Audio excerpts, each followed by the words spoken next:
The traveler suddenly jolted awake from his slumber, only to find himself not only in a completely different body but also trapped in a cursed space with no way out. Well, this is quite the problem. A deep voice echoed through the dimly lit room. Without that kid, we might not make it out of here alive. It turned out that this mysterious underground site, hidden in the D33 wasteland, was a cursed space so obscure that even the seasoned Hunters Guild had no record of it. As the two enigmatic figures continued their heated discussion, a faint sound of breathing caught their attention. To their surprise, the boy they had pinned to the chair was still alive. Suddenly, like someone waking from a drowning nightmare, Sulin's eyes snapped open. As his vision gradually cleared, he realized he was in an unfamiliar room, his hands pinned to the wooden chair's armrests by daggers. Blood dripped steadily from the wounds. In the room stood two menacing figures whose appearances were impossible to ignore. One was a burly, bald man with blackened eyes and purple lips, his face smeared with smoky makeup. The other was a wiry man with spiky green hair, adorned with a nose ring and multiple earrings. Both wore studded black leather jackets, and at their waists hung oversized revolvers engraved with mysterious runes.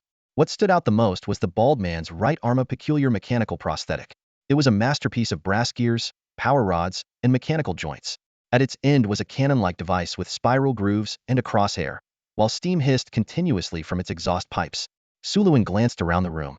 It was elegantly decorated, with a dazzling crystal chandelier, intricately carved wooden furniture, and books with gilded spines. A signed black-and-white family portrait hung on the wall, exuding a strong sense of Victorian-era sophistication. Then, Suluin made a chilling discovery that sent shockwaves through his mind. From the reflective ceiling above, he saw his own reflection, a bloodied, brown-haired teenager staring back at him. Even more bizarre, strange glowing text appeared in his field of vision, projected onto his retinas. Just then, the green-haired man barked sharply, "Hey, kid, I know you're awake, so quit playing dumb." With that, he pressed down on the hilt of the dagger embedded in Sulin's left hand. A searing wave of pain engulfed Suluin, beads of cold sweat breaking out across his forehead. In that moment, everything began to click.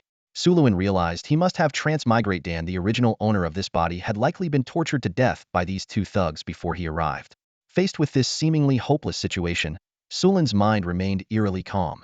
His traumatic childhood, spent in confinement, had endowed him with a peculiar response to danger. Instead of panicking, he relaxed completely, his eyes reflecting a detached, almost numbing composure. Surin was tightly bound to a chair, his palms pierced by daggers, seemingly powerless to resist. Yet, through his earlier struggles, the ropes binding his arms had loosened just enough to allow some movement. He subtly tested the mobility of his arm, feeling the surge of strength in his muscles. What a physique! Surin thought to himself with a trace of excitement. The calluses on his index finger and thumb pad hinted at extensive firearms training by the body's previous owner, which explained his inexplicable familiarity with the weapons before him. Just then, the punk with a rooster-like hairstyle slapped Surin hard across the face again, his patience clearly wearing thin. "You little punk, if you don't start talking now, I swear I'll kill you right here." The man leaned in close, completely underestimating the wounded prey before him. Blood trickled from the corner of Surin's mouth, but there was no fear in his heart. The conditions were set. The firearm was within reach, the dagger was sharp enough, and his physical condition could handle explosive action. "Kill me," he sneered inwardly. In the next instant, Surin did something utterly horrifying. He yanked his right hand back with sudden force, the dagger slicing cleanly between the bones of his ring and pinky fingers. With a sickening tear, the blade severed the flesh between the bones, sending a spray of blood into the air. The grotesque scene left the rooster-haired man stunned. He stared, dumbfounded, at the blood splattered on his pants, his brain struggling to process what he had just seen. This guy had literally torn his own hand apart to free himself. By the time the man realized the danger, it was already too late. Surin, his face twisted in a feral grin, ignored the searing pain in his hand. Despite the gruesome wound, his thumb, index, and middle fingers still retained enough strength. In one swift motion, he snatched the silver revolver from the man's waistband and, without hesitation, pulled the trigger, aiming directly at his chest. The sharp click of the hammer striking the primer confirmed to Surin that the revolver's firing mechanism in this world was no different from the ones he knew. Two deafening gunshots echoed through the room. The bullets tore through the rooster-haired man's chest, exploding out of his back in fist-sized holes. He collapsed instantly, lifeless. Warm blood sprayed across Surin's face as the silver revolver's power exceeded his expectations. The recoil sent him stumbling backward. Across the room, the bald, heavily built man with smoky eye makeup froze momentarily at the shocking turn of events, but he quickly snapped back to reality. The prey had transformed into a bloodthirsty predator. The bald man immediately raised his right arm, a bulky steam-powered mechanical limb, and fired. A thunderous blast shook the study. Instead of gunpowder, the weapon unleashed a high-pressure air projectile. It screamed through the air towards Surin, who, as if anticipating the attack, adjusted his fall mid-motion, narrowly evading the deadly shot. The high-pressure projectile ripped through a corner of the chair, leaving a gaping hole in the wooden floor. The residual air currents grazed Surin's leg, slicing through the ropes and tearing away a chunk of flesh. The wound burned fiercely, the pain sharp and unforgiving. From the moment Surin regained consciousness to the instant he struck, less than 30 seconds had passed. It might have seemed reckless, but every move was calculated. He had already noted the sluggish movements of the bald man's crude mechanical arm, deducing that its aiming response would be far slower than that of human reflexes. Surin had predicted that after he eliminated the rooster-haired man, the bald man would counterattack immediately, targeting the chair's original position. This gave him just enough time to either dodge or fire another shot before the bald man could line up a precise aim. Life or death, it was a 50-50 gamble. Su Luin weighed the risks in his mind, but understood this was his only chance to escape. It was this realization that drove him to injure his own hand without hesitation. To him, survival was worth far more than an intact hand. These thoughts flashed through his mind in an instant, faster than the blink of an eye. In reality, only a split second had passed. The anticipated sound of an explosion from the shell didn't come. Instead, a sharp hissing noise pierced through the floor. Su Lun's eyes narrowed. He knew his chance had arrived. Without hesitation, he shifted from a defensive crouch to an offensive stance. As he hit the ground, he raised his silver revolver and pulled the trigger without a second thought, aiming directly at the bald brute. Bang! The familiar sound of the gunshot seemed to freeze time. The bullet tore through the air, leaving a faint blue trail in the dim light as it streaked straight toward the bald man's right eye. The muzzle flash illuminated the man's face, contorted in shock, didn't even have time to react. Got him. Su Luin felt a surge of satisfaction. He was confident in this lethal strike. Unlike the earlier close-range kill of the Mohawk thug, where he had the luxury of firing twice, this time he had only one shot. The powerful recoil caused the gun to jerk upward, making a follow-up shot nearly impossible. Not to mention, the force had reopened the wound on his hand, the searing pain nearly making him lose his grip on the weapon. But just as Su Luin thought he had delivered a killing blow, something unexpected happened. The bullet, aimed squarely at the eye socket, missed its mark by a fraction. The bald brute's survival instincts kicked in, and he instinctively tilted his head slightly at the sound of the shot. The bullet struck his forehead instead. Normally, the sheer power of a large-caliber revolver would have shattered a skull like smashing a watermelon. But the sight before Su Luin made his pupils contract in disbelief. The bullet hit the man's forehead but stopped as if it had struck a steel plate, embedding itself in the bone without penetrating further. How is this possible? How can his skull be this hard? Su Luin froze, his mind racing as he realized he might have stumbled into a world far stranger than he had imagined. Steam-powered mechanical arms, humans surviving gunshots to the head? The shock quickly faded, replaced by a sharp clarity in Su Lun's gaze. Meanwhile, the bald brute, who had just taken a bullet to the head and remained unscathed, was now glaring at him with a look of pure malice. Their eyes locked in a silent, intense confrontation, as if the next moment would ignite a deadly clash. Things were starting to look grim.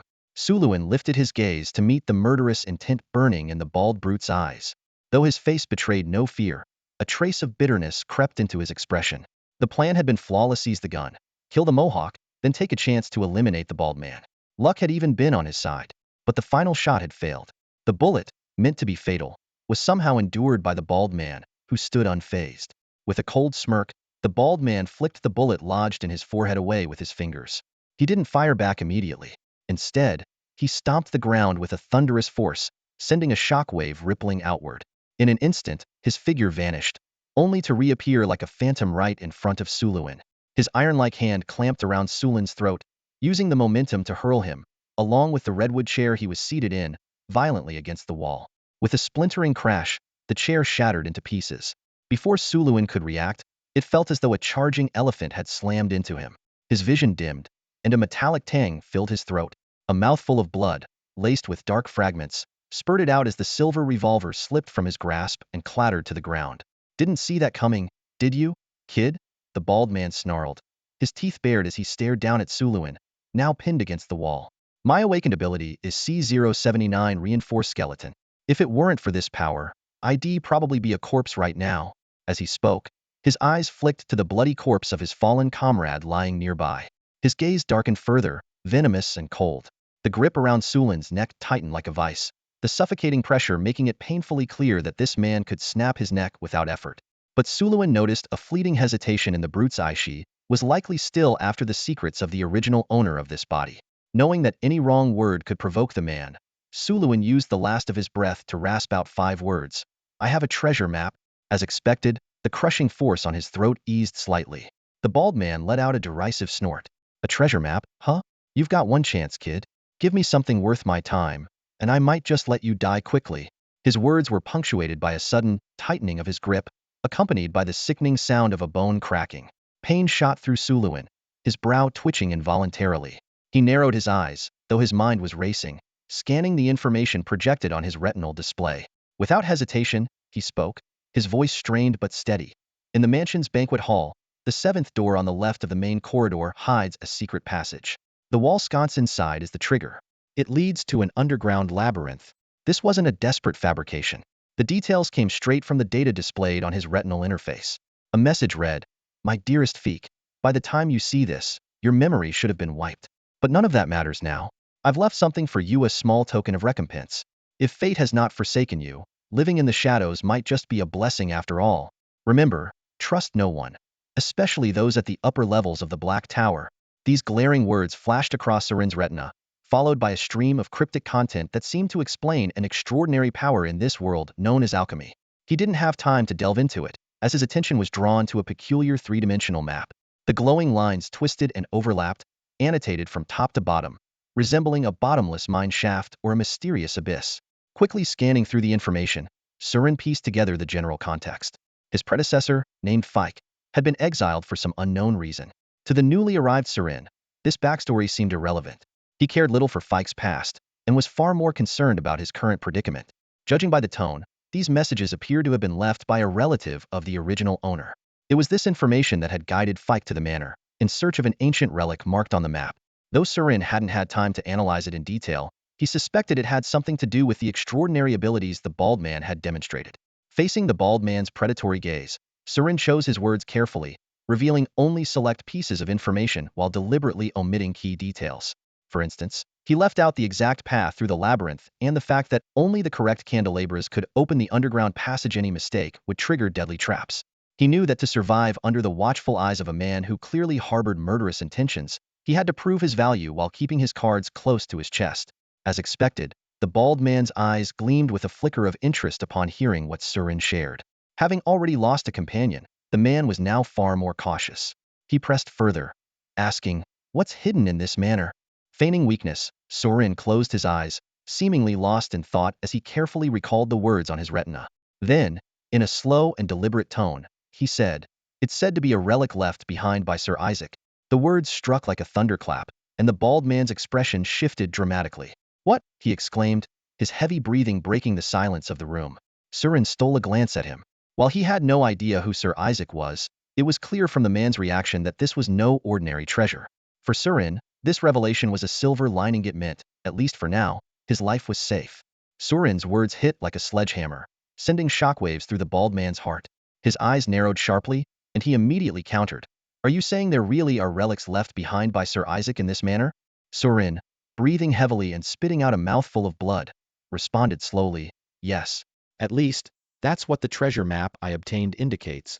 Hearing this confirmation once again, the bald man's eyes flickered with rapid calculation, as though weighing the pros and cons. Excitement, anticipation, and hesitation intertwined in his gaze, tempered with a hint of caution. He studied Surin again, suspicion flashing briefly in his eyes, but the obvious murderous intent seemed to have been suppressed. The bald man silently calculated. If he hadn't learned about the manor's secret, killing this man would have been a simple matter. But now that he knew there might be a treasure of immense value hidden here, how could he let it go so easily? As a seasoned wasteland hunter and leader in Old Linden City, he understood all too well the worth of Sir Isaac's relics. The legendary Grand Alchemist, hailed as a demigod, had devoted his life to creating countless new alchemical formulas and peculiar potions, with innumerable patents to his name. Each of his alchemical manuscripts could fetch astronomical prices on Linden's black market.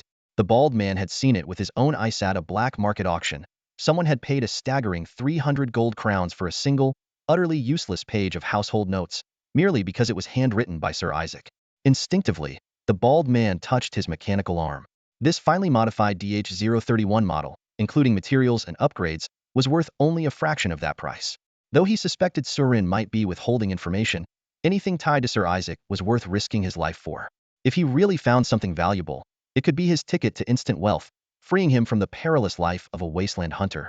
With this thought in mind, the bald man narrowed his eyes, his tone icy as he asked, "Kid, who exactly are you?"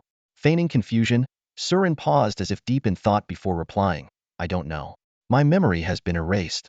This answer aligned with the information he had seen on his retinal display about his original host, leaving no apparent flaws. The bald man pondered for a moment. Surin's explanation seemed to ease his doubts, and he didn't press further about his identity. Instead, he shifted his focus. "Where did you get this treasure map?" Surin answered calmly, "I don't know who left it for me." The bald man frowned but said nothing. During their earlier search, they hadn't found any treasure map on Surin, which meant he was still holding something back. But he also understood that pushing too hard could backfire.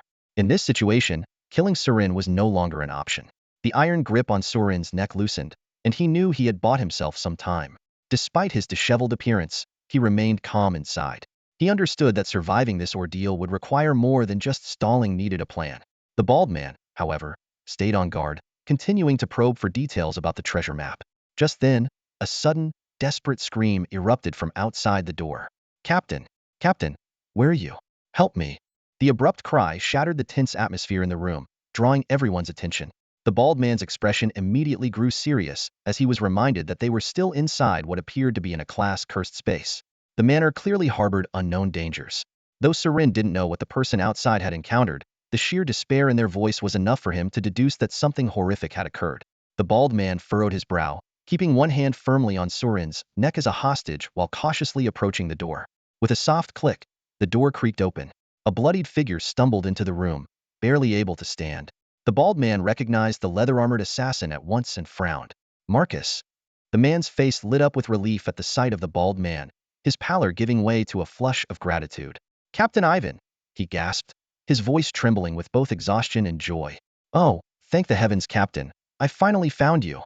Surin watched the scene unfold in silence, finally learning the names of the two men. The title captain clued him in that they were part of some kind of organization. He studied Marcus' wounds and bloodstains carefully, noting the still-smoking firearm in his hand. Something about the scene struck Surin as odd. A gunman injured by bladed weapons? That suggested whatever attacked him wasn't human. Things were clearly more complicated than they seemed. Seeing Marcus alone, the bald man Captain Ivan peered out the door but found nothing unusual. He shut the door and asked gravely, "Where's Deputy Mark? What about Daniel? And the others?" Marcus' face twisted in fear, as if recalling some unspeakable horror.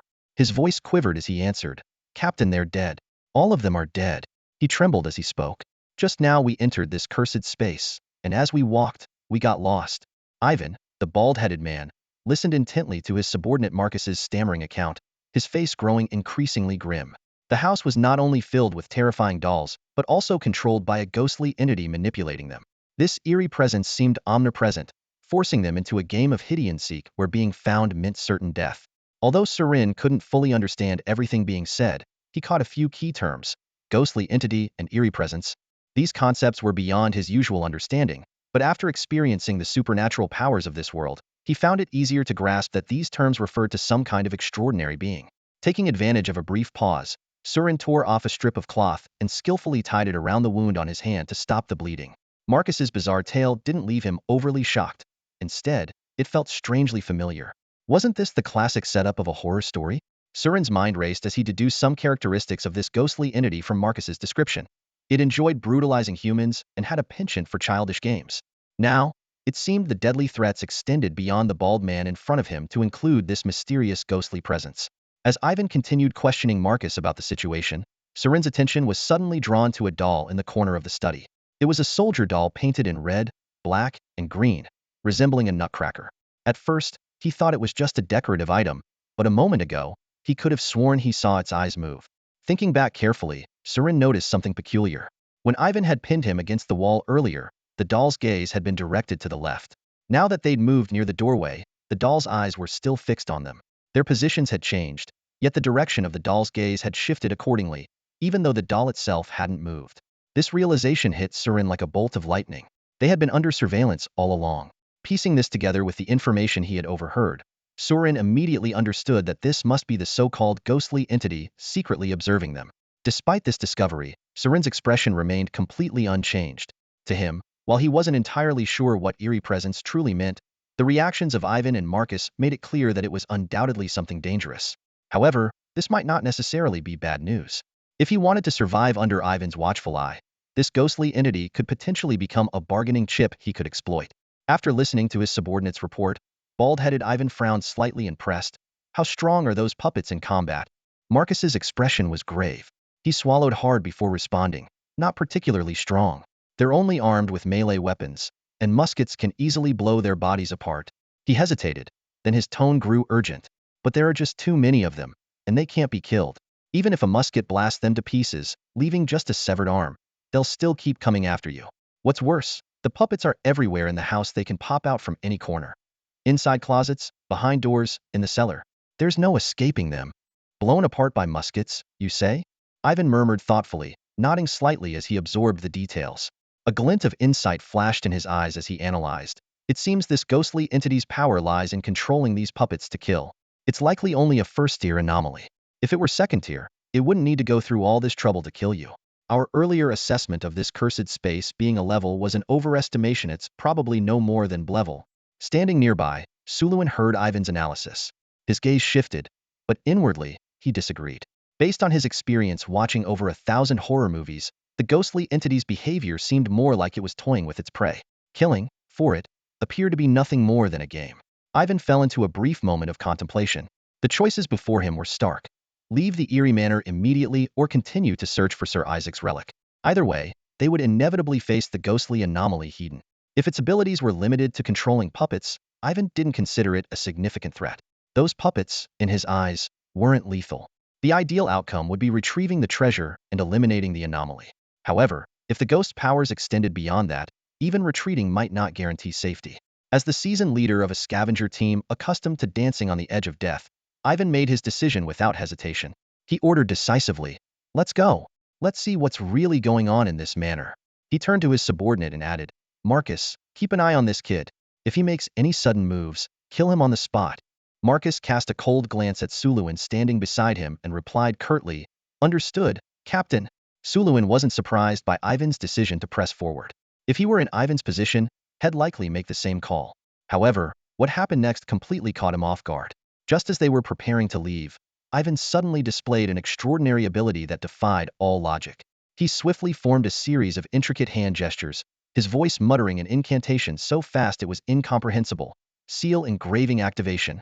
Release. The moment his words fell, the room was suddenly bathed in a radiant golden light. Suluin squinted, and what he saw left him in awe. Beneath Ivan's feet, a glowing six-pointed star magic circle appeared, its intricate lines shimmering with golden brilliance. The symbols were so complex and profound that they seemed to contain infinite, unfathomable power, like a fleeting glimpse into the vastness of the void. A dense aura of mystery filled the air, making Suluin instinctively hold his breath. Magic? Suluin blinked, his astonishment deepening. But the most shocking transformation was yet to come. As the golden light from the magic circle faded, the patterns on Ivan's exposed skin patterns Suluin had mistaken for tattoos began to solidify. Upon closer inspection, those patterns had transformed into metallic scales that gleamed under the light, covering Ivan's entire body. When the ritual concluded, Ivan's demeanor shifted dramatically. He now stood like an imposing steel-clad giant, exuding an aura of unmatched power and dominance. Marcus, standing to the side, couldn't help but voice his admiration with a hint of flattery. "No matter how many times I see it, the captain's alchemical armament. Adamantine scales is always so awe-inspiring." Ivan grunted in acknowledgement, his response curt as ever. He gave a low, commanding order, "Follow me." Without hesitation, he pushed the door open and strode out with unshakable confidence. Witnessing everything, Sulin's curiosity only grew stronger. He observed closely, noting how the metallic scales had materialized from Ivan's tattoo-like patterns following the appearance of the magic circle. Clearly, this was yet another manifestation of supernatural power that lay far beyond his comprehension. As Suluin pondered, he suddenly felt a sharp tug on the rope binding him, nearly causing him to stumble forward. Just as he was about to step out of the room, a thought struck him. Instead of avoiding it, he turned to face the corner of the room where a nutcracker puppet stood motionless. A subtle, knowing smirk curved his lips. That smirk seemed to silently convey, "I've found you." Drawing from his years of experience playing horror games, Suluin realized that triggering certain conditions could lead to unexpected outcomes. While this kind of behavior often amounted to courting death, he thought to himself, given how things are, could it really get any worse? Moments later, the three of them stepped out of the room, venturing into the unknown dangers that awaited them. The Nutcracker doll's jaw suddenly began to shudder, emitting a series of eerie clicks, as if it were silently laughing. This bizarre scene unfolded with no one around to witness it. "Kid, you go first," barked Ivan, the bald-headed leader, his voice sharp and commanding. Unlike Ivan's wariness and Marcus's cautious, almost tiptoeing steps, Sullen seemed much more composed. He knew his own limits while his combat skills and marksmanship from his past life were decent. In this fantastical world where people could survive bullets with sheer physical strength, he was little more than cannon fodder. To survive here, using his brain was far more practical than relying on brute force. At the moment, he was tied up with a rope, serving as a human shield at the front of the group. Yet this precarious position gave him the chance to observe his surroundings more closely. The corridor before him confirmed his earlier suspicions. This was indeed a luxurious manor. The bright illumination wasn't from electric or gas lamps, but from glowing gemstones embedded in glass fixtures. On either side of the hallway were tightly shut doors, and beneath his feet, the plush softness of a wool carpet cushioned every step. Elegant oil paintings adorned the walls. But the hallway seemed unnaturally long. They had been walking for what felt like ages, yet the end was nowhere in sight. "Boss, where are we even going?" Marcus stammered nervously. I think we're trapped."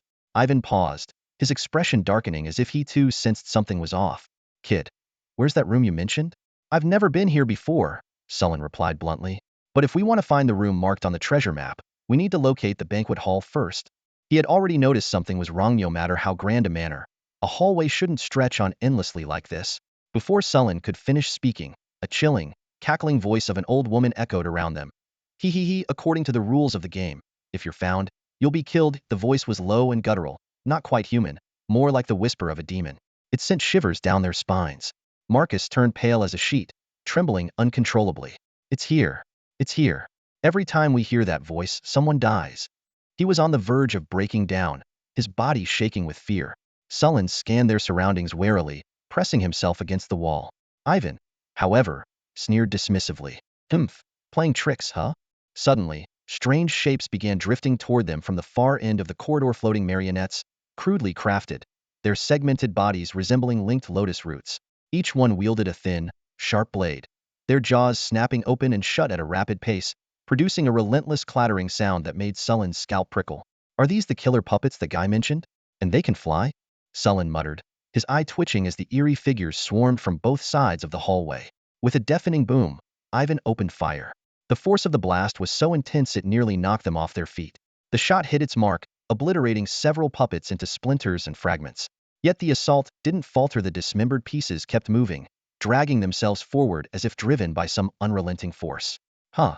Ivan roared, charging fearlessly into the mob of puppets.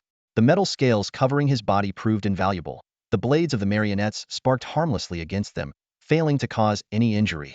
Sullen quickly realized these puppets couldn't truly be killed. If they didn't find a way to break the stalemate, they would be worn down and overwhelmed. With his hands still bound, his odds of survival were slim amid the relentless onslaught. But he wasn't about to give up, kept searching for an opening. Marcus, on the other hand, was paralyzed with fear. His trembling hands could barely hold his gun, and in his panic, he had loosened the rope binding Sullen. Most of the puppets were focused on Ivan, leaving Sullen with a fleeting chance. Seizing the moment, Sullen assessed his surroundings. Without hesitation, he pushed off with his legs, launching himself toward the glass window on one side of the hallway. Outside, a dense fog obscured everything. He couldn't tell how high up they were, but judging by the architecture, it likely wasn't far enough to be fatal. It was a gamble he was willing to take. With a loud crash, the glass shattered as Sullen hurtled into the misty void. He braced himself for a fall into a garden or even a hard landing, but instead, his feet found purchase on something soft once again. He froze, his eyes widening in disbelief as he took in his surroundings. The familiar sight of the hallway stretched out before him. "What the? I'm back here again," he muttered incredulously. The brightly lit corridor suddenly came into view, and a wave of familiarity swept over Su Luin. The sound of constant fighting echoed in his ears, and his gaze fell on the bald figure clad in metallic scales. In an instant, it dawned on him, wasn't this the same corridor he had just been in? A bizarre thought flashed through Su Luin's mind. Had he crashed through one glass panel only to re-enter through another? He quickly turned around and saw that the previously shattered glass was now perfectly intact. If not for the shards still pricking his feet, he might have doubted the reality of his experience, dismissing it as a mere hallucination. This manner's space is definitely abnormal. Su Luan's instinct screamed in alarm. An illusionary space? Or is it the ability of that ghostly entity? The more he thought about it, the stranger this world seemed. But then, it hit him if escaping through a window were that simple. Those people earlier wouldn't have all been slain by the eerie dolls. With that leap, Su Luan found himself back in the corridor, landing directly in the midst of the dolls. Now he was in real trouble. It was like a lamb walking into a den of wolves. The dolls, which seemed to barely harm the bald man, were undoubtedly a lethal threat to someone like Su Luan. Just as he was about to give up resisting, something unexpected happened. The dolls appeared to ignore him completely, floating past him and heading straight for the bald man, attacking him relentlessly. Huh, they're not attacking me? A glimmer of relief washed over Su Luan as he narrowly escaped death. At the same time, he speculated, could it be because I discovered the surveillance earlier? He vaguely guessed that the ghostly entity might have spared him, viewing him as an interesting toy not worth destroying too soon. This thought brought him a mix of relief and unease. Suddenly, a chilling sound of bones snapping broke the tense silence. Su Luan's eyes widened as he saw Marcus's joints bending grotesquely in the wrong direction. Suspended in midair like a puppet controlled by invisible strings, his head drooped lifelessly. Marcus was dead just like that. With Marcus's death, the knife-wielding dolls ceased their attack on the bald man, Ivan, and retreated like a receding tide, vanishing at the end of the corridor. Not far away, Ivan, having witnessed his subordinate's sudden and inexplicable death, was filled with shock and fury. He cursed loudly, damn it. It was clear that Marcus hadn't been killed by any nearby dolls. The mysterious manner of his death made Ivan realize that the ghostly entity's abilities extended far beyond mere puppet control. The bald man turned his attention to Su Luan, who had been inexplicably spared by the dolls. He seemed to suspect that Su Luan might know something. However, before he could ask, a previously sealed door swung open. An elderly man in a tailcoat stepped out. His expression was calm, almost emotionless as he spoke. My master requests the presence of both of you in the banquet hall for dinner. Master? Dinner? Su Luan raised an eyebrow, instantly sensing that this was no ordinary invitation. He scrutinized the butler-like figure and noticed that the man's eyes remained completely still as he spoke, and his skin had the waxy sheen of a mannequin. It was obvious this butler was not a living person. Su Luan remained silent, partly because the situation was unclear and partly because he knew he lacked the power to resist. But Ivan, with his fiery temper, couldn't hold back. He snarled, "You just killed one of my men right in front of me, and now you're inviting me to dinner? Screw you." With that, he raised his weapon and fired a shot at the butler. With a deafening explosion, the butler was shattered into pieces by the projectile. Just then, the same low, chilling voice echoed ominously, "Those who break the rules of the game will be killed." Oomph. Ivan snorted dismissively, clearly unfazed. But suddenly, his body froze in place. It was the same scene as when Marcus had died. This time, Su Luan saw it more clearly. Thin, translucent threads, like fishing lines, wrapped around Ivan, binding him tightly. As the threads tightened, the metallic scales on Ivan's skin began to crack, the lines slicing into his flesh, causing blood to seep from the wounds. Su Luan's eyelid twitched involuntarily. What a terrifying ability, he thought. It was evident that the ghostly entity's power far exceeded their imagination. As Ivan was on the verge of being torn apart, just moments before his body would be dismembered, the once defiant bald man finally gave in, shouting, "Wait, I'll go. He'll go." And so, Su Luan and Ivan were invited into the banquet hall by the butler, whose body had been blown apart but somehow still functioned. The banquet hall was lavishly decorated, with soothing music playing from a phonograph. Around the dining table, many guests were already seated, creating an illusion of a lively and harmonious dining scene. A doll-like maid guided Su Luan to an empty seat. He glanced around at the guests seated at the table and quickly noticed something unsettling. Though they all sat upright in their chairs, none of them showed any expressions or movement. Their stiff bodies made it clear that none of them were alive. They were either puppets or corpses held in place by the same invisible threads, making the entire scene eerily grotesque. Still, Su Luan didn't show much surprise. He understood that this ghostly entity had no intention of genuinely hosting a dinner. This banquet was likely the beginning of yet another deadly game. Seeing the bald man's expression like he had just swallowed a fly, Surin realized that the corpses scattered across the table were likely all people he knew. As they took their seats at the vacant spots, a doll dressed as a maid gracefully tied napkins around their necks before lifting the silver cloches in front of them. A heavy, metallic scent of blood wafted through the air. Surin glanced down and saw a reddish-brown liver, still steaming and fresh, lying on his plate. It was clear it had been harvested from a living body not long ago. In this eerie mansion, it was safe to assume there weren't any livestock left alive. The source of the liver was obvious. Surin raised an eyebrow slightly but wasn't particularly surprised after playing countless twisted horror games. This kind of scene wasn't exactly shocking to him. Out of the corner of his eye, he noticed his own plate might actually be the lucky one. In front of the bald man sat a severed human head, with the eyeballs carefully arranged on a small dish beside it, like a grotesque dessert. The green mohawk on the head made it instantly recognizable. It belonged to the man Surin had killed earlier in the study. At that moment, the haunting voice returned, echoing through the room. The rules of the game are simple. You must finish your meal. If not, you'll die. As soon as the words fell, every doll and corpse around the table turned their heads in unison, their hollow eyes locking onto the only two living beings at the table. The butler spoke in a tone laced with warning. What's the matter, esteemed guests?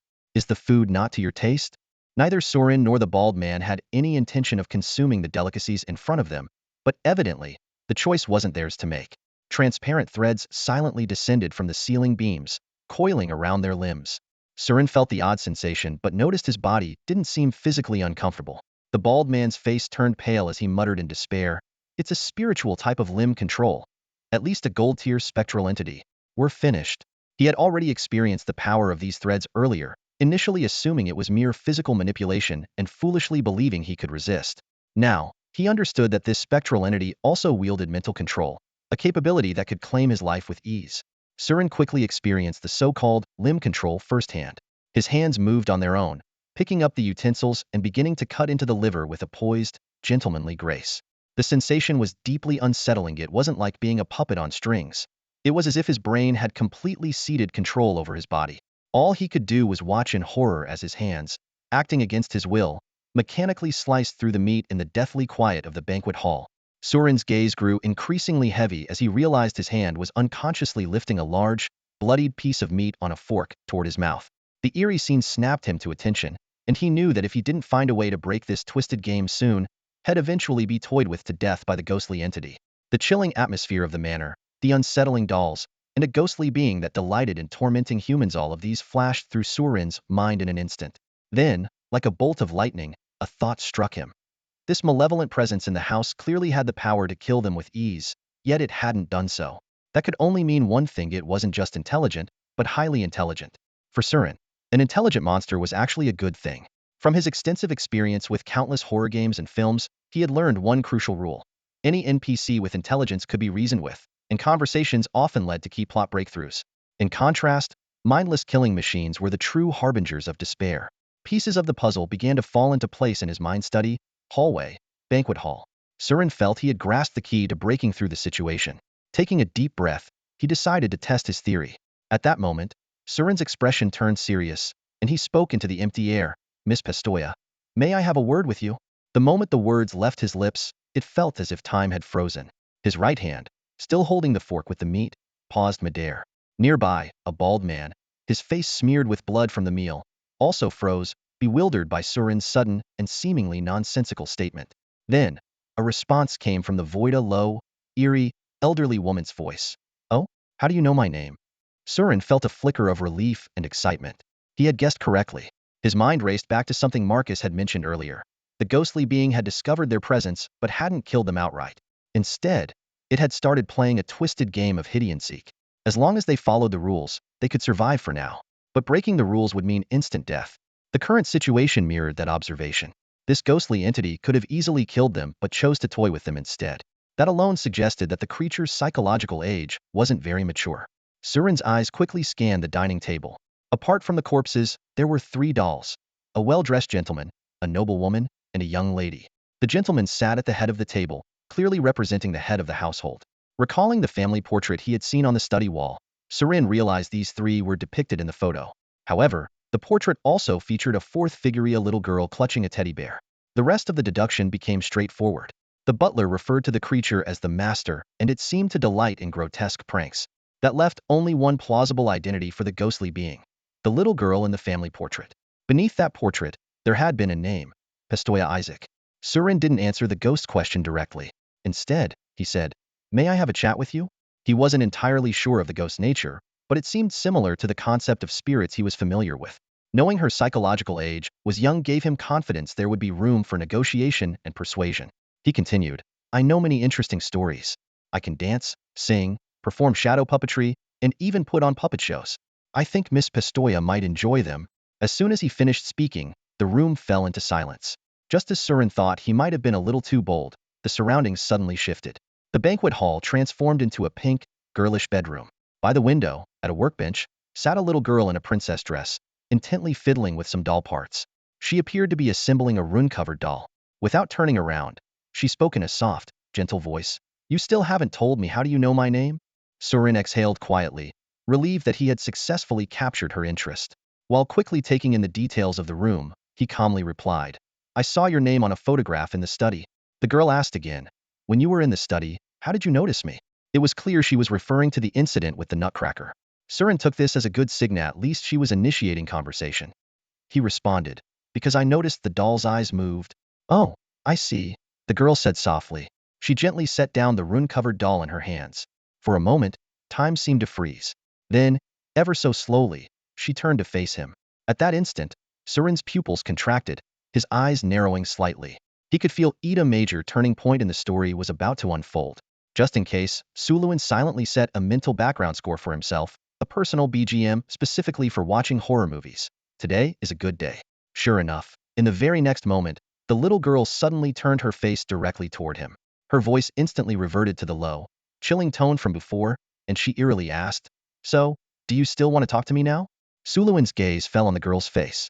It was a visage charred black by fire, her facial features grotesquely distorted and shrunken from the burns, with her mouth and nose reduced to 3 gaping, menacing holes.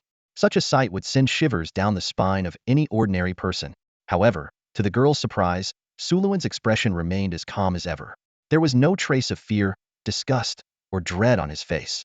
Instead, he studied her features intently, and a gentle smile even curved at the corners of his lips. If you've watched 1,000 horror movies, it's hard to be scared by anything, Suluin thought to himself. Scenes like this where a character suddenly turns around to reveal a horrific face were a dime a dozen in horror films. Acid burns, flames scorching flesh, bodies torn apart, festering wounds, she had seen it all. The burned face before him failed to stir much emotion within him. Suluin knew all too well that if he showed fear or panic at this moment, it might trigger some fatal reaction, and any chance for further conversation would evaporate. Yet, he had successfully passed this initial test. "Of course, Miss Pistoia, I can feel your loneliness," Suluin said, getting straight to the point. He deliberately mimicked the tone of the psychologist who had once treated him, initiating the conversation. The little girl froze, seemingly caught off guard by his indifference to her grotesque appearance, and for a moment, she didn't know how to respond. Suluin seized the opportunity and quickly began to share his own story. "When I was in juvenile detention, I was often put in solitary confinement." "Oh, that's a place where they keep kids who misbehave." "So, I understand what it feels like to be locked in a small room, all alone. I grew up in a loving family, but my parents passed away when I was very young." Suluin thought to himself, if you've read 800 books, the world rarely surprises you. Italian playwright Carlo Gozzi once said that there are only 36 plots in the world: supplication, deliverance, vengeance, familial betrayal, pursuit, disaster, misfortune, revelation, quest. As Suluin looked at Pistoia's face, countless possible plotlines unfolded in his mind. Burn injuries? It was either an accident or foul play. The family of mannequins seated neatly in the restaurant? That was either a sign of longing or resentment. From the limited clues, it seemed like they had been a harmonious family. Pistoia was likely born into a loving home, only to have her life tragically cut short at around 10 years old by a sudden fire, forever freezing her in that moment. What Suluin shared wasn't entirely fabricated, truly empathized with the feeling of isolation. After all, he was recounting his own experiences. Perhaps only someone who has struggled with their own demons can truly understand another's. He had undergone years of psychological counseling in juvenile detention, devoured countless books on psychology, and mastered the art of communicating with troubled individuals. Though this eerie entity was undeniably powerful, with supernatural abilities capable of killing 100 Sulins with ease, at her core, she was still just a young girl with the emotional maturity of someone inexperienced in the world. As the psychiatrist who once treated Suluin had said, "Where there is intelligence, there is a need for connection." Survival instincts outweighed the guilt Suluin felt for deceiving the girl, and, remarkably, the two began to talk. "My name is Suluin. It's a pleasure to meet you, Miss Pistoia. You're really not afraid of me?" "No. I can tell you're a kind girl, Pistoia." "No. I've killed many people. I've killed many people too. One year, a group of thugs assaulted and murdered my neighbor's sister. So, I grabbed a knife. chased them across 3 streets, and stabbed every single one of them. Not everyone who kills is evil, and sometimes, those who are killed deserve it. From the burned face, Suluin caught a flicker of curiosity, as if his words had struck a chord. He paused for a moment and didn't forget to add a touch of psychological suggestion. Later, in juvenile detention, the doctors told me that bad people should be punished, but good people should never be harmed. Oh, Pistoia responded softly, as if she only half understood. After a moment of contemplation, she asked in a quiet voice, "What do you think makes someone a good person, Suluin?" On a personal level, the difference between a good person and a bad one is simply whether they align with your own values. At least for now, I believe those people deserved what they got. Pistoia was sharp. She clearly grasped the deeper meaning behind Sulin's words. A sly smile appeared on her face as she asked, "So, are you a good person?" Without missing a beat, Suluin replied confidently, "Of course." Giggle, giggle.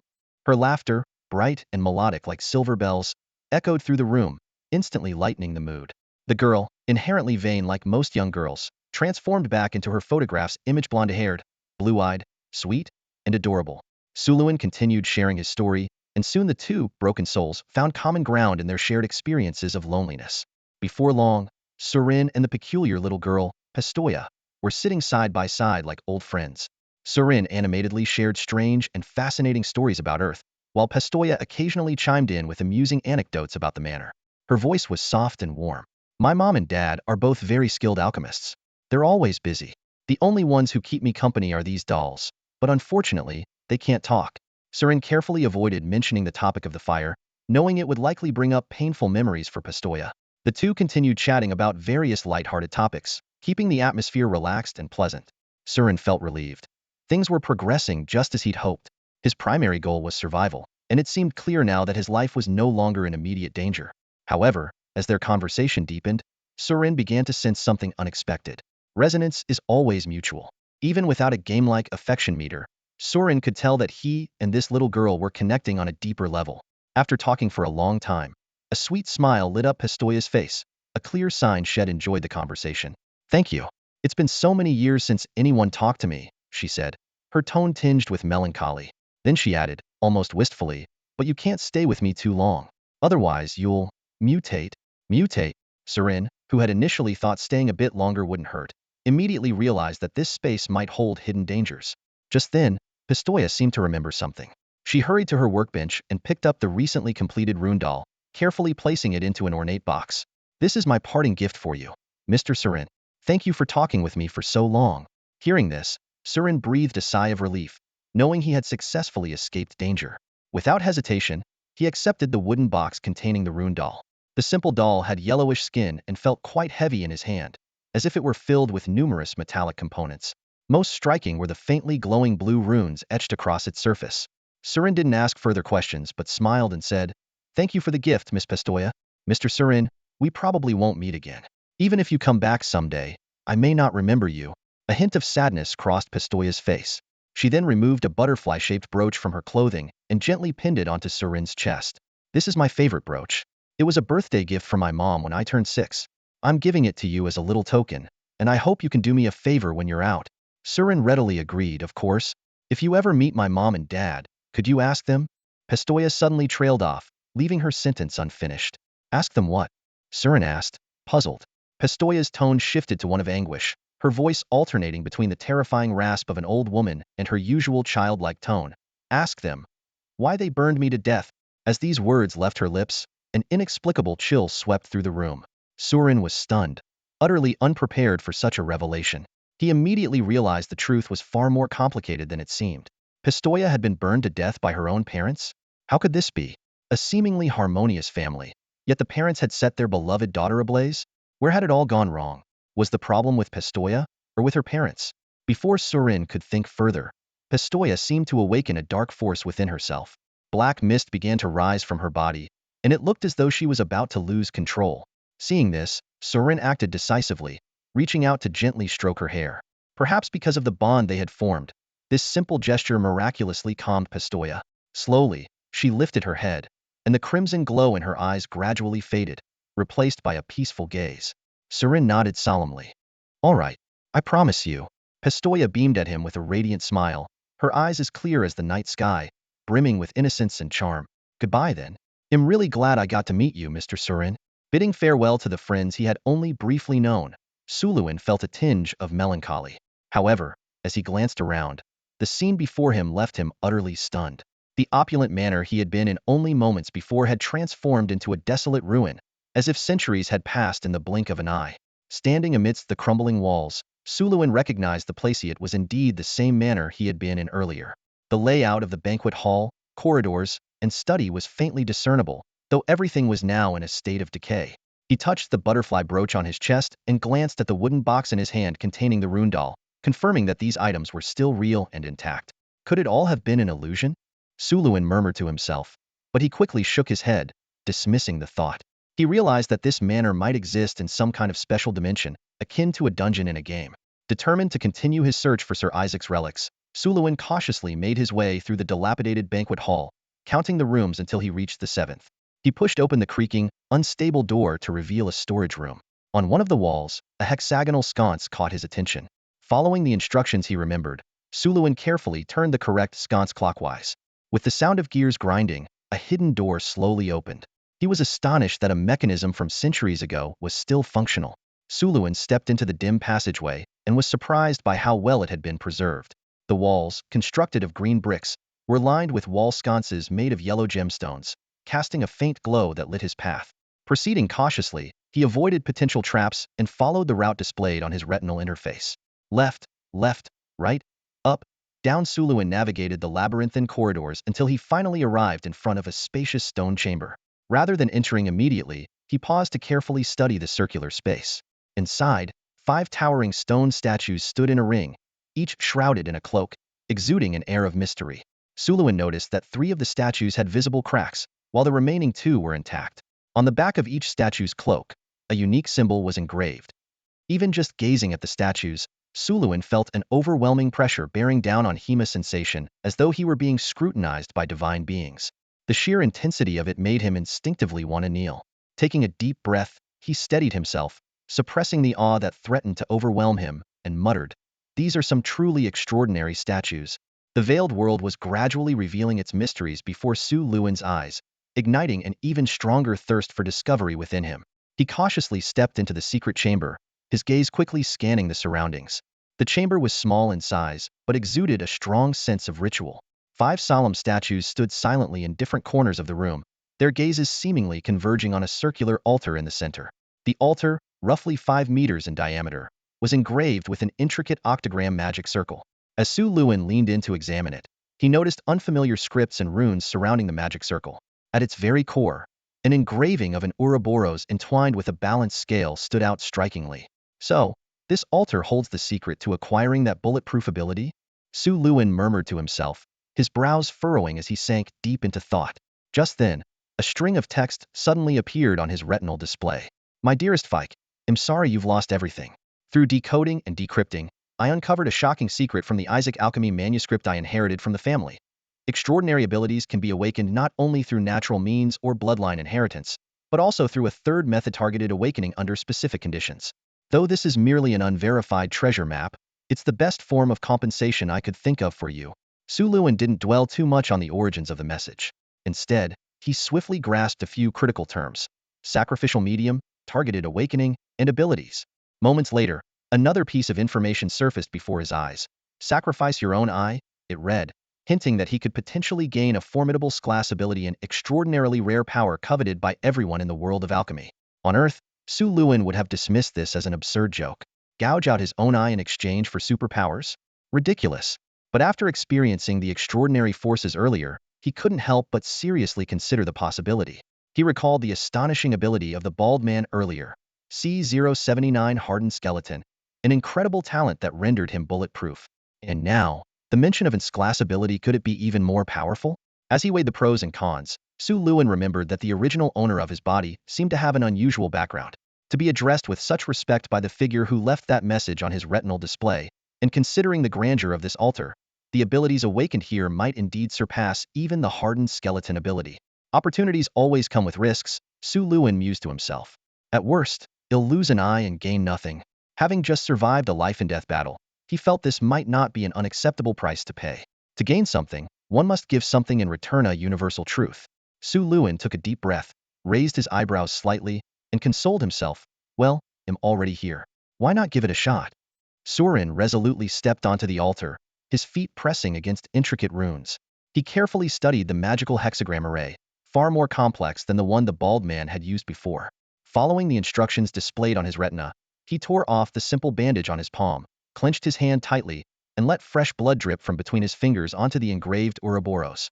The moment the blood touched the carving, the serpent's body began to emit light, transitioning from a dull hue to a radiant ruby-like glow. In an instant, the entire altar's runes lit up with a golden brilliance so intense that Surin could barely keep his eyes open. The array is functioning properly, Surin murmured, a faint smile tugging at the corner of his mouth. This auspicious sign suggested that the decoding method from Isaac's alchemical manuscript was likely correct. As the array activated, Surin knew the next step would be the most critical, the sacrificial phase. He took a deep breath, slowly raising his right hand, and without hesitation, moved it toward his left eye. To an average person, the act would be unbearably gruesome, but for Surin, who had endured far worse during his time in the juvenile detention center, it was executed with an eerie calmness. A wave of excruciating pain engulfed him as blood streamed from his eye socket. Cold sweat drenched his forehead, and his face turned as pale as paper. Yet he gritted his teeth, enduring the agony as he carefully placed the crimson orb of his left eye into the hanging basket on the left side of the altar's scales. At that moment, the scales at the altar's center erupted in blinding red light, consuming the eye. Simultaneously, one of the 5 stone statues, the one engraved with the symbol, began to glow with a mystical light. A wisp of green energy, serpentine in its movements, slithered into Surin's bleeding left eye. The intricate alchemical transmutation ritual seemed to transcend time and space, as an ancient and commanding presence descended upon the chamber. Though Surin couldn't fully comprehend its essence, he was acutely aware of the profound mystery of this extraordinary alchemy. To his astonishment, the searing pain in his eye began to subside, and the vision in his left eye was rapidly returning. It worked, he thought, as he felt the tissue in his eye regenerating at an incredible speed.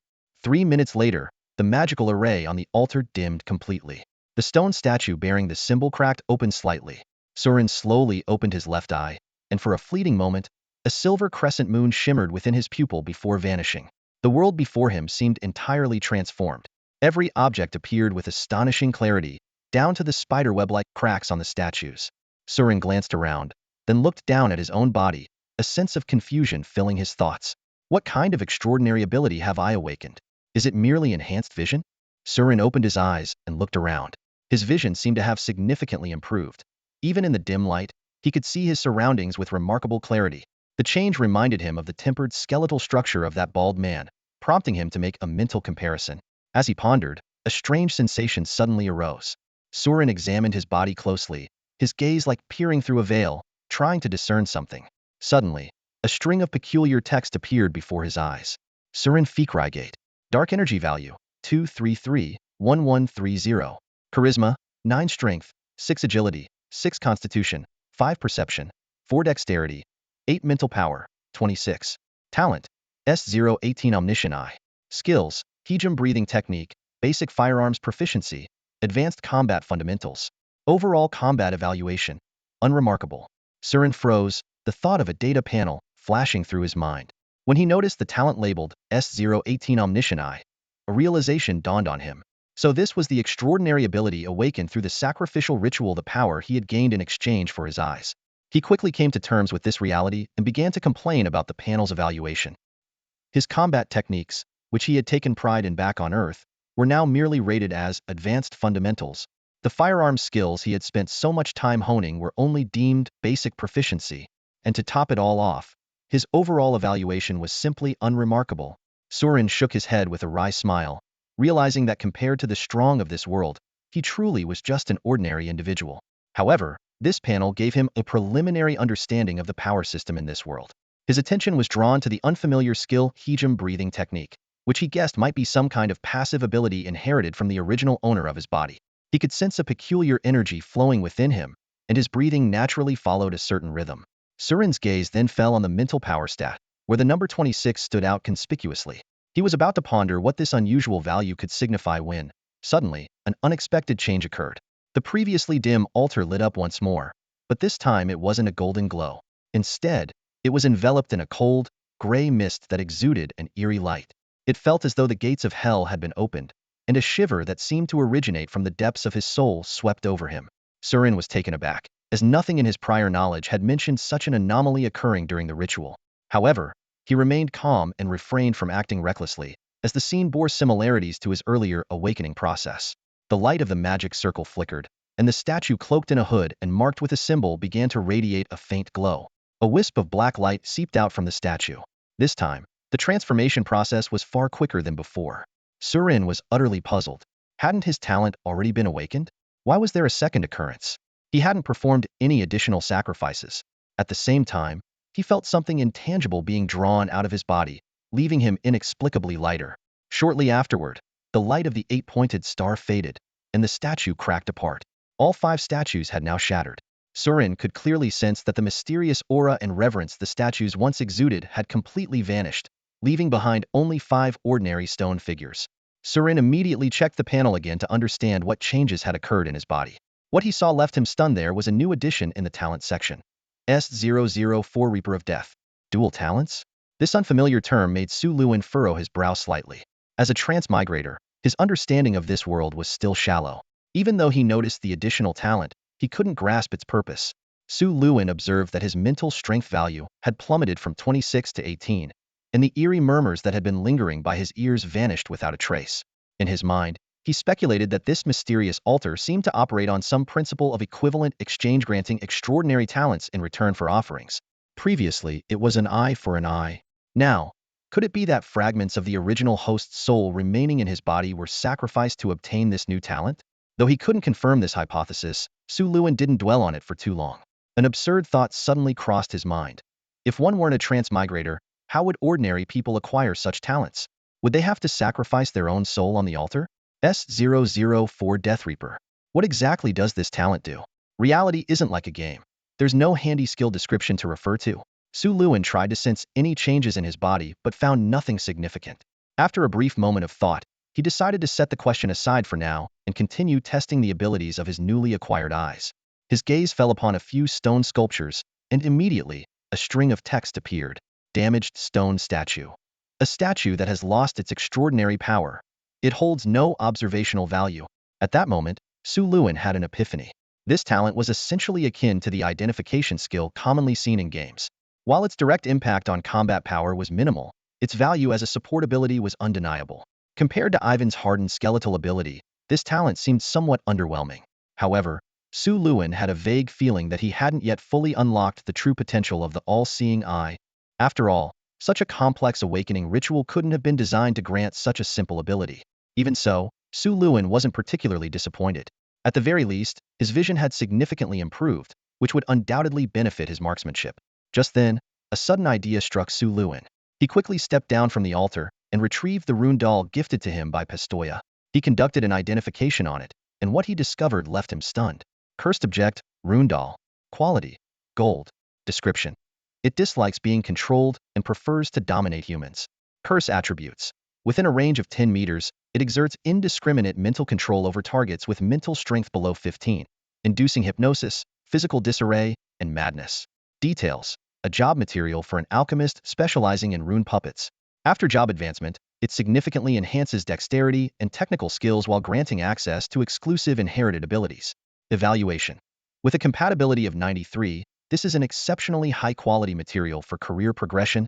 If not for the all-seeing eye, Su Luin would never have imagined that this toy doll, which he had treated as a mere souvenir, was so extraordinary. Physical disarray: wasn't this one of the extraordinary abilities Pistoia had demonstrated? Su Luin recalled the banquet hall incident when his limbs moved uncontrollably as he ate, and a chill ran down his spine. This ability, which directly stripped one of control over their own body, was truly unsettling. Even more shocking was that this mental control was indiscriminate. Su Lun's heart sank as he realized that if not for his higher than average mental strength, merely keeping this doll nearby could have driven him insane. It was like carrying a dangerous radioactive source around. At that moment, Su Luin noticed the description mentioning job material, a new term to him. He recalled Ivan's transformation into a metallic scaled form using a magic array and guessed it might be some kind of advanced profession mechanism. Drawing on his odd collection of fragmented knowledge, Su Luin speculated that this so-called job advancement might be similar to the class change concept in games. Pistoia's profession must be that of a rune puppeteer, but how exactly does one advance? Countless questions flooded Su Lun's mind, and he couldn't help but sigh. He deeply realized how little he understood about this world, and how many basic concepts still eluded him. However, with the all-seeing eye, he could at least avoid being entirely clueless when encountering these mysterious objects. Carefully, Su Luan placed the doll back into its box. But as he fixed his gaze on the box holding the rune doll, he made another discovery. Tier 2 rune seal box. Details. A special alchemical container capable of blocking mental energy waves. Upon closer inspection, you'll notice some engravings on its surface. Su Luan had already found the patterns on the box intriguing, but now, with the prompt, he examined it more closely and discovered that the patterns were, in fact, densely packed tiny inscriptions. To his astonishment, the content turned out to be a manual titled Introduction to Puppet Crafting. This discovery plunged Su Luan into deep thought. Did Pistoia notice his strong mental strength and believe he was suited to becoming a puppeteer? Not only did she gift him the job material, but she even included the corresponding skill manual. Thinking of the golden-haired, blue-eyed young girl, Su Luan couldn't help but feel a twinge of inexplicable regret. It was a pity that Su Luan couldn't forget the promise he had made to that young girl. He had intended to help her ask her parents why they had burned her to death, but the manor before him was clearly abandoned for centuries. Her parents were, in all likelihood, long gone. That promise, it seemed, might never be fulfilled. At that moment, Sulin's gaze fell upon the butterfly brooch on his chest. This was no ordinary accessory, it was an extraordinary artifact known as Pistoia's brooch. Examining it closely, he discovered that the brooch granted the wearer a 10 focus enhancement, a finely crafted alchemical creation. However, the brooch also harbored a powerful aura of resentment. Prolonged use could twist one's personality, making them irritable and violent. What shocked Su Luan even more was that when he attempted to delve deeper into the brooch's essence, his all-seeing eye revealed a string of unknown symbols. This indicated that the brooch concealed information far beyond his current understanding. It was akin to explaining three-dimensional or four-dimensional concepts to a two-dimensional being could sense its existence, yet its true nature was incomprehensible to him. This discovery stirred an indescribable unease within Su Luan. What he had initially thought to be a casual gift from a little girl turned out to be hiding profound secrets. He couldn't help but wonder, why had Pistoia's parents burned her alive? Could it be that she herself was somehow unusual? In a world teeming with extraordinary powers, who could truly say what strange entities might exist? Without the all-seeing eye, Su Luan might never have uncovered the brooch's peculiar properties. But now that he was aware of its abnormality, he couldn't help but feel an instinctive wariness. Logic, however, quickly took over. Su Luan realized that within this manor, Pistoia was the true master of the domain. No matter how many doubts lingered in his mind, this was not the place to investigate further. After weighing his options, Su Luan decided to temporarily set aside his questions. The priority was to leave this eerie manor as quickly as possible and study the mysterious brooch in a safer environment. With this thought in mind, he began cautiously searching for a way out. Surin stood amidst the ruins of the manor, his heart a whirlwind of emotions. He realized he had not only fulfilled the original owner's dying wish by locating the ancient altar, but had also unexpectedly awakened dual talents. While he had begun to grasp the abilities of the all-seeing eye, the purpose of the Death Reaper talent remained a mystery. The only certainty was that the map imprinted on his retina would guide him out of this eerie place. Determined to find a human settlement and learn more about this strange world, he knew he needed to act quickly. However, the severe blood loss left him dizzy and in desperate need of food to replenish his energy. Surveying his surroundings, he noticed the basement was no longer usable. The 5 stone statues and the altar were riddled with cracks. Emerging from the hidden passageway and returning to the main part of the manor, Surin gasped for breath. He thought about Pistoia's existence and the peculiar space he had encountered, but their exact locations eluded him. What troubled him even more was Marcus' claim that over a dozen corpses should be scattered around the manor. Yet, apart from the cobweb-covered corridors, there were no signs that anyone had been here. Stepping out of the manor, Surin was stunned by the sight before him. Beneath a dim, ashen sky lay a crumbling ghost city, shrouded in mist. There was no light source within the city, yet the vague silhouettes of massive creatures moving in the fog sent shivers down his spine. The mysterious nature of this world filled Surin with both excitement and caution. Consulting the map on his retina, Surin realized he might be located hundreds of kilometers underground. This discovery only raised more questions. Why did such an enormous subterranean city exist? And what was the faint light occasionally flickering in the sky? Just as Surin prepared to leave the manor, he spotted someone in the dilapidated Gardena, bald man covered in blood. It was Ivan, the leader of the kidnappers who had once threatened his life. Now, Ivan was barely clinging to life, his body riddled with wounds, and the metallic scales that once protected him were gone. Surin cautiously drew his rune puppet and approached step by step. After confirming that Ivan was unconscious, he didn't hesitate. Pulling out his dagger, he drove it deep into the man's heart. In this unfamiliar and perilous world, Surin understood that mercy could very well mean his own death. The sharp dagger pierced precisely under the ribcage, instantly ending the bald man's life. Surin watched as the lifeless body took its final breath, and he finally let out a sigh of relief. But just then, a bizarre scene unfolded before his eyes. Focusing intently, Surin saw a faintly glowing, grayish mist emanating from the bald man's corpse. At first, he thought it might be some kind of corpse transformation or an apparition. Before he could think further, a sudden and overwhelming desire surged within him. It was as if a starving man had laid eyes on a feast. Uncontrollably, he felt drawn to devour the gray mist. Could this be a soul? Surin muttered, trying to suppress the strange craving that had gripped him. He hesitantly reached out toward the mist. In the next moment, a flood of imagery and information rushed into his mind. Acquired memory fragment of Ivan Adams. You have gained basic mechanical knowledge. You captured a memory. Oh, Sabina's peaches are truly massive. Combat experience 5. Mental power 0.1. Surin was stunned. The gray mist turned out to be fragments of the bald man's memories. His mind was suddenly filled with new information. It felt as though he were watching a movie, seeing the bald man modifying and maintaining a mechanical arm, then engaging in gripping hand-to-hand combat. Once the mist was absorbed and fused within him, these memories felt like his own lived experiences, with no sense of detachment. As for the rather risque memory that had surfaced, he chose to selectively ignore it. Though, admittedly, it was significant. Snapping back to reality, Surin realized he had somehow gained a portion of the bald man's skills. He quickly checked his status panel, and sure enough, his mental power had increased by 0.1, and a new skill, basic mechanics, had appeared in his skill list. The 5 boost to combat experience alone was equivalent to months of rigorous training. At this moment, Surin had an epiphany. He finally understood the true utility of his steer innate ability. The power of S004, Reaper of Souls, was the ability to extract memory fragments from souls and convert them into his own use. Realizing the immense potential of this ability, he murmured in disbelief, "This ability is absolutely game-breaking." Although this talent didn't directly enhance his combat strength, it was undeniably a Godder ability for growth and development. It allowed him to harvest the memories of the deceased, thereby inheriting a portion of their skills. No wonder it was called the Reaper of Souls. The more Surin thought about it, the more incredible it seemed. This meant that as long as he could collect enough memory fragments, he could effortlessly master an array of skills and abilities. Magic, alchemy, mechanical engineering, combat techniques, marksmanship skills that others would spend years painstakingly learning and honing could be his in an instant. The potential for growth was limitless. This was truly worthy of being classified as an steer ability. However, Surin quickly noticed a limitation. The gray mist only appeared after the bald man had died. It hadn't been present while he was alive. Did this mean that the Reaper of Souls ability could only extract the memories of the deceased?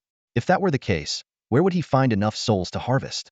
This thought made Surin furrow his brow slightly. Then, as if conversing with someone unseen, he muttered, Hey, calm down, will you?" At this point, Surin had yet to realize the brutal reality of the world. He had entered a world where human lives were as insignificant as blades of grass. Here, death lingered like a shadow, ever-present and inescapable. The bald man's corpse lay sprawled on the ground as Su Luin began meticulously scavenging for spoils. His attention was immediately drawn to the damaged mechanical arm.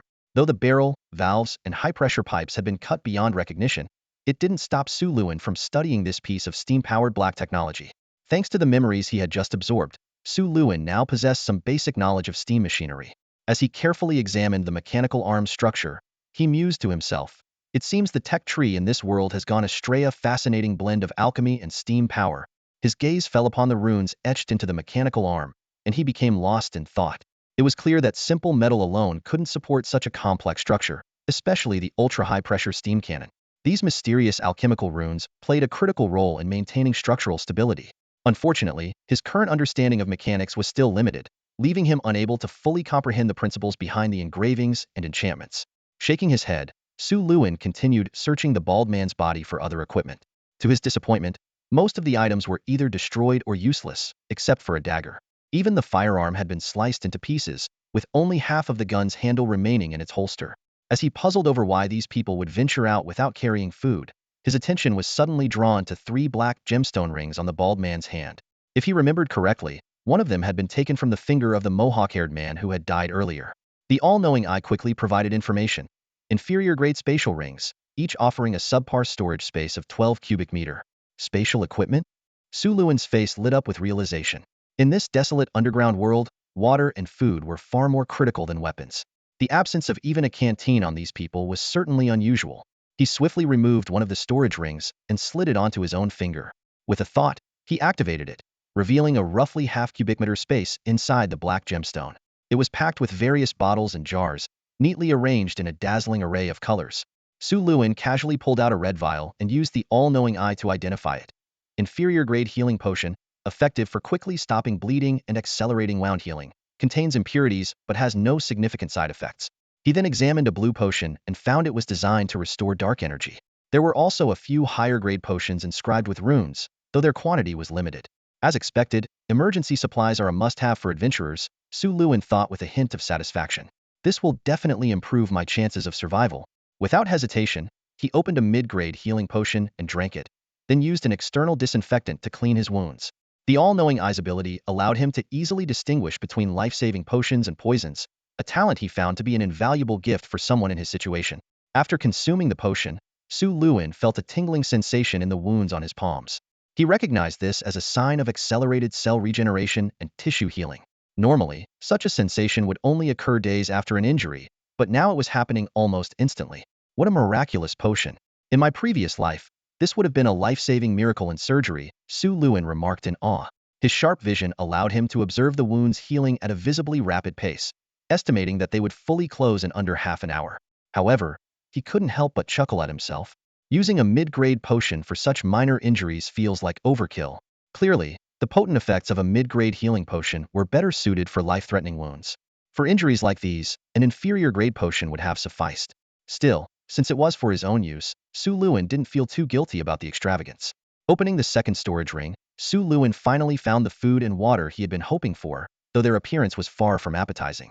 The food consisted of rock-hard black bread, and the water was a faintly black liquid. If not for the all-knowing eye identifying it as inferior-grade drinking water, Su Luan would never have considered consuming such a dubious substance. The last storage ring was filled with weapons: two steampunk-style pistols, a short-barreled shotgun, and a multitude of ammunition, along with some spare parts for mechanical arms. The firearms were of decent quality, and among the bullets were some specialized non-powder rounds. Surin carefully examined the bald man's belongings. Beyond the standard bullets, he discovered some specialized alchemical rounds, high explosive, armor-piercing, and anti-magic.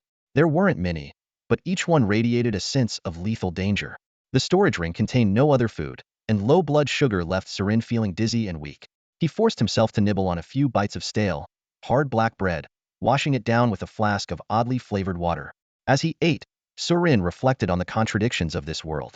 The advanced firearms and ammunition showcased a developed level of industry, yet the quality of food and water was so poor. He speculated that the living conditions in this world must be extraordinarily harsh. While inventorying the supplies, Surin was startled to see two glowing objects emerge from the bald man's corpse. A piece of blue-scaled armor and a dark red bundle of muscle fibers slowly materialized from beneath the skin.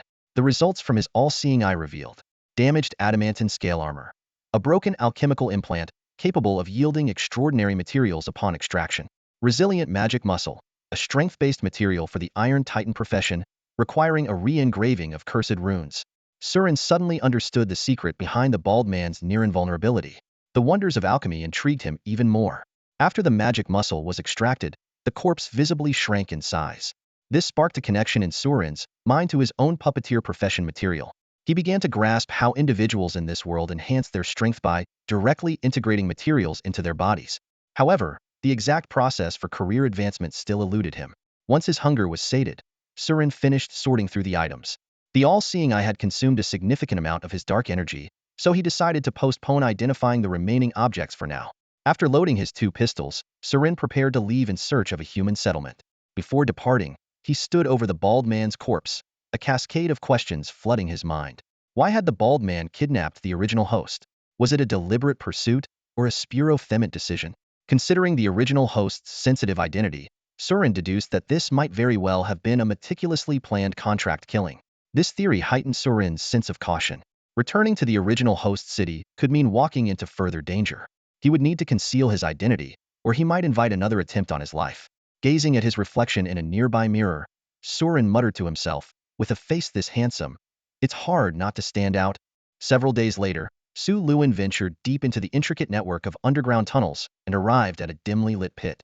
Holding his breath, his gaze grew heavy as he locked eyes on a humanoid monster hundreds of meters away. The creature still bore remnants of human clothing and equipment, but had grotesquely mutated into a bloated, giant-like figure. It wandered aimlessly through the cavern, scavenging for food. Su Luin's finger rested on the trigger of his alchemical firearm, loaded with specialized rounds, ready to fire a fatal shot at the creature's head. These mutated humans, unable to withstand the corrosive power of the curse, had transformed into monsters with highly sensitive hearing. Stripped of their intelligence, they were left with only primal instincts to hunt and kill. Fortunately, the creature eventually lumbered off in another direction. Su Luin let out a quiet sigh of relief and muttered under his breath, "Phew. Just how many bizarre creatures are lurking in this underground world?"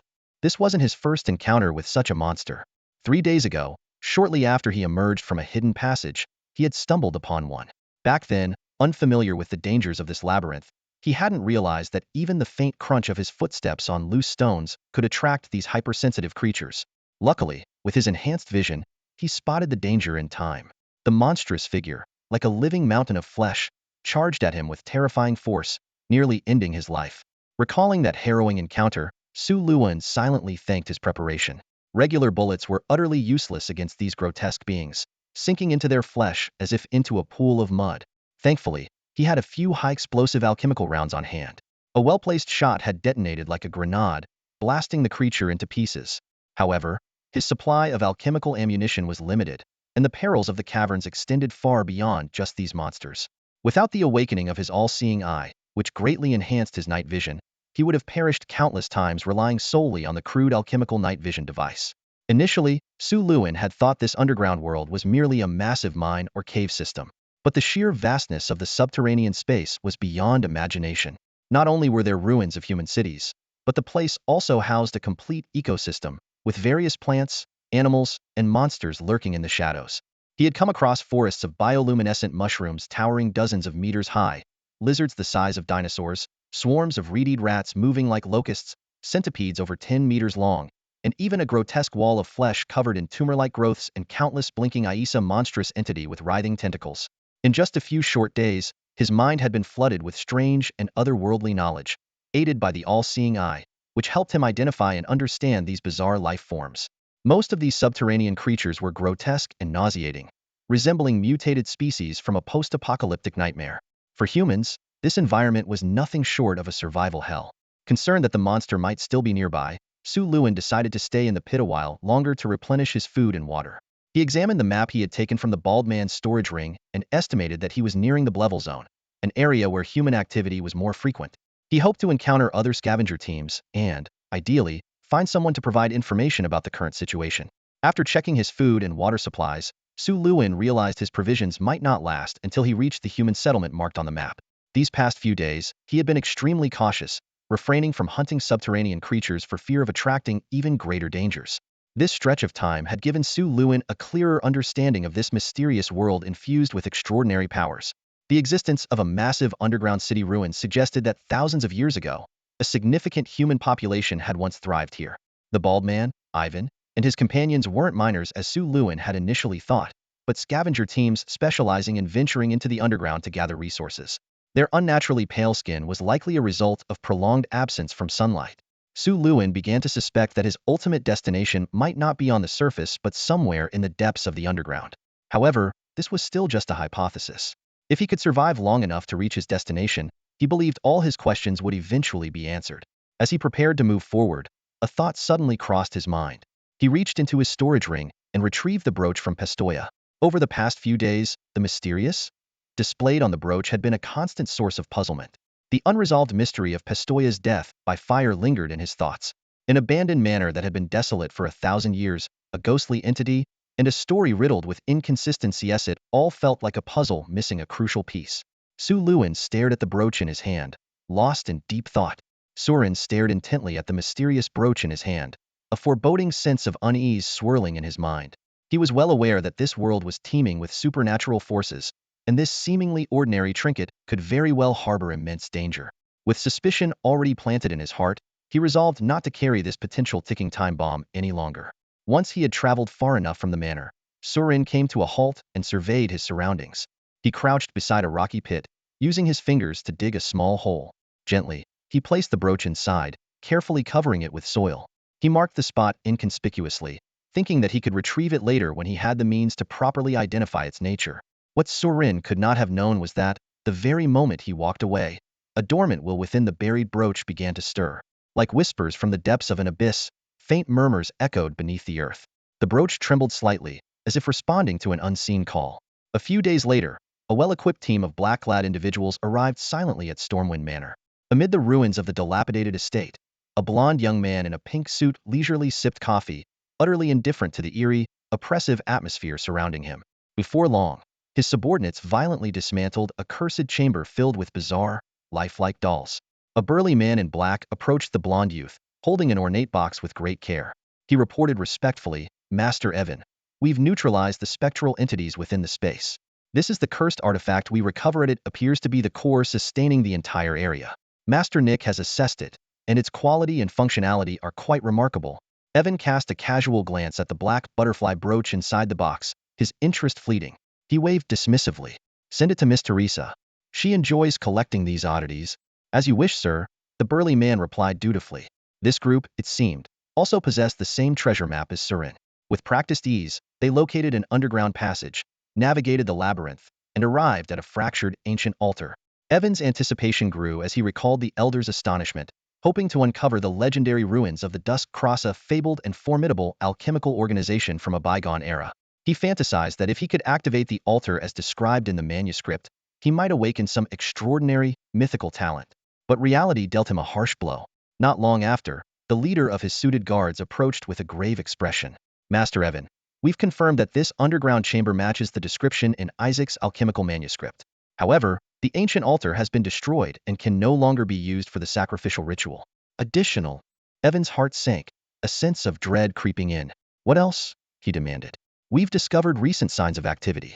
It appears the altar may have already been triggered by someone." The report struck Evan like a hammer, shattering his hopes. His fury erupted. "Impossible. That information was exclusive to us." Suddenly, a chilling thought crossed his mind. Clenching his teeth, he growled, "Damn it. It must be that old bastard's doing." After a moment of composure, Evan asked, "What about the other ancient city ruins?" "We've sent a team to investigate, but none have returned. Preliminary assessments suggest the danger level is at least classified as red." Meanwhile, far from the manor, Surin, after several days of travel, finally came across signs of human activity. Lowen beamed with excitement as he announced to his teammates that he had successfully landed his new job. The captain patted him on the shoulder with a grin and said, "The alchemical prosthetic materials for the windrunner profession are quite diverse. This time, our main targets are lightning lizards and cavehorn hounds. There are plenty of them in the shallow layers of the undercroft. If we're lucky, we might even come across an aberrant-level mutated creature and extract some silver-grade cursed materials." Lowen's smile faltered slightly. "Don't tease me. Buying the job materials and prosthetic blueprints has already drained my savings. If we don't get a good haul this time, I'll be completely broke." The teammates chimed in to reassure him, saying that once he became a professional, his combat power would skyrocket, and he'd recover his investment in no time. Hearing this, Lowen felt a little more at ease. The 8-member scavenger team set up camp in the ruins of a dilapidated watchtower. It happened to be a key waypoint marked on Sullen's map. As the group chatted, the member on watch suddenly gave a low warning. "Careful, someone's coming from over there." Meanwhile, Sullen was trudging through the dim and oppressive undercroft on his own. His situation was dire. His food supply was nearly gone, and finding drinkable water had become a critical issue. The water sources in the undercroft were all contaminated, causing mutations when consumed. Only now did Sullen understand why the murky water in the bald man's storage ring was still drinkable. It was a rare commodity. Faced with no other options, Sullen decided to take the risk of approaching the scavenger team. He knew it was dangerous, but he had no choice. As he drew closer and noticed the sniper on the watchtower aiming directly at him, he quickly raised his hands and shouted loudly, "I mean no harm. I just want to trade for some food and water." The scavenger team began murmuring amongst themselves. Someone pointed out the red flintlock at Sullen's waist. "Isn't that the signature weapon of Ironhead Ivan from the Raven Gang?" Sullen walked forward cautiously. To conceal his identity, he had shaved his eyebrows and head, applied heavy smoky makeup, and transformed his appearance from a dashing gentleman to a scruffy punk delinquent. When he reached the crumbling earthen wall, he realized at least 10 guns were now trained on his head.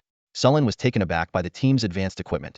intricate steam-powered mechanical weapons, external metal exoskeletons, backpack-sized power boilers, and even fully mechanical prosthetic limbs replacing flesh and blood. This blend of technology left Sullen utterly perplexed. As he pondered the situation, a loud voice suddenly rang out from the wall. "Stop right there." Sullen froze instantly.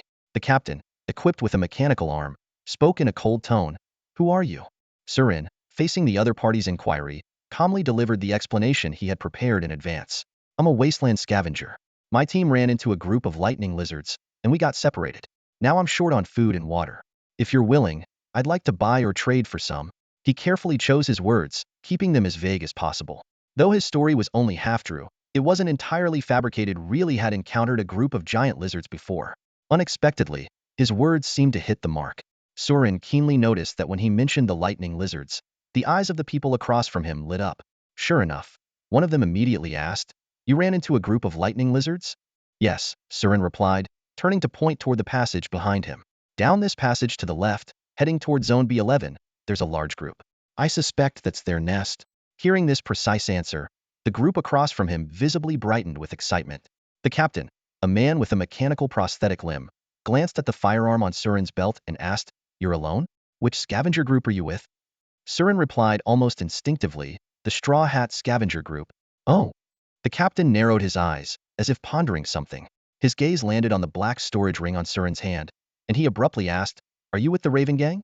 The question immediately caused the expressions of the 8 people across from him to take on a subtly hostile edge. Surin instantly sensed the shift in atmosphere and grew wary. He wasn't familiar with the term Raven Gang, but realized that the captain's tone was confident, as if he'd deduced something about him. Clearly, something was amiss. He guessed the issue might be related to the firearm at his waist. Without prior comparison, he hadn't noticed, but now it was clear that the rune firearm he'd taken from the bald man's storage ring was significantly more advanced than the weapons these people carried. Admitting to being a member of the Raven Gang seemed likely to make things worse. Realizing that further questions could lead to trouble, Surin responded vaguely, "As you can see, I'm just a freelance adventurer. Apologies, I only wanted to buy some food and water. If you don't have any to spare, then that's fine." A freelance adventurer? The captain's expression suddenly became amused. However, he seemed to pick up on Surin's unease, and his face softened into a friendly smile. He gestured for his men to lower their weapons and said, "No, what I mean is, if you're unaffiliated, you might consider joining us. As you can see, we're from the Steam Brotherhood. You can call me Dick." As soon as he finished speaking, someone beside him added, "This is our captain, the renowned, silver-armed Dick of East City's Lang Street District." Surin glanced at the captain's silver mechanical arm and casually complimented, "Of course, I've heard of Captain Dick's reputation." He thought to himself that flattery never hurt, whether or not it was true. Judging by their tone, the Steam Brotherhood seemed to be a significant organization. Moreover, from the way the others spoke, this Dick appeared to be quite formidable. "Silver Arm," Dick suddenly became more cordial, warmly inviting, "Brother, would you like to come into our camp to rest for a bit? We can sell you some food and water." "That would be much appreciated." Though he was no longer staring down the barrels of their guns, Surin felt he had little choice but to accept. Following them into the camp, he saw a fire burning brightly. Surin had no intention of staying long and kept his words to a minimum. However, it was clear that the group was still probing for information about him. "What's your name, brother?" "I'm Surin." "You're not a certified professional yet?" "No, I'm not." "Oh, then you should really consider joining the Steam Brotherhood," Dick said enthusiastically. "Once you're with us, you'll have access to a wide range of materials and blueprints for alchemical implants. You know, outside of the Cross Association and the Raven Gang, no one offers better resources than we do. And if you're looking to upgrade to mechanical prosthetics, only the Steam Brotherhood has the best options." "I'll think about it," Surin replied, gleaning useful information from their conversation. It seemed the city they referred to had an inner and outer section, with the outer city dominated by 3 major factions. Seeing that Surin wasn't committing right away, Captain Dick shifted the topic to their current mission. He cautiously said, "We're out here to gather cursed materials for our vice-captain, Lorne, to craft an alchemical implant. Our targets are the leg tendons of lightning lizards or the hide of chasm hounds. If you happen to have any of these materials, we'd be willing to buy them from you." "Sorry, I don't," Surin replied. "Our group got split up not long after setting out, so we haven't made any significant gains." Despite the seemingly friendly tone of the conversation, Surin remained on high alert. In the end, the group provided him with 3 days' worth of water and food. Surin hadn't initially planned to think so poorly of human nature, but the next moment's actions made him realize he had to act. When they handed him the water flask, the result from the all-seeing eyes appraisal was clear: neuroparalytic toxin in the water. Their intentions were unmistakable. Surin recalled why they hadn't attacked him outright earlier, likely because he was alone, and they couldn't be sure whether he had any hidden cards or concealed strength. By now, their probing was sufficient, and they believed it was time to strike. Poisoning the water was undoubtedly the best option. Drink it, and it would all end. Even if he didn't, they had the numbers to act directly. Realizing their malicious intent, Surin's gaze sharpened. On the surface, the group appeared to be casually chatting around the campfire, but in reality, it felt more like a deliberate encirclement. He noticed their wandering eyes repeatedly lingering on the flintlock pistol at his waist. Clearly, any sudden movement from him would prompt them to act first. Feigning ignorance, Surin unscrewed the flask. He was acutely aware that even if he drew his gun in record time, he could fire at most 1 or 2 shots, while there were 8 of them. Not to mention, there was the highly dangerous professional among them, Silverhand Dick. Fortunately, aside from 2 lookouts, the other 6 were all within a 10-meter radius of him, just within the effective range of the cursed artifact, the rune effigy. With an earnest smile on his face, Surin pretended to take a sip. But just as the flask was about to reach his lips, he paused, as if suddenly remembering something, and said with a smile, "Captain Dick, thank you for your hospitality. Despite some dangers on this trip, I did manage to find something worthwhile." As he spoke, he casually removed the pouch from his waist, revealing a small wooden box inside. Though Dick maintained a friendly expression, a flicker of wariness crossed his eyes. He was confident that even if Surin were to pull out a grenade and detonate it, he could evade in time. "This is something I found at an old manor ruin earlier. I haven't quite figured out its purpose yet, but I'd like to give it to you as a token of thanks, Captain Dick," Surin continued, maintaining his act of cluelessness as he opened the box and revealed the rune effigy. The moment the effigy was exposed to the air, an invisible wave of spiritual energy erupted outward. Its power was evidently far greater than anticipated. Even Captain Dick's gaze turned vacant at the sight of the effigy. The other 5 by the campfire similarly appeared as though their souls had been drained, their eyes frozen in place. This was the moment Surin had been waiting for. His expression turned fierce in an instant as he drew his flintlock without hesitation and fired at Captain Dick's eye socket. Bang! Dick's head exploded like a shattered watermelon. At the same time, system notifications rang out in quick succession. Acquired memory shards of Dick Nelson 2. Gained intermediate mechanical knowledge. Obtained memory fragment. There are more and more mutation incidents in the city, it feels. Steam mechanic combat experience 4. Mental power 0.13. Gray mist rose from Dick's corpse, and with a wave of his hand, Surin absorbed it into his soul. He had no time to process the newly acquired information. Immediately, he raised his gun and fired another shot, this time at the sniper in the distant watchtower. The bullet struck the sniper's abdomen, and a figure tumbled from the high perch. Although the 2 snipers were outside the effigy's range of influence, they clearly hadn't anticipated Surin's sudden counterattack, let alone his ability to subdue 6 people and kill their captain in an instant. After firing twice, Surin knew he wouldn't get a chance for a third shot. The snipers weren't fools, they would retaliate immediately. Without hesitation, he leapt backward and took cover behind a mud wall. As expected, a split second later, a bullet struck the wall with a sharp crack, nearly piercing through its entire thickness and narrowly missing Surin. Then came the staccato of automatic gunfire, and within moments, the nearly 1-meter-thick mud wall was reduced to rubble. Now, the only remaining threat was the sniper still perched in the watchtower. Surin was well aware of his disadvantage in marksmanship and terrain. In a gunfight, a handgun could hardly compete with a sniper rifle. Without hesitation, he drew his firearm loaded with specialized alchemical bullets and fired repeatedly at the watchtower's position. 6 bullets tore through the air, 2 incendiary rounds, 2 high-explosive rounds, and 2 shock rounds, instantly engulfing the area in a storm of firepower. The explosions were deafening, and the watchtower collapsed in a blaze of flames. Even from 100 meters away, Surin felt his head buzzing from the shockwaves. He wasted no time and dashed out from his cover under the veil of thick smoke. Thanks to his enhanced vision, he spotted a figure struggling to rise amidst the haze. The sniper. Without a shred of hesitation, Surin fired 2 more shots, ensuring the sniper was completely neutralized. Obtained memory fragment of Zeno's Carter 2.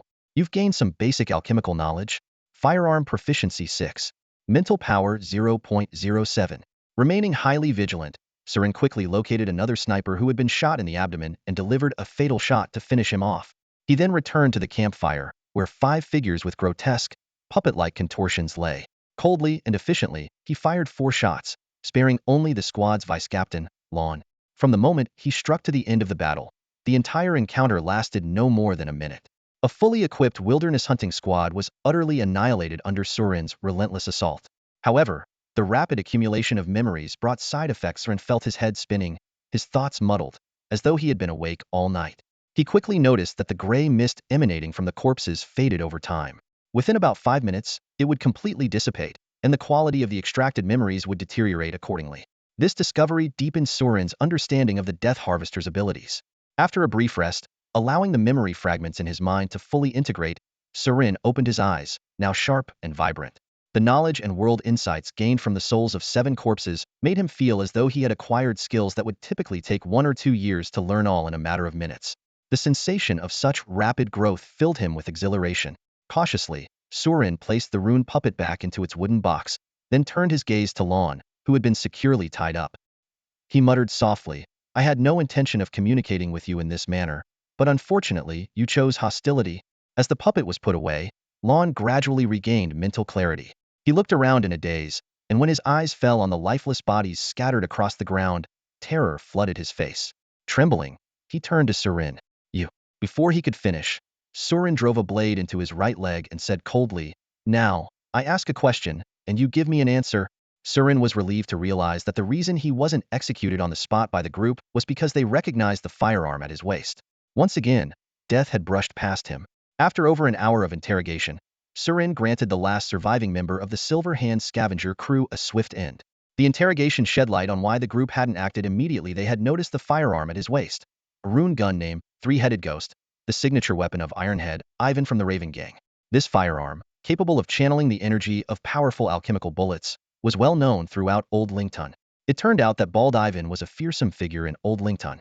As a seasoned assassin for the Raven Gang, his ruthless methods and vengeful nature made him someone few dared to provoke. When the group saw Surin alone, they were tempted to rob and kill him, but hesitated due to uncertainty about his connection to Ivan. This explained their earlier cautious probing. Surin thought to himself, its true fortune favors the bold and daring. This adventure had paid off handsomely. He acquired 10 storage rings, ample food, and water supplies. Though he wasn't familiar with the value of goods in this world, seeing that the alchemical bullets on 8 corpses didn't come close to matching what Bald Ivan alone carried, he speculated that despite the high risks, the rewards were worthwhile. His most valuable loot came from the corpse of Silverhand Dick, a peculiar blood vessel and a bone. The omniscient I immediately provided detailed information. The blood vessel was identified as the Shuddering Witch's vein, with a black iron grade. It was a material for warlock machinist gunslingers, offering moderate skill enhancement and slight improvement in neural reflexes. While its cursed properties were relatively intact, it would require re-enchantment for optimal use. For Surin, its compatibility with his body was 61, making it an unremarkable but usable item. The bone, on the other hand, was a golden humerus, a Tier 1 alchemical bioimplant, perfectly suited for gunslingers. It could replace part of the host's skeletal structure, granting attributes such as 6 resilience, 153 stability, and 175 bone durability. According to Lon, these 2 cursed items could fetch at least 100,000 liso each on the black market. To put that into perspective, the monthly salary of an ordinary mechanical worker in this world was only around 3,000 liso. This haul was enough to make someone rich overnight. Surin was glad he had decisively killed Silverhand Dick. As Lon had explained, professional combatants were formidable opponents. Dick's mechanical arms had been modified in the style of a gunslinger, and given the chance, he could transform into a walking Gatling gun. The flexibility of such prosthetic limbs far exceeded external exoskeletons. Even under mental control, the mechanical arms would automatically activate their counterattack mechanism, an inherent feature of bioimplants, unaffected by mind control.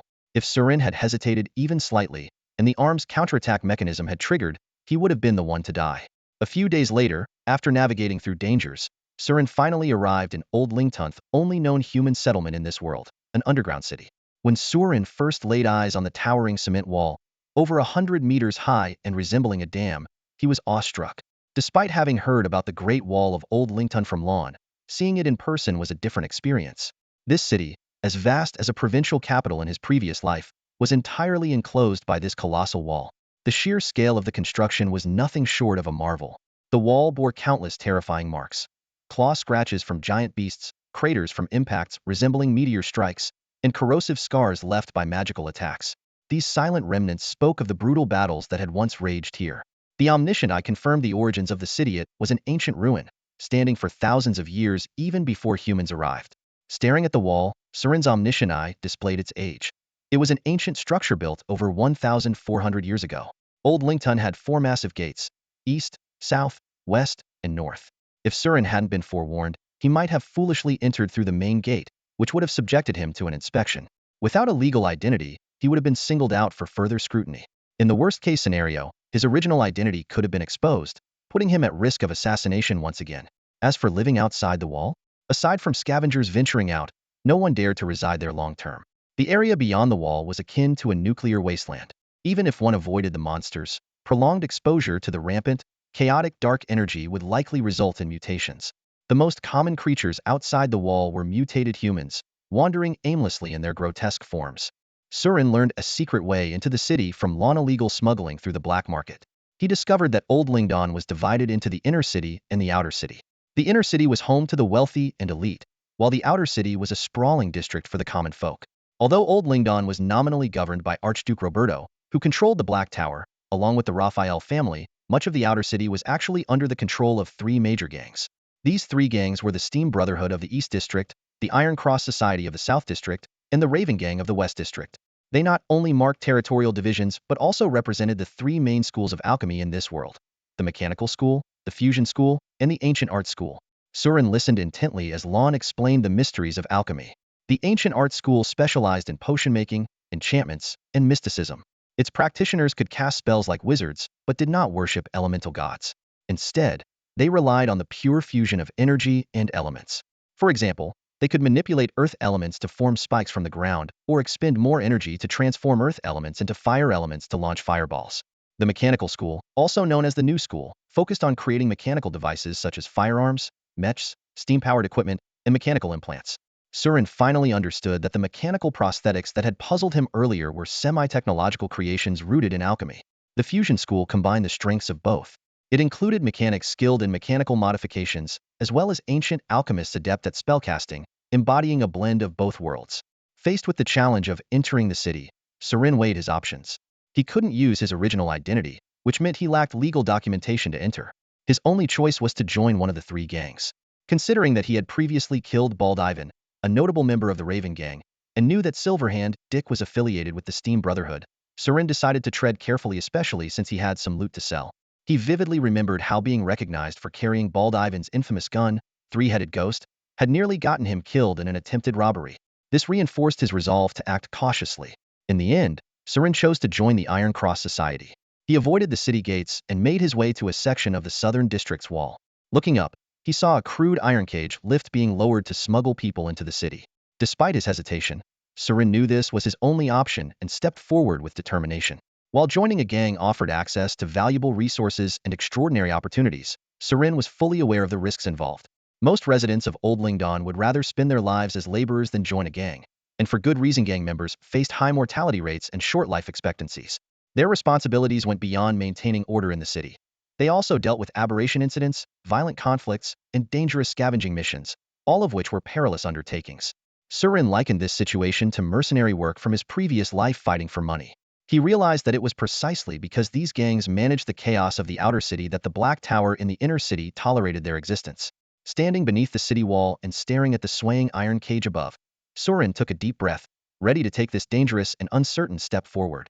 On the city wall, a group of armed individuals stood tall, their appearances as varied as their attire. Some were dressed in punk-style outfits, while others wore sleek black suits and trench coats. Each of them had a striking Iron Cross emblem prominently displayed on their clothing, the symbol of the Steel Cross Gang. Every day in Old Lington, all sorts of people sought to join the gang. Fugitives with no place to turn, murderers, opportunists dreaming of sudden wealth, and ambitious individuals craving extraordinary resources.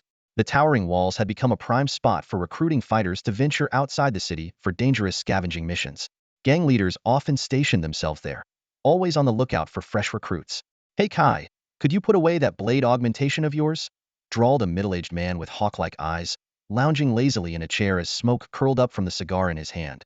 Flashing it around like that makes it look like Steel Cross professionals have never seen anything impressive before.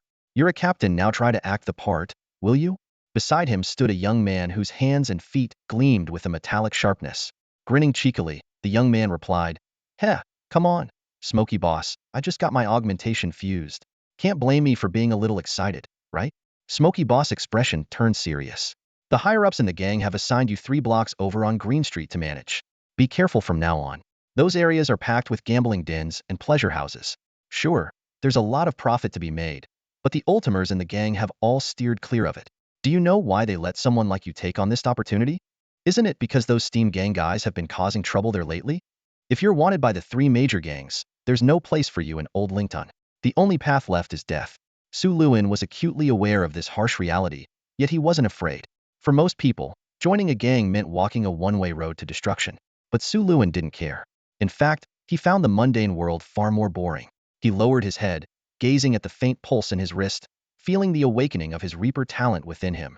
He understood that to grow stronger, he was destined to confront death. A high mortality rate? That only piqued his interest further. Having arrived in this strange world, tiptoeing around everything would be the true monotony. Su Luin realized he had already fallen in love with this dangerous and exhilarating new reality. Soon after, Su Luin followed a group of rookies and their leader, Captain Kai, down the city walls and into Old Lington. The sight before him took him aback. Sprawling slums stretched as far as the eye could see, resembling the ruins of post-war Syria. Ancient concrete and steel structures loomed like towering walls, bearing the scars of a catastrophic war from centuries ago. Amid these ruins, a new civilization was rising. Tall steam chimneys and ironclad shantytowns formed the outline of modern-day Old Lington. In the distance, the inner city was separated by another towering wall, glowing brightly with lights. At the heart of the city, a shadowy black tower of indeterminate height loomed, exuding a mysterious and oppressive aura. Sitting quietly in the open-top steam vehicle, Su Luin observed the unfamiliar city. As a traveler from another world, he refrained from speaking too much, wary of revealing his ignorance. Captain Kai, however, seemed to have taken a liking to Su Luin, particularly praising his awakened eagle-eye talent, which was well suited for the gunner profession. Once your dark spirit energy reaches its limit, you can advance to a profession, Kai said.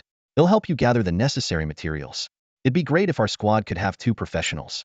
Su Luin replied with a simple acknowledgement, and Kai didn't press further. Instead, he waved his hand and said, "Let's go. They'll show you around our patrol area. And don't worry, there are plenty of beautiful women here." The men on the vehicle exchanged knowing smiles at this. The vehicle sped through the streets and soon arrived at Green Street. Situated at the intersection of Wellington District in the East City and Quinsun District in the South City, it was one of Old Lington's 3 major entertainment hubs. The area's lucrative profits often led to conflicts between the Cross Society and the Steam Gang. The streets were a chaotic mix of gamblers, scavengers, and outlaws. Gunfights and brawls were a daily occurrence, with bodies frequently left in the streets.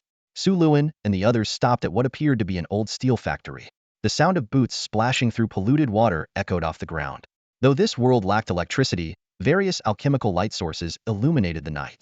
Not far away, the vibrant neon lights of bars and clubs painted the streets in a colorful, ambiguous glow. The gang's meeting point was nearby, where a group of people had been waiting. Dressed in leather jackets and pants, with hair in wild colors, they casually toyed with firearms as if they were mere lighters. Su Luin couldn't help but think his bald, punk-style appearance made him blend in perfectly with the group. "Hey, Captain Kai. You're back. Yo, these rookies look promising." "Haha, Captain. Why didn't you bring back a female recruit this time?" Kai exchanged greetings with the gang members before introducing Su Luin and the others. "This is Su Luin, Kig, Sapa, and Andrew. From now on, we're all brothers." There wasn't much ceremony among the gang. A simple fist bump sufficed as an introduction. On their very first day, the recruits were sent straight to work. Efficiency was the hallmark of gang life. Kai led Su Luin and the other 3 rookies, along with a few veteran members, on a patrol. The group of over 10 people strolled through the territory, making their presence known just like gangs from Su Lun's previous life. As they walked, Kai explained, "Our job is simple. Every night, we patrol the 3 street blocks around Green Street. If there's trouble, handle it. If not, just do your thing." He handed each person a small alchemical device with a communication function, instructing, "Always carry this communicator with you. If there's an emergency, we'll call everyone. Make sure to respond immediately, or you'll face the consequences of breaking gang rules." Kai then turned to a burly man with a shotgun slung over his shoulder. "Sam, explain the rules to the rookies so they don't mess up and get themselves in trouble." Sam responded enthusiastically, "Got it." Su Luin quickly grasped the situation. The job was straightforward: patrol the streets like they were doing now. They'd gather at 7 p.m. every night, work for half an hour, and have the rest of the time to themselves, as long as they stayed within the territory. Gambling, drinking at Barsit didn't matter. It all seemed easy. But Su Luin knew that in this dangerous world, easy often meant the risks were even greater. "Hey, Boss Clive. Business is booming, I see." Milton greeted warmly, then lowered his voice. "I heard you've got some fine goods in stock recently. Save a few beauties for me and the boys tonight, will you?" The influence of the Crusaders was like an invisible web, tightly enveloping every corner of Green Street. Kai and his men moved through the street with ease, welcomed warmly by the madams and women of the nightlife establishments. Surin trailed behind them, astonished by the scene before him. This seemingly run-down industrial city hid a vibrant and bustling side that he had never imagined. Green Street was lined with countless entertainment venues, rivaling the liveliness of the massive clubs from Surin's memories of his past life. The streets were packed with people, the noise of laughter and chatter filling the air. Groups of heavily made-up women stood along the sidewalks, dressed provocatively with long legs and ample curves on full display, leaving little to the imagination. The entire street was steeped in an atmosphere of indulgence and desire. Surin was surprised to discover that the fashion in Old Lingdon was far more diverse and daring than he had anticipated. Virtually every seductive outfit designed to ignite a man's imagination could be found here. The women weren't just bold and alluring, they proudly flaunted their figures. Even when wandering hands roamed over them, they responded with playful giggles and teasing remarks, seemingly unfazed. "Oh, Elena, you seem to have gained some weight," a man teased. No, not complaining. I mean, it feels even better now." Elena responded with a coquettish laugh. "Hey, Lisa, haven't seen you around lately. Which guy have you been sneaking off with?" Another voice called out. "Wah." One of the women blew a kiss toward Kai. "Captain Kai, will you be joining us tonight for some fun?" Kai and his seasoned crew navigated the lively street with practiced ease, exchanging banter and jokes along the way. It was clear they were not only the local enforcers, but also frequent patrons of the area. Surin and the other newcomers followed behind, using the opportunity to familiarize themselves with the scene. The rules of survival in Old Lingdon were harsh and unvarnished. For those unable to take up combat-related professions, life was as cheap as weeds on the street. A few hundred lisos could buy a night with a decent-looking woman. For gang members earning 20,000 lisos a month, they could easily immerse themselves in a life of indulgence. Green Street had three main thoroughfares, each corner steeped in the scent of violence, lust, and illicit trade. The patrol first passed through a street dedicated entirely to nightlife, before moving on to the bar district. Neon signs and dazzling colors lit up the night, creating a surreal picture of hedonistic revelry. The bars on this street had a distinct industrial aesthetic, with steel elements incorporated into every detail. Just as Surin began to find the patrol monotonous, an unexpected event broke the routine. As they walked past a bar called the Elephant Tavern, a middle-aged man with a tea-colored beard hurriedly stopped Kai. "Captain Kai, you're here just in time," the tavern owner said with a worried expression. "There's been some trouble in my place. I need you to take a look." He led Kai and his team to the back alley, pointing at a gruesome, half-eaten corpse on the ground. "Looks like some poor soul got drunk and passed out back here last night. Now you can see for yourself something's chewed off half his body." The alley was cluttered with empty bottles, a stark contrast to the polished interior of the tavern. It was dark, filthy, and reeked of decay. With his keen eyesight, Surin noticed jagged bite marks covering the corpse, as if it had been devoured by a sizable creature. Nearby, several grimy sewer grates lined the street, and the foul stench emanating from them was overpowering. The owner, seemingly accustomed to such horrors, continued to complain. "Captain Kai, there's something lurking in the sewers, some kind of monster. People have been talking about homeless folks disappearing, probably snatched up and eaten. It's scaring everyone, and I'm worried I'll hurt my business if this keeps up." "Got it," Kai said casually, giving the corpse a brief glance before kicking it into a nearby trash bin. The body would soon be picked clean by rats, and no one would care who the unfortunate victim was. Wiping his boot on the ground, he turned to the owner. "Don't worry, Mr. Chapman. They'll send someone to look into it." With that, Kai wasted no time lingering and led the group away from the Elephant Tavern. Back on the main street, a curious rookie asked, "Captain, are we going to investigate this later?" This was the same question on Surin's mind. He had assumed this kind of situation fell under their responsibilities. But Kai merely chuckled dismissively. "Investigate? Old Lingdon's sewer system is a 1,000-year-old relic. The underground layout is 10 times more complex than the streets above. No one can figure out the full structure down there. It's a haven for all kinds of mutated creatures. Who the hell wants to go into that stinking hellhole?" He paused and added, "As long as those monsters don't come up to the surface, it's not our problem. If we've got time to investigate, we'd be better off enjoying ourselves." "Got it, Captain," the group replied, clearly relieved at not having to take on the dangerous task. The patrol continued through Green Street, stopping at various venues from the nightlife district to the bars, and finally to the gambling dens. They made their presence known at each location, like dogs marking their territory, ensuring everyone was aware of their authority. Before long, they reached an underground fight club. When Surin noticed a faint gray mist rising from the body of a gladiator who had just been beaten to death in the ring, his eyes lit up. At last, things were starting to get interesting. He realized that, for the foreseeable future, he wouldn't be lacking in things to do. Surin never expected to find death matches in the underground casino of the Green District. These brutal fights had no round limits. Victory or death could come in an instant. Gladiators fought with all their strength for survival, every move carrying lethal intent, making the spectacle both gripping and horrific. The unpredictable outcomes heightened the thrill for spectators, pushing the adrenaline rush of gambling to its peak. In the underworld, these bloody matches had become the most popular form of betting entertainment. When Surin followed Captain Kai into the Crimson Bastion fight den, he noticed the intimidating effect of the cross-star emblem on their uniforms. The gamblers immediately stepped aside, creating a clear path for them. The air was heavy with a sweet, cloying scent, an alchemical hallucinogen designed to excite the senses, highly sought after on the black market. The underground's second level was as large as an indoor basketball court, with a massive octagonal cage dominating the center of the space. Inside, two blood-soaked gladiators were locked in a life-or-death struggle. After a few rounds of fierce combat, the one nicknamed Skullcrusher executed a swift, bone-snapping move, breaking his opponent's neck. The crowd erupted in deafening cheers, mingled with the curses of gamblers who had lost their bets. But Surin's gaze was fixed on the gray mist rising from the corpse in the distance, his eyes narrowing slightly. Joining this gang might not have been a bad decision after all. Kai noticed the unusual look in Surin's eyes, mistaking it for shock at the gruesome scene. He introduced the place to the new recruits, saying, "This is the hottest gambling attraction in the Green District." He pointed toward the private boxes at the top of the spectator stands. "Those rooms up there? They're packed with big shots from the inner sidereal high rollers who can afford to throw down fortunes." Surin followed his gesture, glancing at the dark, one-way glass of the private rooms. It felt as if countless unseen eyes were watching from within. One of the rookies asked curiously, "Wouldn't the inner city people avoid a place as dirty as this?" Kai chuckled and shrugged, his tone dripping with disdain. "The inner city doesn't have anything this exciting. If they want real thrills, they have to come to our turf. But it's thanks to those rich patrons that we get to live comfortably."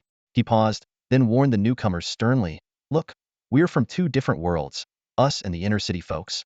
If you ever run into them, don't start trouble. It'll just cause headaches for the boss." Surin and the other rookies nodded in understanding. "Got it, Captain." After showing them around, Kai announced the end of the task. The veteran members immediately dispersed with excitement, while Kai turned to the still-dazed recruits and said, "It's your first day in the gang, go have some fun. The taverns and brothels under our protection offer discounts." All the rookies except Surin exchanged knowing smiles. Noticing Surin's lingering interest in the fight arena, Kai gave him a word of advice.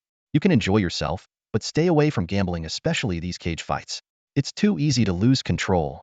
He gestured toward the only veteran who hadn't left, Sam. "Take him, for example. He blew his entire paycheck in one night last month. Now he has to rely on his brothers just to eat." Called out, Sam looked like a scolded child as he muttered weakly, "I was on a winning streak at first. I made thousands." The gambler's mindset is universal: win and you get greedy, lose and you try to claw it back, only to dig yourself deeper. Surin could tell that Kai was genuinely concerned about him losing all his money. It left him with a good impression of the captain. Kai rolled his eyes, ignoring Sam's excuses. With a wave of his hand, he gestured to Su Luin and the others. "All right, you guys can go too." Everyone nodded in unison and responded, "Yes, Captain." As soon as Kai left, the group let out a collective sigh of relief. The three newcomers, however, had a glint of excitement in their eyes, clearly eager to indulge in the company of those beautiful women. After all, wasn't joining a gang all about living a life of indulgence and excess? "Su Luin, aren't you coming?" someone asked. "No, I think I'll stay here for a while," Su Luin replied, shaking his head. His gaze never left the fighting ring. Rationality reminded him that in this world, strength was the key to survival. His newly awakened Reaper's talent needed time to develop. Only by living long enough could he seize any real opportunities. In that fleeting moment, another bloody match began. Inside the octagonal cage, two new fighters stepped in, their brutal blows quickly igniting the crowd's fervor. Su Luin pushed his way through the wave of gamblers, moving closer to the cage. To collect fragments of memory, he needed to be close enough. Some gamblers, annoyed by the jostling, were about to lash out, but the moment they noticed the cross-star emblem on Su Luin's clothing, they immediately fell silent. The Iron Cross Society still held an undeniable aura of intimidation over the common folk. Ignoring the wary glances around him, Su Luin made his way to the left side passage of the fighting cage. If he remembered correctly, this was where the bodies were dragged away. Despite the deafening noise of thousands in the casino, he worried someone might notice his act of collecting soul fragments. He deliberately chose this inconspicuous corner. Just then, a graceful woman squeezed through the crowd, holding a tray. Her face lit up with a sweet smile, and her soft voice asked, "Sir, would you like to place a bet? You can't bet on this round anymore, but the next one is still open. Blind bets even come with extra multipliers. 1,000 on the red corner, Su Luin replied casually, pulling out a stack of bills and placing it on the tray. Standing this close to the action, anyone would assume he was just another gambling fanatic. The woman, pressed tightly against him by the crowd, seemed entirely unbothered. She took the money, tore off a betting slip, and even threw him a flirtatious wink. I have a feeling you'll win, sir. Yeah, I think so too, Su Luin said with a faint smile. He knew full well that with his current bald and rugged appearance, he wasn't exactly charming. Her affectionate manner clearly had ulterior motives. He had noticed earlier that these betting hostesses in the casino often went out of their way to please customers. Winning bettors frequently tipped generously. While they couldn't avoid the occasional wandering hands, their nightly earnings often surpassed those of most gamblers. Compared to streetwalkers or brothel workers outside, this job was undoubtedly easier and more lucrative. Kill him! Kill him! A crowd of gamblers near the cage roared, shouting the name of the fighter they had bet on. Though Su Luin had little interest in gambling, he was entirely focused on the fight unfolding before him. This was his first time witnessing such a bloody and brutal match, and it stirred something deep within him, a long-repressed emotion. The fighters in the ring were offering him a vivid lesson in combat in this foreign world. The air was filled with the sound of fists cutting through it, the tension so thick it made one's scalp tingle. Su Luin couldn't help but imagine himself in the shoes of the fighters, feeling a profound sense of unease. He now understood why the all-seeing eye had only rated his combat skills as advanced beginner. If he were in the ring against these fighters, he'd likely be dead within moments. At this moment, Su Luin saw the vast gap in ability with startling clarity. The fighters in the ring moved with lethal precision, swift as bullets, sharp as blades, and every strike aimed to kill. They left no room for retaliation, each move a calculated death blow. This was combat stripped of any pretense, designed solely for survival. It was nothing like the combat Su Luin had imagined. This world was revealing its brutal reality to this outsider, one fight at a time. The fighter on the red side, leveraging his height and reach advantage, quickly ended the match amidst a chorus of cheers. The crowd roared in celebration for the victor, while the defeated combatant's lifeless body was dragged out of the octagon like a dead dog, leaving behind a glaring trail of blood on the floor. Surin watched the scene unfold with an expressionless face. As the corpse was dragged past him, no one noticed the subtle moment when he quietly consumed the gray mist. Memory fragments of what Smith acquired too. You have gained information. I never want to be treated as a slave again, forced to fight in this damned underground pit. You have learned a skill. Ground technique armbar. Combat experience 2. Mental strength 0.05.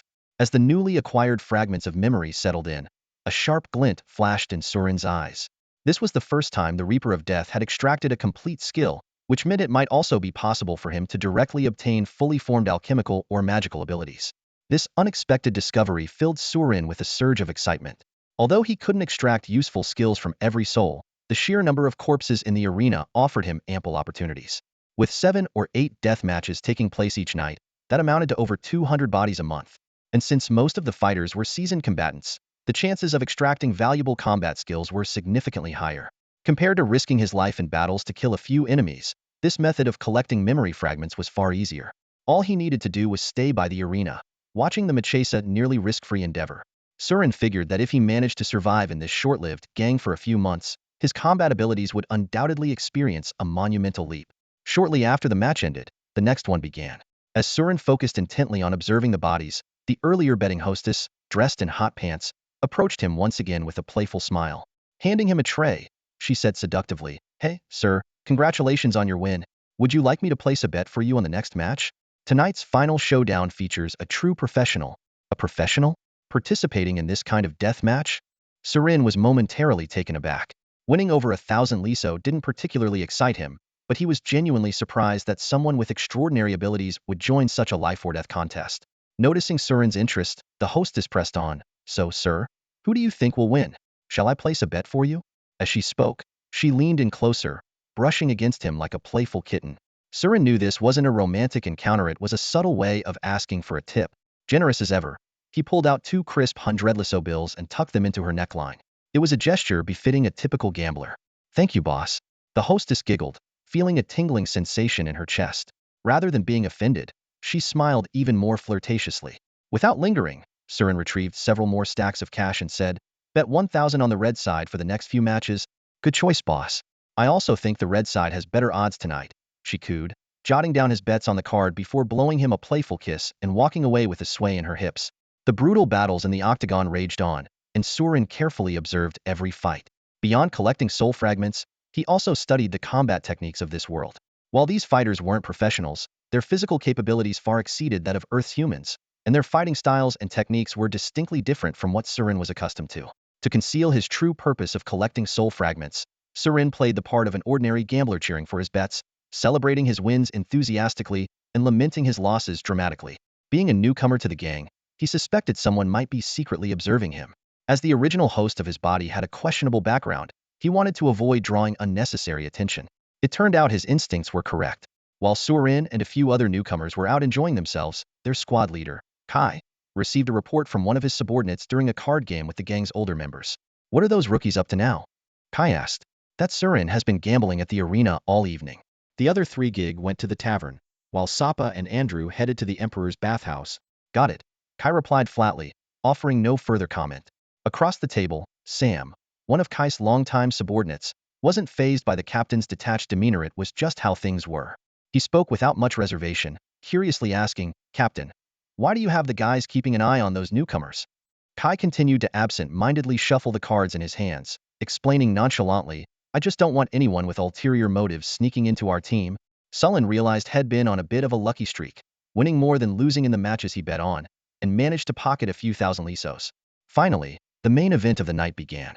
From beneath the arena, the rumbling of an elevator echoed, and the octagonal cage was lowered underground, replaced by a massive, transparent glass dome. This unusual setup stirred a wave of gasps and exclamations among the crowd of gamblers.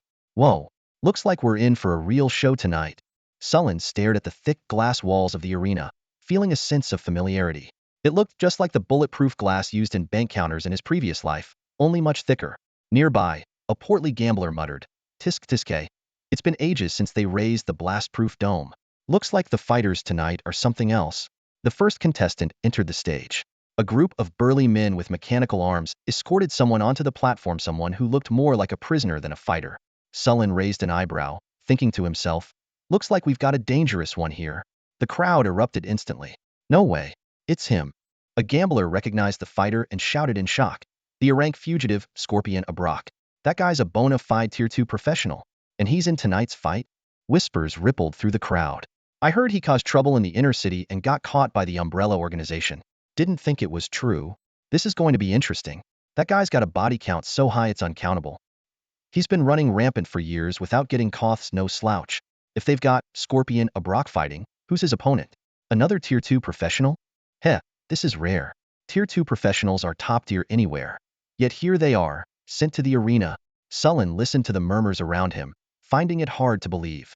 The Iron Cross Society, one of Old Lington's three major gangs, was a powerful supernatural organization. Even so, Tier 2 professionals were exceedingly rare. Even Kai, who controlled 3 whole blocks, was only a novice Tier 1 professional. And yet, tonight's deathmatch had not one, but 2 Tier 2s, with one destined to die? Sullen had no real concept of a Tier 2 professional strength. The Tier 1 professionals he had killed before, like Ironhead, Ivan and Silverhand Dick, were already absurdly strong opponents for him. Without a stroke of luck, it would have been impossible for him to take them down, even 100 times over. But now, 2 Tier 2s were here? What did that mean? Does this mean he'll get to extract the soul of a Tier 2 professional? Sullen's initial shock turned into anticipation. The fight hadn't even started, yet he was already imagining what he could reap from the corpse. Amid the cheers, the second contestant entered the stage. He was a broad-shouldered, imposing man in a sharp suit, with a cold, stern face and a scar running across his left eye.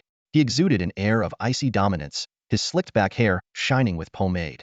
Even as he stepped into the arena, he carried himself with an unmistakable arrogance, like someone who belonged to the upper echelons of society. The announcer introduced him, the Red Demon Gorin. This name didn't seem to carry much weight in the outer city, but a few well-informed gamblers quickly pieced things together. Wait, could it be him? You know him? Not personally, but I heard some gossip recently. Apparently, an inner-city big shot's personal bodyguard got caught fooling around with the boss' beautiful wife. The scandal spread like wildfire. You think this Red Demon is that guy? Could be. Otherwise, who'd willingly send a Tier 2 professional into a death match? Maybe he was sold to the arena, or maybe the big shot himself sent him here to die. TSK. Being a personal bodyguard for someone in the inner city means he's got to be insanely strong. I've heard those big shots only pick bodyguards with at least grade talents, maybe even rare grade ones. Sullen listened to the chatter, deep in thought. But from the looks of it, that scorpion Abrock seemed to be the stronger of the two. Ding ding, the bell rang, signaling the start of the fight. And what happened next left Sullen, the time traveler, utterly awestruck. Suluin frowned as he watched the scene unfolding in the arena, silently lamenting that his bet on the red side might end up losing. On the stage, Red Demon Gorin was locked in a fierce battle with the Class A wanted criminal, Shadow Scorpion Abak. Even before the match officially began, Abak displayed his treacherous nature. The moment the mechanical restraints released him, he swiftly pulled out two pistols and fired at Gorin without hesitation. The deafening sound of gunshots echoed through the arena as the bullets whizzed toward the defenseless Gorin. To everyone's astonishment, Gorin drew his short blade with unimaginable speed, slicing through the oncoming bullets with precision. The sharp clash of metal rang out as sparks flew, and the warped bullet fragments dropped helplessly to the ground. The crowd erupted instantly, filling the air with thunderous applause and cheers. Cries of Red Demon! Red Demon! Resounded throughout the arena. Abak's face darkened slightly, clearly not expecting his ambush to be so easily neutralized. Refusing to back down, he whipped his cloak dramatically, sending several flying daggers hurtling through the air. Once again, Gorin showcased his incredible reflexes, deflecting every single dagger with a series of crisp metallic clangs. In a fleeting moment, Abak moved like a phantom, appearing behind Gorin with a black dagger aimed directly at his throat. His movement was so swift it seemed like teleportation, drawing gasps of amazement from the onlookers. So this is the power of Shadow Scorpion Abak, someone murmured in awe. I heard he awakened the C009 Shadow Step ability. Within 20 meters, he's practically unstoppable. Suluin kept his eyes glued to the fight, afraid to miss a single detail. However, the duel between these two second-tier fighters was so fast-paced that his gaze could barely keep up. In the blink of an eye, they had already exchanged several rounds, their blows creating gusts of wind and flashing streaks of steel. The battle far exceeded Suluin's expectations. He had initially assumed that the experienced fugitive would have the upper hand, but it now seemed that the seemingly obscure bodyguard might be the stronger one. Suluin couldn't help but reflect on how the brutal laws of survival in this world were far more complex than he had imagined. Abek's movement was incredibly swift, almost ghost-like, as if the entire arena was filled with his shadows.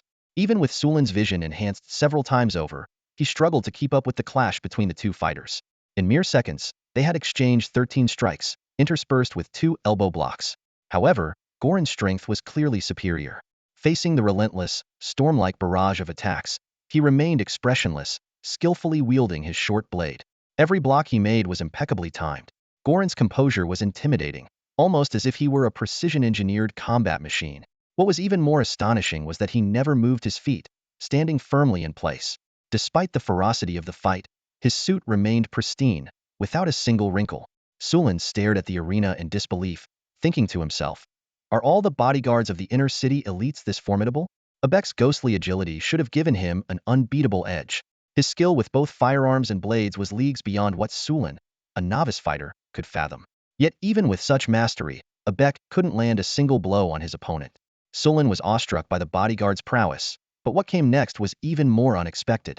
In the arena, the battle between the two second-tier professionals raged on. The average gamblers in the crowd were engrossed in the spectacle, chattering among themselves. Gorin's just been on the defensive this whole time. Why isn't he fighting back? Fight back? He'd need to keep up first.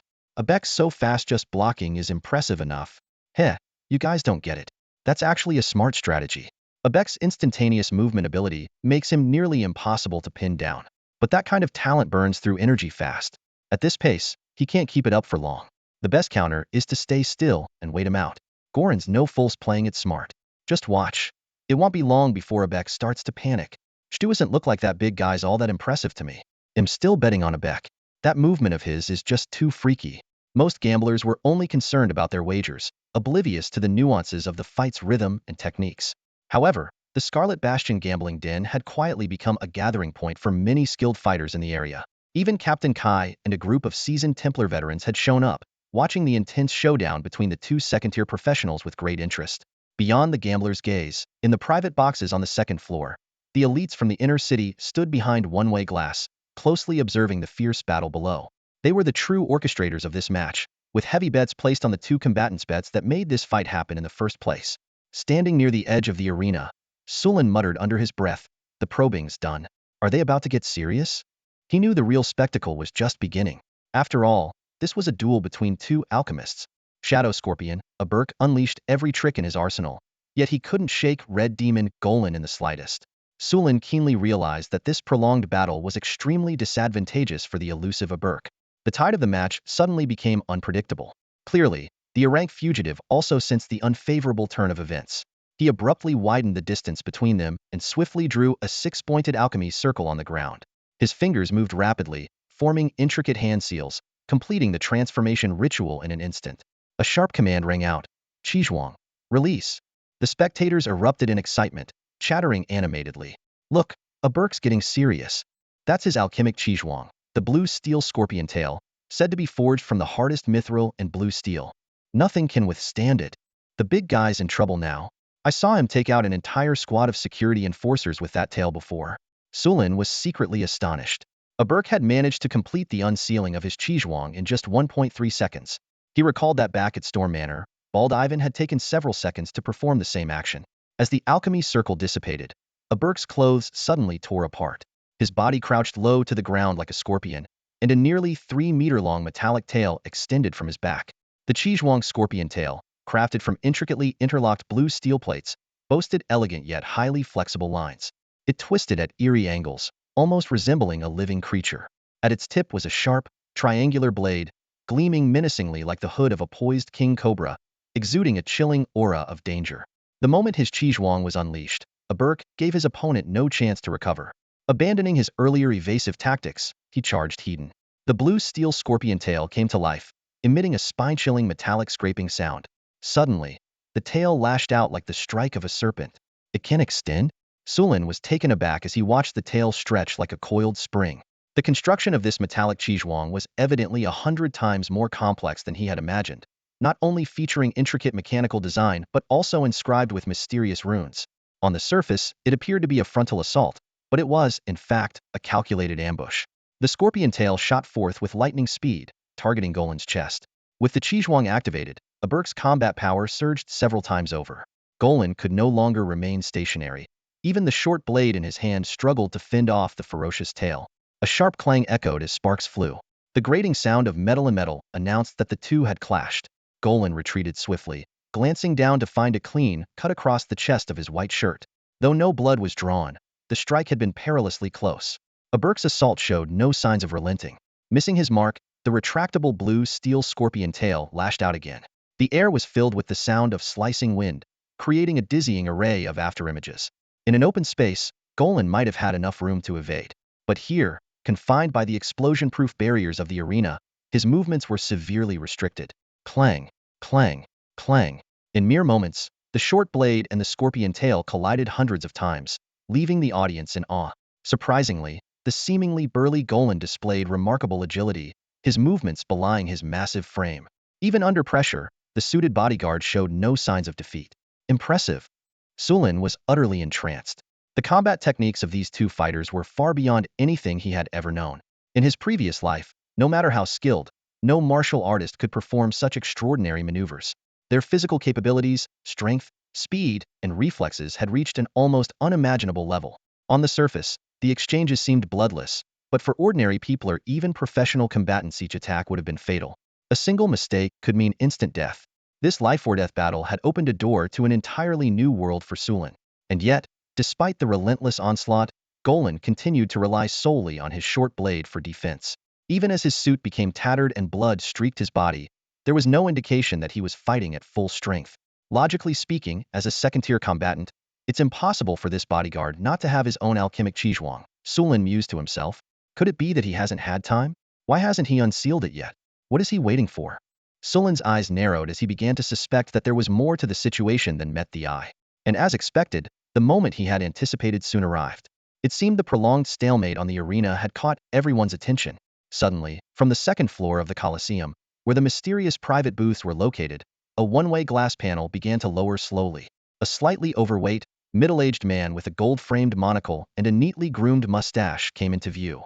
His expression was grim, and his eyes glimmered with a sharp impatience. "Kill him, and I'll grant you your freedom," he called out in a deep, commanding voice. Though not loud, his words carried an almost hypnotic weight, instantly drawing the attention of everyone present. The audience erupted into murmurs. Someone in the crowd recognized the man with the mustache. That's Mendez Batalev, the head of Batalev Distilleries, one voice whispered. In Old Lingdon, where clean water and grains for brewing were scarce, the liquor industry was a goldmine. Mendez Batalev had built his fortune on it, becoming one of the wealthiest elites in the inner city. Clearly, he had a significant bet riding on this fight and could not tolerate a draw or a deliberate loss. Surin immediately pieced it together. This was what Goran had been waiting for all along. Sure enough, with a cold snort, Red Demon, Goran's demeanor shifted dramatically. He transformed like a lion awakened from slumber, the previous calm indifference in his eyes replaced by a tangible, bone-chilling killing intent. No one felt it more acutely than Abak. The notorious A-class fugitive, known for his countless kills, sensed the overwhelming pressure from Goran's sudden surge of power. Alarm bells blared in his mind. Goran's terrifying gaze pierced through him like a blade, forcing him to abandon any thoughts of conserving his strength for a future escape.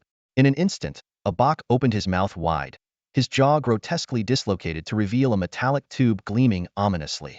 Before anyone could react, a thick cloud of toxic purple gas erupted from the tube, enveloping the entire arena in seconds. The protective blast-proof dome that surrounded the ring now served to trap the gas, turning it into a death trap. Within moments, the entire arena was shrouded in a dense, sight-obscuring purple mist. The audience broke into chaos. What's happening? It looks like Abak released some kind of poison gas. This is bad. There's no way the big guy can survive this. The arena is a perfect playground for assassins like Abak. It's over. My money's on the Red Demon, and now it's all gone. Surin frowned as he observed the scene, his mind racing. He knew that the poison gas Abak had unleashed as his trump card was not to be underestimated. In the sealed confines of the arena, there was no way to avoid it. Even with Goran's strength, the best outcome seemed to be mutual destruction. Surin couldn't help but calculate the loss of his $1,000 bet, though he consoled himself with the thought that witnessing such a thrilling battle between professionals was worth the price. Just as everyone assumed the fight had reached its grim conclusion, a sudden, thunderous crash echoed through the Colosseum. It sounded as if something heavy had slammed into the blast-proof dome. A second, muffled impact followed from another direction. Through the toxic fog, a faint shadow flickered briefly across the glass dome. The casino fell silent in an instant. Everyone held their breath, their eyes fixed on the fog-shrouded arena, desperate to make sense of what was happening inside. Then, a deafening roar tore through the Colosseum, shaking the very air. It was a sound so primal and terrifying, it seemed to come from a monstrous beast enraged beyond reason. The roar's sheer force reverberated through the glass dome, leaving the audience momentarily dazed. Immediately after, a rapid series of heavy, pounding impacts resounded, like a relentless storm battering the arena. The entire structure trembled under the onslaught. The sudden cacophony ceased as abruptly as it began, leaving an eerie silence in its wake. The arena remained obscured by the purple haze, and the spectators exchanged bewildered glances. Confusion and curiosity filled their faces as they all silently asked the same question. What just happened? At that moment, the announcer's voice broke through the tension, declaring, "The match is over. Red team wins." As the stunned crowd processed the announcement, the electrifying battle finally reached its conclusion, leaving behind a mix of awe and unanswered questions. The casino used a special method to confirm the death of the blue gladiator. At that moment, the automatic ventilation system beneath the arena activated, quickly sucking the dense purple poison gas into the ground. As the toxic mist dissipated, the view gradually cleared, and the audience finally caught sight of the scene on the stage. A towering creature with blood-red skin stood proudly, exuding an overwhelming aura of menace. Su Luan squinted, carefully examining the muscular figure. At first glance, it bore a striking resemblance to Hellboy, though it lacked the iconic horns. The arena was in complete disarray. On the ground lay a mangled mass of crimson flesh, unrecognizable as a human form. The once indestructible blue steel scorpion tail had been shattered into countless metallic fragments. Clearly, this was the remains of Shadow Scorpion Abak, and the red-skinned, muscle-bound monster could only be the infamous Red Demon Goran. The crowd fell into a brief silence before erupting in astonished exclamations. "My God, I thought it was just a nickname. I can't believe that guy's awakened ability is actually Class B002, the Red Demon, one of the strongest melee abilities. Legend has it that this ability even surpasses the combat power of most A-class talents. It's a super melee talent." By the side of the arena, Su Luan gazed at the imposing, Hellboy-like figure, an unsettling chill creeping through him. He had already suspected that Red Demon Goran was strong, but he hadn't imagined this level of brute force. The fight had ended in a single move, a complete and utter domination. The disparity between the two fighters was simply staggering. Su Luan frowned, deep in thought. Why was it that even a random bodyguard from the inner city could be this powerful? Could it really all be attributed to talent? His eyes drifted to the gray mist emanating from the corpse on the ground, and his sense of anticipation grew stronger. At some point, Captain Kai had also made his way to the edge of the arena. Taking in the scene before him, the newly promoted professional couldn't help but sigh in awe, murmuring to himself. The inner city concentrates over 90 of old Lington's alchemical resources. It houses the most advanced cursed artifacts, the most extensive job advancement sequences, alchemical blueprints, and rare talent holders. No wonder so many powerful individuals are willing to fight tooth and nail to get into the inner city. Surin stood at the edge of the arena, his thoughts drifting as he took in the scene before him. The sight made him reflect on the true nature of the inner city. As a newcomer to Old Linden, he had initially assumed the inner city was merely an affluent district for the wealthy. However, reality seemed far harsher than he had imagined. Just then, Captain Kai walked up beside him. Surin greeted him politely, and Kai responded with a nod, letting out a barely audible sigh. In the arena, the imposing figure of Red Demon Gulong gradually returned to normal, and the suffocating aura of dominance that surrounded him dissipated. Kai stared at the burly Gulong, his tone tinged with a hint of melancholy. Those people in the inner city have access to the best resources, cursed materials, a complete professional advancement system, and endless alchemical knowledge. The professionals who grow up in such conditions are on a completely different level from us outer city commoners who have to figure everything out on our own. He paused, as if recalling something. Smoker Boss once told me, never underestimate someone who grew up in the inner city. If you ever get the chance to see it for yourself, you'll find it's a completely different world. Though his words seemed directed at Surin, it also felt like Kai was talking to himself. Despite their short acquaintance, Surin had already noticed that this young gang captain was different from the rest, had an unusual passion for alchemical transcendence. It explained why he had managed to become a professional at such a young age. After all, becoming a professional was no easy feat. The materials required for the job alone could cost tens of thousands, if not hundreds of thousands, of liso. And that didn't even include the exorbitant cost of alchemical implants. Even with a gang member's salary, saving up for years might not be enough. This was why most gang members preferred to indulge in fleeting pleasures rather than pursue such an arduous goal. Kai's gaze shifted away from the arena, the hopeful expression on his face gradually fading. With a hint of envy in his voice, he remarked, B002 Red Demon, what an enviable talent. Those wealthy inner city folks sure are extravagant, sending a fighter of his caliber to the gladiator pit. He continued analyzing, super strength, accelerated healing, high resilience, petrified skin, hardened bones. Basically, he's a tank who can take a beating and heal himself. That's why B002 Red Demon is considered one of the strongest close combat talents out there. Surin raised an eyebrow at this, but gave no definitive response. Instead, he silently mulled over the thought. Could such a cold, formidable bodyguard truly have been banished from the inner city over a scandalous affair? He quickly dismissed the idea. For now, he decided it was best to stay inconspicuous, keeping his head down until he uncovered the truth about his own identity. Kai shifted the conversation with a casual question.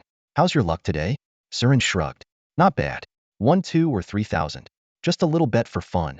Kai suddenly adopted a world-weary tone that seemed at odds with his age. He said, if you want to become a professional, you'll need to spend a lot of money in the future. Knowledge, materials, implants, they all cost a fortune. He added, almost as an afterthought. That's something Smoker Boss drilled into me. Surin nodded in agreement. Got it, Captain. He could tell Kai still wasn't entirely comfortable with the authoritative tone he was trying to adopt, but as a newly minted captain, he was clearly making an effort to embrace his role. As the fight concluded, the lively atmosphere of the Crimson Bastion began to fade. Gamblers filtered out of the venue, winners headed off to cash in their tickets with glee, while losers grumbled and swore, already planning their next bets. The hall was left in disarray, littered with torn-up betting slips. Surin didn't leave right away. He seemed to be waiting for something.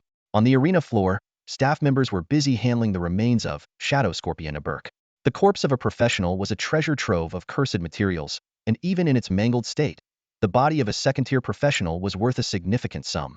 Surin's eyes flickered toward the gray mist hovering above the corpse, never straying far from it. He silently prayed for the staff to finish their task quickly. He knew that the longer they took, the more fragmented the memory shards would become. As if answering his prayers, the workers swiftly gathered the valuable cursed materials, showing little interest in the body itself. They unceremoniously wrapped the dismembered remains in a burlap sack and dragged it toward the exit. As they passed by Surin, the gray mist above the corpse was quietly absorbed into him, just as he had hoped. Acquired 4 memory fragments of a Burke Turner. Sullen's mind was suddenly overwhelmed by a torrent of information, as though he had endured a harrowing nightmare. As the flood of data began to settle, he realized he had just absorbed the soul fragment of a second-tier professional, gaining far more than he had anticipated. Fragmented scenes flashed before his eyes. The reckless actions of the Umbrella Organization, a sealed artifact abandoned in the Moonlight Inn, and intricate knowledge of alchemy. At the same time, a strange yet oddly familiar sensation surged within him. Had grasped the art of gun kata, a profound firearm skill. His firearm proficiency instantly increased by 19 points. Moreover, his assassin-style combat experience rose by 26 points, and his mental strength saw a small boost of 0.3. Taking a deep breath, Sullen forced himself to calm down and organize these hard-earned gains. The most striking improvement was the sharp increase in combat experience 10 times that of an ordinary corpse. His mind was now brimming with cunning, ruthless, and lethal assassination techniques, giving him a deeper understanding of the assassin profession. However, what shocked Sullen the most was the complete extraction of the gun kata skill. As he recalled a particular scene from Aberk's memories, his eyes widened in disbelief. Aberk had casually raised his hand, and the bullet traced a graceful arc through the air, precisely striking an enemy hiding behind cover. A bullet that could curve mid-flight? It completely defied Sullen's understanding of the laws of physics. By all logic, a bullet should only be influenced by gravity and air resistance once fired. How could it possibly change direction? As he delved deeper into the principles of gun kata, Sullen gradually unraveled its secrets. This advanced firearm technique demanded not only exceptional shooting skills, but also the use of specially crafted, durable firearms and masterful wind element-based alchemy. Only then could the bullet be imbued with additional spiral force upon firing, causing its trajectory to bend. Although he had grasped the fundamentals of the skill, Sullen knew he was far from executing it with Aberk's precision. To hit a target hidden behind cover required complex ballistic calculations and extensive practical experience. Glancing at his attribute panel, Sullen noted that his firearm proficiency had reached beginner mastery at 239,300 points. However, even if he advanced to the intermediate level, he would still be far from fully mastering gun kata. Perhaps only by achieving advanced mastery in firearms could he truly wield this sophisticated skill. The thought made Sullen instinctively rest his hand on the flintlock pistol at his waist, a spark of eagerness igniting within him. Yet, as he attempted to replicate the fluid, instinctive motions from Aberk's memory, he quickly realized he couldn't even mimic the effortless flick of the wrist required for the technique. A sense of frustration washed over him, and Sullen frowned. He finally understood that merely absorbing a skill in his mind was far from enough. To wield it effortlessly in practice, he would need a strong physical foundation and countless repetitions to develop muscle memory. A wry smile tugged at the corner of Sullen's lips. Even with his Reaper abilities allowing him to learn skills at an accelerated pace, turning them into practical combat prowess required rigorous physical training and relentless practice. The path to becoming a true master was bound to be a long and grueling journey. After absorbing the abilities of a Tier 2 professional, Suluin felt a significant improvement in his combat skills. As he sifted through fragments of Aberk's memories, one particular keyword caught his attention: Moonlight Inn. Intrigued, Suluin began pondering what Aberk might have hidden there. Aberk, infamously known as the rank-wanted criminal Shadow Scorpion, was an assassin by trade, living off theft and murder. Over the years, he had amassed a considerable amount of stolen goods and wealth.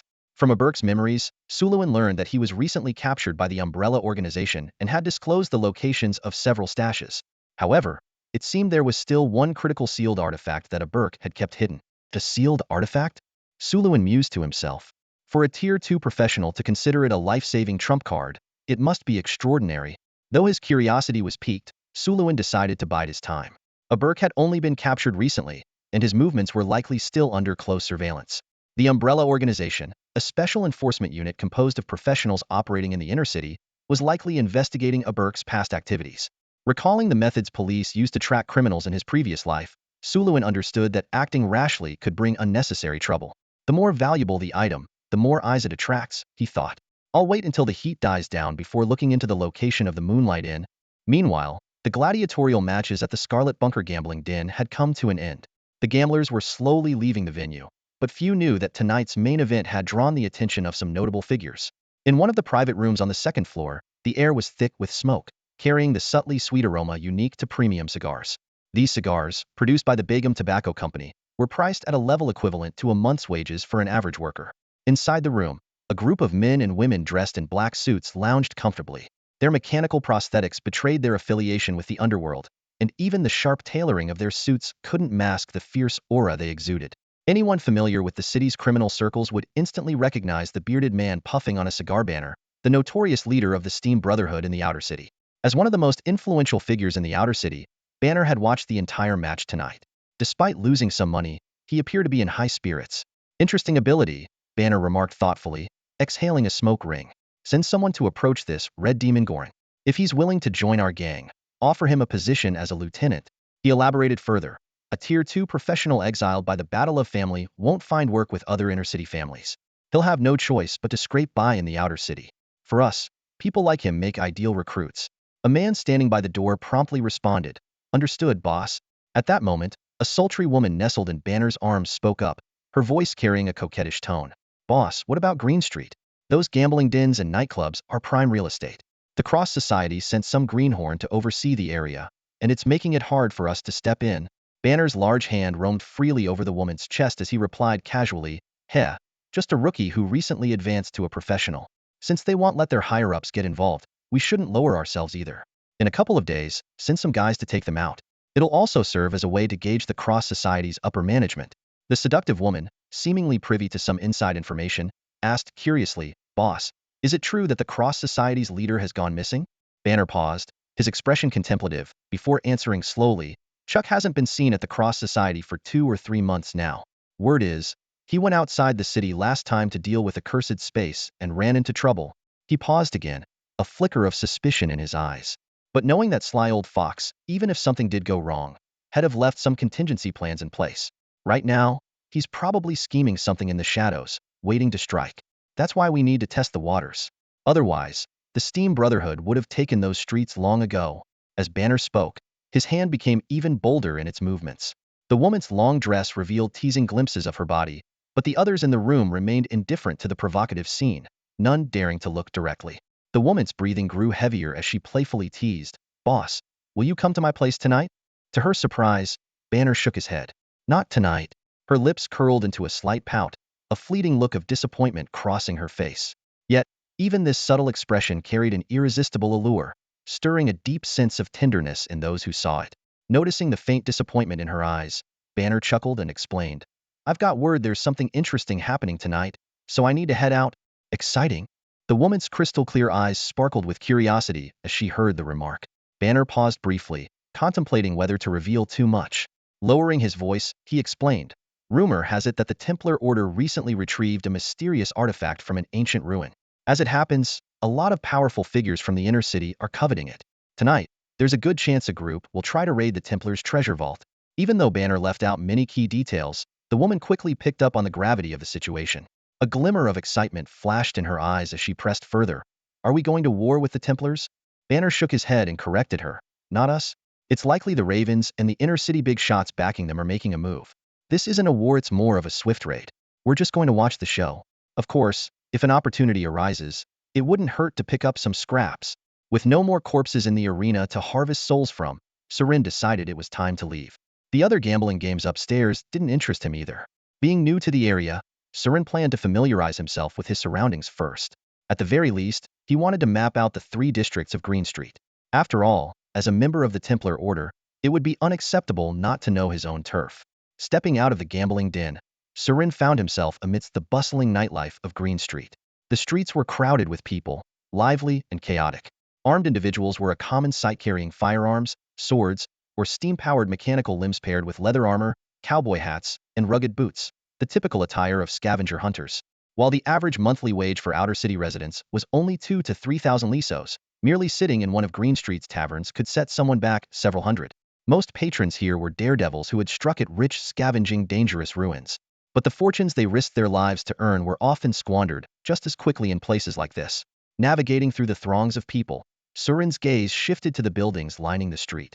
The walls were adorned with bizarre, abstract graffiti, some satirical, others outright provocative. From dark alleys, the occasional hiss of steam escaping broken pipes echoed through the air. The city skyline was dominated by towering smokestacks, billowing white plumes, exhaust vents from underground steam boilers that powered the city's factories and provided hot water. In damp alleys near taverns, it wasn't uncommon to see drunkards passed out next to trash bins, retching in their stupor.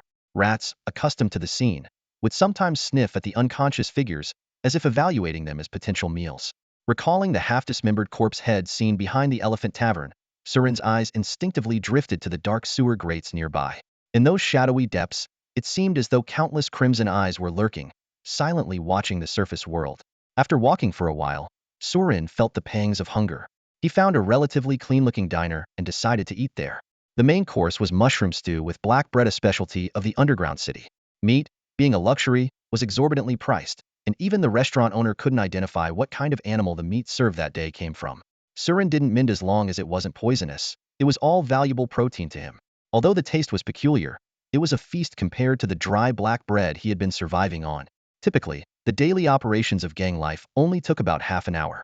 Surin had assumed this leisurely pace would continue for a while.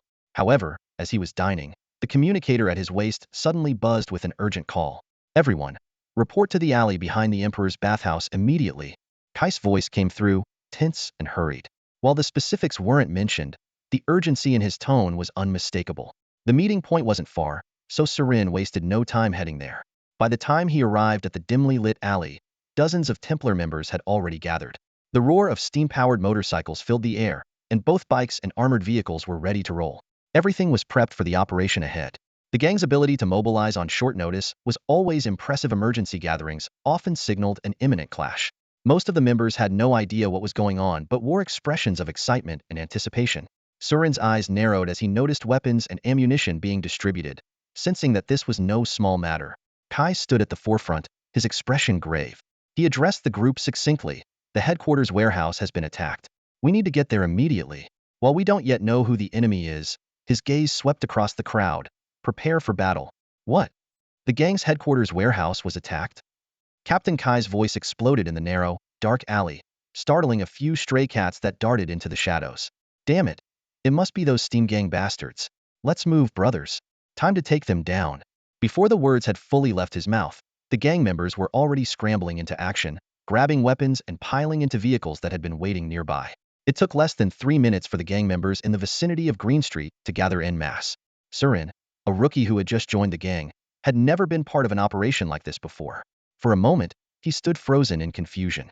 But soon, he followed the flow of people and queued up beside an armored vehicle to collect his gear. Get in, move out. Captain Kai commanded, his young face tense with determination. Anyone not here, write their names down. They'll face the gang rules tomorrow. His words struck like a warning bell, spurring the remaining members to rush onto the vehicles in a chaotic scramble. The streets were quickly taken over by a wild assortment of steam-powered motorcycles, twowheelers, three-wheelers, four-wheelers, and even some bizarre single-wheel designs with massive iron hoops. These seemingly crude contraptions were anything but ordinary. With oversized suspension systems, ejector mechanisms, grappling hooks, chains, and even mounted machine guns, each vehicle showcased the gang's impressive mechanical ingenuity. Boom, boom, boom. The rhythmic roar of steam boilers filled the air as seasoned fighters, armed with rocket launchers and high-caliber firearms, howled like wolves and roared out of the alley. Following closely behind were armored personnel carriers, jeeps, and a variety of vintage four-wheelers.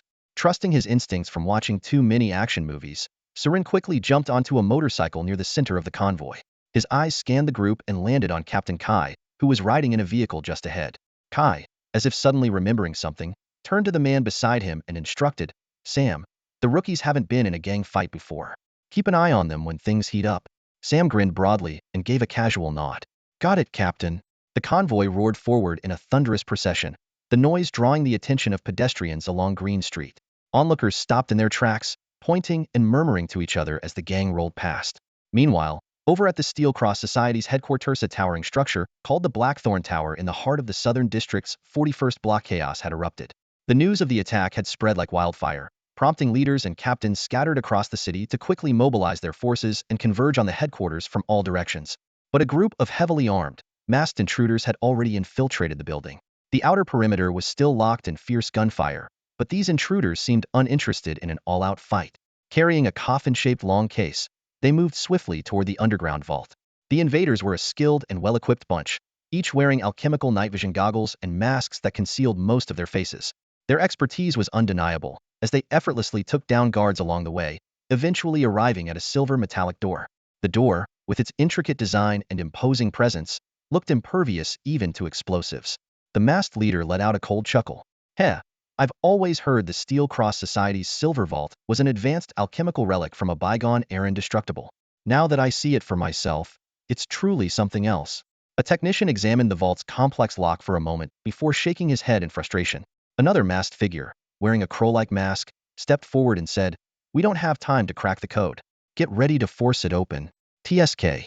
If we hadn't brought this sealed artifact, breaking into this vault would have been impossible," another muttered impatiently. "Hurry up. The mercenaries outside can only buy us so much time. If the society's leaders show up, we'll be in trouble. Relax. Jack and the core members aren't back in town yet. Even if we're surrounded, we can fight our way out," one of them replied, though their hands moved with urgency. They quickly opened the coffin-like case and revealed a massive, nearly tumper-long black scythe. The weapon exuded an eerie black flame, its blade shimmering with a sinister glow and razor-sharp edges. The moment it was exposed to the air, an oppressive aura of death filled the room, sending chills down the spines of the masked intruders. Even they couldn't help but exchange uneasy glances, wary of the weapon's ominous nature. "Felix, it's your turn," the leader ordered. "This artifact may be cursed, but as long as we return to the medical base within an hour, your life should be safe." The cloaked figure called Felix gave a small nod, took a deep breath, and bent down to grasp the scythe. The moment it touched his hands, his entire demeanor changed, seemed to transform into a harbinger of death itself. Without a moment's hesitation, Felix raised the scythe and swung it fiercely at the vault door. What happened next was nothing short of extraordinary. The blade of the scythe was at least 10 meters away from the vault door, yet with a single swing, a black arc of light, resembling a tear in the fabric of space, suddenly flashed through the air. It vanished in an instant, but upon closer inspection, a crack had already appeared on the thick alloy door.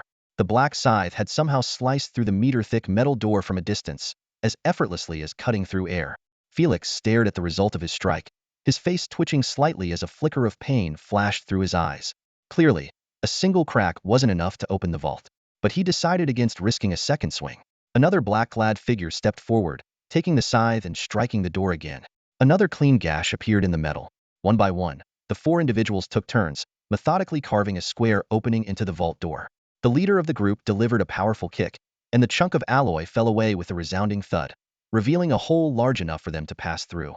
Staring at the now open vault, the group finally allowed themselves a moment of relief, their tense expressions giving way to fleeting smiles. The leader's voice was low and commanding. "Everyone, find the item we came for. Take whatever else you can carry." Meanwhile, Su Luin and his team were still en route to the gang's Blackthorn Tower headquarters from Green Street. Even at full speed, they were at least 10 minutes away. As their convoy ascended a bridge, disaster struck. The lead vehicle collided with a high-explosive mine, triggering a violent blast. It was clear someone had anticipated their reinforcements and set a trap along the only route. The bridge's strategic location meant taking a detour would waste even more precious time. With a deafening explosion, flames erupted into the sky. The lead vehicle was hurled into the air, flipping dozens of times before crashing heavily onto the ground. Shrapnel scattered in all directions, and the shockwave overturned several motorcycles in the convoy. "Ambush!" shouted Captain Kai at the top of his lungs. The screeching sound of brakes filled the air as the convoy came to a sudden halt. Su Luin reacted instantly. Before his bike had fully stopped, he used its momentum to leap over the railing, landing with a roll behind a sturdy concrete pillar on the bridge. This maneuver shielded him from what could have been a disastrous crash. Jumping off, finding cover, and drawing his weapon all in one seamless motion, Su Luin had suspected the possibility of an ambush. After all, the Cross Society, as the dominant power in the Southern District, wouldn't be attacked so brazenly without careful planning. Whoever dared to strike their headquarters warehouse would surely anticipate reinforcements. If he were in their shoes, he'd employ the same tactic, luring reinforcements into a trap. Thus, Head stayed vigilant throughout the journey, keeping a close eye on their surroundings. The explosion threw the convoy into chaos, but within seconds, a fierce firefight erupted. Gunfire rang out as the two sides exchanged heavy fire. Amid the relentless barrage of bullets, Su Luin kept his head down, refraining from exposing himself. Instead, he pulled out a small mirror and cautiously extended it beyond his cover to survey the battlefield. The reflection in the mirror revealed a group of masked, heavily armed assailants using the terrain on the opposite side of the bridge to snipe at the convoy. However, the Cross Society members weren't amateurs either. They used their motorcycles as makeshift shields and retaliated with heavy firepower. Bullets rained down like a storm, and the thunderous explosions were deafening. As Su Luin observed the chaos, a severed arm, charred black from an explosion, suddenly fell from above, landing at his feet with a sickening thud. Smoke still curled from the scorched limb, and blood oozed from the jagged stump, quickly pooling on the ground. Before he could react, another loud blast sent a shard of shrapnel hurtling into the concrete pillar he was hiding behind, sending fragments flying. A piece of debris grazed his cheek, leaving a stinging, burning sensation. Narrowing his eyes, Su Luan grimly assessed the chaotic battlefield in front of him and muttered under his breath, "First day? And it's already this intense? Huh?" Surin was well aware that death on the battlefield was inescapable. Their mission was to support headquarters, and Captain Kai would never choose to retreat. The only way to survive was to eliminate the enemy. Having joined the Templar Order, Surin quickly adapted to the combat state of mind. He silently recalled the positions of the enemy snipers he had observed earlier, took a deep breath, and rolled swiftly. With his large-caliber rifle in hand, he fired several shots toward the opposite side of the bridge. The gunshots echoed across the battlefield. Bang, bang, bang. Bullets whistled through the air. After the roll, Surin landed behind a steam-powered vehicle a few meters away, using it as cover. Just as he steadied himself, a loud, hearty voice rang out beside him. "Well, kid, not bad. Most rookies freeze up on their first mission, but you've got the guts to fire back." Turning his head, Surin saw the burly figure of Sam. This towering man had been keeping an eye on the new recruits under Captain Kai's orders. When he saw Surin initially take cover, he assumed the young man had panicked. But moments later, he witnessed Surin's decisive counterattack. The roll, the aim, the shot. Surin's movements were smooth and precise, his judgment calm and composed. Sam focused on the target and noticed one of the enemy snipers on the other side of the bridge collapse, a bullet hole clean through his head. Sam was taken aback, and he couldn't help but praise him again. "Your aim is dead on, kid." Surin responded with a faint smile but said nothing. In truth, he hadn't been entirely confident Head hit his target in such a high-pressure moment. But to his surprise, the entire sequence had gone flawlessly. The tactical roll, the precision, the fluidity, it all felt second nature. It was then that Surin realized how much his combat skills had improved, thanks to the vast knowledge and experience he had absorbed through the Reaper's abilities. At that moment, Captain Kai, not too far away, seemed to notice the scene as well. He cast a brief, surprised glance in Surin's direction, but quickly returned his focus to the intense firefight. Unbeknownst to Kai and Sam, Surin's decision to fire wasn't to show off his marksmanship. It was purely a survival tactic. He had quickly assessed that the concrete barriers around him provided insufficient cover in a battle of this scale. In contrast, the rune-reinforced, bulletproof armored vehicle nearby was far safer. Surin also knew this world didn't just have conventional bullets. There were devastating alchemical rounds capable of obliterating those barriers in seconds. He couldn't afford to take chances, especially with so many seasoned fighters on the field. Sam, perhaps feeling motivated by the rookie's impressive performance, decided he couldn't be outdone.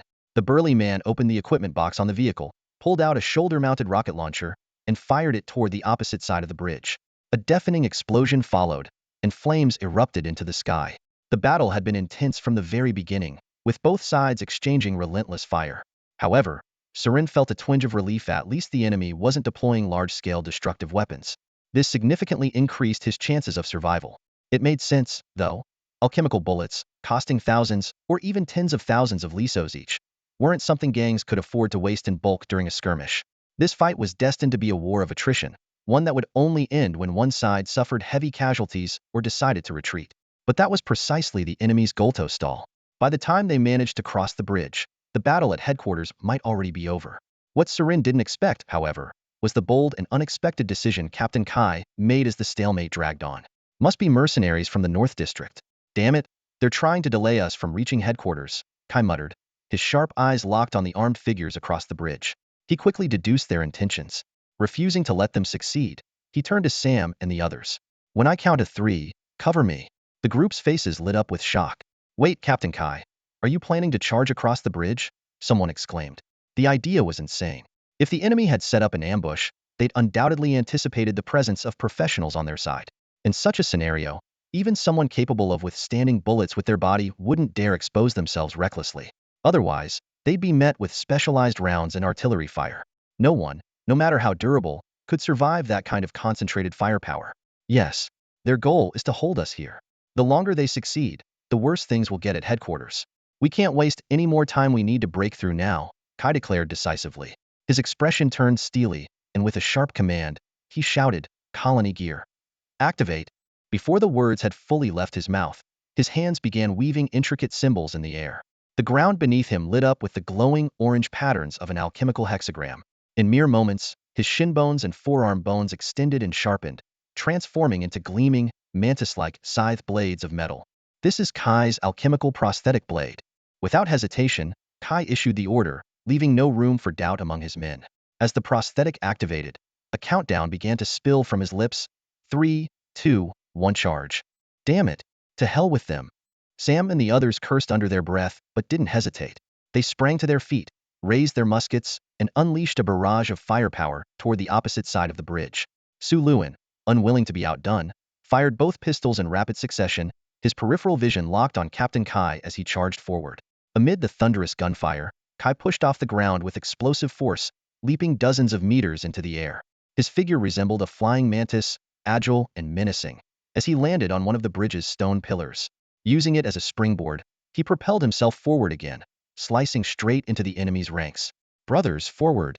Sam and the other seasoned fighters roared in unison. The members of the Cross Society surged from cover like unleashed beasts, charging toward the enemy. The opposing forces were clearly unprepared for someone to land directly in their midst. Chaos erupted. With a lethal precision, the blade-wielding mantis carved through their ranks, leaving panic in his wake. The forward firepower of the enemies faltered significantly. Unfazed and unstoppable, Kai darted through their formation with deadly agility. Within seconds, the vanguard of the Cross Society had breached the enemy lines, and the slaughter began. By the time Su Luin followed the group into the fray, the battle was nearing its end. The ground was littered with corpses. Not far away, Kai was seated and tending to a wound on his abdomen, blood seeping through his clothes. It seemed he had taken a bullet during his daring solo charge. Yet, Kai appeared unfazed. After injecting a healing serum, he immediately began directing his men to clear the obstacles and prepare to advance. Su Luin didn't linger, instead joining the others in removing bodies. This mercenary squad consisted of over a dozen fighters, most of whom had only recently fallen. The residual gray mist over their corpses was still visible. After some effort, Su Luin found himself with a decent haul. Meanwhile, across various districts, reinforcements heading toward the Blackthorn Tower headquarters were being intercepted by mercenary forces. It seemed everything was unfolding according to the masked group's plan. But just then, an unexpected turn of events occurred in the underground vault. As the masked figures breached the vault, a group of mysterious and unforeseen experts appeared outside the Blackthorn Tower. These individuals overwhelmed the mercenaries guarding the vicinity, heading straight for the vault. The tide of the battle shifted in an instant. When word of this reached the vault, the masked intruders were thrown into a frenzy. They could feel the shift in the gravitational field around them, a telltale sign of the arrival of someone with the rare A017 gravitational ability. The Arbiter, Chuck, leader of the Steel Cross Society. Realizing the dire situation, the masked figures erupted in anger and even turned on one another. Well, it seems our situation has changed. Damn it, wasn't the intel clear that Chuck was out hunting in the wastelands? What's with this gravity field? And how did those Cross Society officers get here so quickly? No doubt about it, we've been played by Chuck. Enough. Complaining won't help us now. The big boss tasked us with retrieving the item, and at least we've got it. Whether we make it out alive depends on our own skills. Number 5. Watch yourself. With all this chaos, Chuck is bound to suspect there's a mole in the Cross Society. If it weren't for faulty intel, we wouldn't be in this mess. Save it for later if we make it out alive. Scatter and escape. The masked intruders lost their earlier composure, hastily blasting through the ground and disappearing into the labyrinth of underground tunnels. Meanwhile, the team from Green Street was the first to arrive at 41st Street to provide support. Su Luin had anticipated a battle even fiercer than the one on the bridge, mentally preparing to use his hidden alchemical bullets if necessary.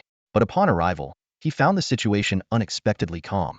Gunfire echoed sporadically near the Blackthorn Tower, sounding more like a scattered pursuit than an all-out firefight. From a distance, Su Luin noticed the Black Tower and the surrounding streets shrouded in an eerie, dense fog. Seeing the fog, Captain Kai's eyes lit up with excitement. That's Smoke Ghost's ability. The seasoned fighters in the group recognized the signature and cheered. Haha, fantastic. If Smoke Ghost is involved, we've got nothing to worry about. Though the situation seemed to be under control, they still needed to investigate further. As the convoy plunged into the mist, they soon encountered armed personnel, clearing the battlefield members of the Cross Society. Someone recognized Kai and greeted him warmly. Hey, Kai, you guys are here.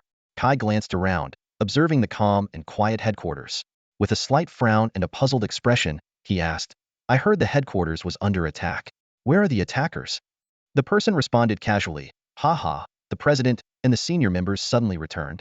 Naturally, those guys were wiped out. Kai was stunned for a moment, then his face lit up with joy. What?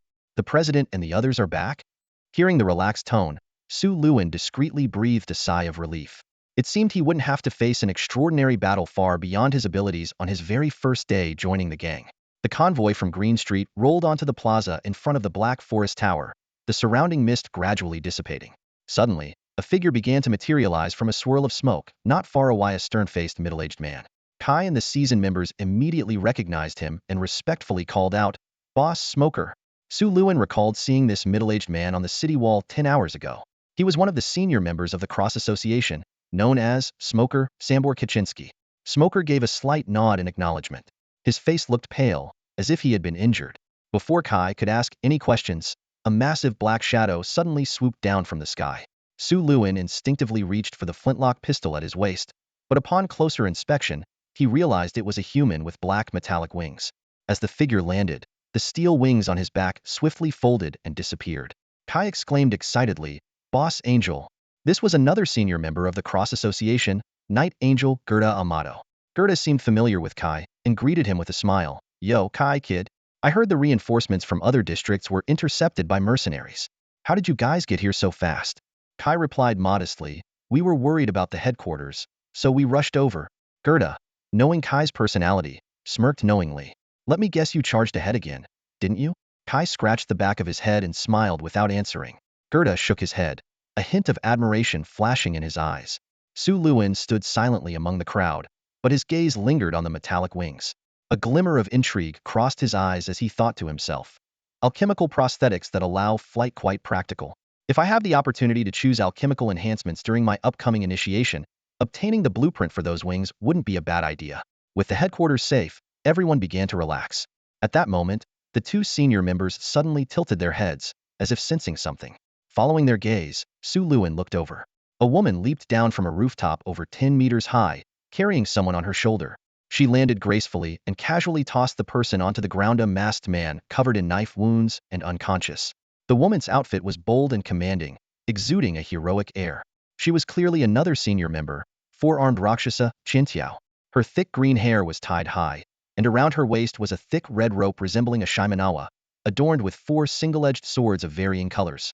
Her lower body was clad in leather armor resembling a Japanese samurai's, which only covered the essentials, leaving her long legs and part of her hips exposed. Her upper body was even more daring, featuring a bandage-style top, fiery red leather shoulder guards, and wrist guards. Her skin was heavily tattooed with dramatic sleeve designs and a full-back Rakshasa tattoo that exuded an intimidating aura.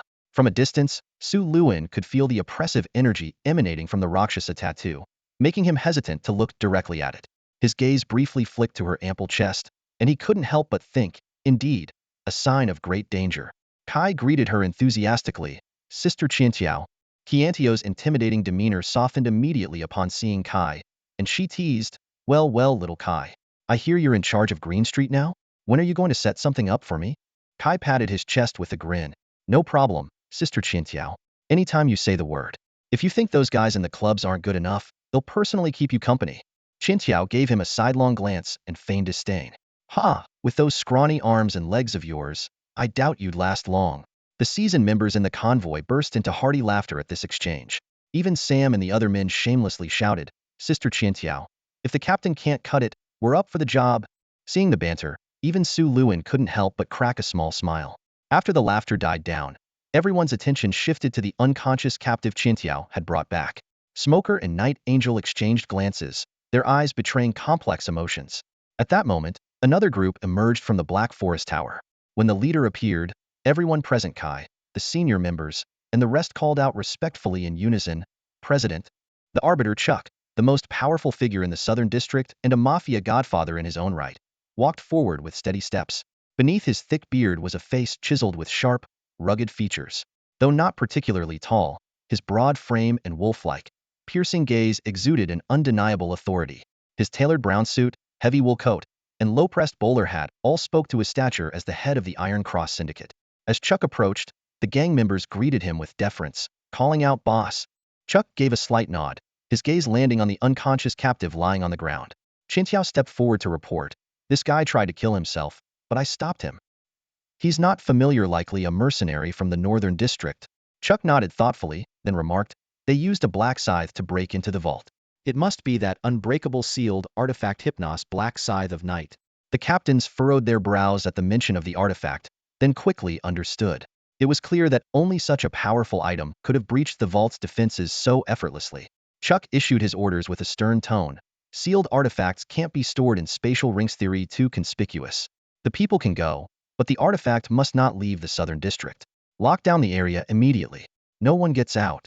Understood, boss. The captains responded in unison. Though the Green Street support squad held a lower rank, they had arrived early and overheard the conversation. They immediately began preparing to return to Green Street to reinforce their defenses.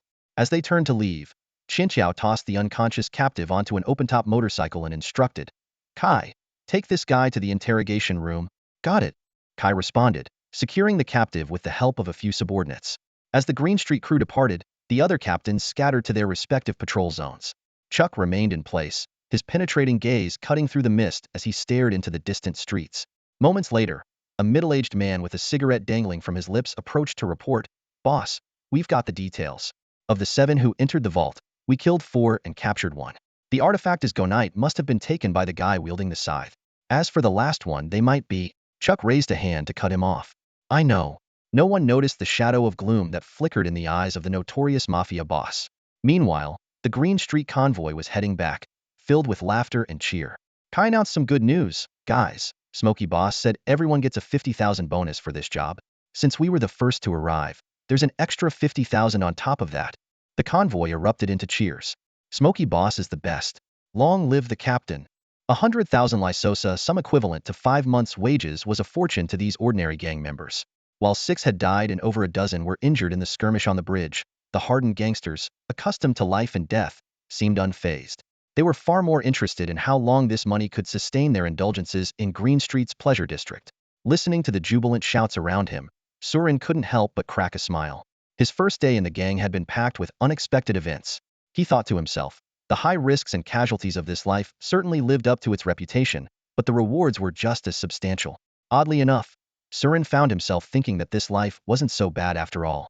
This gave Su Luin a long-lost sense of thrill. In his previous life, he had spent years in a juvenile detention center undergoing intensive psychological therapy. It wasn't until he could fully control his emotions that he was released. On the surface, he was cured, but he rarely experienced that adrenaline-pumping excitement anymore. Not even the scariest movies or most intense games could stir his emotions. Over time, this sense of monotony only grew stronger, and the joys of life became increasingly scarce. Ironically, it was this brutal and unforgiving underworld that resonated deeply with him. As his mind wandered, Su Luin thought back to what had just happened. What was supposed to be a raid on the headquarters of the Iron Cross turned out to be an ambush orchestrated by the president and his top lieutenants. Su Luin couldn't help but admire the cunning of the gang's leadership. Images of the key players he had encountered earlier came to mind. President, Arbitrator, Chuck, and lieutenants, Four-Armed Rakshasa, Chinchiao, Smoker, Sumbu Kaczynski, and Night Angel Gerda Amato. Each of them was a second-tier professional at the very least, not only possessing extraordinary strength but also exuding distinct personalities.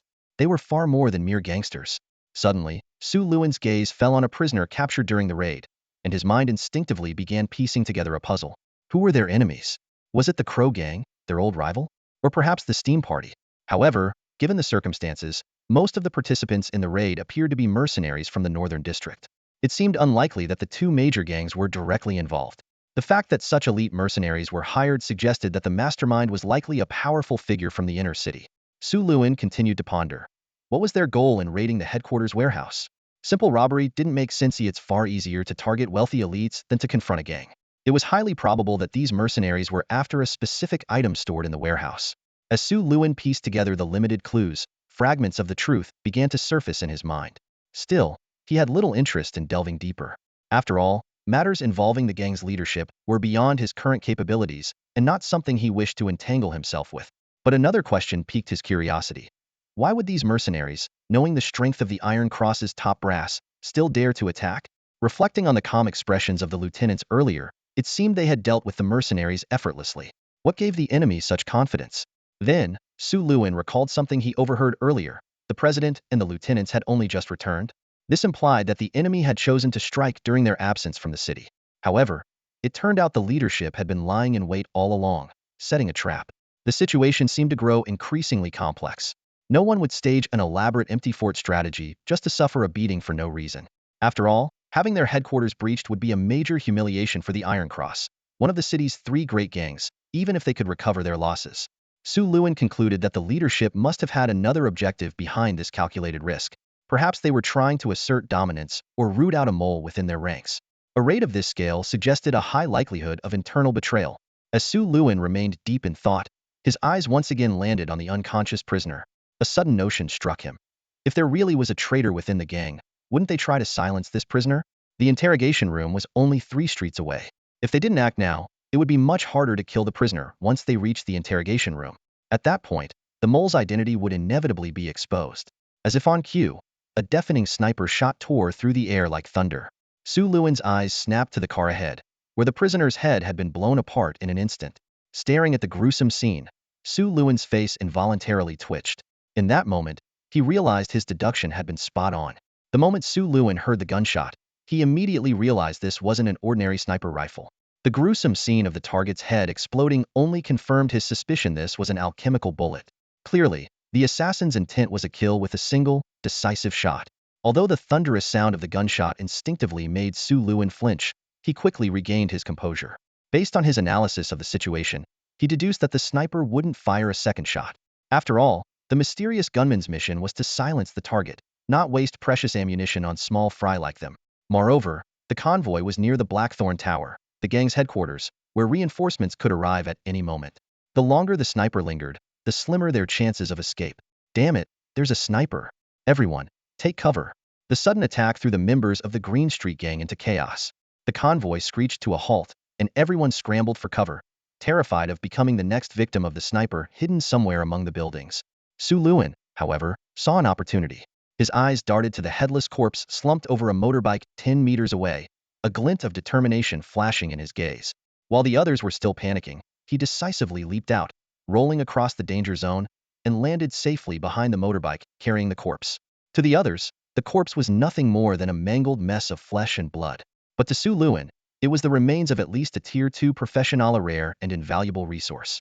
To his eyes, the body practically glowed with the brilliance of a priceless treasure. Su Lun's bold maneuver left nearby figures like Captain Kai and the veteran gang member Sam stunned. They couldn't help but wonder, are all the rookies this fearless nowadays? Facing an unseen sniper, not only was he unafraid, but he also charged forward as if to share the burden with the older members. Noticing the curious glances from those around him, Su Luan wasn't about to reveal his true motive of harvesting memory fragments. Instead, he offered a plausible excuse, saying, "The sniper is in that high-rise building, 1,300 meters southwest." This wasn't a wild guess.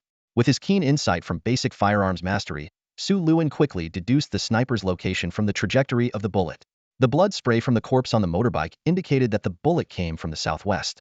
The powerful alchemical round not only obliterated the target's head but also penetrated the bike, leaving a deep crater in the ground. By analyzing the angles of the entry holes on the ground and under the bike, he easily calculated the bullet's trajectory.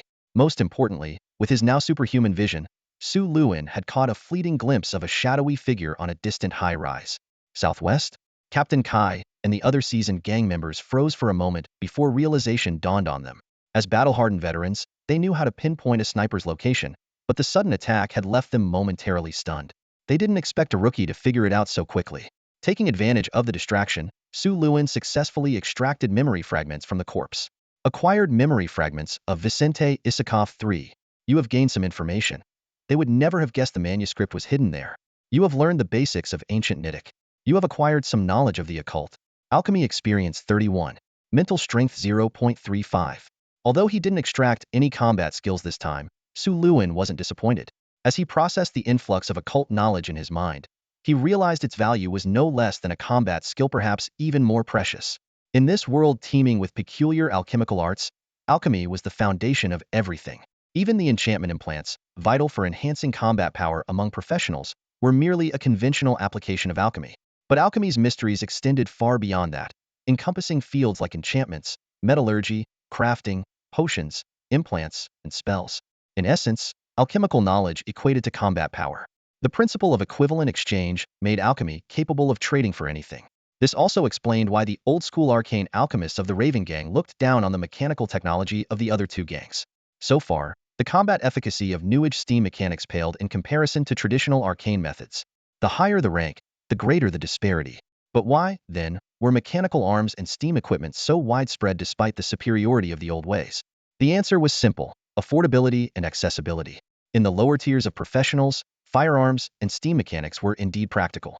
However, in high-level combat, alchemy reigned supreme. Su Luan didn't dwell on the debate between steam technology and ancient alchemy, as his understanding of this world was still limited, and he was constantly exploring. What he did know was that knowledge was power, and the more, the better. As for ancient Nidic, Su Luan was no longer a complete novice. He understood that it was a foundational ancient language essential for delving into the occult. Surin glanced down at his character panel and was pleased to see two new skills added: Alchemy Basics and Introductory Ancient Nidean. He nodded to himself in satisfaction, feeling that the gains this time were quite worthwhile. Just then, a fragmented memory peeled away from the corpse, catching his attention. A manuscript? Surin frowned, a thought flashing through his mind. Could that be what those people attacked the headquarters vault to steal? The memory fragment mentioned that the manuscript was hidden in an unexpected place, but its exact location remained vague. Surin inwardly scoffed, thinking, let me guess it's the old cliché of the most dangerous place is the safest? Despite his curiosity, he didn't dwell too much on the manuscript's value or its hiding spot. At that moment, Captain Kai abruptly snapped awake, his face darkening. Damn it, that gunman was here to silence us, he growled in frustration, realizing that the mission they'd just undertaken had ended in failure. Kai quickly made a decision, pointing at a few people. Sam, and you guys come with me. We're going after that gunman. He hesitated for a moment before finally including Surin in the group. Surin didn't mind either way, already suspecting it was a futile effort. The sniper was clearly experienced, one shot and gone. By now, they were likely long gone without a trace. The group charged toward the southwestern building in haste, but unsurprisingly, they came up empty-handed. Kai's face was grim as they crossed paths with the gang lieutenant, Knight Angel Gerda Amato, who had just arrived on the scene. Boss Angel, Kai began, his expression filled with guilt.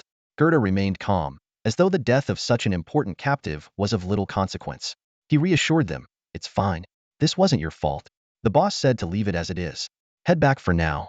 Kai wanted to say more, but it was clear there was no fixing the situation. With no other choice, the team from Green Street trudged back in silence, the celebratory mood from earlier completely gone. On the ride back, no one spoke. Everyone wore a heavy expression, their brows furrowed in frustration. Surin, on the other hand, was in a surprisingly good mood, though he kept it to himself. Despite the dangerous nature of the mission, his gains were significant. He had extracted memories from over a dozen corpses, including a second-tier professional, and had greatly improved his skill proficiency. Not to mention, there was still the $10,000 reward. Surin glanced at the visibly dejected Kai and suddenly felt a pang of doubt. If even he could suspect there was a mole, how could the higher-ups not have considered it?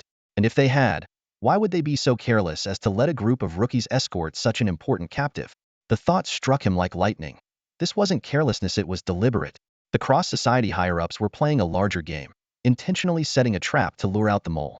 The mole likely knew it was a trap, but they had no choice. If they didn't silence the captive, they risked exposure and certain death. Surin calculated silently skilled snipers were an extremely rare commodity, perhaps one in tens of thousands.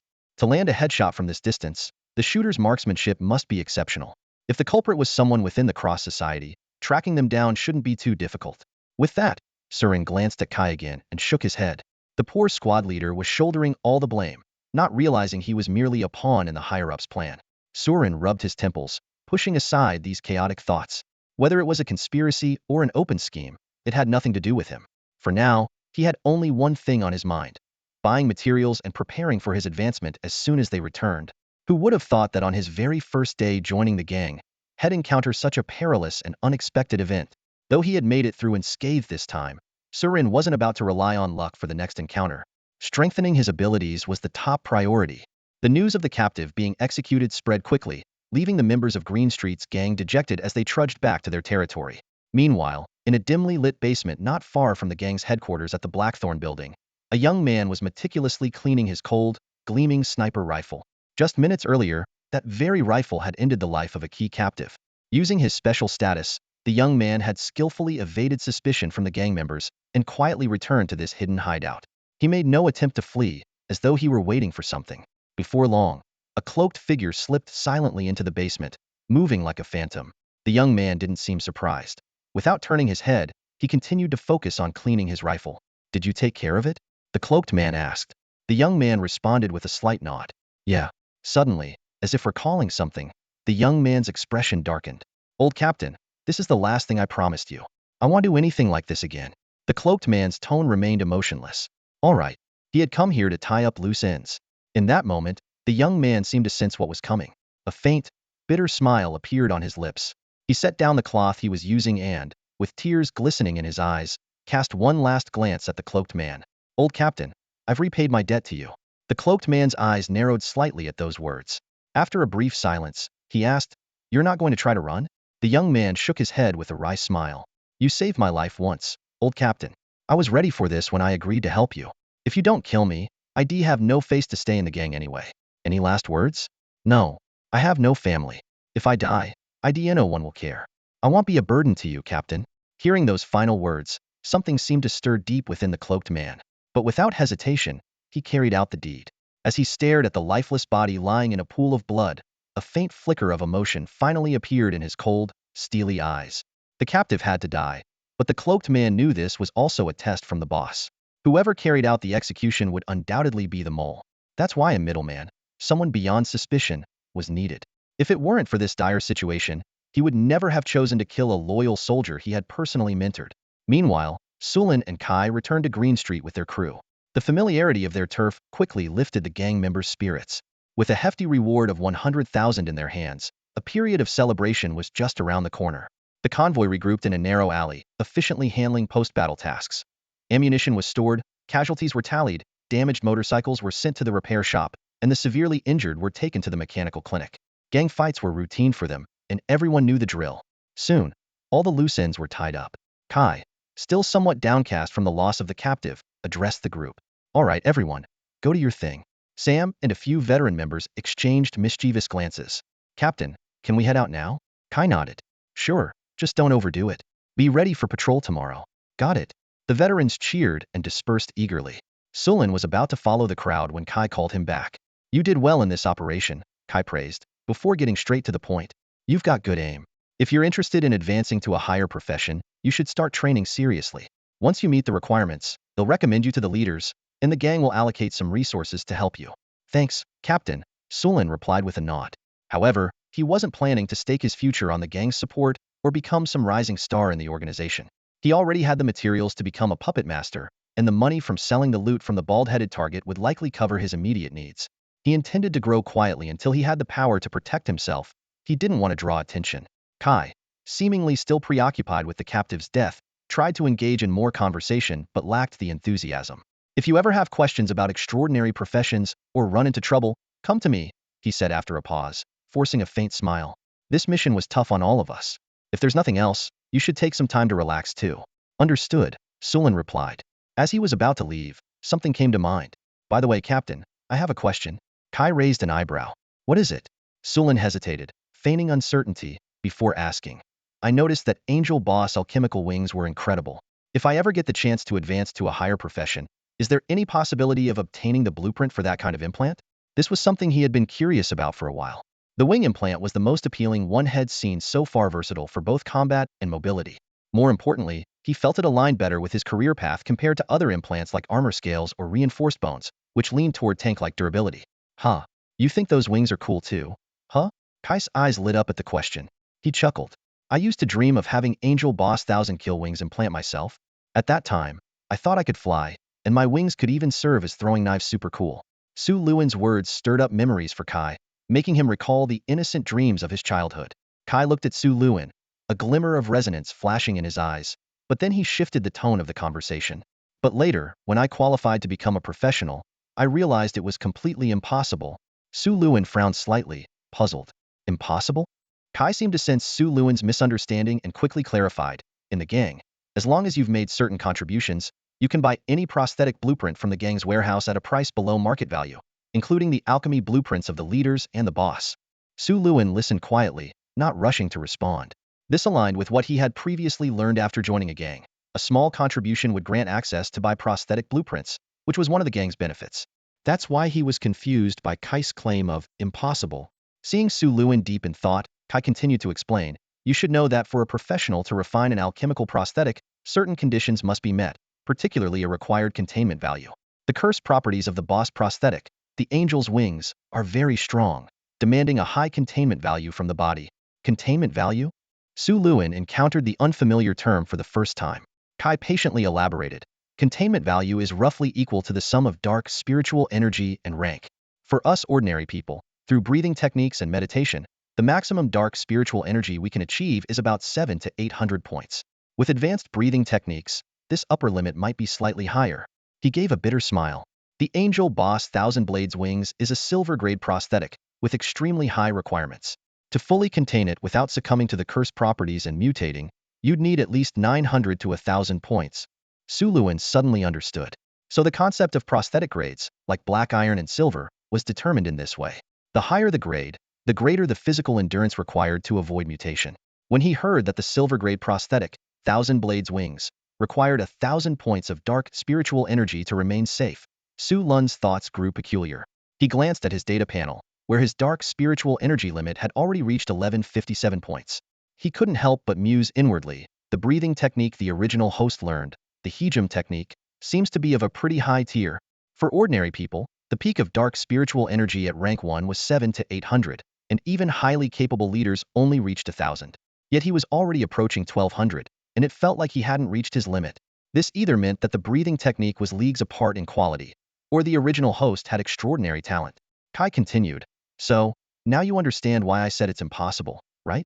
It's not that the blueprint isn't accessible, it's that even if you get it, you wouldn't be able to use it. The Angel Boss has such high dark spiritual energy because he spent years venturing outside the city, in highly mutative environments.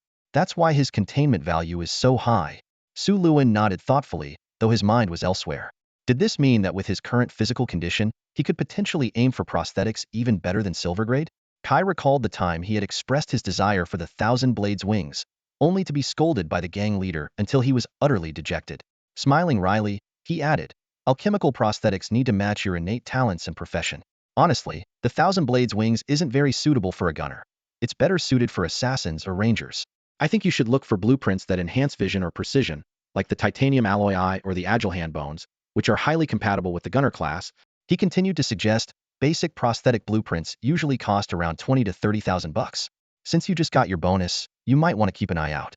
Blueprints are rare finds. When you come across the right one, you should buy it immediately. If you're not satisfied with the gang's internal blueprints, you can also check out the Shadow Alley in North City.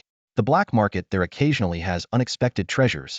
Suddenly, as if he remembered something, Kai asked, "Oh, have you ever had your dark spiritual energy tested?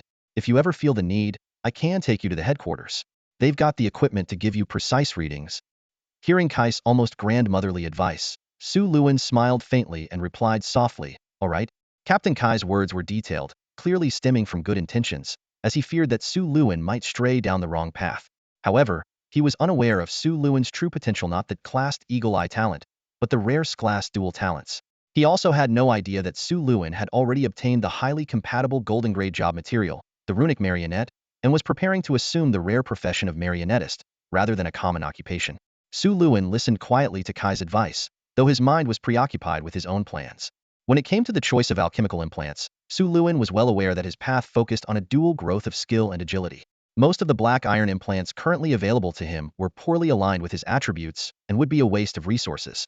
The only one that seemed to match him well was the silver tier Thousand Blade Wings implant. As night deepened, the bustling noise of Green Street began to fade. Known as the most vibrant nightlife district in the southern city, this area lived in a reversed rhythm, waking up as the rest of the city prepared to sleep. It's worth noting that in the underground city, there were no sunrises or sunsets. Day and night were distinguished only by the mist and artificial lights. At night, a thick fog would envelop the entire city, and the municipal light towers would be turned off to conserve energy. At 6:55 in the morning, while the cross-society members of Green Street were still sleeping soundly, Su Luin had already slipped out. He donned a loose black trench coat and a round-brimmed hat that concealed most of his face. With only 5 minutes left before the city train's departure, the streets were almost empty.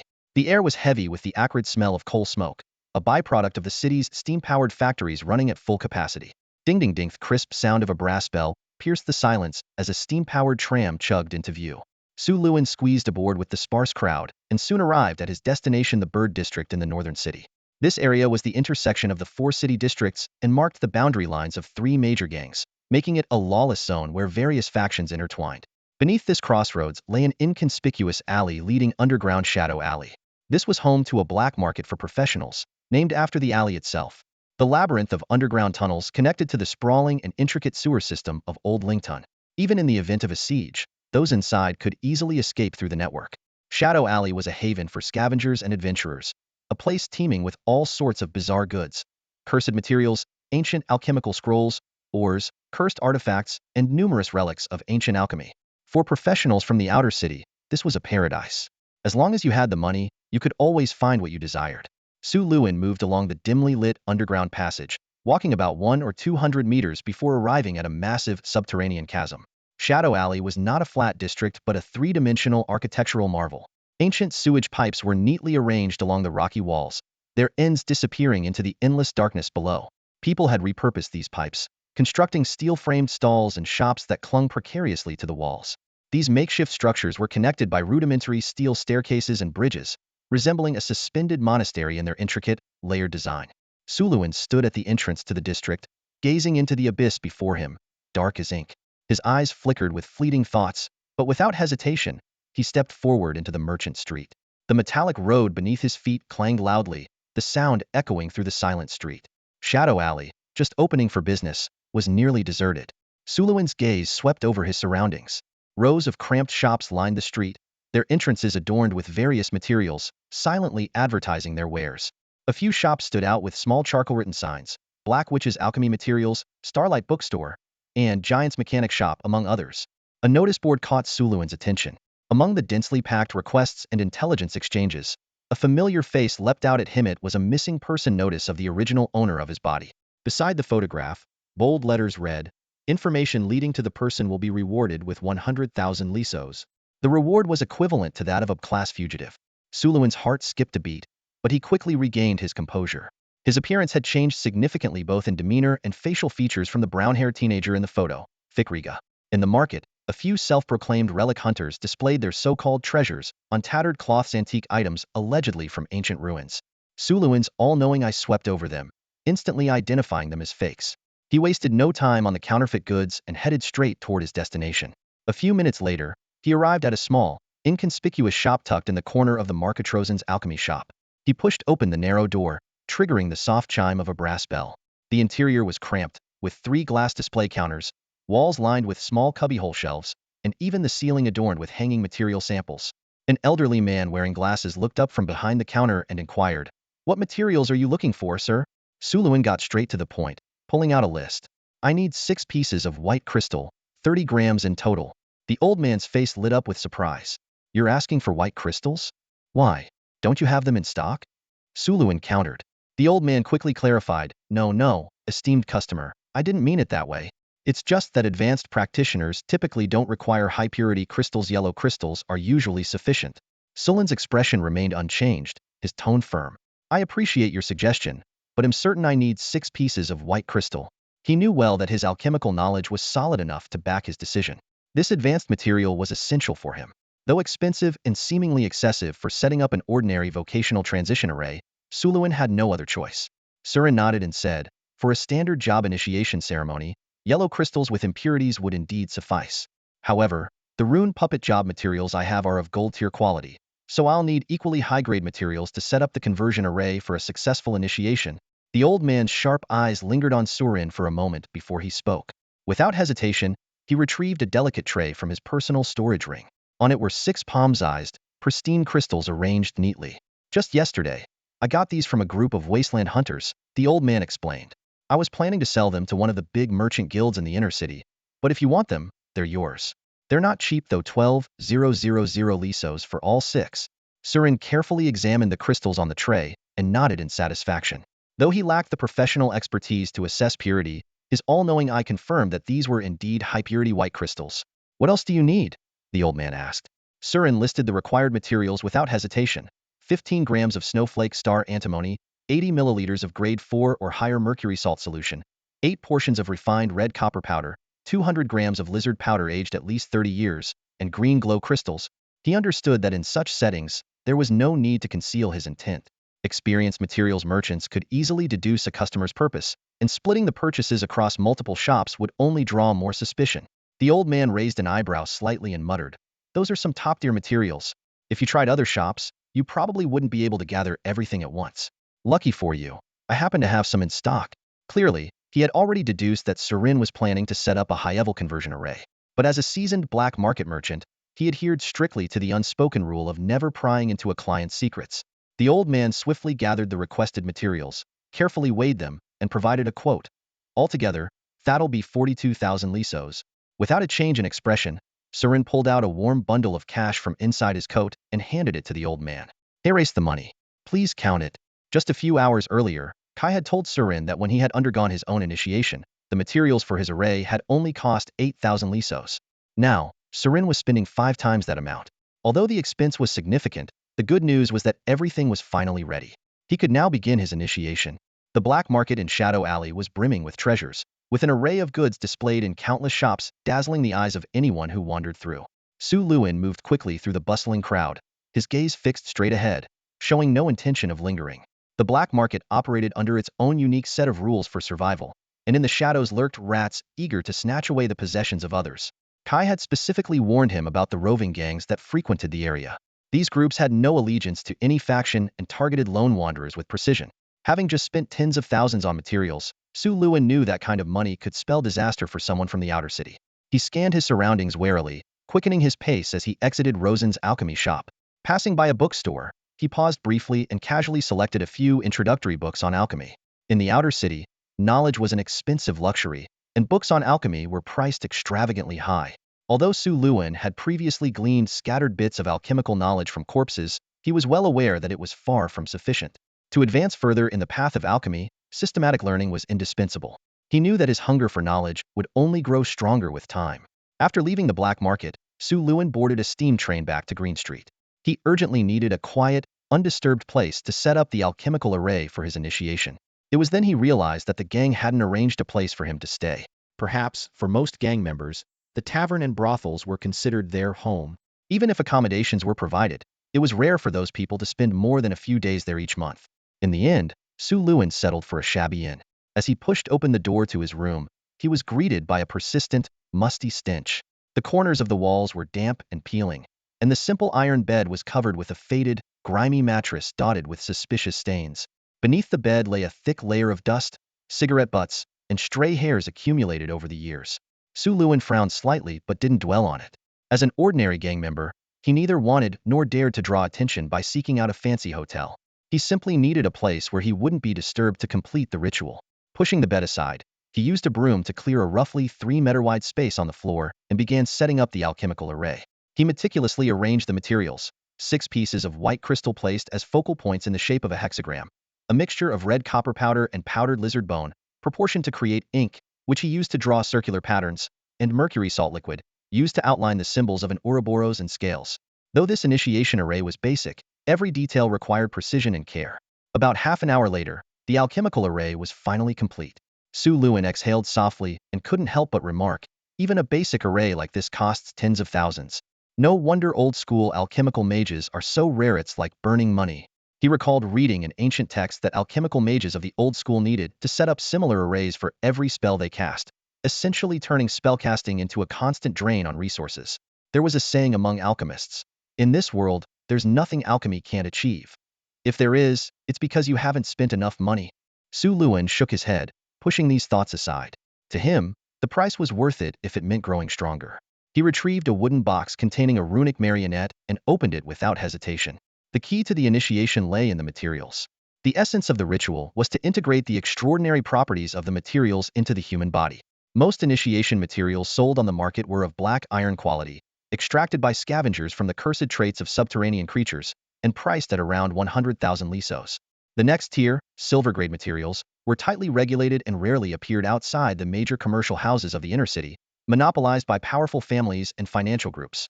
But the true pinnacle of initiation materials came in the form of ancient cursed objects, known as golden-grade materials.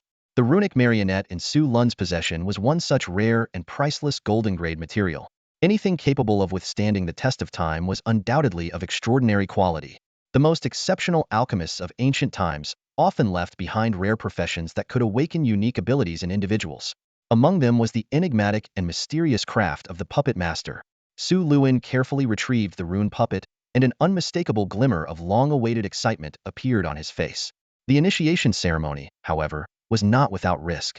Failure would result in a backlash from the cursed properties of the materials used, potentially leading to grotesque mutations. Yet, Su Luin had no reason to worry. The Eye of Omniscience had already verified that the magic circle he had drawn was fully functional, and the compatibility between the initiation materials and his body was exceptionally high. Success was practically guaranteed. Standing at the center of the hexagram formation, Su Luin cautiously placed the puppet at the heart of the Ouroboros emblem. Taking a deep breath, he began to chant the incantation. By the law of equivalent exchange, in reverence of the Creator's primordial glory, let alchemy bear witness to the miracle of creation. The incantation was so succinct that it bordered on being a maxim, starkly different from the long, imploring spells of mages who sought power from deities. In truth, whether or not the chant was spoken had no effect on the ceremony itself. It was merely to add a sense of solemnity. Alchemists, by nature, did not worship any gods. To them, so-called deities were merely higher beings who had mastered certain advanced laws of the universe, still bound by the principles of equivalent exchange. If alchemists held any belief, it was in the primordial creator of all things in the cosmos. Despite his confidence in the outcome, Su Luin meticulously carried out each step of the ritual. As expected, the moment the chant concluded, the transmutation circle erupted in a dazzling blue light. 6 white crystals quickly channeled the magic energy of the entire formation. The brilliance grew more intense, and the air thickened with a mysterious power. Su Luin remained composed, his gaze fixed on the puppet lying on the ground. Under the radiant glow, the puppet seemed to melt, gradually merging into the hexagram formation. Then, the blue light coiled like vines around Su Lun's body, with countless visible particles of light piercing into his skin. That mysterious power was steadily, bit by bit, becoming one with him. This was the transformation ritual. Su Luin focused intently, immersing himself in the process that granted him extraordinary power. A surging force poured through his entire being, invigorating every pore as if they were breathing freely. The ritual lasted for about 15 minutes before the glowing light of the hexagram alchemy array gradually faded.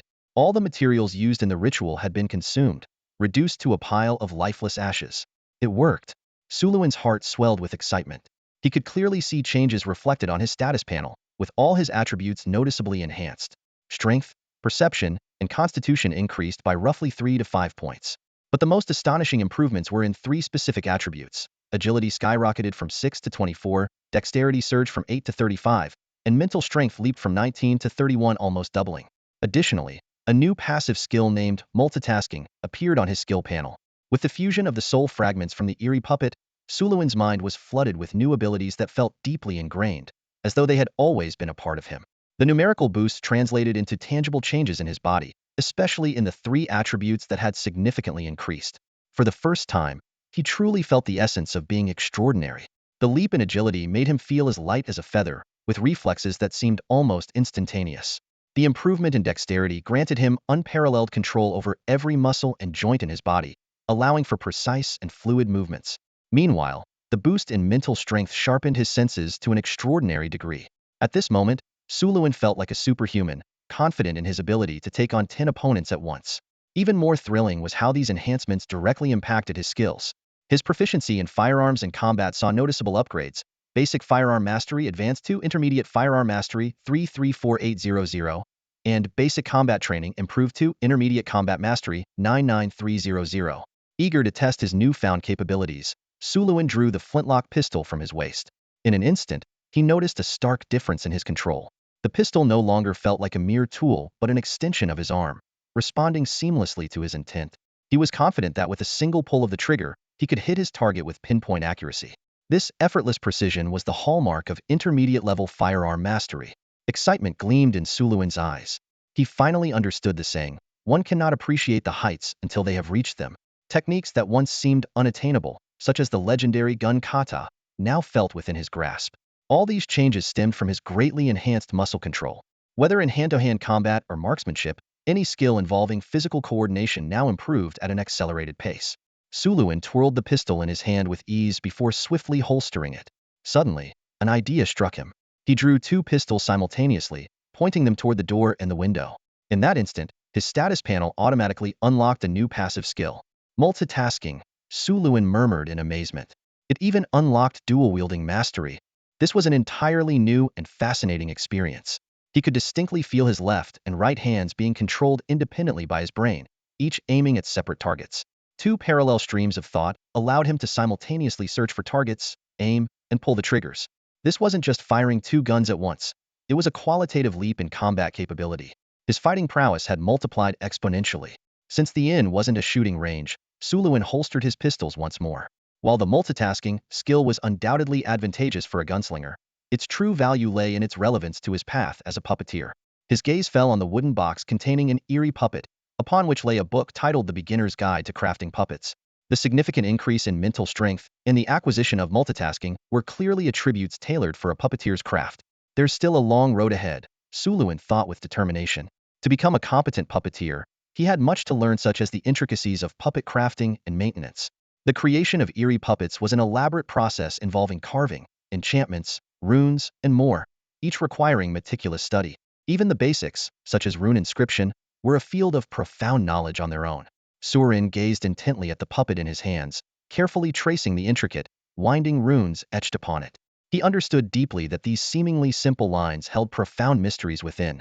It was like a novice artist facing a complex sketch, where every stroke could determine success or failure. He calculated silently, realizing he would have to find an opportunity to visit the black market to procure some wood and craft his own rune puppet.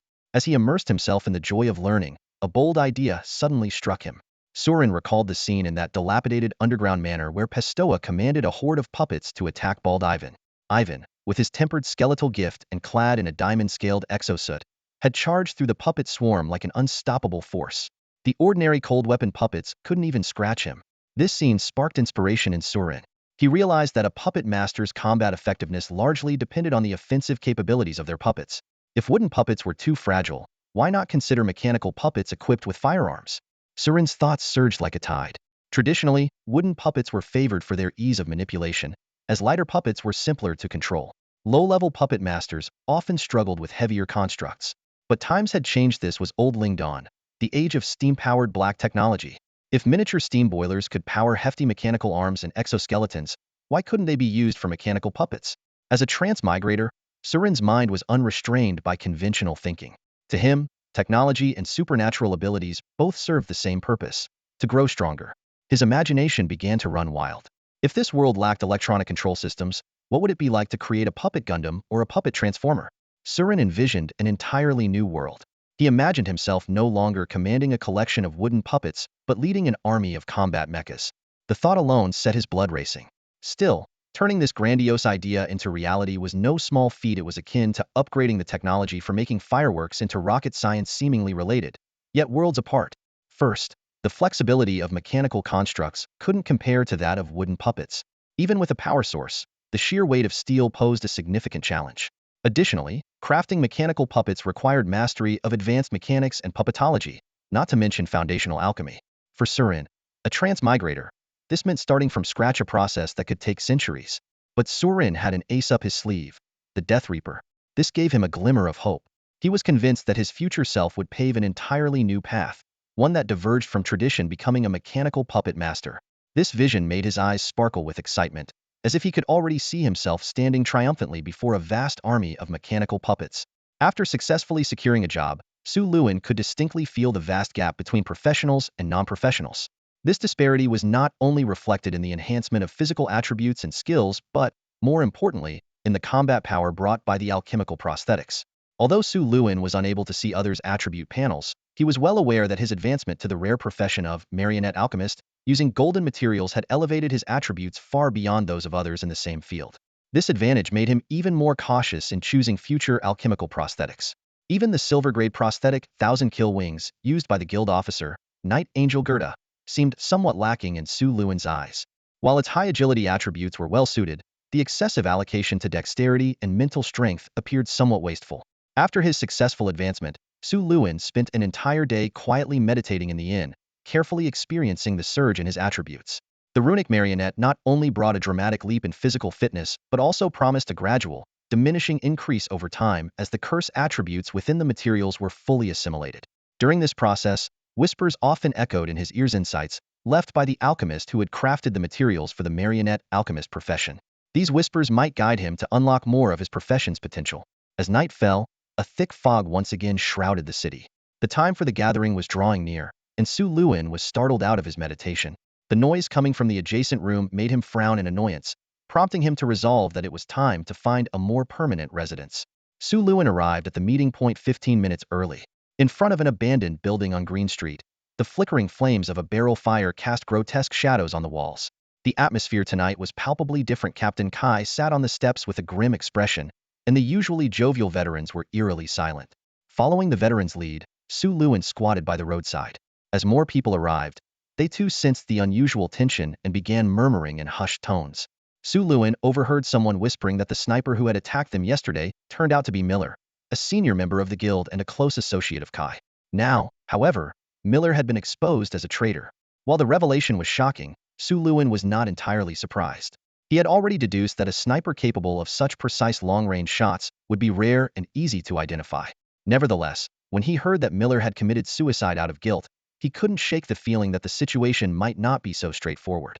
Once everyone had gathered, Kai wasted no time and coldly demanded, "Who among you missed yesterday's guild operation?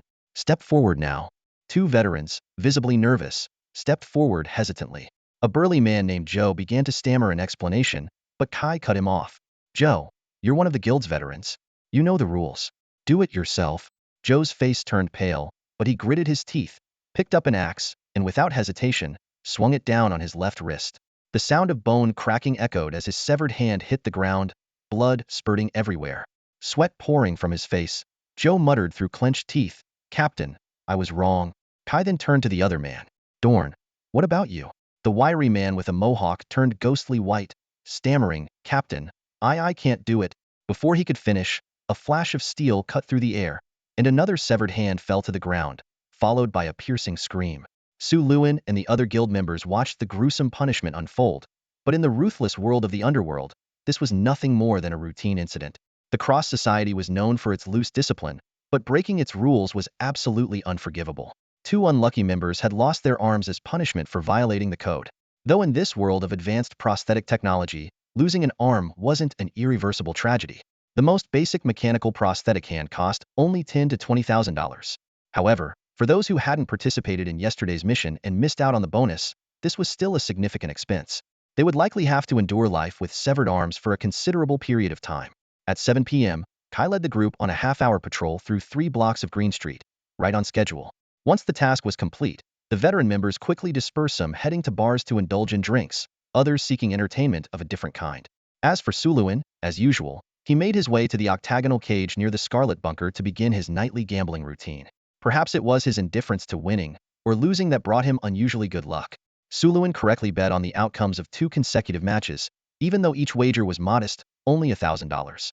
Originally, he had planned to stick to his strategy from the previous night, spreading his bets evenly across all matches on either the red or blue side. It was a simple approach that ensured he wouldn't lose too much.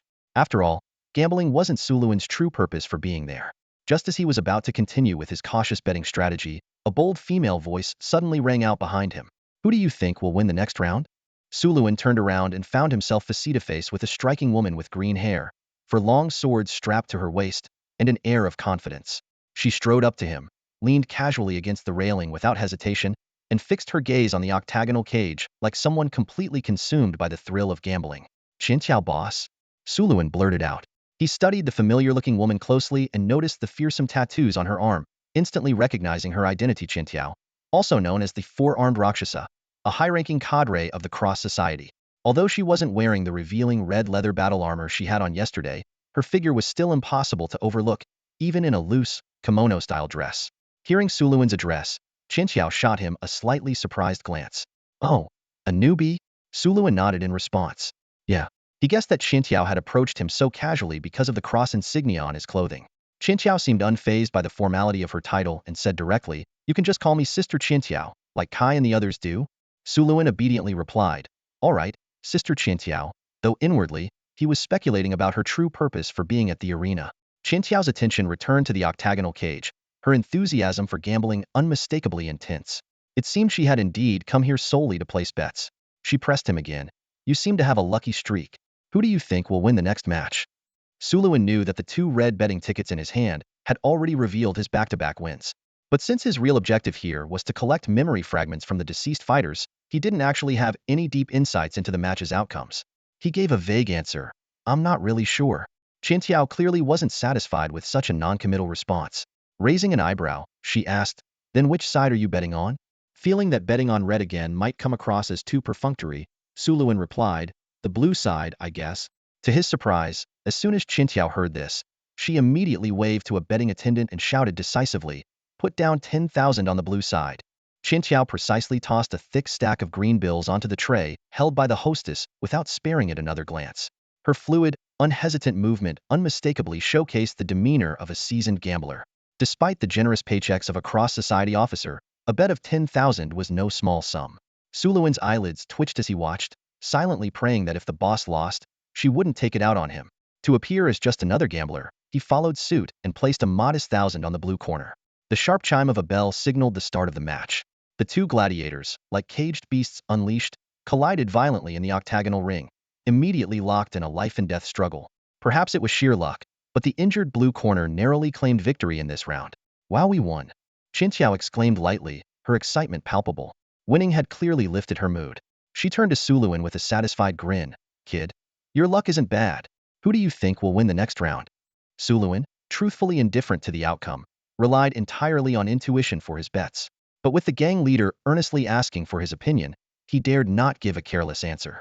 To maintain the image of a gambler, he pondered for a moment before offering a cryptic remark. "After a streak of red, blue is bound to follow. I think the blue corner will win again, maybe?" "Exactly." Qintiao's eyes lit up as if she had just heard a profound truth. Without hesitation, she bet the entire 18,000 she had just won, deducting the casino's cut. "Let's go all in on blue," she said confidently, signaling the hostess to place the bet. Suluin began to sense something was off. This boss seemed a little too enthusiastic about gambling. After a brief hesitation, he added, "I'll put another 1,000 on blue as well." If it weren't for the intimidating tattoos and the 4 long knives at her waist, who would have guessed that this high-spirited woman was a gang officer? Suluin cautiously observed her. He couldn't deny that Qintiao had striking features and an alluring figure, exuding a commanding elegance. But he quickly reminded himself, this was a ruthless professional, a killer through and through. He averted his gaze, silently warning himself, "Don't mess with her. Just don't." The bell rang again, marking the start of a new round. This time, the two gladiators were evenly matched, locked in a fierce and bloody struggle. They unleashed all their skills in a brutal fight, delivering a thrilling spectacle for the audience. Cheers and shouts erupted across the betting hall. Qintia was no exception. She hollered passionately for the blue corner. "Oh, take him down, Blue Knight. Hey, buddy, use the guillotine. Choke him out. Damn it, what's wrong with you? Press the attack." She had transformed into an exuberant coach, even offering tactical advice. Suluin couldn't help but chuckle at her antics, unsure if this should count as cheating. After all, tactical guidance from a skilled professional could very well influence the outcome. But his focus soon shifted away from the match itself, as he began carefully observing the movements of the gladiators. Strangely, whenever he concentrated, their actions seemed to slow down, as if he were watching them in slow motion. This allowed him to capture every detail. "So it wasn't just my imagination. My left eye has changed," Suluin silently confirmed to himself. Since his awakening as a professional, his all-seeing eye had seemingly evolved. Not only could he see farther, but his observations had become far more precise. A fly buzzing past was no longer a blurry shadow, but a clearly visible insect with translucent wings. Every move the gladiators made was laid bare before him. And steer talent is no joke, Suluin realized. The S018 all-seeing eye wasn't just about identifying objects, it also had untapped potential, such as dynamic tracking. Just as Sulin's mind began to wander, a powerful arm suddenly wrapped around his neck. His instinct to draw his gun was immediately suppressed by reason. The next moment, his face collided with something soft, a sensation like waves rising and falling. "Haha, we won again." Qiantio's excited voice rang out beside him. Only then did Suluin realize what had happened. At the same time, he couldn't help but marvel at her strength. Even with his heightened agility and reflexes, which could rival dodging a crossbow bolt, he had almost failed to react in time. Suluin sighed inwardly, but suddenly noticed when you stumble and look a bit dazed. Qintiao released Suluin, laughing heartily. "Ha ha ha. Lucky for you, kid. Or I'd have lost my last bit of cash and had to borrow from my brothers for the rest of the month." Hearing this, Suluin froze for a brief moment. He thought to himself, wait, Qintiao Jia is a legitimate gang leader, and she only has 10,000 yuan? All that big talk. Betting 10,000 per round turns out she was putting her entire savings on the line? Guess some things never change. No matter the world, gamblers always end up broke. Suluin initially thought Qintiao would stop now that she had won a decent amount. But to his surprise, her eyes lit up with an almost eerie green glow, brimming with excitement and determination. "Hey, who do you think will win the next match?" she asked. Having already won 4 consecutive rounds, including the previous 2, Su Luan didn't care much about his own small bets. However, now that he realized this was Qin Xiao's entire fortune, he felt a bit pressured. "You're planning to keep betting?" he asked cautiously. "Why not?" Qin Xiao retorted, then muttered to herself. "Being stuck out of town for months had me all pinned up. Tonight, I need to let loose and have some real fun." After a brief pause, she added with a serious tone. "Besides, not daring to follow through when you're winning and refusing to quit when you're losing, those are the two cardinal sins of gambling." Hearing her reasoning, Su Luan thought to himself, "Yep, no point trying to talk her out of it. She's a full-blown gambling addict, no doubt about it." Still, he figured if she lost everything, she'd probably leave him alone to watch the matches in peace. With that in mind, he shrugged off the pressure and casually replied, "Next round, am betting on the red side." Qin Xiao raised an eyebrow. "Still just 1,000? Su Luan nodded. "Yeah. Not being greedy is a rare quality," Qin Xiao said with a hint of approval, though her expression betrayed her lack of interest. Then, suddenly switching gears, she exclaimed, "But gambling without raising the stakes is soulless. How are you supposed to strike it rich if you don't go all in when luck's on your side?" Her endless stream of gambling proverbs made Su Lun's head spin. Ignoring him completely, Qin Xiao waved over the betting attendant. "Put it all on red," she commanded. Watching this, Su Luan felt a vain throb on his forehead. She's going all in every round. This woman is fearless. Well, fine. Maybe if she loses, they'll finally get some peace. He sighed inwardly. But fate seemed to have other plans. To Su Lun's dismay, his casual prediction turned out correct again. The red side emerged victorious after a fierce battle, defeating the blue side. The bizarre pattern continued. Qin Xiao would always ask Su Lun's opinion, he'd casually guess, and she'd go all in. This strange duo quickly became the center of attention in the gambling den. Round after round, they kept winning. The next one, another win. The one after that, yet another win. No matter how casually Su Luan guessed, his predictions somehow always hit the mark. It was uncanny, almost surreal. By the end, they had miraculously guessed correctly 8 times in a row. Qiantio's initial 10,000 yuan had snowballed into an astonishing 2 million in cash. Even Su Luan, who had seen his fair share of strange things, was stunned by the mountain of green bills stacked before them. The sight of the cash pile electrified the entire gambling den, driving the other patrons into a frenzy. Su Luan hadn't intended to draw so much attention, but their streak of good luck was undeniably absurd. Still, he finally let out a sigh of relief after the 8th round, as it marked the end of the night's matches. At last, he wouldn't have to keep making guesses for this gang leader. Qin Xiao, on the other hand, was ecstatic. "Ha, that guy Gerda's gambling advice really works. If your luck's bad, follow someone lucky. Or find an unlucky person and bet against them." She turned to Su Luan with a grin. "Your name's Su Luan, right? From now on, you're one of my people. If anyone messes with you, just drop my name." With her mood soaring from the winnings, Qin Xiao was in high spirits. Su Luan tactfully refused her suggestion to head upstairs for more gambling, planning to make his escape. But just then, a bloodied Kai approached them. "Qin Xiao Jia, why didn't you let me know you were here?" Kai asked, then noticed his own state. "Wait, what's with all the blood on you?" "Ran into a few idiots who didn't know their place. Got into a little scuffle, probably some Steam gang members," Qin Xiao replied nonchalantly. "Oh, where are they now?" "Killed them and dumped them in the sewers. Just a few small fries. Not worth making a big deal over." Hearing this, Qin Xiao pouted slightly, the long blade at her waist seeming to yearn for action. Still, her good mood from the winnings kept her calm. With a wave of her hand, she announced, "Let's go. Drinks are on me tonight." As the key figure behind their winning streak, Su Luan couldn't refuse and reluctantly followed them to a tavern. Along the way, Kai and Qin Xiao chatted. "So, Qin Xiao Jia, what brings you to Green Street?" "Heh, should I arrange something special for you?" Kai teased. "You cheeky brat. I'm here on serious business, alright?" Qin Xiao shot back with a laugh. "Oh, what kind of business?" "Meeting someone, and passing along a message." "Meeting the red demon Gorin? Well, aren't you sharp?" "The boss wants to bring him into the fold, so they sent me to handle it." "And the message?" Qiantio's expression turned serious. "One of the enemies who attacked our headquarters yesterday managed to escape. They took something very important from the warehouse. We tracked them here, but their trail vanished somewhere in the Green Street area. The boss doesn't want that item or any sealed artifacts to fall into the wrong hands. Keep an eye out." The news of the Cross Society's top brass actively recruiting the Red Demon, Gorin, didn't come as a surprise to Su Luan. In the resource-starved outer city, a skilled individual exiled from the inner city was a rare and invaluable asset to any gang. Su Luan could imagine that not only the Cross Society but also the Raven Gang and the Steam Party had likely already reached out to Gorin. This explained why Chairman Chuck had sent the core member, Qin Xiao, to personally visit. This incident gave Suluin a clearer understanding of the power disparity between professionals from the inner and outer cities.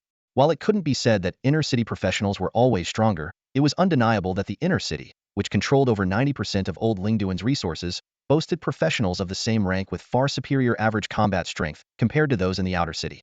Suluin recalled how rare silver-grade prosthetic blueprints and job advancement materials were in the outer city, yet they frequently appeared at inner city auctions, alongside even rarer ancient cursed artifacts. He realized that the rare items scavenged by relic hunters inevitably ended up in the hands of the wealthy and powerful inner city elites. Over time, the major conglomerates must have amassed vast quantities of high-quality alchemical resources. This disparity in resources was the fundamental reason for the significant gap in combat strength between inner and outer city professionals. Take Red Demon Gorin as an example, a bodyguard with access to top-tier resources, something that was utterly inconceivable in the outer city. Inside the Elephant Tavern, deafening heavy metal music filled every corner. Suluin followed Qiantiao and Kai to a booth and sat down. Qiantiao cheerfully called out to the bartender, "Hey, 3 golden malts." Fresh off a gambling win, the indulgent woman spared no expense, ordering the priciest golden malt beer in the house, a large pitcher for each of them. This premium black rye beer, brewed in an inner-city distillery, was exorbitantly priced 1,000 lisos per pitcher, equivalent to half a month's wages for an average worker. After tasting it, Suluin thought its flavor was similar to an ordinary blended whiskey from his previous life, nothing particularly special. But when he glanced at the drink's ingredient list, he realized the beer's high cost was due to its water source. Old Lingdun, while not lacking water, suffered from a scarcity of clean water. The groundwater contained significant amounts of dark energy substances, which could cause mutations if consumed directly. Purifying these pollutants required large-scale filtration plants, a process that was extremely expensive. Whether due to the high purification costs or monopolization by conglomerates, only inner-city residents had access to truly clean drinking water. Outer-city residents had to make do with inferior water, which was still expensive and constituted a major portion of most people's living expenses. As a new recruit to the gang, Suluin found that while he got along reasonably well with Captain Kai and Qiantiao, they weren't particularly close. Quietly sipping his beer, he listened to their conversation. "Qiantiao, you said that guy vanished near our Green Street after running away?" Kai asked. Qiantiao nodded. "Yeah, the gang's tracking experts followed him to a neighboring block, but the trail disappeared there. Neither the item nor the sealed artifact can be stored in a spatial ring, so escaping completely won't be easy for him. We suspect he's hiding in one of the sewers, too scared to come out." She paused briefly before adding a warning. "Also, Kai, you and the others should be extra cautious with your tasks lately. There seems to be some upheaval among the higher-ups in the Black Tower, and the top-tier conglomerates in the inner city are experiencing major internal strife. The Steam Party and Raven Gang both have powerful backers, so they might make some moves soon."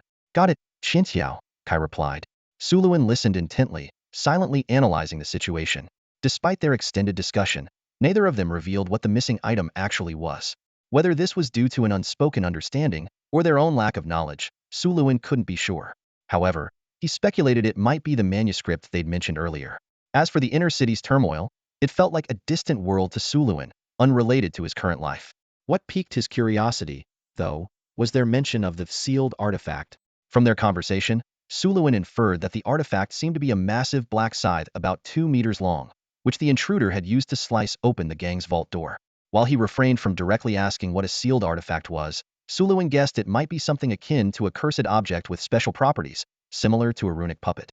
For the Cross Society, one of the 3 major gangs in the outer city, to mobilize so extensively in their search, Suluin grew increasingly intrigued by the mysterious nature of these so-called sealed artifacts. The only information he had so far was that the scythe was enormous, exceptionally sharp, and capable of easily cutting through metal doors. The person who escaped with it was suspected to be hiding in the sewers near Green Street.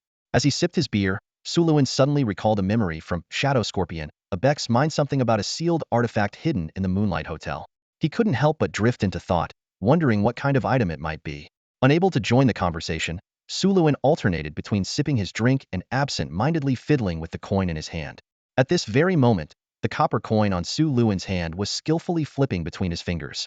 From the base of his thumb to the gap between his pinky and ring finger, and then back again, the coin moved as if it were an extension of his body, seamlessly blending with his skin. Even when his hand shifted, the coin stayed perfectly in place, clinging firmly as though glued to him. It wasn't just a way to pass the time, it was also a practice for a fundamental skill every marionette master must master: the 10-finger manipulation technique. Suluin's gaze was focused, his movements still slightly unrefined due to lack of muscle memory. Yet with every flip of the coin, He was honing this essential skill for controlling puppets. He could feel the strength in his fingertips steadily improving, laying the groundwork for his future mastery of marionette manipulation. Just then, Qian Tiao, sitting beside him, noticed his idle distraction. She raised her glass in a bold gesture and called out enthusiastically, "Cheers!" Su Luan responded, clinking his glass against hers and downing a large gulp of his drink. Qian Tiao, however, drank with even more gusto, the alcohol trickling from the corners of her mouth and down her neck. Her sharp eyes caught onto Su Lun's little trick, and with a raised brow, she asked, "So, are you on the sharpshooter career path?" Su Luan nodded, confirming it. It was an intentional facade. Although he had already taken up the marionette master profession, he didn't want to reveal this unique class too soon. Displaying his sharpshooter skills, instead, would make others lower their guard around him. Intrigued, Qian Tiao casually suggested, "Want to learn the way of the blade from me? With your nimble hands, you'd pick it up in no time." Su Luan politely declined, "Thanks, Sister Qian Tiao, but my awakened talent is eagle eye, so I think I'm better suited as a sharpshooter." Until he had stronger self-defense capabilities, he preferred to keep a low profile. "Ah, what a shame," Qian Tiao muttered, slightly disappointed. She didn't press further, but after a brief silence, she spoke again in a calm yet poignant tone. "Kid, don't die too easily, all right? There will definitely be a place for you in the gang in the future." This hardened gang leader, who had seen life and death countless times, expressed her deepest hopes in the simplest words. Su Luan smiled and nodded, feeling a faint stir in his heart. However, life has a way of throwing unexpected twists. Just as the atmosphere was growing somber, Qian Tiao suddenly threw an arm around Su Lun's shoulder, leaning in with a mischievous glint in her eyes. "Ha ha ha, it's rare to meet someone with luck as absurd as yours," she said excitedly. "Let me tell you something, this kind of good fortune usually lasts a few days. Tomorrow at the arena, don't you dare back out." Su Lun's eye twitched at her words. So, it turned out that her earlier comments weren't out of admiration for his talent, but rather concerned that her lucky charm might kick the bucket too soon. The abrupt twist in tone caused Captain Kai, who had been quietly observing from the side, to choke on his drink. He erupted into a fit of laughter, unable to contain himself. A cadre, a squad leader, and a low-ranking member of a strange trio were enjoying a lively drink at the tavern. Su Luan, Kai, and Qian Tiao were in high spirits, their laughter filling the room, when suddenly, Sam burst into the tavern with a group of crusaders in tow. Armed with heavy firearms, they scanned the room anxiously.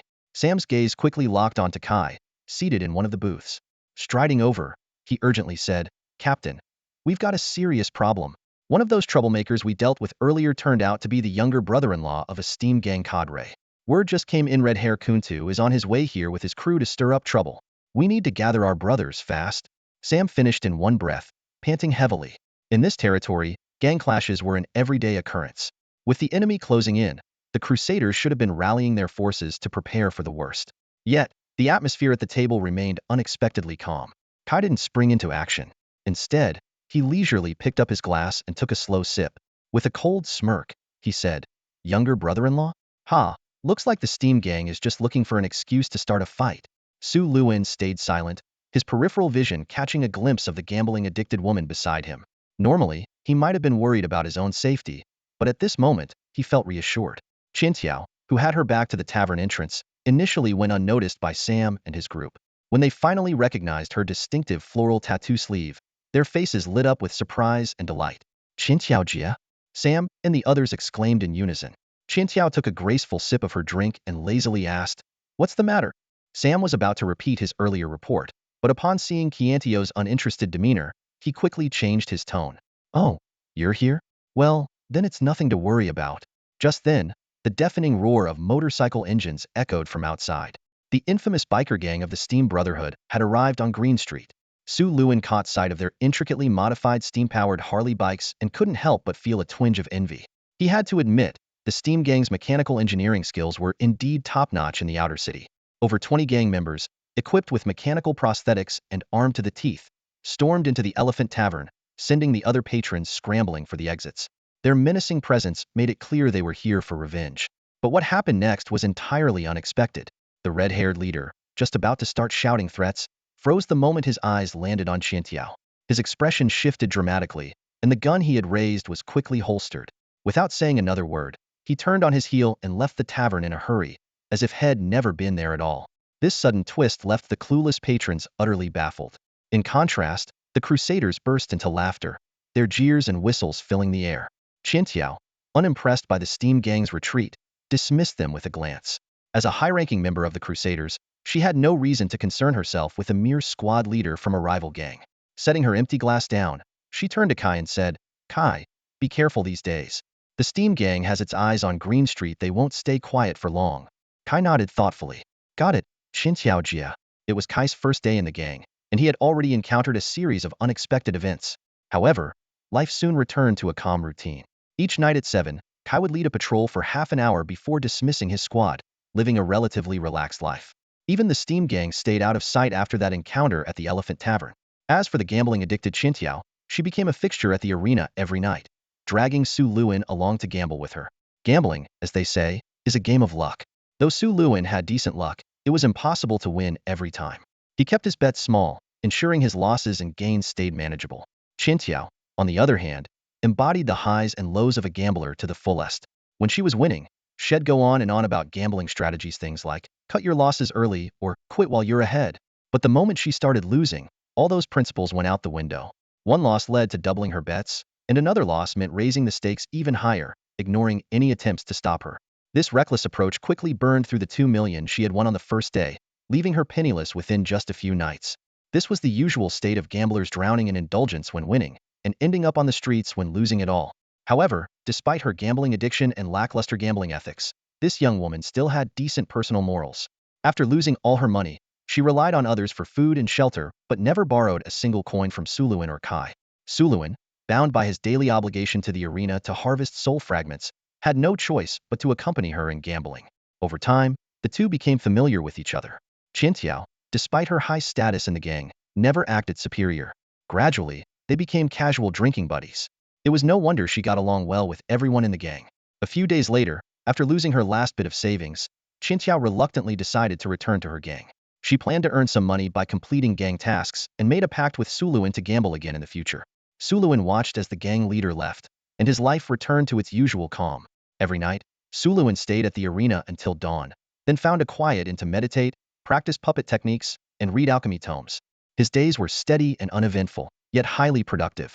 With a routine of harvesting souls and honing his professional skills, his experience points skyrocketed. The arena produced 810 corpses daily, and occasionally, there were matches involving professionals. Within days, he had acquired a variety of strange and unexpected abilities: lip reading, dart throwing, motorcycle riding, and gwent card skills, to name a few. However, he gradually noticed a problem: some of the experiences he gained from corpses were diminishing as his own proficiency in firearms and combat increased. It dawned on him that as he approached mastery in advanced firearm skills, there was less to learn from corpses with only basic proficiency. While there were still opportunities to refine his abilities, the gains were limited. Fortunately, the process carried no risk, and over time, small increments could add up. A single corpse's practical experience was equivalent to more than half a month's worth of personal training. During this period, Suluin visited the black market several times, but failed to find the ideal blueprints for prosthetic implants. He heard there would be an irregularly scheduled premium auction in a few days' time when scavengers and thieves gathered to sell their goods. It promised to feature many valuable items, and Suluin planned to try his luck there.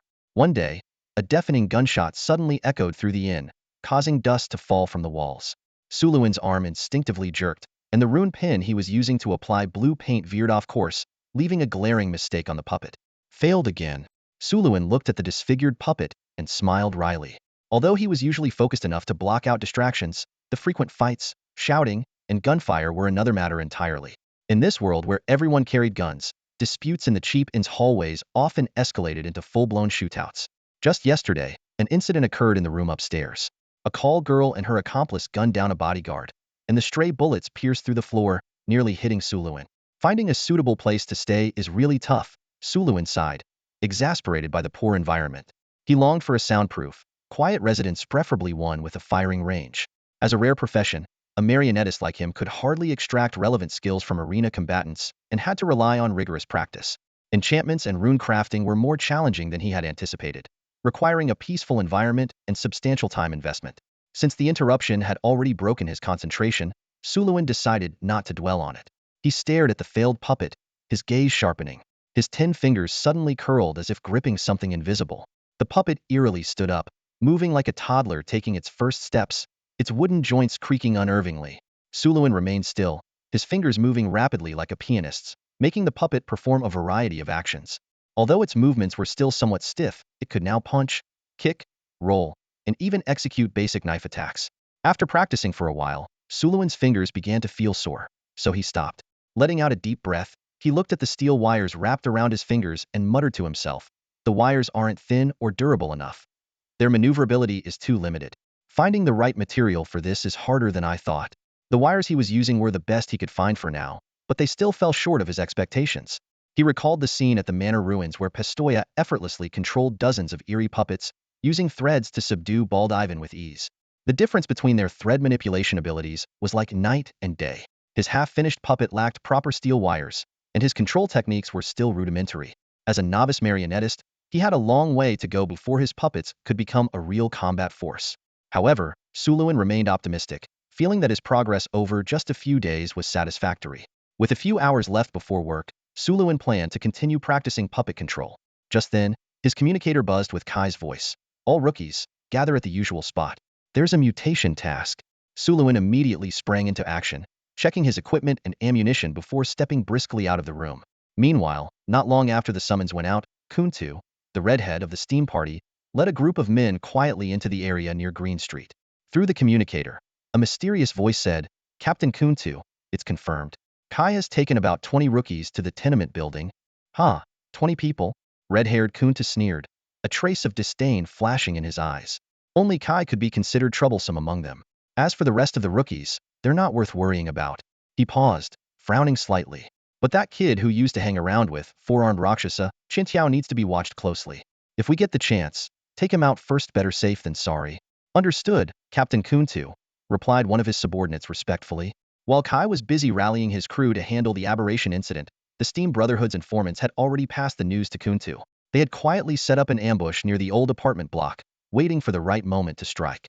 The humiliating retreat from the Elephant Tavern last time had made Red Hair Kuntu the laughingstock of the underworld, leaving him too embarrassed to show his face among his peers.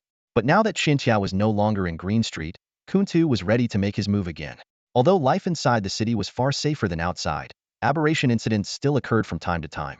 Old Linden City was built on ancient ruins, and despite years of excavation and cleansing, cursed artifacts with residual dark properties were still occasionally unearthed underground.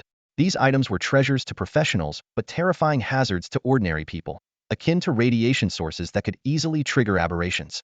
Moreover, while the concentration of dark energy in the air within the city was lower than outside, it was still enough to cause a small probability of aberrations. Contaminated food and water, as well as scavengers returning from high aberration zones, could also be triggers. As a result, nearly every district experienced a few aberration incidents each month. Recently, however, the frequency seemed to be quietly increasing. The most dangerous cases, of course, were rogue professionals. Aberrations were essentially caused by dark energy within the body spiraling out of control, destroying the individual's will and transforming them into monstrous giants or other abnormal forms. After an aberration, the dark energy within the body would surge exponentially, making these transformed individuals several times stronger than they were before. Such cases were notoriously difficult to handle. In the outer city, where there were no city guards or security offices, it was the black market gangs that dealt with aberration incidents. For the members of the Green Street Cross Society, handling these situations was a routine part of their job. Shortly after the assembly order was issued, Surin arrived at the ruined building. Over the past few weeks, more than 10 new recruits had joined, filling the gaps left by those who had fallen during the battle to support headquarters. The assembly was efficient. It wasn't long before nearly 20 people had gathered outside the building. As a semi-veteran, Surin couldn't help but feel a bit surprised to see so many unfamiliar faces among the rookies. Kai quickly took a head count and, as always, was concise and to the point. "All right, everyone's here. Get ready to move out." Through some casual chatter among veterans like Sam, Surin realized that this mission was intended as a baptism by fire for the rookies, a practical training exercise. The group mounted their vehicles, and Kai briefly explained the mission. Over the past few days, a lot of homeless people have gone missing around the apartment block. Some partially eaten corpses have been found, and there have been sightings of aberrant creatures. It could be that a nearby sewer seal was breached, letting the creatures out, or maybe there's a cursed artifact in the area. Our task is to thoroughly clear out the basements near the site of the incidents. With some luck, we might uncover ancient cursed artifacts. At the very least, we should be able to gather some cursed materials. Everyone will get a share of the bonus. With that, he gestured decisively. "Let's move out." The group responded in unison. "Yes, Captain." As usual, Surin kept a low profile, staying silent.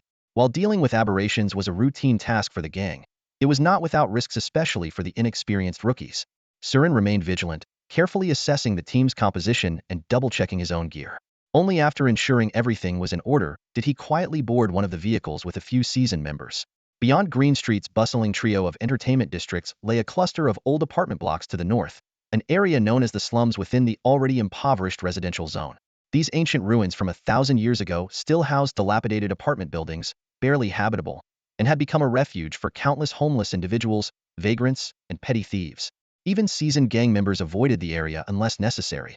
It was synonymous with plague, stench, filth, and of course, aberrations. When the Green Street crew arrived at the apartment blocks en masse, someone was already there waiting for them. A scruffy old man in tattered clothing approached them. "Captain Kai, you're here."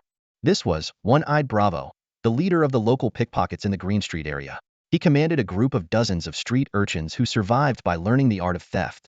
The most talented among them were even sent to the gang for training as future professionals, making Bravo's group a feeder network for the cross society. Kai gave him a nod, skipping unnecessary pleasantries. He got straight to the point.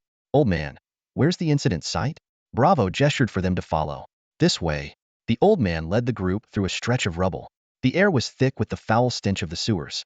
Surin's gaze swept across the surroundings. In the dilapidated shanties, gaunt and pale faces peeked out, staring at them with a mix of curiosity and timidity. These were the residents of the communal housing. Not far away, children around 10 years old, dressed in rags and barefoot, wandered on the ruins, trailing behind the group from Green Street. Their eyes were filled with envy and longing. The outer city slums were teeming with people, their lives as cheap as black rye. 100 lisos could buy a life here, yet they stubbornly clung to survival in these harsh conditions. This was one of the main reasons the inner city had given up on managing these areas. Occasionally, the cross society would send some food, especially since many gang members originated from these parts, just like Captain Kai. The old man sighed as they walked. Lately, the creatures in the sewers seemed to be getting more active. A few days ago, someone in Snail Alley saw a woman so beautiful it was almost unreal. Heh. I'd bet anything it was some kind of mutated monster luring people in to eat them. Sure enough, within days, all the vagrants in that area vanished. Surin silently pondered. Beautiful women might appear in the brothels of Green Street, but never here. What kind of mutated monster could turn into a beautiful woman? Once again, he found himself out of his depth. Before long, the old man led the group to the northernmost part of the communal housing. The stench of the sewers grew stronger, as if they were near an outlet pipe. He pointed to a black, decrepit building a few hundred meters away and said, "Someone spotted mutated creatures in that rundown building. They seem to be more active at night when the mist rolls in. Be careful, there's a cavern beneath the building that might connect to the underground sewer network. Who knows what kind of monsters could be lurking down there. Don't go in too deep." Kai nodded and cocked his gun. "All right, leave the rest to us." He turned to Surin and the others behind him. "All right, boys, let's get to work." The old man stayed behind as the group donned their gas masks and night vision goggles, striding toward the crumbling building. Surin grabbed the shotgun issued by the gang, loading it with a satisfying click. Compared to a handgun, this scatter weapon was far more effective against mutated creatures. Even without alchemical rounds, a few well-placed shots could reduce a monster to a bloody mess. A group of 20 strolled into the rundown apartment building with an air of confidence. The dilapidated structure loomed before them, like a slumbering beast waiting to awaken. Sam, the seasoned veteran, took the lead, his voice echoing across the open space as he briefed the newcomers on the rules of survival. "Check your ammo. Keep your backup rifle within easy reach. Aim before you shoot, and for heaven's sake, don't toss grenades recklessly, you might bury yourself. Keep your muzzle pointed at the ground, not at the person in front of you. And keep your finger off the trigger unless you're ready to fire. Once we're inside, keep your voices down. The mutated creatures in the dark are highly sensitive to sound." Surin listened intently to the practical advice, understanding why Kai had brought the rookies on this expedition. His gaze shifted to the building not far ahead, his brow furrowing slightly. The desolate structure stood like an ugly, monstrous toad, its dark, gaping windows resembling bulbous warts on its back. A chilling sensation of being watched crept over him, though he couldn't tell if it was human or something else observing them. This faint yet persistent sense of danger heightened Surin's vigilance, though it wasn't enough to crystallize into a clear threat. Even so, he chose to remain silent, knowing that in such an environment, everyone was already on edge, straining to stay alert. The group stepped into the apartment building, finding the interior unexpectedly spacious, almost resembling a massive shopping mall. Darkness engulfed everything, with the gas lamps providing only limited illumination. For Surin, His enhanced night vision as a newly promoted professional allowed him to faintly make out the outlines of distant objects. However, the rookies were visibly uneasy, their fear of the unknown darkness gnawing at their nerves. Suddenly, the silence was shattered by the crack of a gunshot. A burst of fire briefly lit up the surroundings, and everyone caught sight of a dark figure plummeting from the rafters, a large white-furred rat. The abrupt noise startled the rookies, who flinched in unison, proving the validity of Sam's earlier warnings. Up ahead, Sam's hearty laughter echoed back. Well, look at that. Lucky shot. The ear bone of a white-furred rat is a cursed material worth 3,000 lysols. Just bagging one of these gets us something valuable. Not bad, huh? Surin's mind lingered on Sam's words. Was it mere coincidence that the first creature they encountered dropped a cursed material, or was there something more to it? The veterans, amused by the rookies' tension, couldn't resist teasing them. Relax, will you? White-furred rats are just common sewer pests. Aim for their heads, and they're done. But watch out, they can leap up and bite you in some sensitive places. The light-hearted banter eased the tension slightly. Compared to wilderness hunts, this excursion indeed felt much safer. Monsters in Old Linden City were scattered, and even the mutated humans only appeared in ones or twos. With over 20 people armed and ready, the team had more than enough firepower to handle any situation. Kai slung his rifle over his shoulder, his expression calm and casual. Get ready. The real monsters in the building will show up soon. Sure enough, the gunfire attracted creatures lurking in the shadows. But just as the veterans had said, the sporadic monsters posed no significant threat to the group. The operation quickly turned into a shooting exercise, where every shot drew new targets, saving them the trouble of searching room by room. Before long, 2 mutated humans matching the descriptions of the reported sightings emerged. They were quickly riddled with bullets by the combined firepower of the group. Surin couldn't help but recall the struggle of facing such creatures alone outside the city. Here, however, they were nothing more than easy targets in the presence of the team. Aside from one unlucky rookie who broke his leg in a fall, everything proceeded smoothly. Even better, the monsters in this apartment building seemed to drop cursed materials at a much higher rate than those outside the city. In less than an hour, the team from Green Street had cleared out the entire building. They made their way to the entrance of the underground lair mentioned by the old man, ready to face the next challenge. This isn't just a collapsed hole. There are clear signs of construction here. Suluin stared intently at the subway station entrance before him, memories of his past life flooding back. The clearing operation had gone unusually smoothly, almost dull, even. One of the seasoned team members couldn't help but ask, "Captain, should we go down and take a look?" Kai frowned as he gazed at the cavern entrance, old memories resurfacing. The last large-scale cleanup of these caverns was 10 years ago. That time, the casualties were significant. I can't even imagine what the monsters down there look like now. He shook his head, a trace of unease in his voice. Going into the caverns requires better equipment and more manpower. We're not prepared for this. There's no need to take unnecessary risks. Today's haul had far exceeded expectations, but it had also filled Kai with a sense of foreboding. Suluin stayed inconspicuous among the group, keeping a low profile. Throughout the entire operation, he had barely needed to fire a shot. Any monster that appeared was instantly obliterated under the concentrated firepower of the group. That was the advantage of numbers. No matter how skilled or unskilled the shooters were, dozens of bullets flying at once were bound to hit the target. Hearing Kai's decision to retreat, Suluin silently agreed. The persistent sense of unease in his chest made him feel that pushing further might lead to unforeseen trouble. And then, almost as if confirming his fears, Suluin's gaze caught a humanoid shadow darting out of the subway station entrance. His pupils constricted, and alarm bells rang in his mind. So fast? A mutated human? No, there's no way a normal mutated human could move at that speed. And it's climbing walls. Watch out! Kai shouted a warning at nearly the same moment. His voice had barely fallen when a gunshot shattered the silence, followed by a barrage of gunfire. Despite its astonishing speed, the creature was hit in the leg by the hail of bullets. Another round of intense firepower rained down, and the wall-crawling monster was finally rendered motionless. However, just as the group began to relax, a sudden scream of terror erupted from within the crowd. Suluin spun around at the sound, instinctively raising his shotgun and unleashing a deadly blast of fire. With a deafening boom, the shotgun's spread struck a long, dangling appendage descending from the ceiling. The screaming comrade fell heavily to the ground. The group stared in shock at the smoking barrel of Suluin's shotgun, amazed at his lightning-fast reaction, but their attention quickly shifted to the writhing appendage on the ground. It was a thick, crimson proboscis, about as wide as a bowl, lined with rows of sharp, wriggling teeth embedded in its fleshy surfaceous that sent shivers down everyone's spine. Sam, suppressing his fear, cautiously prodded the still-twitching appendage with his weapon. His voice trembled as he asked, What kind of monster is this? The veterans exchanged uneasy looks. None of them had ever seen anything like it before. Kai's expression grew grim.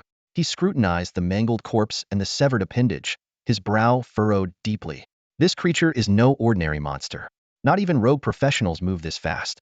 If Suluin hadn't reacted so quickly, one of us would have been done for. He glanced back at the cavern entrance, his tone heavy. Something's not right. We've never encountered anything like this in the city's sewers before. I think we need to leave this place immediately. Suluin's all-seeing eye ability allowed him to instantly glean information about the creature. A mutated aberration, a human deformed by exposure to a unique environment. Its weaknesses were similar to those of humans. A direct hit to the head or heart would kill it quickly. But now was not the time to dwell on the cause of the mutation. If two monsters had already appeared here, there were likely more lurking below. Move out, Kai ordered decisively, preparing to lead the group to safety. But before they could take a step, a series of piercing shrieks suddenly echoed through the air. Scree, scree, scree. Moments later, the blinding glow of several incendiary grenades illuminated the area. The harsh light revealed numerous monsters scurrying into the various nooks and crannies, seemingly startled. As the space lit up, the group from Green Street found themselves surrounded by figures with mechanical prosthetics and cybernetic modifications. The realization hit them like a thunderbolt. Sam recognized the newcomers and shouted in fury, "The Steam Gang! Damn it, we've been ambushed." Suluin's expression turned ice cold. It was only now that he realized the earlier sense of danger hadn't come from the monsters, it had been these Steam Gang thugs all along. He scanned his surroundings, his gaze darting between the cavern entrance and the barricaded building exit. He thought grimly to himself, they picked a perfect spot for an ambush. Well, isn't this Captain Kai? Long time no see. The mocking voice echoed through the narrow corridor of the tenement building, drawing everyone's gaze upward. Members of the Steam Gang stood above, looking down as they surrounded the people of Green Street. Leading the group was none other than Red-Hair Kuntu, a figure who had once made an appearance at the Elephant Tavern. He stared down at Kai with a smug, contemptuous grin, as if the outcome of this encounter was already decided. Sullen scanned the enemies with a sharp, wary eye. His expression turned grave almost instantly. Two professionals, he thought to himself. This is going to be trouble. Red-Hair Kuntu's alchemical implant was derived from the oil glands of a flame lizard, a somewhat unconventional cursed material that granted him exceptional fire resistance and the ability to manipulate flames. Combined with his heavily modified flamethrower, Kuntu was practically a pseudo-fire mage. This clever fusion of machinery and implants was a hallmark of the new school alchemists. While not as agile as traditional fire mages nor as physically robust as conventional professionals, they more than made up for it with raw firepower and cost-effective spellcasting. The Steam Gang, however, favored machinery over alchemy. For them, alchemical implants were merely auxiliary tools, machines were the core. This pragmatic approach limited the potential of the implants but offered virtually limitless possibilities for mechanical modifications. Implants with lower curse properties were less powerful but also carried a reduced risk of mutation, enabling even those with average talent to make a name for themselves. If it were an unknown fight, the high-agility assassin-type Kai might have stood a chance against the pseudo-mage Kuntu. But the enemy had clearly come prepared. Their team included another formidable figure with an unlocked implant. This was a man clad in a black trench coat, his head concealed by an octopus-like metallic mask. The exposed skin on his hands and neck shimmered with an unsettling black metallic sheen. Sullen recognized him immediately. The captain of the West City's 13th District, Iron Gorilla Zeiss. Recent gang tensions had been escalating, and Sullen had done his homework on the key figures of rival factions. Zeiss possessed a beast transformation talent, C071 Ape, which allowed him to morph into a giant ape-like form, greatly enhancing his strength, speed, and durability. It was already an impressive close combat ability. What made him even more dangerous was his rare alchemical implant crafted from salamander ironhide, combined with the Steam Gang's signature ultra-tough metal bioskin. When his implant was unlocked, Zeiss gained a terrifying level of defense, capable of withstanding firearm attacks hidden. It was this nearly invincible defense that earned him the moniker Iron Gorilla. Sullen felt a sinking sensation in his chest. This combination was clearly designed to counter Kai. One excelled in offense, the other in defense. Though Kai's blade was sharp enough to cut down almost any opponent in one strike, against the Iron Gorilla, head struggled to inflict a fatal blow in a short amount of time. By comparison, Red-Hair Kuntu posed less of a threat. While his fire manipulation was formidable, his attack range was limited. For Sullen, who had advanced to a high level of firearms proficiency, Kuntu could be effectively suppressed with a Hitandran kiting strategy. The real headache, however, was Iron Gorilla's eyes. Sullen squinted slightly, carefully observing the trenchcoat man above, calculating his options. I wonder if armor-piercing alchemical rounds can penetrate that guy's goggles, he pondered. Without real combat data, the answer was uncertain. Rumor had it that Zeiss had once survived a direct hit from an alchemical bullet. Moreover, those seemingly vulnerable goggles, likely his only weak spot, were inscribed with runes, making them far from easy to break. If they were indeed a weak point, Zeiss would undoubtedly guard them with utmost caution. Sullen quickly realized that targeting these two professionals as the primary threats was not the wisest choice. The more immediate danger was the sheer number of enemies. The Steam Gang had brought nearly 50 men, their guns and rocket launchers all trained on the group from Green Street. Once the shooting started, it would inevitably result in heavy casualties. Even for Sullen, dodging the initial concentrated fire was far from a guarantee. However, there was a glimmer of hope for Sullen. Most of the weapons were aimed at Kai. To the enemy, Kai, as the only professional on their side, was the biggest threat. With that in mind, Sullen's gaze began to dart around, searching for a potential escape route or an opening. Gang fights were an everyday occurrence in this world of crime. The veteran members of the group had long accepted the grim reality that any skirmish could be their last. Their expressions were tense but not panicked, ready to face the inevitable battle that loomed ahead. The newcomers were caught off guard by the sudden crisis, leaving them at a loss for what to do. The members of the Steam Gang, however, didn't attack immediately. Instead, they loomed over their prey like hunters relishing the sight of trapped animals. Standing high above the others, Redhead, Kunta wore a mocking smile. "Captain Kai, you don't look so good, do you?" he sneered. Kai shot back without hesitation. "Ha, is this the best you Steam Gang cowards can do? Tucking your tails and running from the Elephant Tavern last time, and now resorting to dirty tricks?" Then, lowering his voice, he addressed his crew beside him. "Their attention is on me. In a moment, I'll draw their fire. Find your opportunity to strike. Prepare to fight to the death. There's no surrendering here. Gang wars only end when one side is wiped out." The group nodded silently, already resigned to their fate.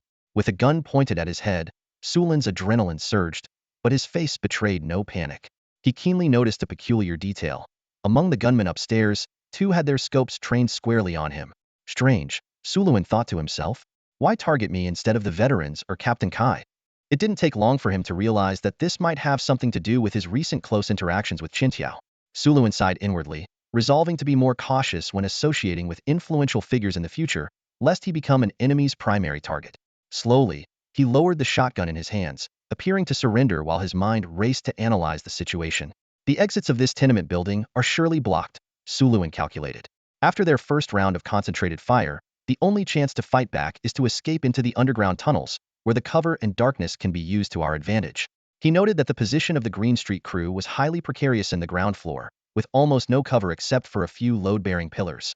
The enemy's elevated vantage point meant that if they fought Hedon, the Green Street side would be annihilated in an instant. Sulin decided to strike first. As his adrenaline surged, he felt a wave of exhilaration course through him, a sharp glint flashing in his eyes. "Looks like it's time to kill again," he murmured to himself. Sulin was well aware of his unique ability to control his emotions. This stemmed from an incident when he was 12, after he killed a group of thugs. A juvenile detention center psychologist had diagnosed him with a dangerous personality, but Sulin didn't see this as a different side of himself. Instead, he regarded it as just another part of his emotions. Over time, through therapy and self-study, he had learned to manage this aspect of himself with precision, isolating certain negative emotions like rage, fear, bloodlust, desire, and even pain so they wouldn't interfere with his daily life. At first, Sulin thought of this as a disorder. Later, he realized it was more of a survival mechanism. In moments of danger, the release of certain emotions could unlock extraordinary potential, like the stories of ordinary people lifting cars off accident victims in life-threatening situations. This phenomenon, often referred to as hysterical strength, is scientifically explained as the body releasing a surge of hormones from the adrenal glands into the bloodstream, flooding the muscles with oxygenated blood and enabling incredible feats of strength. However, this process carried significant risks, including organ failure and tissue damage that could be fatal. Sulin wasn't sure if his condition worked exactly the same way, but he did know that once he unleashed this power, his body would become intensely energized, his hormone levels skyrocketing, and both his strength and reflexes dramatically enhanced. Now, with a gun pressed to his head, Sulin felt that familiar sensation welling up inside him once again. Captain Kai's words still echoed in Sulin's mind, but he knew all too well giving the enemy the initiative was as good as waiting for death. A cold glint flashed across his face, followed by a menacing smirk as he released the shotgun in his hands. Time seemed to slow. The shotgun fell in a downward arc, but Sulin's hands moved with lightning speed toward his waist. Before the shotgun hit the ground, 2 pistols were already firmly gripped in his hands. Draw, aim, fire all in one seamless motion. His movements were so swift they left nothing but a blur. As the Steam gang reveled in their hunter's arrogance, and Captain Kai's group still racked their brains for a way out, 2 overlapping gunshots shattered the tense silence like thunderclaps in the claustrophobic tenement building. Su Luan's mastery of dual-wielding and advanced firearms reached its zenith. He had simultaneously aimed at 2 snipers on the upper floors who had their sights locked on him. With precision and speed, he pulled the triggers. Compared to the shotgun, the pistol's large caliber offered superior range and accuracy, delivering lethal blows in an instant. The aftermath of the gunshots was gruesome. 2 heads exploded simultaneously, blood splattering in every direction. The sudden turn of events froze the entire tenement in stunned silence. 70 or 80 people stood motionless, dumbstruck by the sight of a newcomer suddenly erupting into deadly action. Su Luan's reflexes were pushed to their limits. Even as his pistols spat fire, his body was already reacting to the recoil, propelling him backward. His expression remained cold and composed, almost numb, as he kicked off the ground, rolled, and quickly removed himself from the crowd. Almost simultaneously, Captain Kai sprang into action.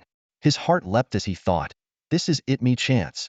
Without a moment's hesitation, the muscles in his legs tensed like coiled steel springs, launching him forward in a burst of explosive speed. This was the opportunity Kai had been waiting for. Earlier, the enemy's watchful eyes left him no openings to exploit. But now, Su Luan's bold shots had shattered the stalemate, drawing attention and fire away from Kai, creating the perfect moment for a counterattack.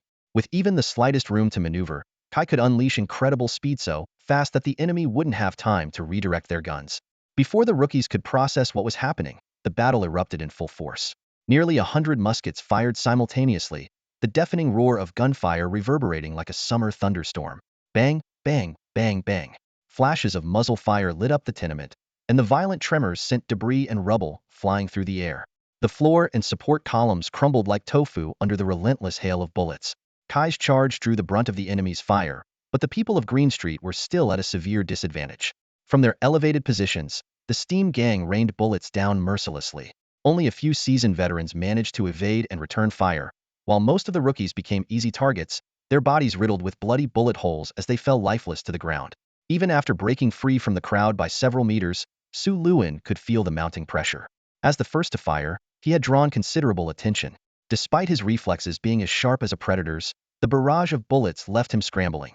Rolling and dodging, he could feel the searing heat of rounds grazing past him. Yet some stray shots still found their mark. Though he survived, his back was marked by bleeding wounds from scattered pellets. Taking cover behind a thick stone pillar, Su Luan panted heavily. In the chaos of gunfire, even the most skilled movements couldn't completely evade every shot. But since he hadn't been killed outright, the murderous glint in his eyes only grew fiercer. Gripping his pistols tightly, he began counting down in his mind. 5, 4, 3.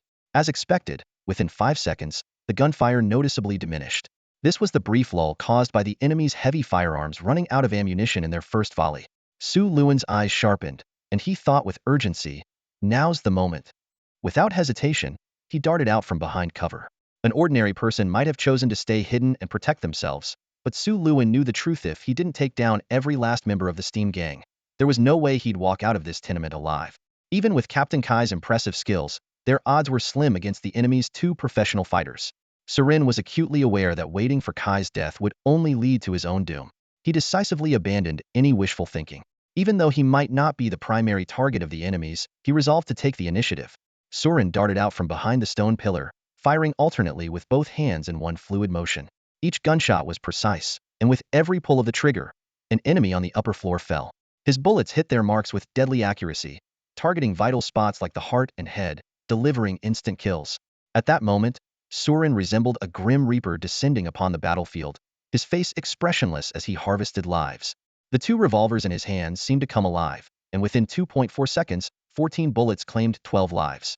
This was the mastery of advanced firearm expertise: locating enemies by sound, analyzing trajectories, and executing with seamless precision. The firearms felt like extensions of Surin's body, the bullets guided by his intent. The moment he stepped out of cover, he had already locked onto all his targets. Wherever his gaze landed, death followed. Firing was as natural as breathing, without a single pause. However, ammunition eventually runs out. No matter how skilled, Surin only had 2 guns. His success was largely due to Kai drawing most of the enemy's fire, catching the Steam gang off guard. But these desperate outlaws would soon regroup, leaving him no chance to reload. Surin knew he had only one opportunity to strike. As soon as the last shot rang out, he rolled behind another sturdy stone pillar. His fingers deftly emptied the spent cartridges from the revolvers, preparing for the next round of attacks. This new position was less than 10 meters from the cave entrance, their final hope of escape. The next second, a hail of bullets rained down, slamming into the stone pillar with a deafening cacophony. Surin curled his body tightly to avoid flying debris and shrapnel. The relentless gunfire made his eardrums ache, but his gaze remained clear and composed. The members of the steam gang were stunned by Surin's extraordinary marksmanship. Aside from the bulletproof iron gorilla sis, no one dared to expose themselves. They cowered behind cover, too afraid of becoming the next unfortunate soul to have their head blown apart. Red-haired, Kuntu cursed in fury, berating the subordinate who had provided faulty intelligence. Damn it! How the hell is there a firearms expert in the Cross Society? Didn't you say that apart from Kai, no one else was a threat? What the hell is going on? A firearms expert was a title reserved for elite marksmen, a rarity even in the outer city. Such skilled shooters were highly sought after by the three major gangs. How could an unknown newcomer suddenly appear out of nowhere? Kuntu was baffled. What firearms expert hadn't spent decades honing their skills, training relentlessly with bullets? This young man didn't look old enough to possess such expertise. Could he be some kind of freak? The flawless plan had suddenly gone awry, and Kuntu was seething with rage. Two professionals teaming up against Kai should have been an easy victory, but now an unexpected wildcard had appeared. A marksman of this caliber was not to be underestimated, even for seasoned professionals. Amid the brief chaos, Kai seized the opportunity to catch his breath. He quickly retreated to another stone pillar, where his gaze met Surin's. Their eyes locked, and Kai's expression was one of shock. He had always known Surin was a decent shot, but he never imagined he was this skilled. He hadn't realized there was a firearms expert hiding within their ranks. Now wasn't the time for sentiment. Surin gestured toward the nearby cave entrance, and Kai immediately understood his intent. The enemies held the high ground, making a frontal escape nearly impossible. Even with Surin's incredible marksmanship, taking down two professionals was a near impossible task. Their only chance of survival was to retreat into the cave and hold out until reinforcements arrived. But the enemy wouldn't give them a moment's respite. Bullets might not penetrate the load-bearing pillars, but fire certainly could. Surin had long known that Kuntu could manipulate fire, though he'd never witnessed it firsthand. What came next showed him just how terrifying this pseudo-professional's abilities were. The vast, open space of the building's ground floor suddenly lit up with a blinding red glow. Surin sensed the imminent danger and caught sight of it from the corner of his eye, a torrent of searing flames erupting from the mechanical flamethrower on Kuntu's arm, rushing toward them like an unstoppable wave. The moment the flames touched the air, they instantly transformed into a small fireball. In the blink of an eye, the fireball grew larger with the wind, rapidly expanding into a massive sphere of flames, roughly 10 meters in diameter. This wasn't just simple combustion, it was a devastating area effect spell. Alchemy art explosive blast. Even before the flames reached him, Surin could feel the searing heat in the air. Every breath felt like inhaling fire, burning his throat and lungs with intense pain. A sense of dread filled his heart as he realized the overwhelming power gap between himself and a fully fledged professional. Without any alchemical implants, he had been pinned down by gunfire earlier, unable to lift his head. In his distraction, he had failed to notice Kuntu silently closing in on him. Faced with the inescapable fireball, Surin made a split-second decision. The moment the red glow lit up the surroundings, he had already switched to an unusually designed firearm in his hand, the infamous three-headed ghost. He was prepared to risk severe burns to unleash a lethal alchemical shot at Kuntu. Only by embracing a door-die resolve could he hope to find a sliver of survival in this desperate situation. In this critical moment, a figure suddenly charged towards Surin, completely disregarding the threat of the flames. Surin instantly recognized the figurite was Kai. He immediately understood Kai's intentions, but before he could react, he felt a force like a pouncing leopard slam into his abdomen, sending him hurtling backward at high speed. Almost simultaneously, a tsunami of flames crashed down onto both of them. The combined impact of the fiery explosion and Kai's forceful collision accelerated their rapid descent. Accompanied by a deafening explosion, the two plunged directly into the dark, yawning abyss below. Watching Surin and Kai disappear into the cavernous opening, Kuntu roared, "He's injured. After them. Don't leave anyone alive." He knew this attack must have gravely wounded Kai, and this was the perfect opportunity to finish him off. Without hesitation, Kuntu led the charge, and 2 to 3 dozen members of the steam gang quickly followed, pouring into the depths of the cavern in pursuit. Surin was taken aback to realize that, in this life-or-death moment, Kai had chosen to bring him along. The aftermath of the explosion could have allowed Kai to escape unscathed on his own. However, carrying someone else had left him with significant injuries. Surin understood that this was not only because of Kai's personality, but also because of his responsibility as a leader. If Kai had escaped alone, the relentless pursuit of the Steam Gang would have left him with no way out. Even if he managed to flee into the underground, it would have been nothing more than a desperate, short-lived reprieve. The two of them landed heavily in the underground chamber, rolling several times across the hard ground. Surin's keen night vision immediately caught sight of the gruesome burns on Kai's back and the faint traces of gunshot wounds. Gritting his teeth, Kai forced himself to stand. The melted leather armor clung painfully to his skin, and every movement sent waves of agony through him. He quickly injected himself with a serum to temporarily halt the worsening of his injuries. Surin, are you okay? Kai asked, breathing heavily. I'm fine, Surin replied curtly. Thanks to Kai's cover, he had only suffered a burn on his thigh and some shallow iron splinters on his back. These injuries didn't hinder his mobility. Kai's gaze briefly flicked to the triple-barreled gun in Surin's hands, a glint of surprise in his eyes, but he didn't press for details. In the world of gangs, everyone had their secrets. Surveying the pitch-black surroundings, Kai's expression turned grim. We can't stay here for long. Those Steam Gang bastards know I'm injured. They'll definitely chase us down here. Surin nodded in agreement, fully aware that if he were in the Steam Gang's position, he would seize the chance to eliminate them completely. If Kai survived, this mission would have been a failure. As they moved cautiously through the underground, they observed their surroundings. Surin recognized the remnants of what appeared to be a subway station from 1,000 years ago. The decayed platform, staircases, waiting areas, and even traces of corroded tracks all whispered stories of the past. Kai's night vision goggles had limited effectiveness, but his experience from the slums quickly helped him determine a potential escape route. There's the sound of water to the west. That passage might still be open, Kai said in a low voice. We'll hold them off for a while. You go first. Their main target is me, and well by some time. The commotion here won't go unnoticed. Our gang will definitely send reinforcements. We might have a chance to survive. Surin raised an eyebrow at Kai's plan. It was reasonable. Splitting up would indeed increase their odds of survival. But as he noticed the faint movements of shadows lurking in the darkness, his expression grew serious.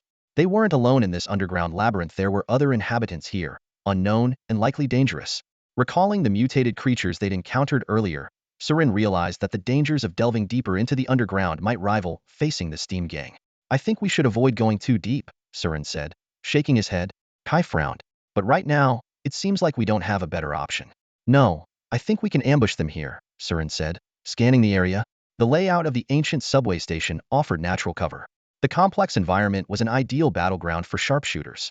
You're suggesting we set up an ambush here? Kai asked, astonished. The idea of taking on an enemy force 10 times their size was undeniably reckless.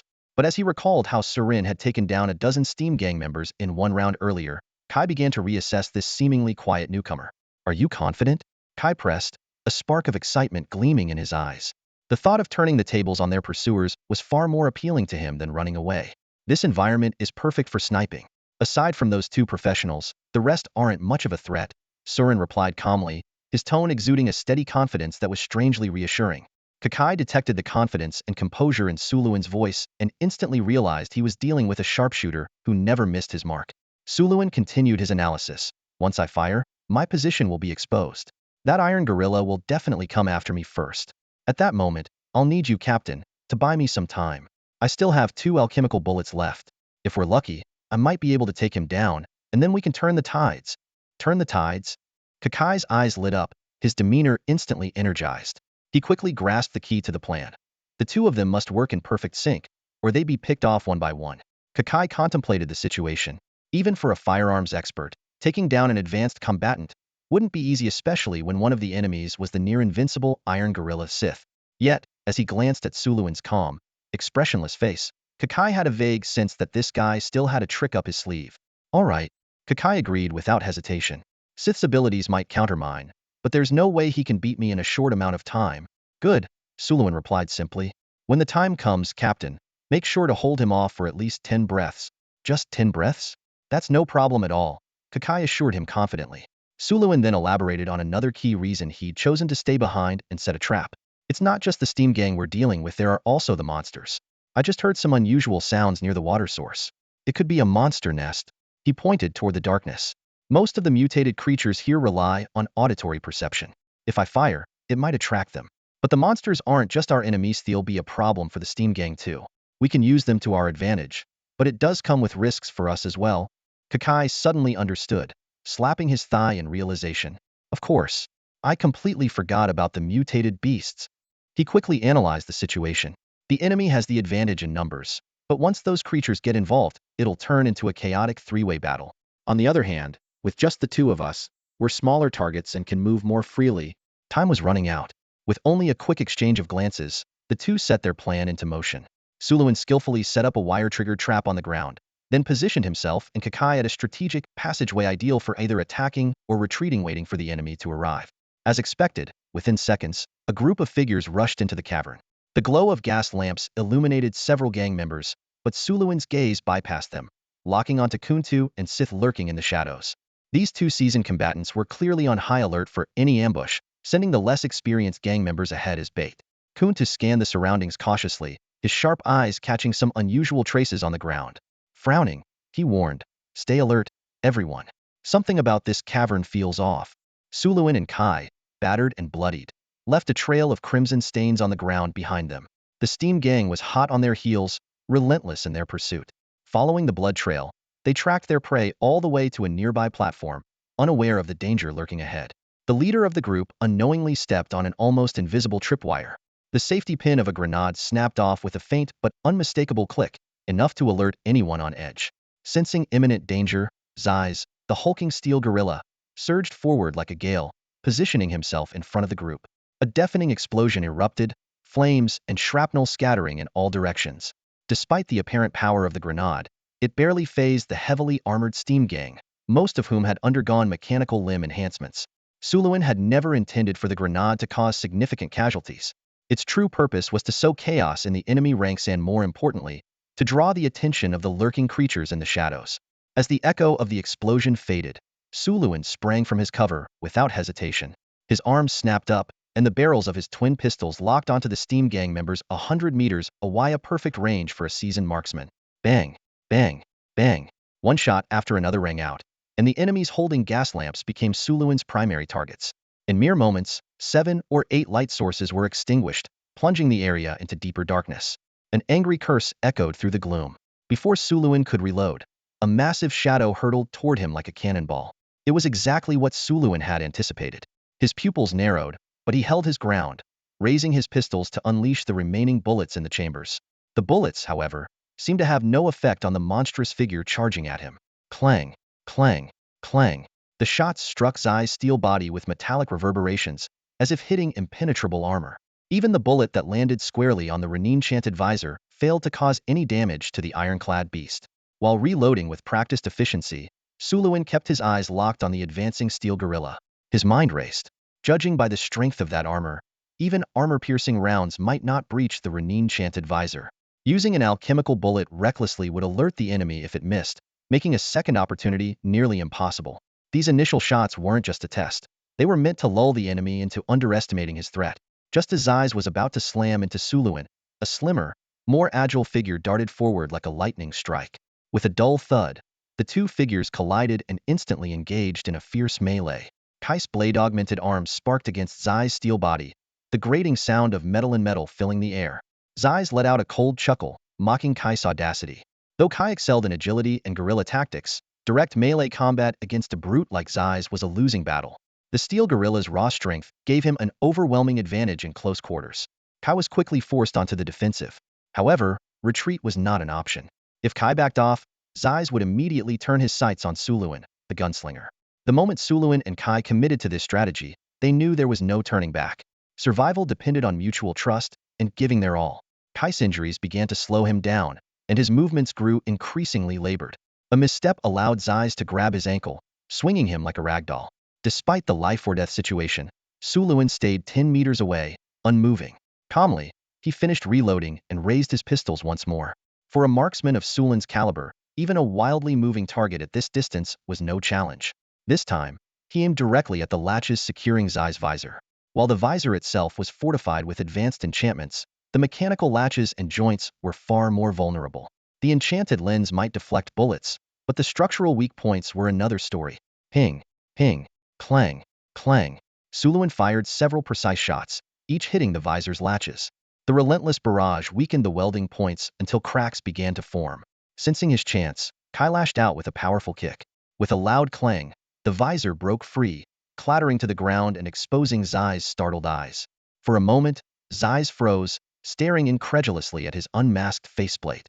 Then, dread washed over him as he felt the shadow of death creeping closer. His gaze shifted to the Sauersea gun barrel staring back at him, its muzzle cold and unyielding. In that instant, Zai recognized the weapon.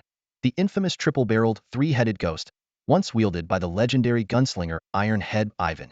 Only then did Zai realize his fatal mistake. He had underestimated his opponent. The earlier encounter with ordinary bullets had lulled Sith into a false sense of security. He mistakenly assumed he was merely facing an insignificant gunman. However, the reality was far from it. As the cold barrel of the gun pointed at Sith, a faint smirk appeared on his lips. Naive. The moment Kai chose to confront him head-on, Sith had sensed something was amiss. Now, as his protective goggles were shot off, he immediately grasped Su Luin and Kai's true intentions. Heh, breaking my goggles just to aim for my eyes, huh? Sith sneered internally. Not a bad idea, but far too naive.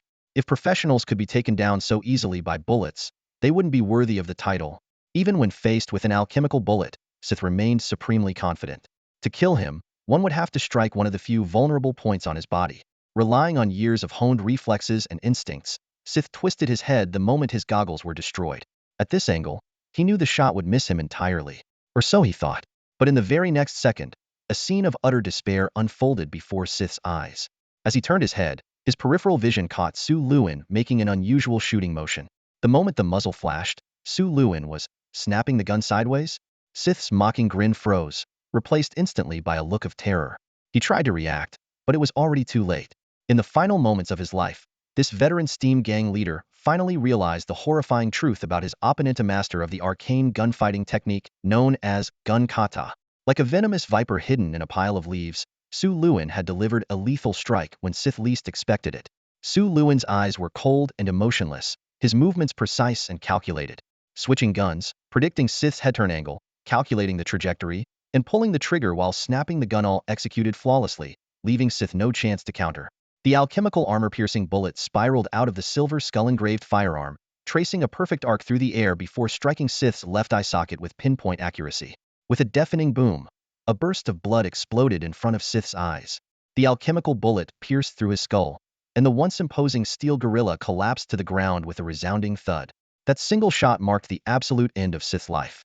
Su Luin exhaled a long breath, quickly striding over to the disoriented Kai and helping him to his feet.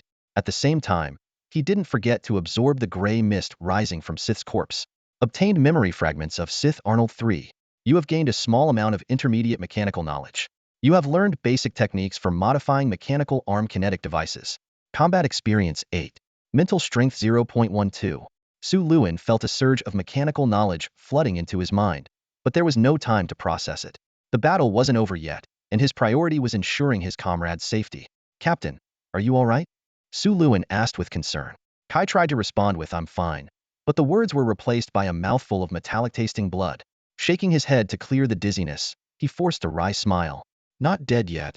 Kai's gaze shifted between Sith's lifeless body on the ground and Su Luin, his expression growing increasingly complex. Su Luin's repeated, astonishing displays had completely overturned his perception of the newcomer. It turned out Su Luin wasn't just a firearms expert, had also mastered the arcane-level gunfighting technique, gun kata.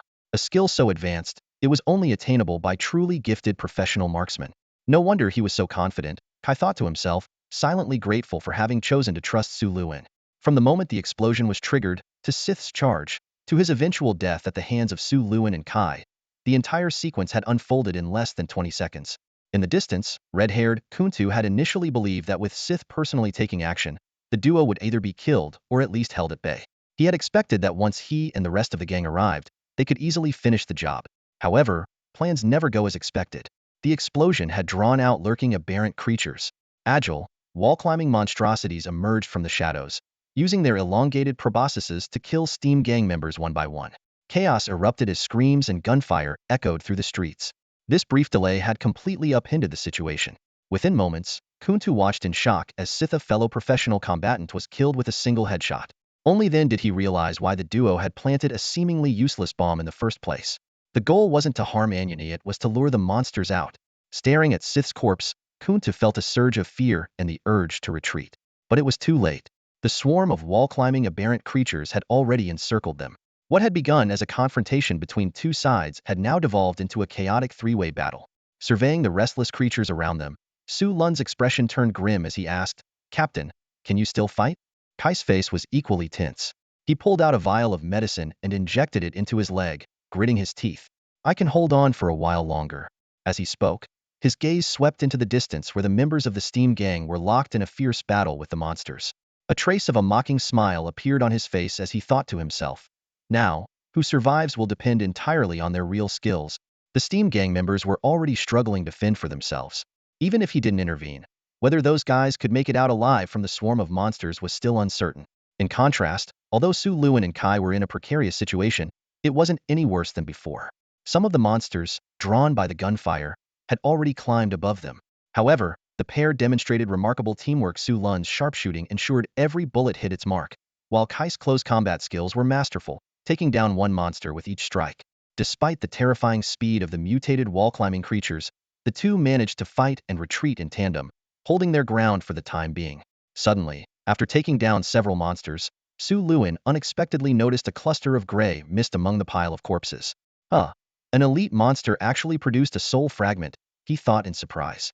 He knew that these low-intelligence creatures rarely left behind gray mist upon death.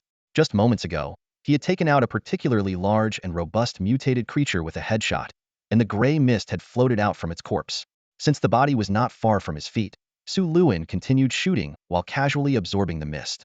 However, as he processed the information contained within the mist, his expression suddenly turned peculiar. A series of system notifications appeared. Obtained memory fragments of mutated abomination 2. You have acquired partial sewer grid layout information. You have gained fragmented visual memories. You have learned intermediate climbing skills. Mental power 0.01. Su Luan wasn't surprised about acquiring the intermediate climbing skills after all. The mutated humanoid creature had demonstrated its ability to climb walls. The information about the partial sewer layout was also expected, but the fragmented visual memories made him feel uneasy. The sensory systems of monsters were vastly different from those of humans, and what they saw was often unclear. Within this creature's memory, Su Luan glimpsed a fragment of a warm yellow image, similar to thermal imaging. Despite the blurry and indistinct visuals, he managed to identify a critical objecta scythe-shaped weapon. This discovery immediately put Su Luan on high alert. He realized that the situation might be far more complicated than he had initially thought. Just as he was about to delve deeper into the implications of this revelation, another wave of monsters surged toward him, forcing him to refocus his attention on the immediate battle. Surin's mind raced as the scene before him overlapped with fragmented memories, and in an instant, he understood the origin of the scythe. It wasn't just an ordinary object. It was the dreaded sealed artifact that even monsters fear, the Night Scythe of Hypnos. Recalling the descriptions from the gang's higher-ups and the rumors about the mysterious figure who fled toward Green Street after attacking their headquarters, everything pointed to one conclusion. The scythe was here, and that mysterious figure was most likely dead. However, this unexpected discovery did nothing to change Surin's dire situation. The monsters were surging like a relentless tide, completely blocking the subway tunnel and cutting off the only exit. Nearby, the gunfire from the Steam Gang was growing sporadic. Although their firepower had drawn away most of the monsters, it had also left them trapped in a desperate fight for survival. Kuntu, nicknamed Red Hair, was still holding on with sheer determination. His flame spells scorched the surroundings, turning the area into a fiery inferno, and the monsters responded with ear-piercing screeches. But even with his semi-mechanical spellcasting, he couldn't entirely avoid the gaps between his incantations. During those brief moments, the monsters seized their chance to lunge and tear at him. As the gang members around him fell one by one, Kunta's end seemed inevitable. Surin and Kai weren't faring any better. Fighting as they retreated, they were eventually forced into a drainage culvert within the tunnel. While this position temporarily shielded them from being attacked on all sides, it also meant they were completely cornered. The monsters swarmed outside the culvert, their eyes filled with predatory intent, and the chances of breaking through grew slimmer by the second. Damn it! How the hell are there so many mutated freaks in the city sewers? Kai cursed angrily as he swung his blade with mechanical precision. This was a question Surin couldn't figure out either. Monsters outside the city were one thing, but the sheer number of mutated creatures lurking beneath the city was beyond comprehension. What was even more unsettling was the nature of these creatures. They seemed to have undergone some sort of extraordinary mutation. Surin's all-knowing eye identified them as aberrant monsters altered by unique environmental factors. Some had terrifying mandibles and could climb walls, others were as massive as mountains of flesh, and some had elongated limbs capable of spewing corrosive acid. It was these ranged attackers that had driven Surin and Kai into such a precarious position. Surin didn't respond to Kai's complaints. His hands were already numb from repeatedly pulling the trigger.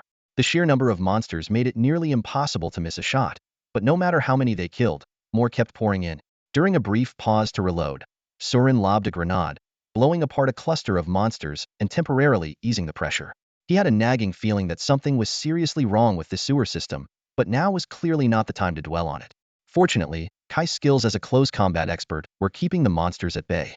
Without him, Surin's marksmanship alone wouldn't have been enough to survive the relentless onslaught. Yet even Kai was beginning to falter under the relentless strain of combat, his movements becoming slower and more labored.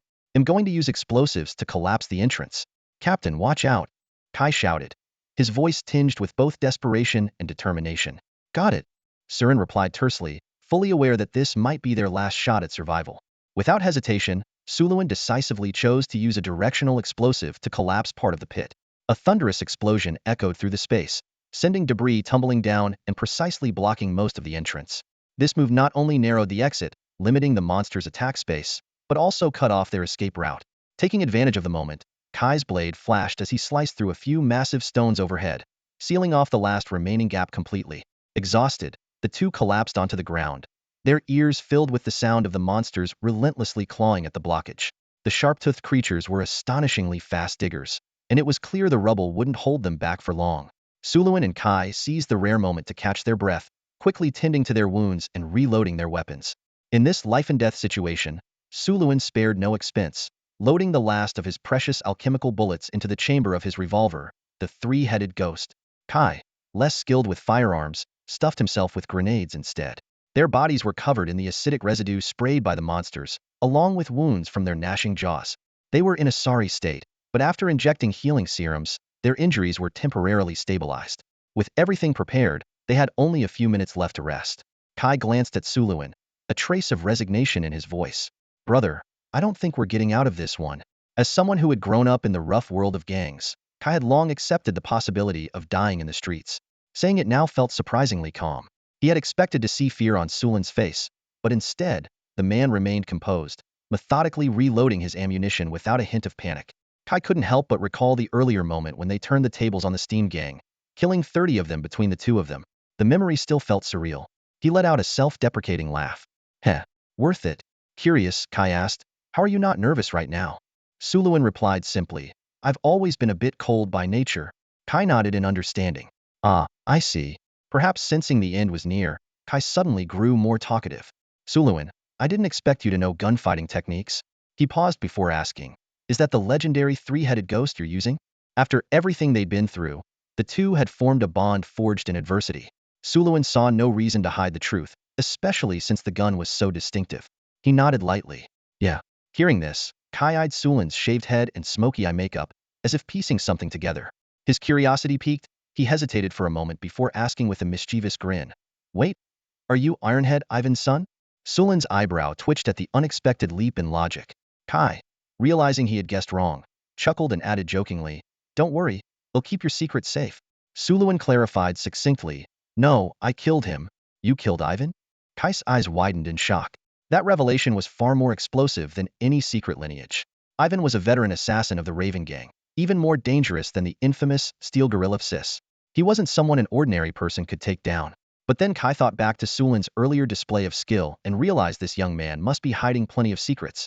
To be so adept at firearms and gunfighting techniques at such a young age. Sulin's background was anything but ordinary.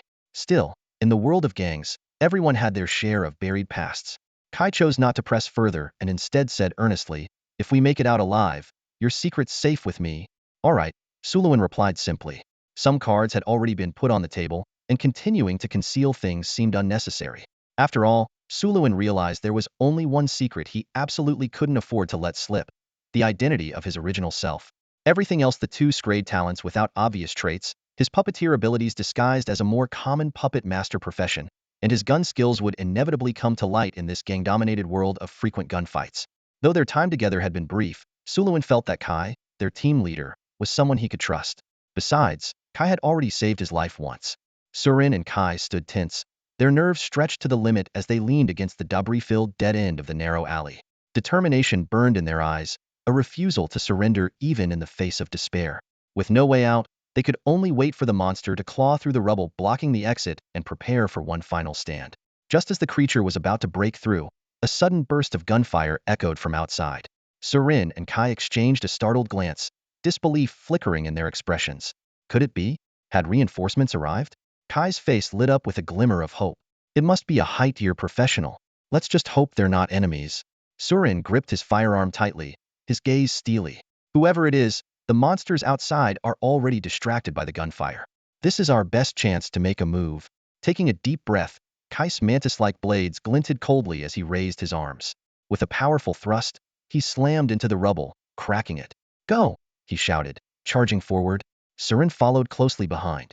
Prepared for a fierce battle, they were taken aback to find the tunnel nearly deserted, save for the lifeless bodies of the monsters they had previously slain. Not far ahead, a small team was locked in intense combat with the remaining creatures. Leading the charge were two formidable figures. A blue-haired Rakshasa with 4 arms, each wielding a blade, carving through the horde as if they were nothing, and a towering man, as massive as a bear, his crimson body radiating sheer power as each of his punches obliterated monsters into pieces. Surin immediately recognized the 4-armed woman as Qintiao, and the other as Red Demon Gorin, a second-tier professional he had once seen in the arena. His mind raced with questions. Hadn't Qintiao returned to headquarters? And why was Gorin here? Could he have joined the Cross Order? The seasoned fighters of Green Street spotted Surin and Kai and shouted with excitement, "Captain! It's Captain Kai!" They rushed over, their voices overlapping in expressions of relief and admiration. As the last of the monsters were either slain or scattered, Qintiao sheathed her blades and approached Surin and Kai. With a teasing grin, she said, well, little Kai. You've got some serious luck on your side, don't you? Kai chuckled, responding, Qintiao, we owe you big time. A minute later, and you'd have been picking up our corpses instead? His curiosity got the better of him. But weren't you heading back to headquarters? What brings you here? Qintiao gave a brief explanation. Gorin and I were discussing some matters nearby in the Redwood district. When we heard about the Steam Gang's ambush, we rushed over. Her gaze swept over the mountain of monster corpses, a flicker of surprise crossing her face. Noticing that most of the creatures had been taken down with precise gunshots, Qintiao cast a thoughtful glance at Surin but refrained from probing further. Instead, she asked with concern, Surin, are you all right? Surin responded politely, I'm fine. Thank you, Qintiao. He chose to remain understated, not wanting to draw too much attention to himself. Qintiao nodded in approval. Good to hear. Let's get out of here. There was something unusual beneath the ground, possibly harboring some kind of anomalous substance. Surin cautiously scanned his surroundings, calculating his next move in silence.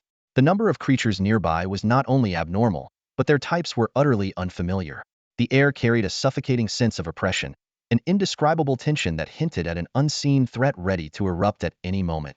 We shouldn't stay here for long, Surin whispered to his companions. This place is far too eerie. Lingering here could put us in serious danger. Hearing his warning, the group wasted no time.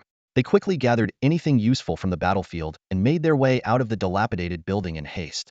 As soon as they emerged from the underground, Surin took a deep breath, feeling the tension in his body finally ease, if only for a moment. The relentless fighting had left him utterly drained, but he knew the danger was far from over. No sooner had they returned to the surface than Kai, one of the rescued, wore a cold expression.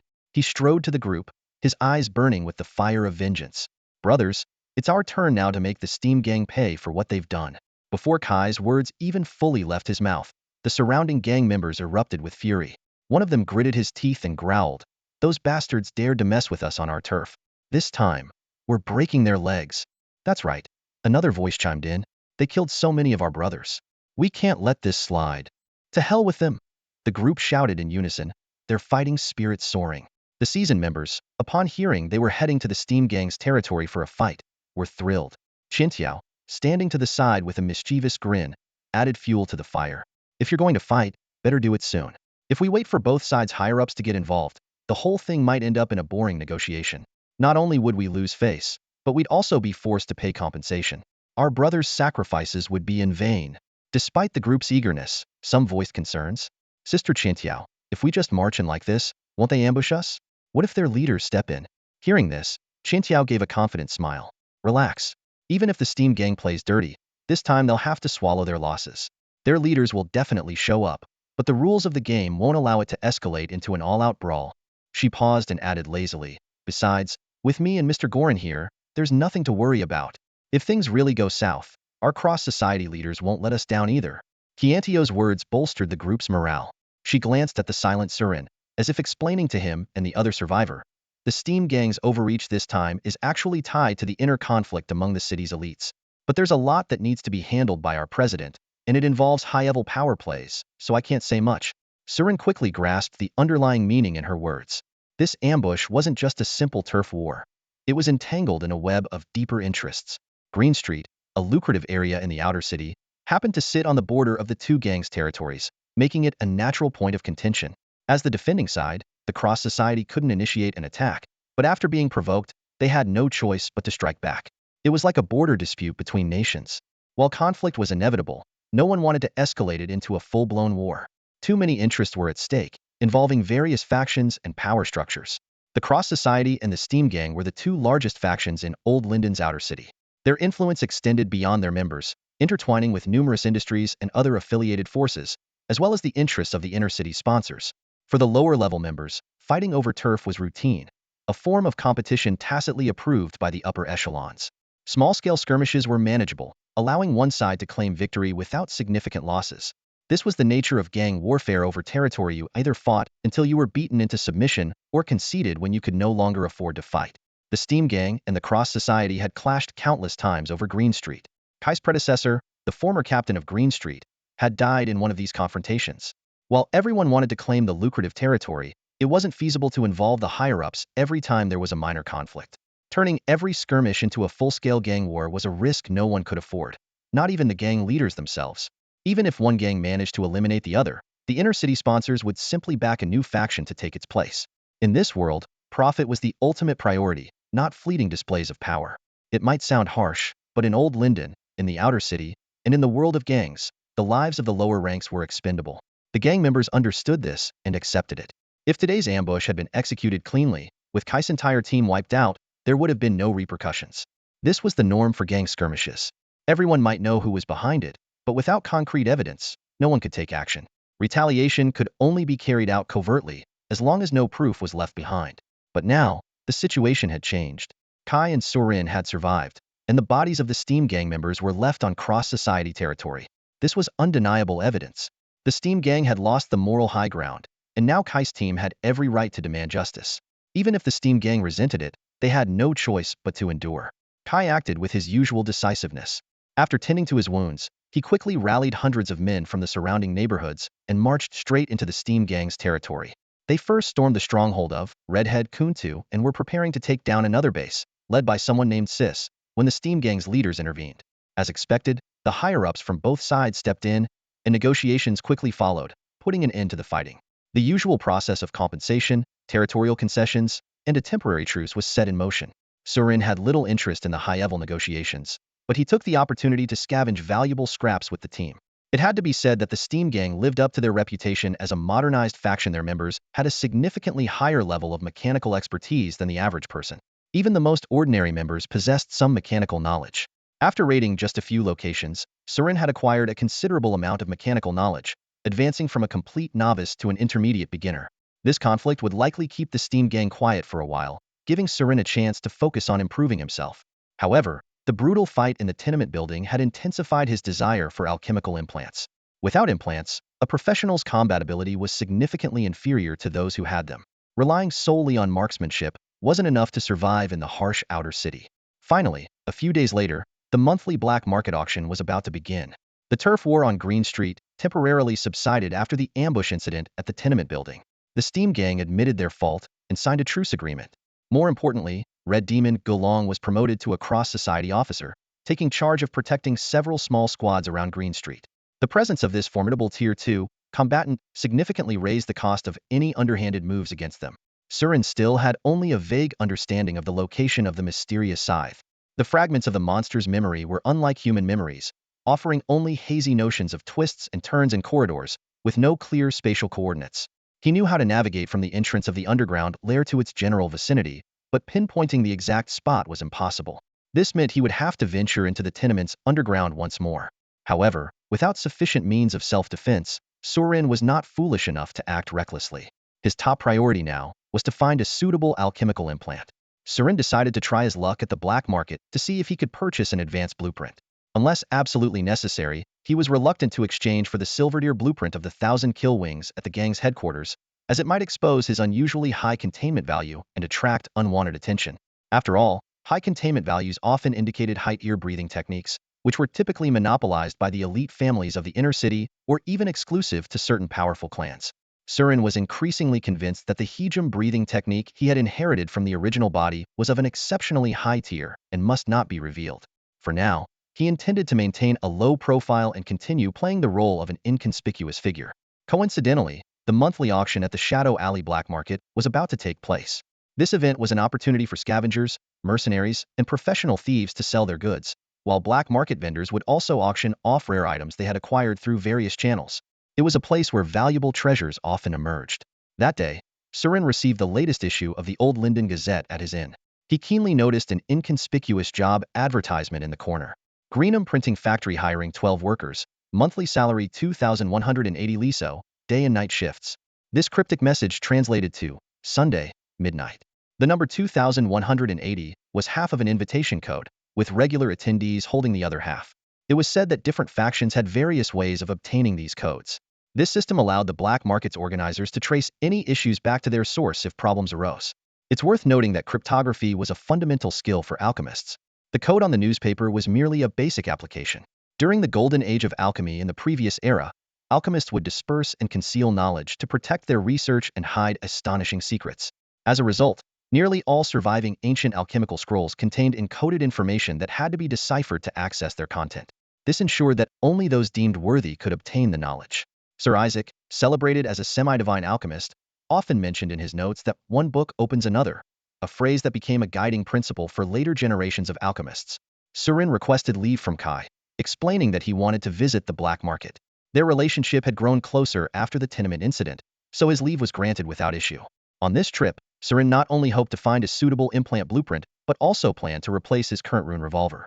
The three-headed ghost was too recognizable. Everyone in the gang knew it was the signature weapon of the assassin, Ironhead, Ivan. Taking the tram to the crossroads of North City's Bird District, Surin arrived 2 hours early. After carefully surveying his surroundings and finding no signs of danger, he entered Shadow Alley. On auction nights, there was strict access control. Behind an iron gate, a small window was opened, where a burly man with tattooed hands collected entrance fees.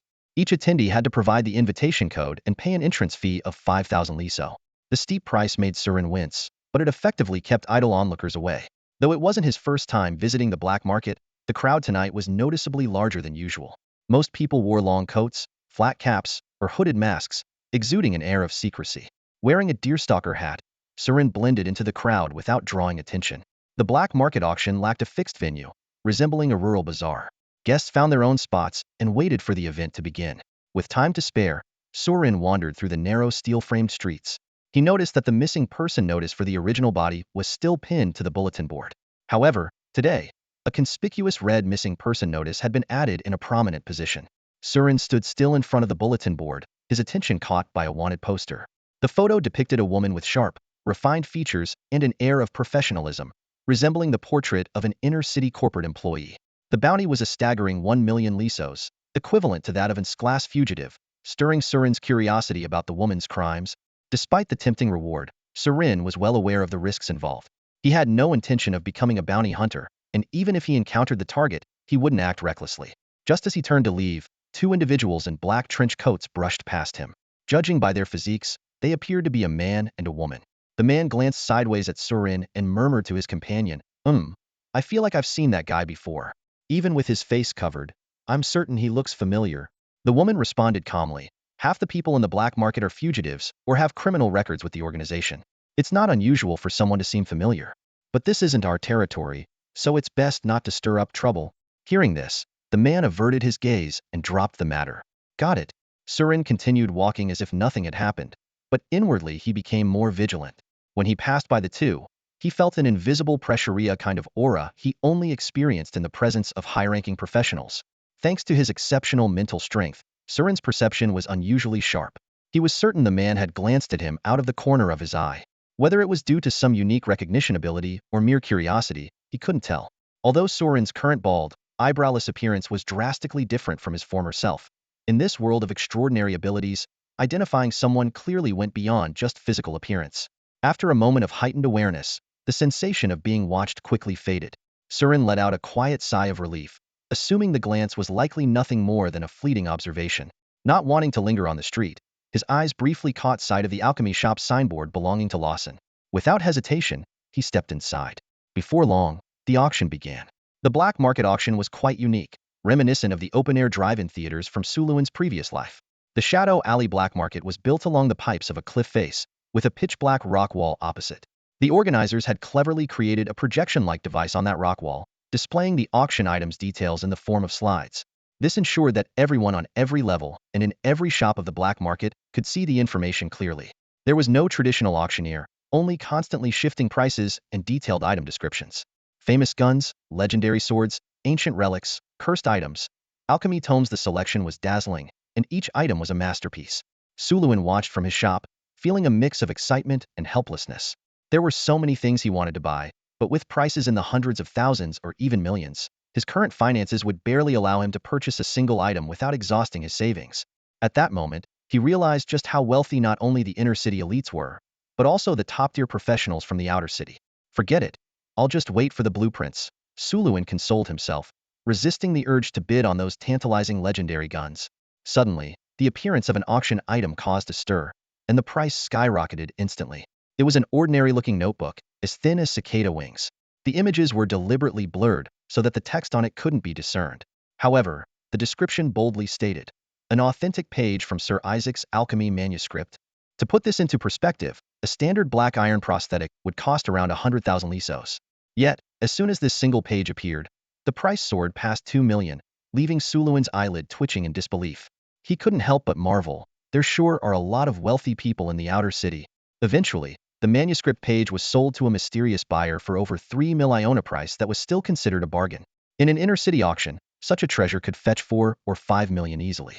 As this auction item caused a sensation, in an inconspicuous little shop, the two black-cloaked figures Suluin had encountered earlier were quietly observing the situation.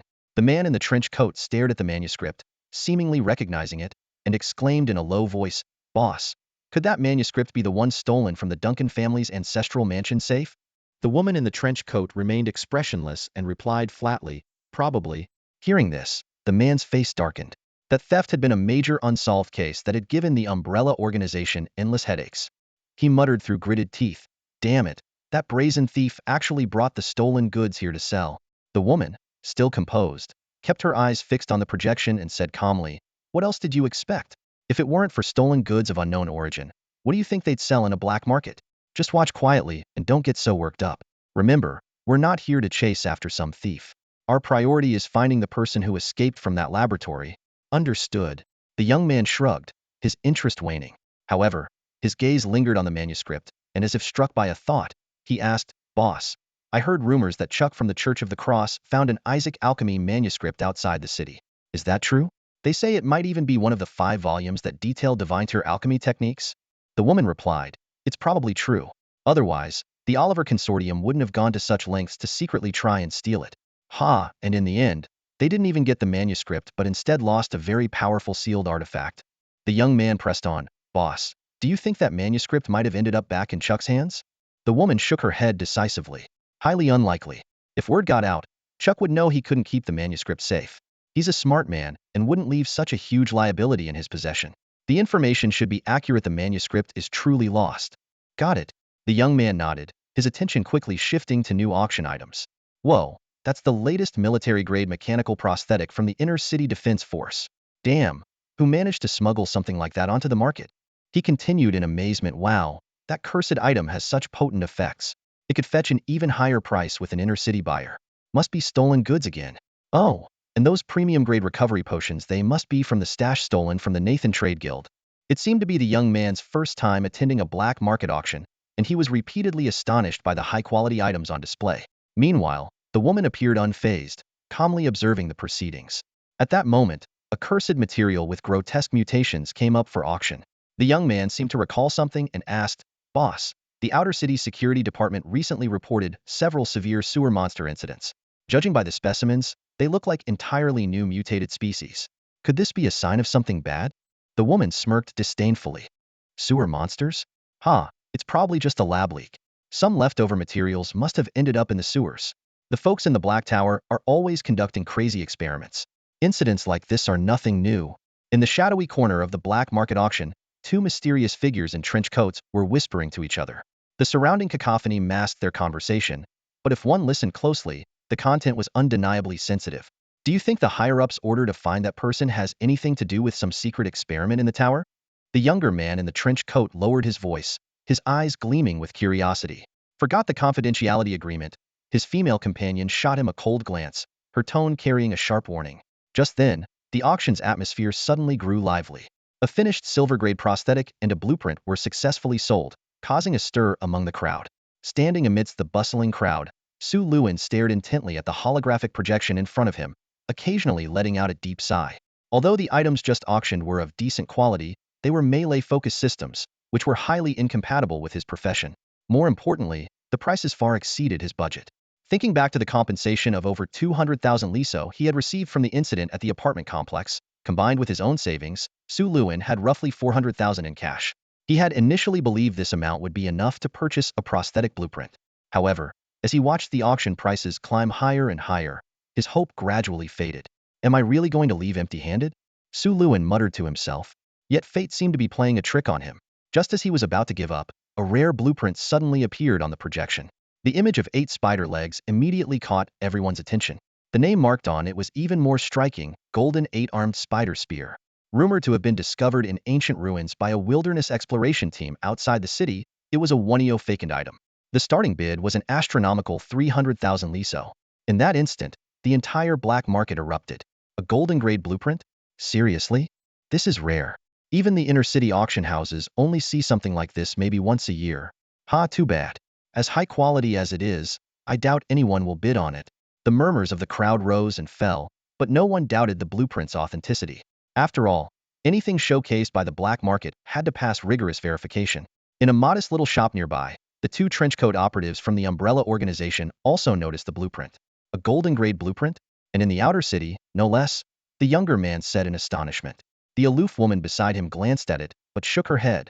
The grade might be high, but its practicality is limited. Alchemic prosthetics in a spider form are too complex to control, requiring exceptional skill and multitasking ability. For the vast majority of professionals, it's incredibly difficult to integrate. She paused before adding, what's more, the more complex the prosthetic, the more demanding the materials and alchemy process become. Even a minor flaw could lead to high failure rates, making it more trouble than it's worth. Similar items have appeared at inner-city auctions before, but they were only valued as collectibles, not for practical use. The younger man looked disappointed. But it's from ancient ruins. It's got to be something special, right? A golden-grade prosthetic is certainly extraordinary. If completed, its power would far surpass other prosthetics of the same tier, the woman acknowledged before continuing. However, perhaps in ancient times, there were rare professionals who could fully utilize such a prosthetic. But nowadays, finding even a single first-rank professional in Old Linden who could multitask enough to control 8 arms would be nearly impossible. The young man nodded in understanding. That explains it. This blueprint is so impractical that the auctioneers likely couldn't sell it for a good price in the inner city. So they're trying their luck at the black market. While most people dismissed the golden-grade blueprint as impractical, Su Luan, standing in the corner of Jerson's alchemy shop, couldn't take his eyes off it. Requires high skill, difficult multitasking, high mobility, climbing ability, venomous mechanisms. Su Luan muttered to himself, his eyes gleaming with excitement. He immediately realized that this blueprint seemed tailor-made for his puppeteer profession. While controlling 8 spider legs might be a daunting challenge for others, for Su Lunho had awakened the ability to multitask. It was merely a matter of practice. The prospect of mastering the ability to control 8 limbs simultaneously wasn't out of reach for him. Images of the future flashed through Su Lun's mind. With this 8-armed prosthetic, he would effectively have 10 arms. The number of puppets he could control would no longer be limited by his 2 hands. He could already envision himself commanding 10 or even more puppets in battle at the same time. What thrilled him even more was the blueprint's mention of the prosthetic's exceptional mobility and climbing capabilities. It was a perfect combination of offense and escape, making it an ideal match for his needs. The 8-arm climbing feature was precisely why it demanded such a high level of skill to operate. As the golden eight-armed spider spear blueprint appeared, a wave of astonishment rippled through the black market. This alchemical blueprint seemed like a perfect match for Su Luin. He examined the design of the eight-armed spider spear with satisfaction, his heart brimming with joy. Yet, the moment his eyes landed on the auction starting price, his eyelid twitched involuntarily. The initial bid was set at 300,000. That number made Su Luin draw in a sharp breath. Though he had never witnessed a golden tier blueprint auction before, his instincts told him that the final hammer price would likely exceed 1 million. For the first time since crossing into this world, Su Luin deeply felt the sting of his own poverty. His mind raced as he did the math. A standard black iron alchemical prosthetic would cost around 100,000 or so, but this blueprint alone started at 300,000, excluding the cost of materials. To craft the finished eight-armed spider spear prosthetic, the total expense would likely be an astronomical figure that most wouldn't dare to consider. Su Luin understood all too well that a blueprint so perfectly suited to him was a rare find. If he missed this chance, there was no guarantee he'd come across such an opportunity again. Reining in his wandering thoughts, he fixed his determined gaze on the auction stage. When the blueprint remained unsold for a while, Su Luin raised his paddle without hesitation and called out the starting bid. 300,000. As strategic resources, blueprints for alchemical prosthetics were always highly sought after by major factions and wealthy elites. Typically, a 1-faken golden tier blueprint appearing at an auction would spark a fierce bidding war. However, the reception for this particular blueprint was unusually subdued, even less enthusiastic than the earlier silver tier blueprints. After a brief moment of reflection, Su Luin quickly realized why. This prosthetic had extremely high physical attribute requirements, making it unfeasible for the vast majority of professions. For most people, it was nothing more than an expensive collector's item. While someone in the inner city might be willing to spend tens of thousands on a decorative showcase piece, such extravagance was unthinkable in the resource-scarce outer city. Seeing that the price wasn't skyrocketing, Su Luin let out a small sigh of relief. However, the bid soon climbed past 400,000, a figure that represented all of Su Lun's liquid assets. The offers continued to rise. 450,000, 500,000. Su Lun's eyes remained locked on the blueprint, his brows furrowed, his expression grave. His gaze inadvertently shifted to the bespectacled old man at the counter of Rosen's alchemy shop, engrossed in a book. Su Luin asked, "Boss, do you buy cursed materials and finished prosthetics here?" The old man glanced up at Su Luin briefly and gave a simple nod. "I do."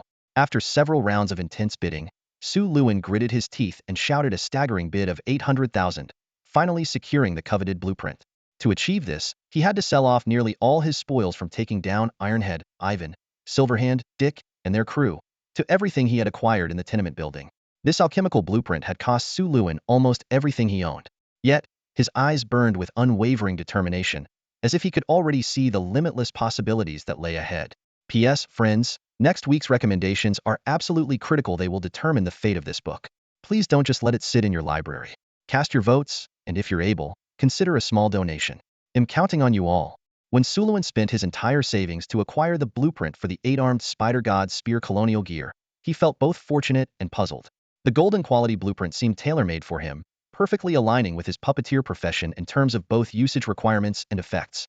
He frowned and thought profession-specific colonial gear blueprints were typically the privilege of the inner city's great families. For someone from the outer city, simply advancing to a profession was a 1 in 10,000 chance, let alone finding a blueprint so perfectly suited to their needs. In the black market auction hall, Su Luin was still lamenting the 800,000 he had spent when the next item was projected onto the stone walla blackened hand bone. The description revealed it to be a silver-quality cursed item, the Flame Demon's hand bone, a rare material required for the dark fire warlock profession. As soon as the item appeared, a fierce bidding war erupted, ultimately concluding with a mysterious buyer acquiring it for a staggering price of over 4 million. The auction was far from over. A continuous stream of rare treasures left the audience breathless. Another golden quality blueprint, the Diamond Bone colonial gear for melee combatants, was sold for 1.9 million. An untranslated ancient alchemy codex, rumored to contain tier 2 or higher elemental transformation techniques, fetched 2.1 million. A similarly untranslated alchemical scroll made of animal hide, said to record advanced rune knowledge, was sold for 1.3 million. The atmosphere in the dimly lit underground auction house was electric. Wealthy individuals, seemingly well-informed, had come prepared with substantial funds and bid without hesitation on their desired items. Su Luin was astonished by the sheer number of hidden tycoons in the outer city and began to suspect that this collection of treasures likely originated from a newly discovered large-scale ruin. Outside, whispers of speculation were already spreading through the streets. Suluin suddenly recalled the mist-shrouded city ruins he had glimpsed deep underground when he first crossed into this world. Could it have been discovered? Though he had no way of confirming this, he was certain the auction's aftermath would see a wave of people striking it rich, and the news would inevitably leak out. The auction continued, and Suluin chose to stay rather than leave. At that moment, the owner of Jerson's alchemy shop approached him and whispered some intriguing news. It said this batch of goods was discovered by the Red Spear Wilderness Exploration Group from the inner city in the D33 Wasteland Zone. However, before they could return, they were ambushed by mysterious raiders and completely wiped out. These items are all stolen goods, which is why they ended up on the outer city black market. The revelation dawned on Suluin, explaining why treasures that could fetch far higher prices in the inner city had appeared in the outer city black market. Only illicit goods would take such a covert path to market. Nodding thoughtfully, he once again turned his attention to the auction stage, awaiting the next rare treasure to appear. Upon hearing this, Surin's brows furrowed slightly. The D33 wasteland? He thought to himself. Isn't that near the ruins of the ancient city? This information sent a jolt through him, and he suddenly realized that the blueprint for the 8-armed spider god's lance alchemical prosthetic might very well be the exclusive alchemical gear for his puppeteer profession. If his speculation was correct, then the blueprint's origin was likely tied to the mysterious Storm Manor. Surin's mind raced. Could it be that after I left, some scavenger group managed to clear that cursed space? But he quickly dismissed this idea. He remembered vividly how formidable Pistoia had been at least combat power on a cadre level, and a troublesome ghost-type entity at that. Ordinary scavenger teams wouldn't stand a chance against her. Surin recalled the mention of the Red Spear scavenger group by his boss. From what Head heard, it only consisted of a few experienced Tier 1 professionals, without even a single Tier 2 among them. With such strength, how could they possibly conquer the Storm Manor? Could it have come from somewhere else? Surin's thoughts continued to wander. Did they enter the city itself? But the moment this idea surfaced, he rejected it. He still vividly remembered the terrifying mutated creatures that roamed the ruins of that decayed city. Just as Surin's mind drifted further, the voice of his boss snapped him back to reality. Although the exact location of the ruins is still a secret, the boss said, his eyes gleaming with excitement, it won't be long before all of Old Lingdon is swept up in a frenzy of scavenging. Business is going to boom for a while. After finishing, the old man seemed to recall something, his tone carrying a hint of melancholy. But it's a pity. So many people will lose their lives. Surin listened silently, his thoughts churning. The more he learned about this world, the less it seemed he understood it. Instead of unraveling its mysteries, it only grew more enigmatic. The sheer number of treasures left in the ruins suggested the underground city once harbored a brilliant civilization and powerful alchemists. If they had such an advanced civilization, what caused that city's downfall? Surin pondered. He knew that the rise and fall of civilizations often came with catastrophic events. His instincts told him that the ancient city ruins were far more complex than they appeared on the surface. A conspiracy theory began to form in his mind. Something doesn't add up. Why does it feel like someone is deliberately spreading information about the ruins through the auction, luring people to explore? Despite his suspicions, Surin didn't dwell on it.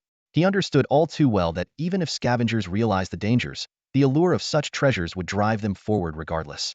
In a place like Old Lingdon, human lives simply weren't valued that highly. While the crowd in the black market was caught up in a frenzy over the treasures unearthed from these ruins, two figures in trench coats quietly observed everything from the corner of a small shop. They were members of the Umbrella organization, clearly privy to far more classified information. The young man's gaze swept across the glittering artifacts on the auction stage, a hint of understanding flashing in his eyes. Lowering his voice, he asked, "Boss, are these the items that were stolen from the Honggu Wilderness Hunting Group? It seems the ruins they discovered are no ordinary place." The woman in the trench coat gave a slight nod, her brows furrowed as if deep in thought.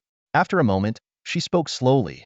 That ruined city should be the legendary City of Dawn, hidden in eternal darkness, as described in ancient texts. The tower had already sent a team to investigate secretly, and it appears they confirmed the location of the ruins. It's no surprise that a city planned and constructed by Sir Isaac himself, a hub of alchemy, would yield treasures like these. What? The City of Dawn? The young man's voice rose slightly in surprise, his eyes lighting up with excitement at the mention of the mythical city. But soon, his expression turned tense. This is bad. Boss, should we inform the higher-ups immediately and have the entire city lock down the news? If this information spreads, the wilderness hunters will swarm to that ruin. The woman shook her head, her gaze deep and contemplative. Her voice was calm and steady. No. The intelligence surrounding the auction has always been under the control of the higher-ups. This information might very well have been deliberately leaked by someone high up. The young man was momentarily puzzled, but quickly seemed to grasp the implication. Hesitating, he asked, "But if it really is the legendary City of Dawn, won't the treasures in the ruins end up in the hands of the hunters if the news gets out?" The woman let out a soft, mocking laugh, a touch of disdain flickering in her eyes. "In their hands? And where would they take them? Most wilderness hunters risk their lives outside the city for money. The treasures they find usually end up in the inner city auction houses. By then, the higher-ups can simply buy them back with some money." The young man still seemed uncertain, pressing further. "But what about the rare treasures, like Sir Isaac's miraculous alchemical manuscripts? Wouldn't it be a shame if they fell into the hunter's hands?" The woman's tone carried a hint of scorn. "Don't worry. The more advanced the ancient relic, the less use it is to those at the bottom. Why do you think the higher-ups monopolize advanced alchemical knowledge? Truly high-level alchemical items are beyond the reach of the outer city commoners. Do you think they even know how to use something like silver or gold-grade schematics? Most of those low-level practitioners, using basic breathing techniques, wouldn't even be able to utilize them. They'd have no choice but to sell them at auction." The young man still seemed reluctant, weakly arguing. "But that would still cost a fortune. Do you know how much they've made tonight at the auction? Billions? Tens of billions?" The woman chuckled coldly and asked in return, "Do you know how much profit the water price increase of just 10% in Old Lingdon brings in a single day? You're underestimating the financial elites." Meanwhile, the excitement of the auction was beginning to die down. Su Luan stood amidst the crowd, gazing at the blueprint he had painstakingly acquired. His emotions were complicated. Purchasing this blueprint had drained all his savings, and this was only the beginning. He was well aware that creating an alchemical prosthetic not only required the blueprint, but also a significant amount of rare materials. Su Luan silently calculated. The main material for this blueprint was spider legs with curse properties, ideally sourced from elite-level creatures or higher. Ordinary spider legs might cost several thousand, but he couldn't settle for a low-grade black iron prosthetic. At the very least, he needed silver-grade materials. In that case, the primary material alone would cost around 200,000 to 300,000. Adding in auxiliary materials, enchantments, and crafting costs, producing a silver-grade 8-armed spider god spear would likely require about 500,000. He let out a sigh, feeling the weight of the long road ahead. Yet, a determined light shone in his eyes. This was just the start, and he knew he had no choice but to press forward. Suluan stood outside the black market auction house, his brows furrowed. The blueprint for the 8-armed spider god spear he had just won filled him with mixed emotions. As a suspected alchemical prosthetic exclusive to puppet masters, it was exactly what he needed. If successfully crafted, his combat abilities would be enhanced severalfold. He even felt confident he could handle attacks like the one at the apartment building on his own. However, the exorbitant price he had paid left him financially strained. Though the auction had ended, the black market remained bustling. Stalls lined the streets, offering a dazzling array of goods that drew customers to stop and browse. Suluan moved inconspicuously through the crowd, his sharp eyes scanning his surroundings.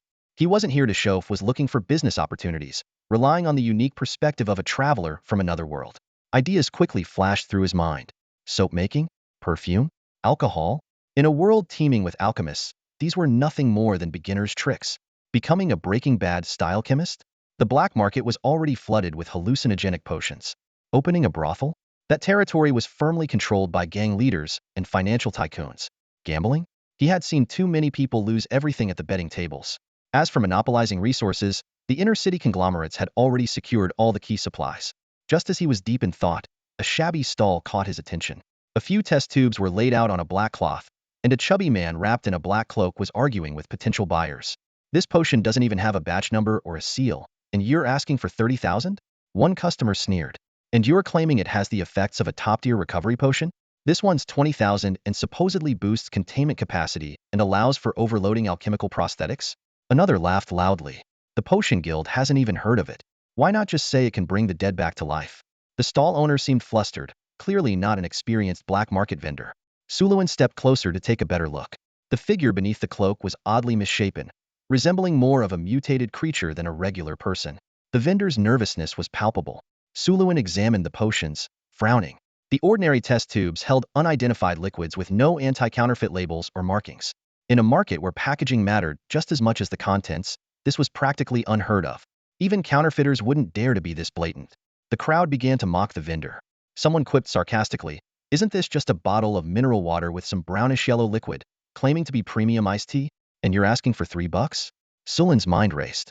Even if the potions were genuine, without a professional appraiser from the inner city, who could verify their authenticity?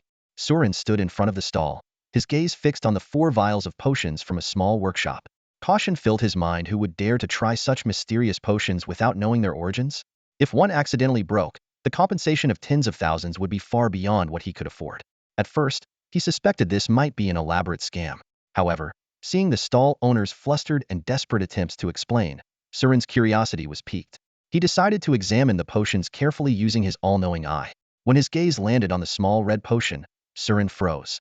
A stream of information appeared before his eyes. Special healing potion. High purity, rapid blood clotting, accelerated wound healing. Nearly no impurities, completely free of side effects. Surin was stunned. Although he wasn't an expert on potions, the all-knowing eye never lied. This small workshop's seemingly unremarkable product was actually a life-saving potion that could sell for tens of thousands on the market, and it was priced at just 30,000 per viala complete steel. Still reeling from this discovery, Surin turned his attention to the green potion marked at 200,000. Even though he tried to mentally prepare himself, his eyelid twitched involuntarily at what he saw. Mutation resistance enhancement potion. Increases curse resistance by 1018. Suitable for first-tier professionals only. Has a 3 chance of causing the user to grow flesh mushrooms, but this side effect is negligible compared to the benefits. Surin's heartbeat quickened as if he had stumbled upon a gold mine.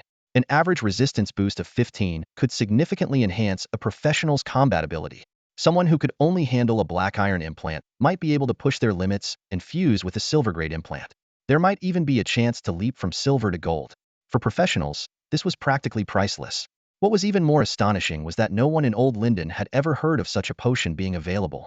If this was truly the stall owner's own creation, the patent for the formula alone could make him rich overnight. A flood of questions surged in Surin's mind. Who exactly was this stall owner? Why wasn't he operating in the inner city? Was he a fugitive? Or was there some other unspeakable secret? Driven by these doubts, Surin impulsively used the all-knowing eye to scan the stall owner. What he saw left him even more shocked. Normally, the all-knowing eye would only display a simple description like human when looking at others. But this stall owner was different. Above his head, the words half-mutated human stood out clearly. As Surin processed this revelation, he suddenly realized that this mysterious stall owner might be hiding far more secrets than he had imagined. This could be a once-in-a-lifetime opportunity, a chance to change his destiny forever. Surin stared at the glaring words half-deformed human hovering above the hooded vendor's head, feeling a wave of astonishment. So, this person's bloated physique wasn't a disguise, it was a genuine physical mutation. Half-deformed? The concept was beyond Surin's understanding. He wondered silently, at what point between human and monster did this vendor stand? Still, as long as the man retained his rationality, he supposed he could still be considered human. Surin shifted his attention to the potions displayed on the vendor's stall. They were of exceptional quality, yet oddly inexpensive. If he had the money right now, he wouldn't hesitate to buy every single one of them. Though the packaging was crude and unsuitable for resale, they would be invaluable for personal use. Unfortunately, he was flat broke. As the crowd around the stall began to disperse, Surin decided not to let this opportunity slip away. He stepped forward and said bluntly, "I want all of these potions, but I'm short on cash at the moment. Can I get your contact information? I'll reach out once I have the money." Of course, everything will follow the rules of the black market. There was nothing inappropriate about his words. People in the black market were naturally cautious and rarely shared their personal contact details. Instead, transactions were often facilitated through intermediaries, such as message services provided by certain taverns or inns. Buyers and sellers would agree on a code word, ensuring a secure and discreet exchange. Surin's real intention, however, was to obtain the vendor's contact information, creating an opportunity to secure funding later. The profit margin from reselling the potions wasn't his primary goal. If the vendor was indeed the one crafting these potions, it meant a stable supply, say a much bigger price. With the right connections, Surin could offload the potions through illegal or underground channels, potentially amassing a small fortune in a short period. Hearing that someone wanted to buy his potions, the hooded vendor initially looked pleased. But as soon as Surin mentioned his lack of immediate cash, the vendor shook his head firmly. "No, I only take cash," he said. From the urgency in the vendor's tone, Surin sensed that he was in desperate need of money. A sudden realization struck him. Anyone capable of producing potions of this quality was likely a skilled alchemist, possibly from the upper echelons of society within the inner city. If this man was hiding his identity, he was probably a fugitive. Surin tried proposing a few alternative arrangements, but the vendor remained adamant about cash-only transactions. Realizing that pressing further might arouse suspicion, Surin decided to compromise. "That's a shame. If you change your mind, you can leave a message for me at the Three Muskets Tavern on Green Street. The code word is pigeon. I'll contact you right away." The vendor seemed slightly swayed by this suggestion. Clearly, he was aware that his potions would be difficult to sell, and he was reluctant to let a potential buyer slip away. Just as he appeared to be wavering, his eyes darted nervously toward the crowd, and a flicker of panic crossed his face. "Sorry, sir, I have an urgent matter to attend to," the vendor said abruptly. Without waiting for a response, he hastily packed up his potions and disappeared into the crowd. Surin had already noticed the vendor's restless gaze, as if he were constantly on guard against being recognized. Watching him leave so suddenly, Surin felt a twinge of surprise. He glanced around the black market and caught sight of two trenchcoat individuals he had encountered earlier. Deciding not to draw attention to himself, he lowered his gaze and melted into the crowd. His own identity wasn't exactly above board, and lingering any longer would only increase the risk. From their brief interaction, Surin pieced together a rough profile of the vendor. Young, well-mannered, likely from a respectable background. He was in urgent need of money, physically deformed, and highly skilled in alchemy. A picture began to form in Surin's mind, a member of a prominent medical family from the inner city, perhaps? Though the vendor was gone, Surin felt he had done everything he could. He glanced at the bustling black market, shrugged slightly, and muttered to himself, "Let's hope he reaches out." Having visited the black market several times before, Surin was already familiar with its layout. He avoided wasting time at the established stalls run by shrewd merchants, and instead wandered toward the makeshift booths in the market's lower-tier section. The black market was unusually lively today, rumored to be due to the appearance of relics from some ancient ruins, which had drawn a number of influential figures. Along with them came a flood of opportunistic traders, including some covertly representing major inner-city business guilds. Profit-seeking merchants cared little about the legality of the market. Despite the outer city's poverty, its population was many times that of the inner city, making the low-end market a treasure trove of potential profits. Goods that couldn't sell in the inner city, like high-end second-hand textiles, decommissioned steam equipment, and mechanical prosthetics, were in high demand here. Passing a stall piled with mechanical prosthetics, Surin examined them closely. These decommissioned military-grade prosthetics from the inner city were indeed of excellent quality. Though worn, their components would be considered premium-grade parts in any black market workshop specializing in mechanical modifications. Such equipment was technically contraband, typically destroyed en masse in the inner city, so it was unclear how these traders had acquired their stock. However, these pieces came with hefty price tags, often costing tens of thousands. While a skilled mechanic could turn a decent profit by flipping a few items, acquiring even a handful required significant capital. With his empty pockets, Surin wasn't in a position to hoard mechanical components. He browsed through several more temporary stalls, but the situation was largely the same. If he had the funds, he could have made some moves, but opportunities to strike gold without any upfront investment were scarce. In the end, Surin left the market empty-handed. Even though Surin had been cautious, waiting until the crowds thinned before leaving, trouble still managed to find him. Some vagrants lurking outside the black market had set their sights on him, a lone target. Each time Surin used the Death Reaper to collect soul fragments, his mental strength experienced a slight increase. Initially, he hadn't realized the significance of this attribute, but as his perception grew sharper, he came to understand that it was even more critical for survival than physical strength or agility. The heightened awareness made him acutely sensitive to danger. Now, those hostile gazes felt like needles on his back, putting him on high alert. Suluin felt the faint, almost imperceptible gazes on his back and sighed inwardly. These guys really thought of him as an easy target. Despite countless visits to the black market, he'd always been cautious, yet tonight, for the first time, he found himself being watched. Then again, if he were in the shoes of those drifters, he wouldn't let an opportunity like this slip by either. After all, just the entry ticket to the auction cost 5,000. Robbing a few people could yield a hefty haul. The real power players all had their own vehicles, leaving lone wanderers like Suluin as easy prey. The black market was located in the Bird District of the North Quarter, a notorious no-man's land. While no major gangs operated here, the crime rate was alarmingly high, surpassing that of any other district in the outer city. Robbery, extortion, murder, and assault were common occurrences. At dawn, the bodies of strangers with no known origins were often found in the shadowy alleys. Unlike organized gangs, these drifters had no fixed turf and no scruples. They didn't care about anyone's reputation. Whether you were part of the Big Three or the city security forces, if you had money, you were fair game. Crossing paths with them was just bad luck. Just like the three shady figures now tailing Suluin. The auction ended around 4 in the morning. Although Old Lington's intercity steam trains ran around the clock, the platforms were mostly deserted outside of workers' commute hours. Suluin wrapped his coat tightly around himself, pulled up his collar, and tilted the brim of his hat low to obscure his sharp eyes. He cautiously scanned his surroundings. The lighthouse's main beam had been extinguished for the night, and the dim gas streetlights barely illuminated the area directly beneath them. Besides Suluin, there were only two others on the platform. a drunken man dozing on a bench, and an elderly woman wandering aimlessly at this odd hour. Across the street, a group of figures emerged from the shadows, striding quickly in his direction. They appear to have also come from the black market. The oppressive hostility behind him grew stronger. Those three drifters had already stepped onto the platform. Suluin maintained a neutral expression, pretending to be unaware. They probably hadn't expected that the man waiting at the bus stop was a firearms expert. The three drifters smirked contemptuously as they spread out in a triangular formation around him. Two of them revealed the dark barrels of pistols from beneath their coats, cutting off Suluin's escape routes. The leader aimed his gun at Suluin's head and got straight to the point. "All right, buddy, hand over some cash." Classic stick-up dialogue. But before the sentence was even finished, a gun barrel was jammed into the leader's mouth with lightning speed, silencing him mid-word.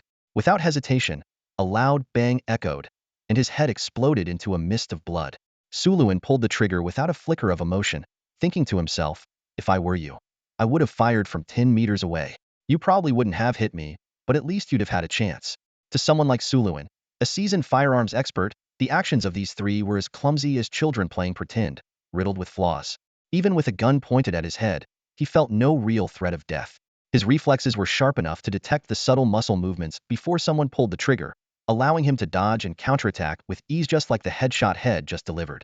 However, while he took out the one aiming at his head, the angles of the other two pistols made it impossible to completely avoid their line of fire. Seeing their companion go down, the other two hesitated for a split second but instinctively pulled their triggers. Bang! Bang! Two shots rang out, flames flashing.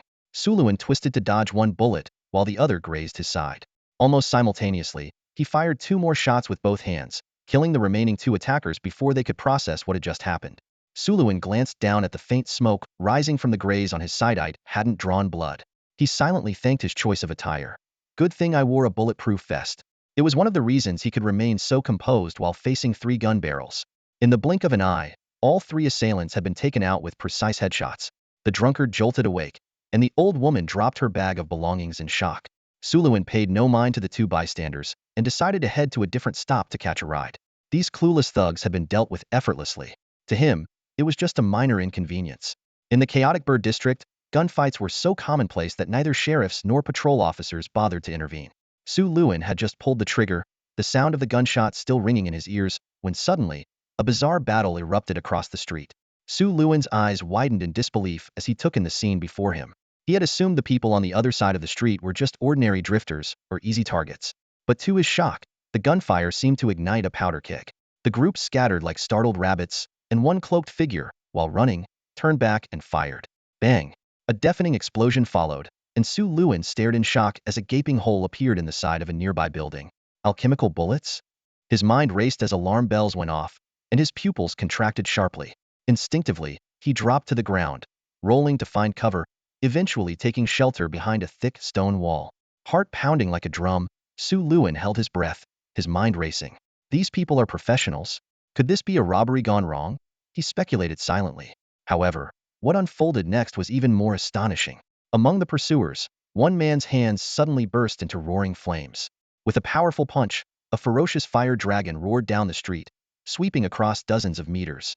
Yet, to Suluin's astonishment, the cloaked figure ahead simply raised a hand.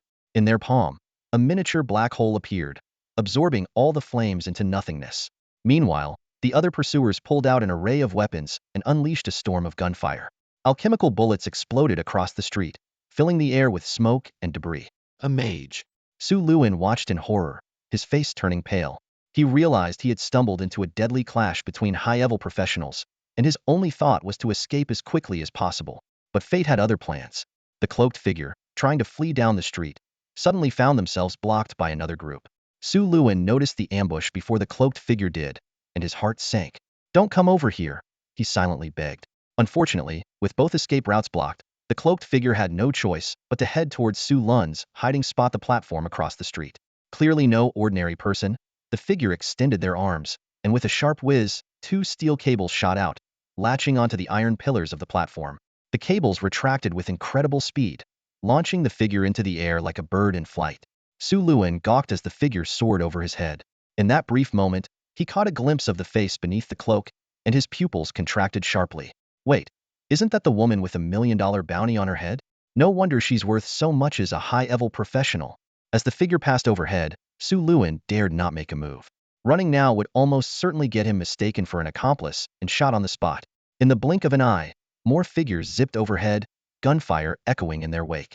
Su Luin buried his head like an ostrich, silently searching for an opportunity to slip away. Suddenly, a heavy thud sounded nearby, as if something had crashed to the ground. He looked up sharply and saw a corpse, its head blown open, lying just a few steps away. Throughout the chaos, Su Luin remained in a daze. He scanned his surroundings and realized the black-clad assailants had already chased the woman into a narrow alley, their gunfire growing fainter in the distance. Just then, a gray mist emanating from the corpse drifted toward him, and before he could react, it was absorbed into his body. Memory fragments of Fairy Valentine, acquired 3. You've obtained a piece of information. Damn that woman. If we don't catch her, we're all dead. You've gained advanced mechanical knowledge. You've learned the earth alchemy skill, triple ground spikes. Casting experience 19. Mental strength 0.29. Umbrella organization? Su Luin quickly pieced together the corpse's identity from the fragmented memories. Without hesitation, he grabbed the fire gun and storage ring from the body, then sprinted toward the black market. It was said that the mysterious figure controlling the Shadow Alley black market was a top-tier powerhouse. Even the inner city couldn't touch. At this moment, the black market seemed like the safest place Su Luin could think of. Fortunately, avoiding the direction of the gunfire, Su Luin made it back to the black market without incident. Knowing the dangers of keeping items from the Umbrella organization, he wasted no time selling everything to black market merchants. It was undeniable. The Umbrella organization's members were incredibly well equipped. Though the corpse carried little else of value, the runic-inscribed fire gun and a stash of alchemical bullets alone fetched a handsome price. It seemed alchemical bullets were standard issue for Umbrella agents, with dozens carried as part of their arsenal. Su Luin figured this was due to the high level of their missions, though that was the least of his concerns at the moment. In the end, selling everything from the storage ring in one go earned him over 1,000,000 coins. As the sounds of battle outside grew louder, even drawing out the hidden professionals in the black market, Su Luin slipped away with the crowd. He didn't stick around to join the chaos, but carefully navigated through several streets before finally returning to Green Street. It was only after he calmed down that he realized how surreal the night had been. Just an hour ago, he had been dirt poor, barely scraping by. Then, thanks to a bizarre chase and a falling corpse, he had inexplicably struck it rich. After returning from the black market, Su Luin's life returned to normal. With ample funds at his disposal, he began preparing the equipment he needed. Near Green Street, a few inconspicuous mechanical workshops were tucked away in the alleys. Among them, the Bearded Mechanic's workshop was renowned for the craftsmanship of its owner, Wright. As a mid-level mechanic certified by the Mechanics Guild, Wright had made a name for himself in modifying steam motorcycles and firearms. With 2 hours before work, Su Luin pushed open the door of the workshop. Inside, he saw Wright hard at work, his coveralls smeared with oil stains. "Hey, Wright, did the materials I asked for arrive?" Su Luin asked with a grin. Wright set down the steam Harley shock absorber he had been adjusting and wiped his hands on a greasy rag. "Su Luin, my friend, the materials you wanted were quite the challenge to source." He paused, raising an eyebrow with a hint of pride. "But nothing is too difficult for Wright." He turned and went into the back room, returning with a coil of wire. His tone carried a trace of smugness. "This is the higher 7 alloy wire from Gelson Armory. I can guarantee it's the finest and most durable alloy wire you'll find in the outer city. Genuine military-grade goods from the inner city, 300 lisos per foot. I've got 300 feet here, all ready for you." These workshop owners had their own supply chains. As long as the price was right, even contraband and restricted items from the inner city could be acquired. "Wow, this material is perfect." Su Luin examined the alloy wire, slightly thicker than a strand of hair, with a satisfied smile. It was indeed the best material available on the market to meet his requirements. Anything better would require the use of cursed materials. "Thanks so much. Here's 100,000 lisos. I've been having a lucky streak at the gambling dens, and won quite a bit." The story of Su Luin and Qinqiao winning over 2 million lisos in a single night had already spread across Green Street, becoming a popular topic of conversation. This tale of sudden gambling fortune provided Su Luin with the perfect explanation for his newfound wealth. "Right? You'll need to use your workshop for a bit," Su Luin said as he casually made his way to the back, clearly familiar with the place. The workshop was divided into 2 areas. One was a steam motorcycle modification room cluttered with various old parts and filled with the metallic scent of rust. The other was a firearm modification room, its walls lined with an assortment of guns, from shotguns to sniper rifles. In this world, the presence of alchemy had given rise to many unique modified weapons. Magic-modified machine guns with absurd ammo capacities, steam-powered high-pressure air rifles, oversized enchanted handguns, and even gunpowder warhammers that doubled as melee weapons. While not considered masterpieces, These modified weapons provided the Brotherhood with ample firepower. Su Luin skillfully took out his tools and began working on the newly acquired higher 7 alloy wire. Over the past few days, he had been designing a pair of semi-mechanical leather gloves, resembling wrist-mounted crossbows, to better manipulate his puppet wires. After the recent battle at the tenement building, he had extracted a wealth of mechanical knowledge fragments from members of the Steam Gang, elevating his mechanical expertise to an advanced beginner level. Donning a pair of magnifying goggles, Su Luin continued refining the gloves, which were already more than halfway complete. Though they appeared simple, the internal structure of these mechanical gloves was intricate, packed with dense brass gears and springs. The core components included the H33 spring adapter and the B15 spring-powered modulation system, salvaged from an inner-city military-grade mechanical arm at the black market. These high-precision components were far beyond the capabilities of any outer-city workshop. With his current level of mechanical knowledge, Su Luin was only proficient enough to utilize them, not yet capable of inventing or creating such parts himself. Before long, Su Luin finished fine-tuning the components of the mechanical gloves and loaded the entire coil of alloy wire into the metal storage compartment on the forearm. He flexed his fingers, ensuring the semi-mechanical gloves didn't hinder his shooting movements. Surin tested the new device with satisfaction. Alloy threads smoothly shot out from the launcher on the back of his hand, deftly controlled by his fingertips. The device was not only perfect for movement and puppet manipulation, but could also be seamlessly concealed with a quick tug at the sleeve.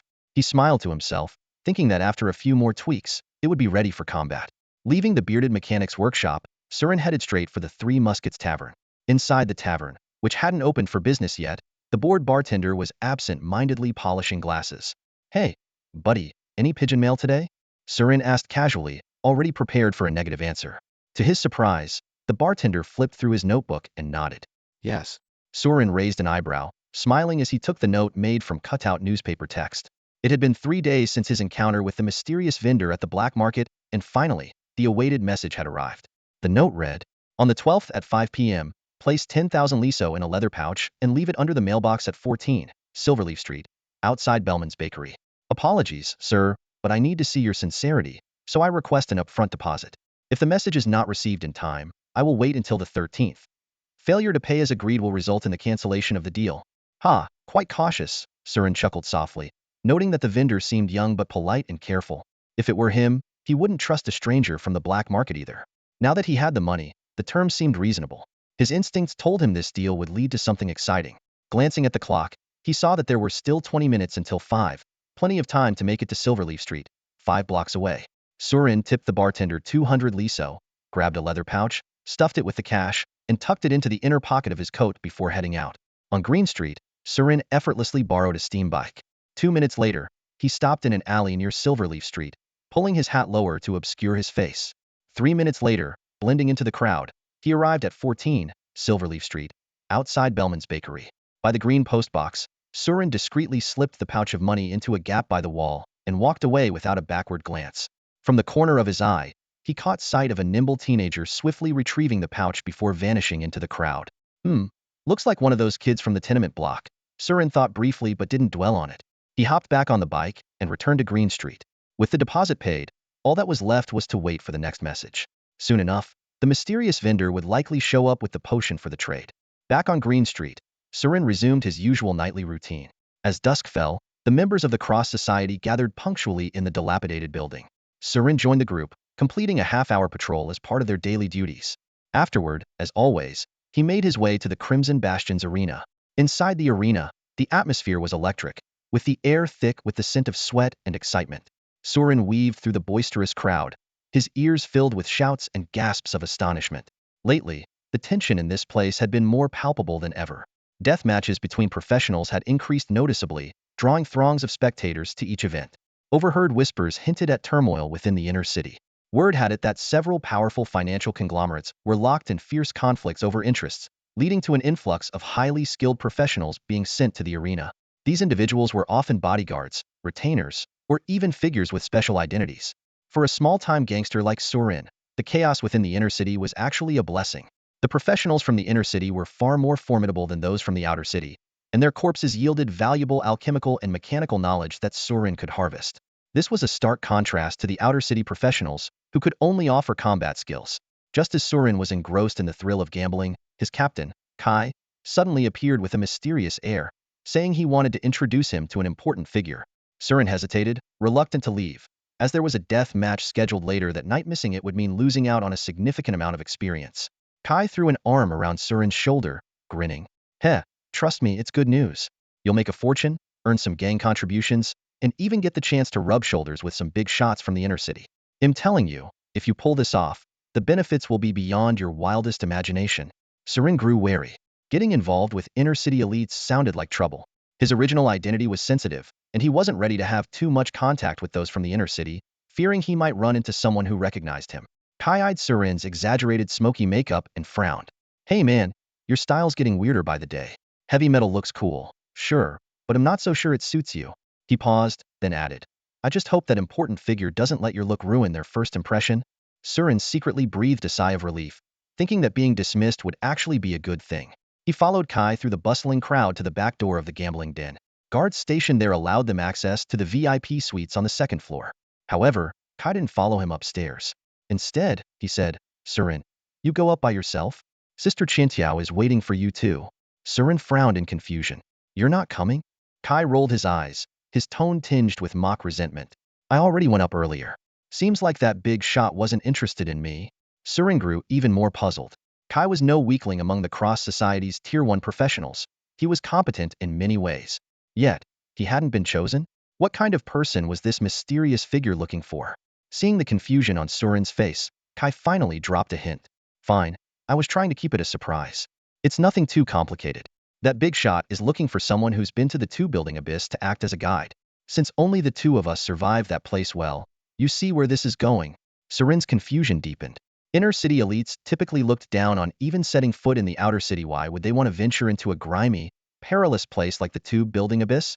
Sensing Surin's skepticism, Kai decided to spill the rest. I heard from Sister Qintiao that it's something to do with a graduation trial for some noble students from the inner city's Black Tower Alchemy Academy. Those pampered young masters and misses wouldn't risk their lives venturing into the wilderness outside the city, so they're looking for a location within the city that still has monsters for them to face. Since the inner city's mutated creatures have already been thoroughly cleared out, they had no choice but to look to the outer city. Suluin had heard rumors about a monster in the tube-shaped apartment building and realized he needed a local guide. It suddenly dawned on him what was going on. Kai explained, the tube building may be dangerous, but you won't need to fight. The noble students are protected by second-tier professionals as mentors. Inner city professionals are incredibly strong, especially the instructors from the Black Tower Alchemy Academy. Some of them are as powerful as high-ranking officers. There was a trace of bitterness in Kai's tone, clearly revealing his frustration at not being favored by the influential figures.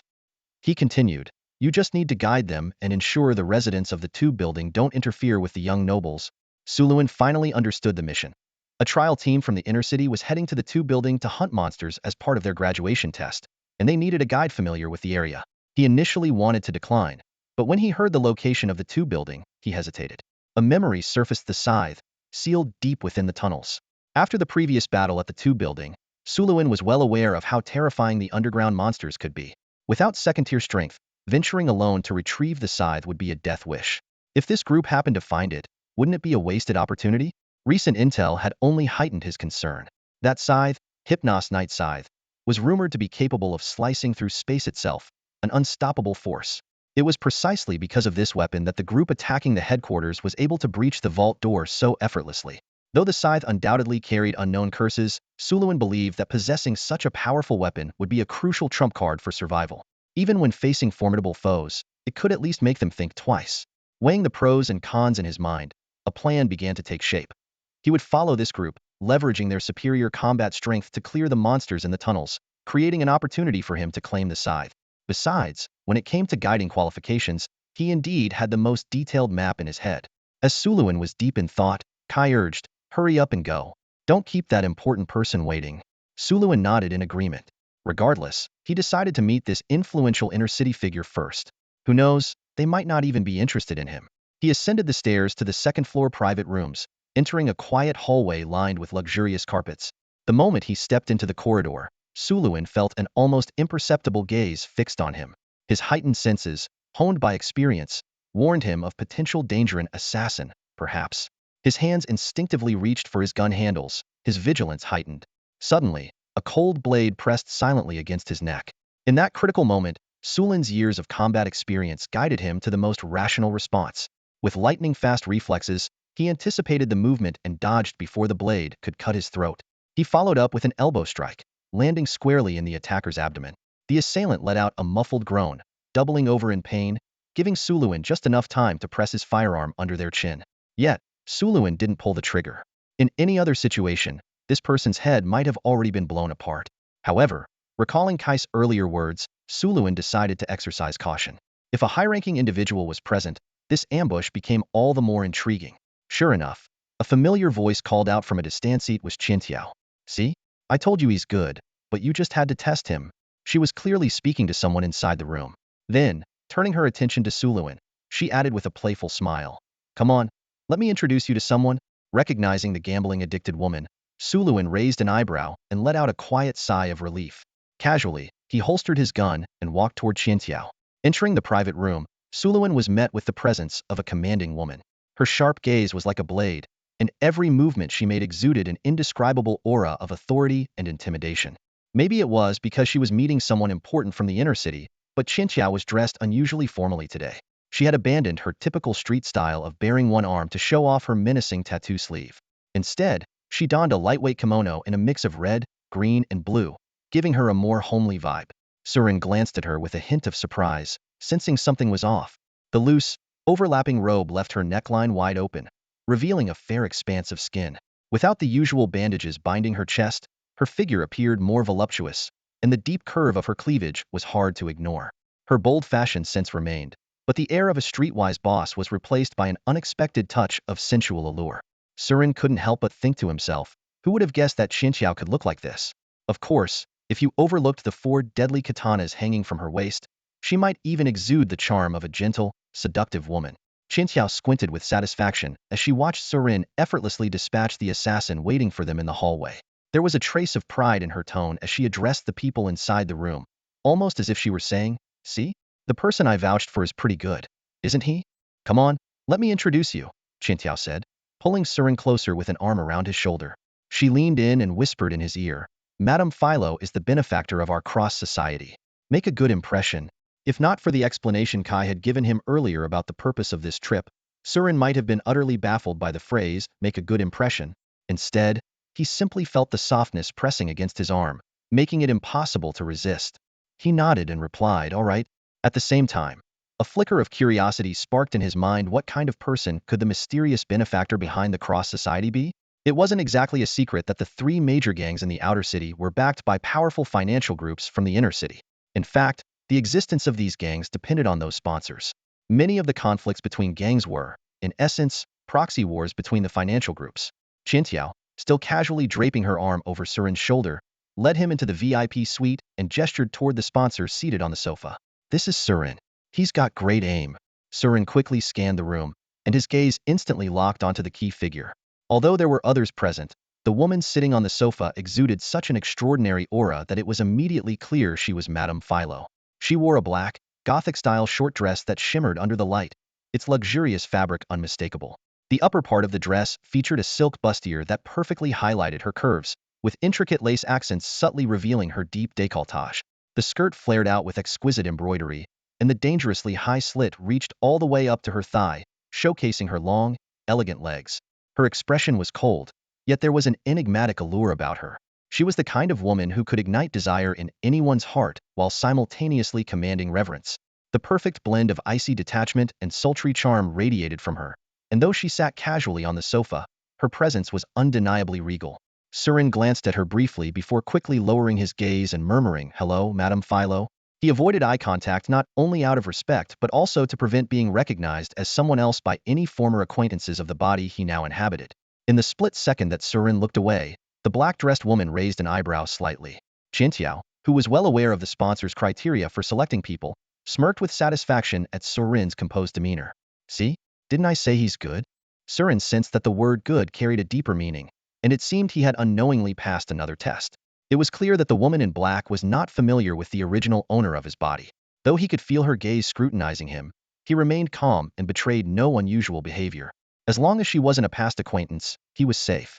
After a brief pause, the woman in black finally spoke. Her voice was cold and commanding. All right, you'll do. Then, in an emotionless tone, she added, you can leave now. Her imperious tone stirred a faint sense of discomfort in Surin, a modern-day soul thrust into this feudal-like world. Still, he remained indifferent. After all, this kind of aloof attitude was to be expected. For someone like Hera, powerful benefactor pulling the strings behind a major gang, even acknowledging the presence of a low-level member like him was a rare concession. In fact, it was likely no one else in the Cross Society had been granted a personal audience with her before. This world's societal hierarchy was deeply ingrained. Outer city residents were naturally submissive to those from the inner city, and Madame Philo was not just an inner city resident, but a member of its elite upper echelon. That explained why Kai had been so thrilled just to catch a glimpse of her, even though he hadn't been selected. Without saying anything, Surin turned and left the room. Qintiao, perhaps sensing his unease, shot him a knowing look as if to reassure him that he had done well, and that the benefactor bore no ill will. Surin gave a subtle nod in acknowledgement before stepping out of the suite. Once Surin left, the formal, hierarchical atmosphere inside the VIP room dissipated almost instantly. Qintiao sat unceremoniously across from the woman in the black dress, their mutual familiarity evident. She spoke boldly, "The person I recommended isn't bad, right? Sulin's marksmanship is practically at expert level, and his sense of danger is sharp. He's far better than your average professional. Oh, and that kid Kai wasn't too bad either."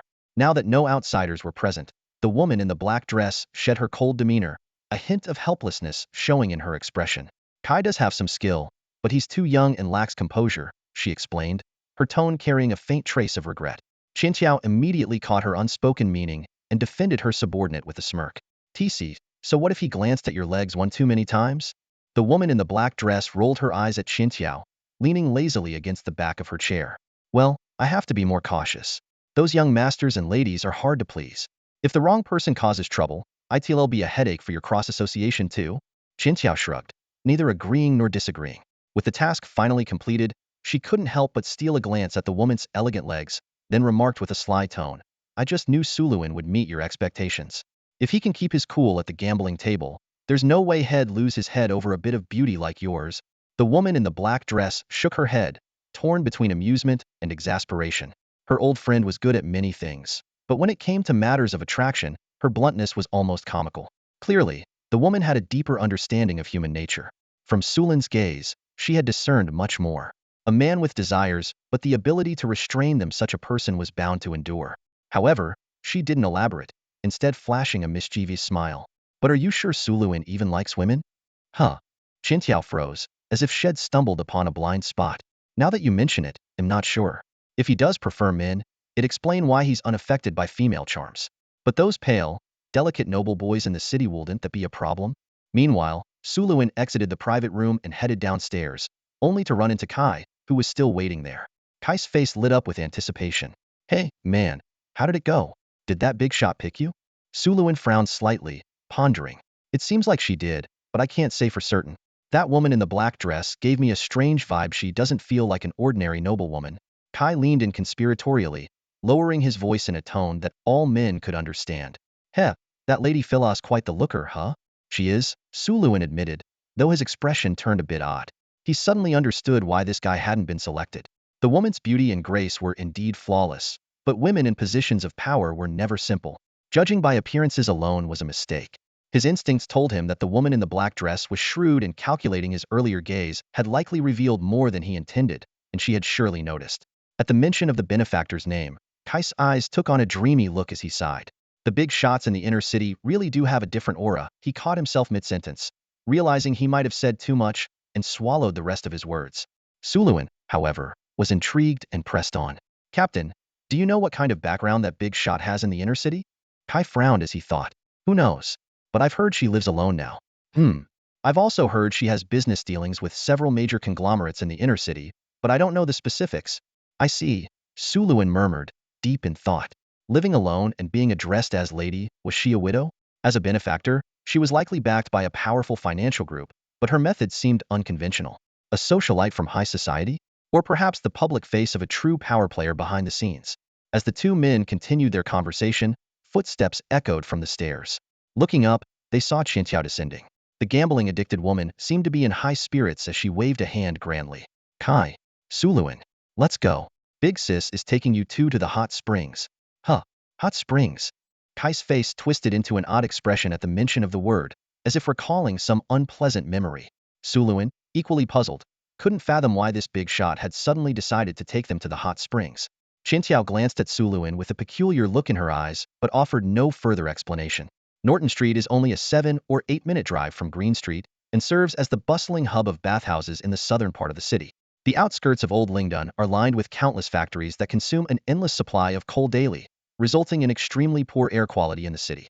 The floating particles and dust in the air leave pedestrians covered in grime after just a few hours outdoors. This environment has fostered a strong bathing culture among Old Lingduan's residents.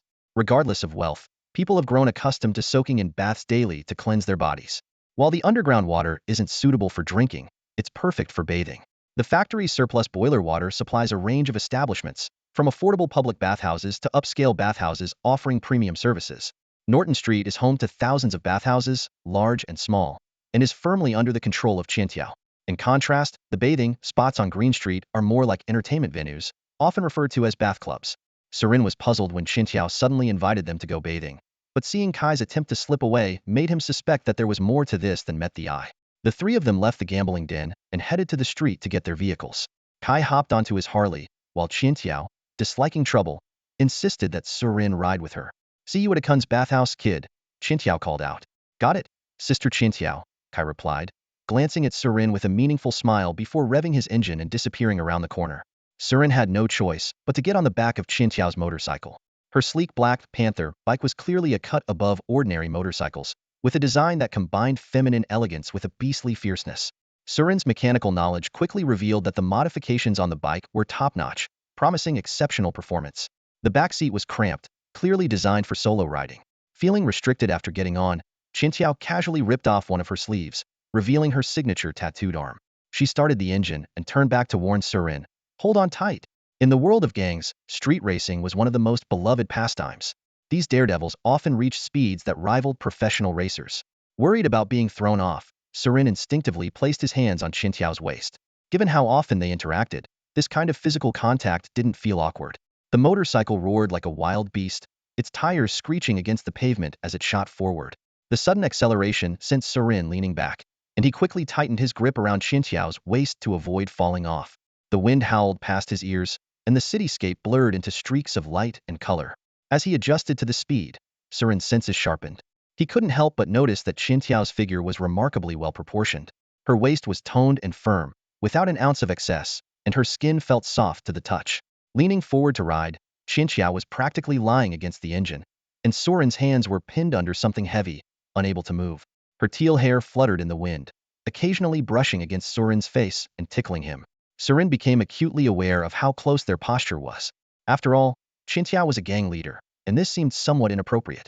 However, since she didn't seem to mind, he decided not to overthink it.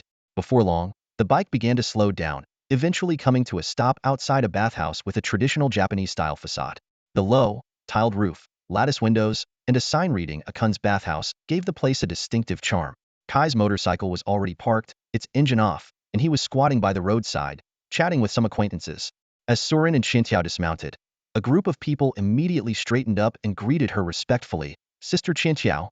The gang members of Norton Street's cross society all mimicked Qintiao's style. Bold tattoos, punk hairstyles, knives tucked at their waists, and an intimidating aura that made them resemble members of a Japanese yakuza. Qintiao nodded in acknowledgement and waved them off, saying, "No need to stick around today. You can all leave." After a brief pause, she added, "Oh, and make arrangements, I want to use the Three Springs pool."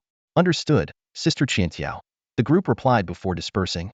Hearing the mention of the Three Springs pool, a flicker of surprise crossed Kai's face. He glanced at Surin with a strange expression, his look suddenly tinged with mischief, as though he was suppressing a laugh. Qintiao glanced at Su Luin beside her, casually slinging an arm over his shoulder as she said with infectious enthusiasm, "Hey, Su Luin, you've never been to our Norton Street, have you? Come on. Let Big Sis show you some of the special services our district has to offer." Su Luin felt a twinge of unease in his heart, but the unassuming, modest-looking low-rise building in front of him didn't seem to have any of the hallmarks of a dubious establishment. No scantily clad women greeting patrons at the door, nothing suggestive at all.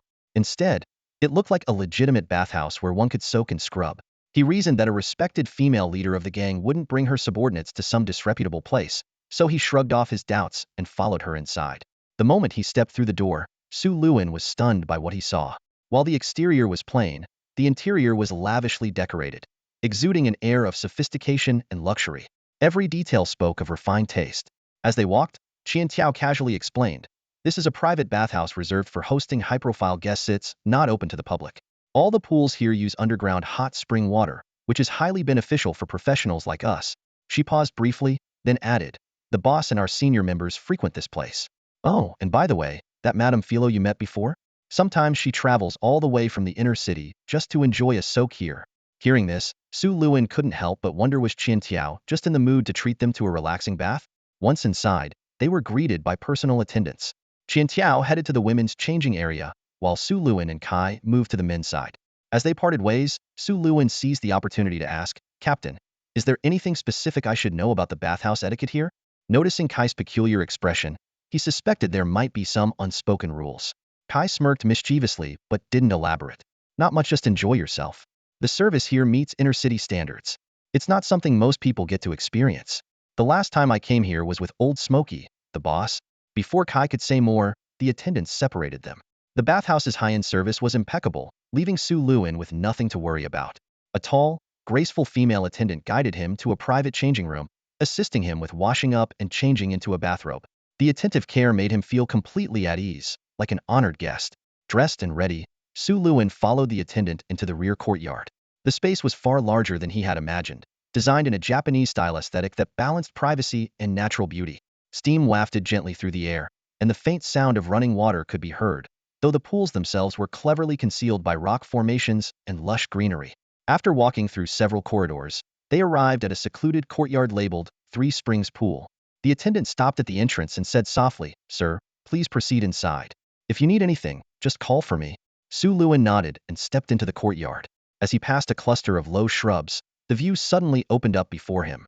In the center was a spacious open-air hot spring pool, roughly 70 or 80 square meters in size. His expression froze instantly. "Wait, did I wander into the women's bath by mistake?" 7 or 8 burly, tattooed women in the pool turned to look at him in unison. The sight was far from alluring. These were not delicate beauties. They were imposing, heavyweight figures, each resembling a sumo wrestler. Their backs were covered in elaborate tattoos, and their fierce gazes were enough to make Su Luan instinctively want to reach for his gun.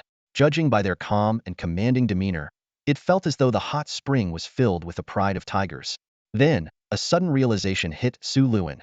Could these be the legendary elite enforcers under Qiantiao's command? There was a well-known rumor within the Cross Society that Qiantiao was supported by a group of formidable, bear-like warriors with unparalleled combat prowess. Could these women be the ones from the stories? Just as Su Luan was contemplating retreating, another entrance opened, and Qiantiao walked in wrapped in a towel. She called out casually, "What are you standing there for? Come on, join us in the pool." Su Lun's face twitched involuntarily, and he instantly understood the teasing glint in Kai's eyes earlier. However, his surprise only lasted a moment before his expression returned to normal. He suddenly grasped Qiantiao's true intentions in bringing him here. Qiantiao removed her towel and stepped into the hot spring. She wasn't completely bare, she wore a thin, gray linen bathing outfit designed for water. However, as soon as the fabric got wet, it turned semi-transparent, leaving little to the imagination. Su Luan couldn't help but take in her figure. To be fair, Qiantiao's physique was undeniably impressive, with curves in all the right places. It wasn't that Su Luan was deliberately ogling her. It was just that, compared to the rather overwhelming presence of the other women in the pool, she was the only one easy on the eyes. Since it was a mixed bath, Su Luan didn't hesitate for long. Maintaining his composure, he calmly entered the water. Qiantiao lounged lazily by the edge of the pool and called out, "Someone come give me a back scrub." At her command, a group of scantily clad female attendants filed in, instantly dispelling the previously tense atmosphere. Surin had been waiting for quite a while without any sign of Kai showing up. He figured that guy had probably caught wind of the situation here ahead of time. Still, he didn't mind, decided to make the most of this rare moment of leisure. The hot spring water, though slightly dark in color, was still crystal clear. Surin slowly sank into the pool, feeling a wave of relaxation as every pore of his body seemed to open up. He closed his eyes, savoring the strange sensation of dark energy coursing through his meridians. With a few seasoned gang elders present, there was no need to worry about safety. Since arriving in this world, this was the first time he had felt so at ease. The attendants around him were already soaked through, their garments clinging to their bodies, revealing tantalizing curves that were somehow more alluring than outright nudity. 2 of them gently scrubbed Surin's back, their occasional deliberate or accidental touches subtly teasing his nerves. This mission might not be particularly dangerous, but stay alert. Qiantio's voice cut through the air. Those pampered nobles can be quite difficult to deal with. Just do your job as a guide, and try not to engage with them too much. Got it, Surin replied tersely. The signal deep in the caverns is poor, so keep your wits about you and adapt as needed. Understood. Around him, idle chatter filled the air. Even with his eyes closed, Surin could sense the occasional curious gazes lingering on him. He had already guessed Qiantiao's intentions, but chose not to address them. Eventually, Qiantiao broke the silence. Ha, this Three Springs pool may be mixed bathing, but it's been ages since a man dared to come here. She paused before continuing. Surin, do you know why I invited you to this soak? Surin opened his eyes and looked directly at Qiantiao. To see if I really have no interest in women. Oh, you figured it out? Qiantiao raised an eyebrow. It's a test, Surin said with a faint smile. I'm guessing that lady is worried my preferences might be unconventional, which could upset those inner city nobles. And you, Qiantiaji, are just curious if I actually like men. Ha, you're sharp, Qiantiao said approvingly with a nod. So, are you really not into women? Surin met her unabashedly curious gaze and replied with a hint of exasperation. No, my preferences are perfectly normal. Then why no reaction? Qiantiao pressed. The last time Kai came here, he made quite a fool of himself. No wonder he didn't dare join us this time. Surin hadn't expected her to be so blunt. The grins on the faces of the nearby gang members hinted at their amusement. He could roughly imagine Kai's embarrassment during that incident. In this world, attitudes toward gender and relationships were remarkably open, especially for gang members who often brushed with death. Living in the moment was a common mindset. The bathing culture in Old Lingdon was long-standing, much like that of ancient Rome. Mixed bathing was entirely ordinary. Qiantiao seemed completely unbothered about exposing herself in front of Surin. To her, there were only brothers and blade gender distinctions didn't exist. Surin chose not to explain his ability to suppress his emotions. Instead, he cast a meaningful glance at the gang members nearby. You're not going to make me perform for everyone here, are you? Qiantiao caught his drift and gestured for the others to leave the pool. The water level dropped significantly as they departed. The attendants, seemingly aware of Qiantio's intentions, became even more flirtatious, pressing closer to Surin. He looked at Qiantio's insatiably curious expression and sighed in resignation, standing up at last. Qiantio's eyes lit up, and she let out a playful "oh, not bad." She didn't bother hiding her appraisal. Looks like there's no issue with this guy's preferences after all.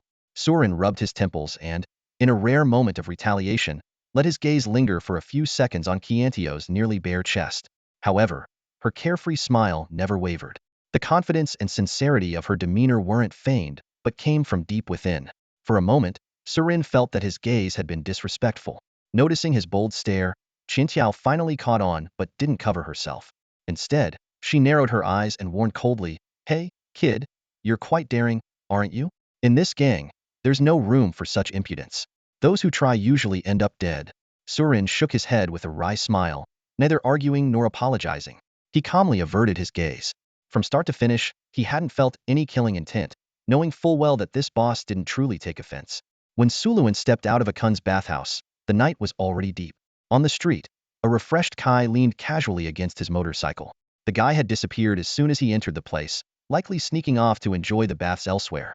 Seeing Suluin emerge, Kai immediately started his bike, a mischievous grin spreading across his face.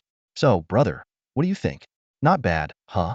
Suluin caught Kai's playful expression and instantly understood he wasn't genuinely interested in how Suluin had enjoyed the bathhouse. Instead, he was fishing to see if Suluin had faced any awkward situations.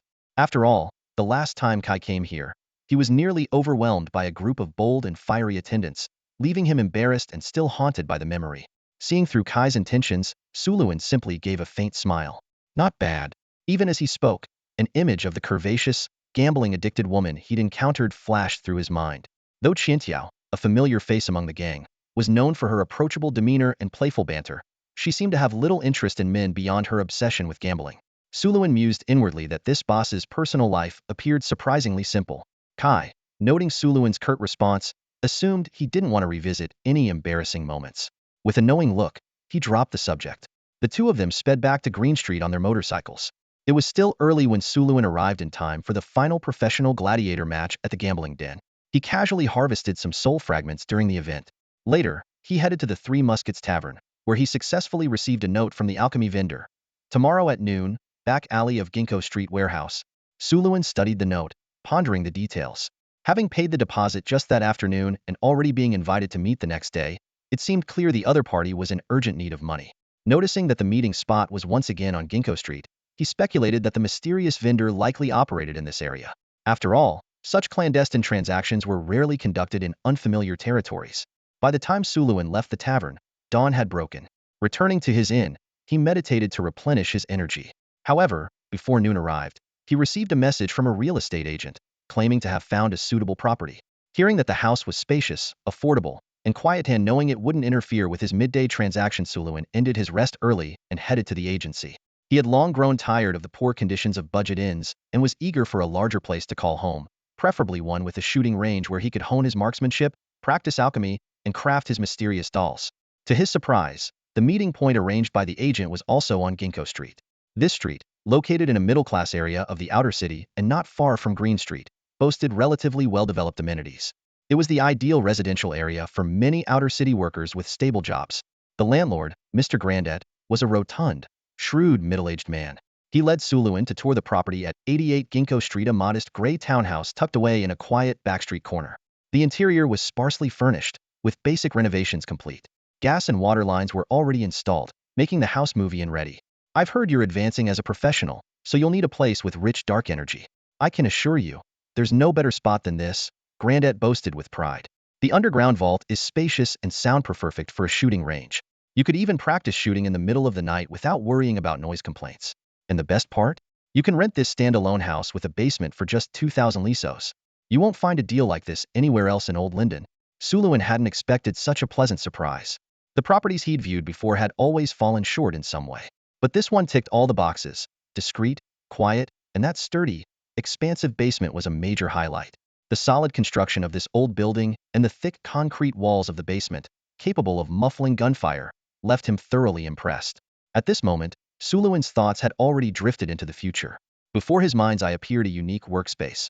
The walls adorned with half-finished rune puppets, a corner piled high with mechanical parts awaiting modification, and the other end of the room transformed into a makeshift shooting range. The reason this small building was so inexpensive was the dense dark energy seeping up from the ground. For ordinary people, this force was as deadly as radiation, capable of causing horrifying mutations. Suluin was well aware that the levels of dark energy within Old Lingdon City were usually much weaker than those outside the city, only about 1/5 to 1/10 as strong. This meant that practitioners within the city would experience significantly slower progress in their cultivation. However, the city was not uniform, and there were localized high mutation zones. The small building he stood in now was one such place, where dark energy was unusually concentrated. Most practitioners would steer clear of such areas. In high mutation environments, the human body could undergo changes imperceptibly. Environmental factors were among the hardest mutation triggers to control. The denser the dark energy, the more volatile and uncontrollable it became. But these concerns posed no problem for Suluin. He possessed the omniscient eye, which allowed him to monitor his body's data in real time. At the first sign of mutation, he could immediately retreat. More importantly, he currently needed this kind of environment saturated with dark energy. As a newly advanced first-tier puppet master, Suluin's body craved more dark energy to lay the foundation for his future leap to the second tier. While most members of the Cross Society never dared to dream of reaching such heights, for Suluin, a transmigrator, settling for the view from the bottom rung was far from enough. After weighing his options, Suluin determined that this small building was the perfect fit. Without hesitation, he signed the lease, paid the landlord, Mr. Jelangtai, a few thousand liso in rent, and received the keys. Jelangtai seemed visibly relieved, as though finally freed from the burden of this troublesome property. Suluin was always decisive. From viewing the property to signing the contract, the whole process took less than an hour. Jelangtai promised to arrange for cleaning within 2 days, with the handover scheduled for 3 days later. Suluin had no objections. This gave him just enough time to prepare for hosting the inner-city trial team. When Suluin stepped out of the building, Ginkgo Street was already bustling with people.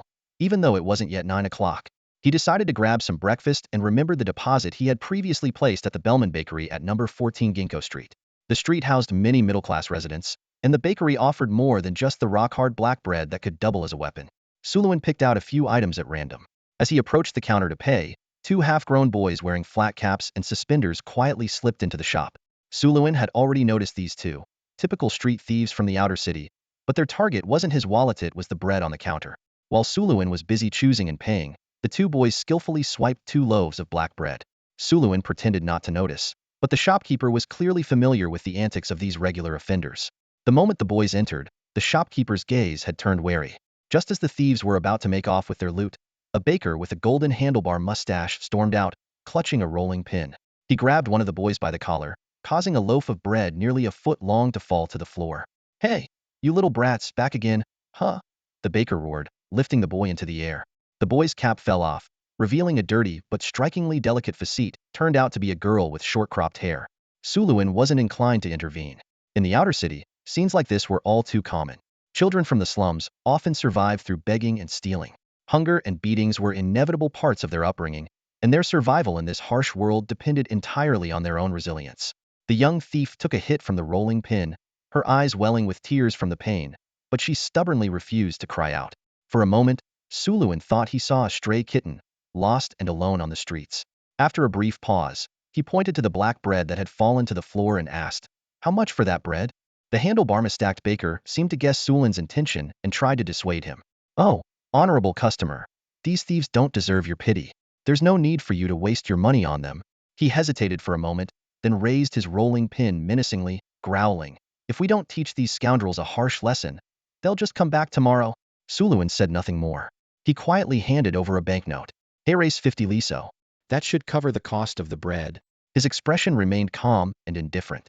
After paying, he turned and left the bakery without another word. Surin left the bakery with no trace of goodwill in his heart. He wasn't there to play the hero, nor did he seek anyone's gratitude. However, just a few steps out the door, he heard hurried footsteps behind him. The tomboy burst out holding the bread, panting as she called out, "Sir, please wait."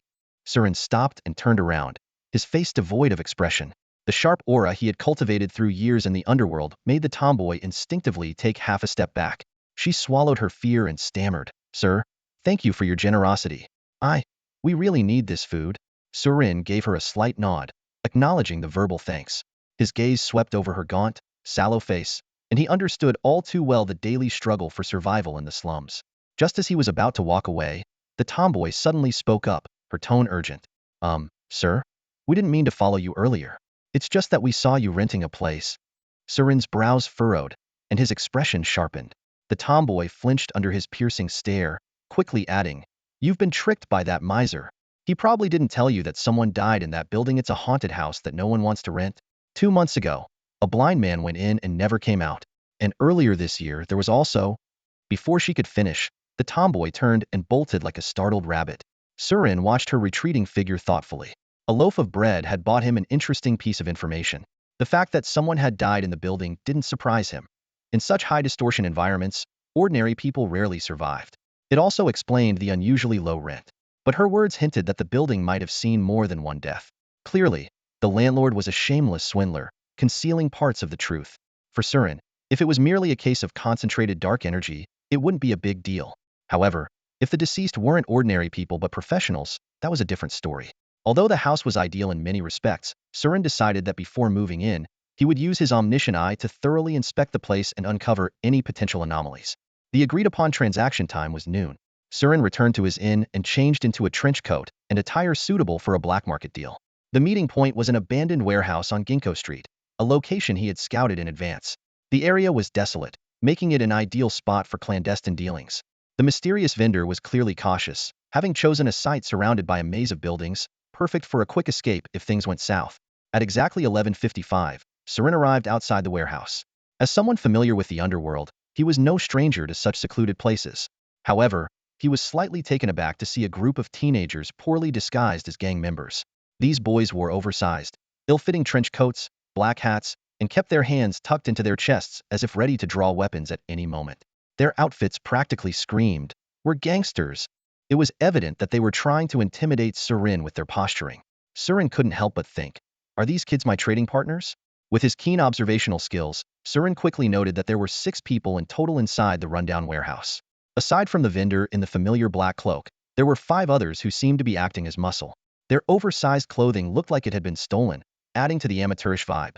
The group tried hard to maintain a cold, imposing demeanor, occasionally reaching for imaginary guns to enhance the effect. It was like a scene straight out of a low-budget gangster drama.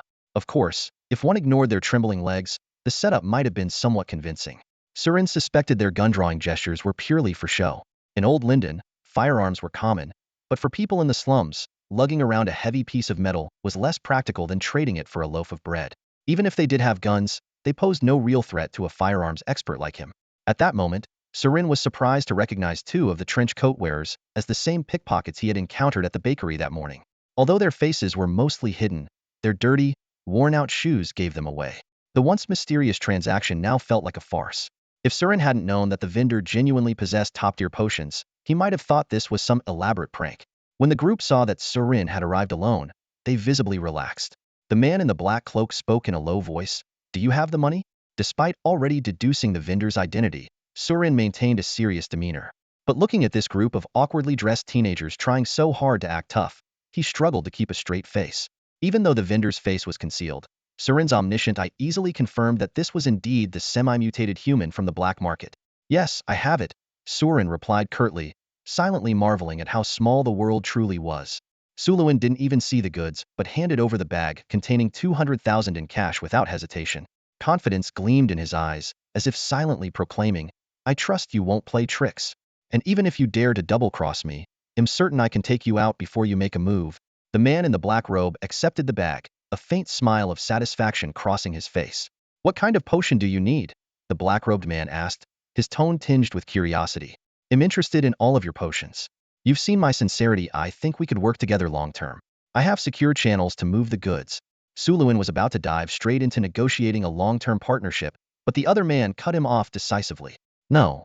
If not for some unforeseen circumstances, I wouldn't be selling my potions at all. Our deal is strictly a one-time transaction." Sulin's brow furrowed slightly as his mind raced. A one-off deal? That only confirmed the potions were indeed crafted by this cloaked figurine, at least someone of an advanced alchemist caliber. But why such caution? Was he afraid of drawing attention? Or was there an unknown secret behind all this? Without pressing further, Suluin simply said, "All right, then I need an equivalent value in potions." Suddenly remembering his upcoming expedition in 3 days, he added, "I'm planning to hunt mutated monsters in the city catacombs. Do you have any recommended potion combinations for that?" The cloaked man's tone turned grave. The mutated monsters in the sewers have undergone uncontrollable frenzied mutations due to the environment. The city sewers are extremely dangerous now. I'd advise against going. If you must, you'll need at least a team of second-tier professionals to ensure basic safety. Suluin keenly picked up on the critical detail hidden in his words. This man not only knew about the sewer monsters' mutations, but also understood their cause. This wasn't information an ordinary person could possess. Realizing he might have said too much, the cloaked man quickly tried to cover his tracks. "Of course, it's just speculation on my part. But if you're determined to go, I'd recommend bringing at least intermediate-level antidotes. I have 2 advanced potions here, one for neurotoxins and another for septic toxins. The sewers are teeming with poisonous creatures, and these 2 should handle most poisoning scenarios." He went on to list a series of essential potions, including healing potions, paralysis antidotes, adrenaline, and a blood-boiling potion. Finally, he mentioned an expensive monster repellent potion that could deter mutated creatures, costing a steep 100,000 lisos, but potentially life-saving in a pinch. Suluin recognized the man's expertise and goodwill. He asked directly, "How much for all the potions you've mentioned?" The cloaked man thought for a moment before replying, "These potions would cost a fortune on the market, but I'll sell them to you for 250,000 lisos. However, there's one condition: you must promise not to disclose our transaction to anyone." Suluin agreed immediately, silently calculating in his mind. The actual value of these potions likely exceeded 300,000 lisos, making 250,000 a steal. Without hesitation, he pulled out another 50,000 in cash. After completing the transaction, Suluin inquired about how to contact the man again. Though the cloaked figure was initially reluctant, Sulin's display of trust swayed him. He provided a method. "You can leave a note at the mailbox outside Bellman's Bakery on 14 Ginkgo Street. Once I get the message, they'll contact you the usual way. But keep in mind, my supply of potions is limited. I can't provide them on a large scale." Suluin agreed readily. He knew the man might only have a small, rudimentary alchemy workshop, but as long as the connection existed, there would be opportunities in the future. With the deal done, Suluin left the abandoned warehouse. Meanwhile, the group of young men who had received the cash carefully made their way through the ruins, eventually disappearing into a dilapidated underground shelter. Under the dim candlelight, they excitedly counted the money, dreaming of a brighter future. "Finally, we can save Mama Susan," one of them exclaimed. "Yeah, and now Brother Danny can afford the rare materials to make the mutation-suppressing potion," another chimed in. 2 days later, in the afternoon, Suluin picked up the potions from the tavern as agreed. At the same time, a trial expedition team from the inner city's Black Tower Alchemy Academy arrived a day early, making their final preparations for the upcoming journey into the catacombs. The Alchemy Academy trial team from the inner city's Black Tower arrived a day earlier than scheduled, which didn't come as a surprise to Su Luin. He speculated that the change was likely a precautionary measure taken by the instructors to ensure the safety of the pampered young nobles in their charge, avoiding any premeditated ambushes. For Su Luin, whether they arrived a day early or late made no difference. His task was straightforward: escort this royal sightseeing group through the underground caverns while seizing any opportunity to locate the rumored site of the sealed scythe. At 5 in the morning, while Su Luin was still staking out a corpse at a gambling den, an urgent message from Qian Tiao interrupted him. The sightseeing group will arrive at Green Street by 7, Qian Tiao informed him hastily over the communicator. Fortunately, Su Luin had already prepared his gear, ammunition, and potions in advance, so the sudden update didn't throw him off balance. By 6:30, Su Luin was standing alone at the designated meeting spot outside a dilapidated apartment block, calmly awaiting their arrival. The influential figures from the inner city seemed particularly averse to mingling with the outer city folk, to the extent that even the cross-association officers weren't authorized to greet them. Qian Tiao had specifically advised him not to wear anything with a distinct gang-style look, lest he frighten the sheltered young nobles who had likely never encountered a real gang member before. Thus, Su Luin refrained from his usual dark punk attire and opted for a standard scavenger's outfit: puncture-resistant high leather boots, a tactical vest, metal knee and shoulder guards, and a somewhat weathered leather cloak. His face was obscured by a gas mask, smeared with camouflage paint, and further concealed by a layer of black gauze and alchemical night vision goggles, a disguise so thorough that even acquaintances might struggle to recognize him. On his waist hung 2 modified pistols, adjusted to increase ammo capacity and tailored to his shooting preferences. He also carried mechanical gloves, a dagger, spare magazines, and a first aid kit, ensuring he was fully equipped for the task ahead. At exactly 7 o'clock, the rumble of a heavily armored military transport vehicle announced its arrival outside the apartment block. Such military-grade vehicles were a rare sight in the outer city, akin to an alien spaceship landing amidst a scrapyard, instantly drawing the attention of the building's residents. The prominent cross-association emblem on Su Luin's cloak signaled his affiliation and served as a deterrent. Raising a hand, he gestured for the onlookers to disperse. Reluctantly, the impoverished residents, whom the inner city elite likely viewed as little better than mutated beasts, backed away without causing any disturbance to the delicate young nobles. Su Luin strode toward the vehicle and nodded slightly at the lead instructor. "Good morning, Mr. August. I'm Su Luin, recommended by Miss Philo, and I'll be your guide for this trial," he said. August, a middle-aged man with a neatly trimmed brown beard and a composed demeanor, was a second-tier professional and the lead instructor for this trial. Despite being aware of Su Luin's gang-related background, August maintained a courteous and refined attitude, showing no trace of disdain. "Good morning, Mr. Su Luin. We appreciate your assistance with the student's trial," he replied politely. "It's my honor," Su Luin responded with equal politeness before stepping aside quietly to observe the students disembarking from the vehicle. The young participants, brimming with curiosity, glanced around eagerly as though stepping into an entirely new world. There were 23 students in total, accompanied by the lead instructor August and 2 assistant instructors, 1 male and 1 female. The male assistant, Daniel, sported advanced, high-tech mechanical exoskeletons on his arms and legs, while the female assistant, Rosa, wore a striking low-cut teacher's dress, suggesting she was a magic-based professional. The students appeared to be around 15 or 16 years old, all fully outfitted for the trial. Despite their varied outerwear, they shared a common base layer: sleek, black liquid combat suits. Su Luin speculated that these might be their uniforms. It was Su Luin's first time encountering such combat suits, which resembled sharkskin wetsuits. Beyond their aesthetic appeal, the suits' intricate runes and faintly glowing blue energy markers hinted at their high-end alchemical functionality. The male students exuded a commanding presence in the suits, their black attire accentuating a sense of maturity and composure. The female students, radiating youthful vitality, had their graceful figures perfectly outlined by the form-fitting suits. The snug material highlighted their well-proportioned curves, shapely hips, and long, slender legs, exuding an air of fresh beauty that was hard to ignore. Su Luin only cast a brief glance before quickly averting his gaze. It was no wonder Lady Philo had been so selective when choosing a guide. These vibrant young women could indeed be a significant temptation for the cruder elements of the outer city's gangs. Once all the students had disembarked, none of them initiated any conversation with Su Luin, treating him merely as a tool. He didn't mind. Just as the group was about to proceed into the underground caverns, Instructor August addressed the students with a standard pre-trial speech. "Today marks your graduation trial. You will form groups of 5 and complete your assigned tasks. The 2 assistant instructors will evaluate your performance comprehensively during the trial, This is a real trial by fire. The instructors won't step in, and even Auguste won't be accompanying them. The trainees will have to rely solely on what they've learned to overcome any challenges they face. Suluin stood to the side, listening to the dull warnings, observing the bored expressions of the trainees. Although Auguste claimed he wouldn't be joining them, Suluin knew very well that this second-tier professional would be lurking in the shadows for protection, stepping in only if they encountered an insurmountable threat. However, the trainees, upon hearing that their teacher wouldn't be tagging along, showed no signs of worry. Instead, their faces lit up with excitement. For outsiders, hunting in the wilderness was a life-and-death adventure. But for these inner-city noble trainees who had never tried it before, it carried a deadly allure, much like the poppy flower. The prospect of venturing into the unknown ignited a fervor in this group who had never traveled independently before. "Wow, instructor, you're not coming with us?" One trainee asked excitedly. "Haha, don't worry. We'll ace this trial with flying colors." Another confidently assured. "Yeah, we're officially professionals now. We won't embarrass the academy." A third chimed in.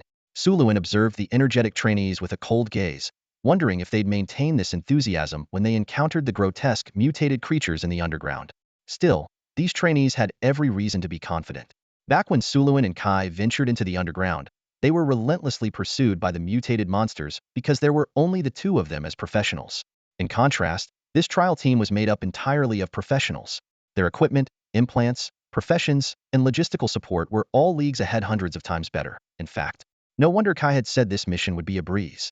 With a $10,000 reward and guild contributions on the line, it was practically a giveaway. Once the instructor finished speaking, the trainees eagerly began forming groups. They were to work in teams of 5 for the trial, with both team and individual performance being assessed. The standard 5-member team composition for wilderness hunting required a tank, a damage dealer, and a healer as the core, supplemented by 2 complementary roles, such as an assassin for environmental observation, a crowd control sorcerer, or a demolitions expert. This setup ensured the team could maximize its combat effectiveness. However, these trainees clearly hadn't given much thought to team composition. They were busy inviting their friends to join their groups, and some, brimming with overconfidence, even planned to bring along their crushes for the trial. The instructors didn't intervene, as this trial was designed to test the trainees' decision-making and organizational skills. "Hey, Jack, stop bragging. I ranked first in alchemy across the entire department, so I'm definitely taking first place in this trial," one male trainee boasted proudly. The male trainees, like competitive bulls, showed no hint of modesty. They treated the trial as a stage for competition and an opportunity to impress the opposite sex. Before long, the 20 trainees had split into 4 teams. Assistant instructor Daniel turned to Suluin and said, "Guide, please lead us to the underground." Suluin nodded in agreement. He noticed that although this young assistant instructor's tone was polite, there was a faint trace of disdain in his eyes. Suluin didn't mind. Inner-city residents always carried an innate sense of superiority. Suluin led the group of noble trainees through the ruins toward the entrance of the underground beneath the apartment blocks.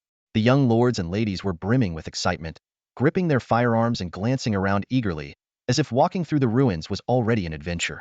As they neared the sewer entrance, the stench in the air grew stronger, and some of the more pampered trainees began to complain. "Ugh, the air outside the city is awful," one trainee said, wrinkling his nose. "I can smell the stench even through my gas mask." "Wow, look over there," another trainee exclaimed, pointing into the distance. "Are those mutated creatures hiding in those broken buildings? Do we get to shoot them?" Hearing this, Suluin immediately understood why Qintiao had said that inner-city noble trainees were difficult to deal with. These people clearly hadn't been to the outer city before, and lacked even the most basic understanding of it.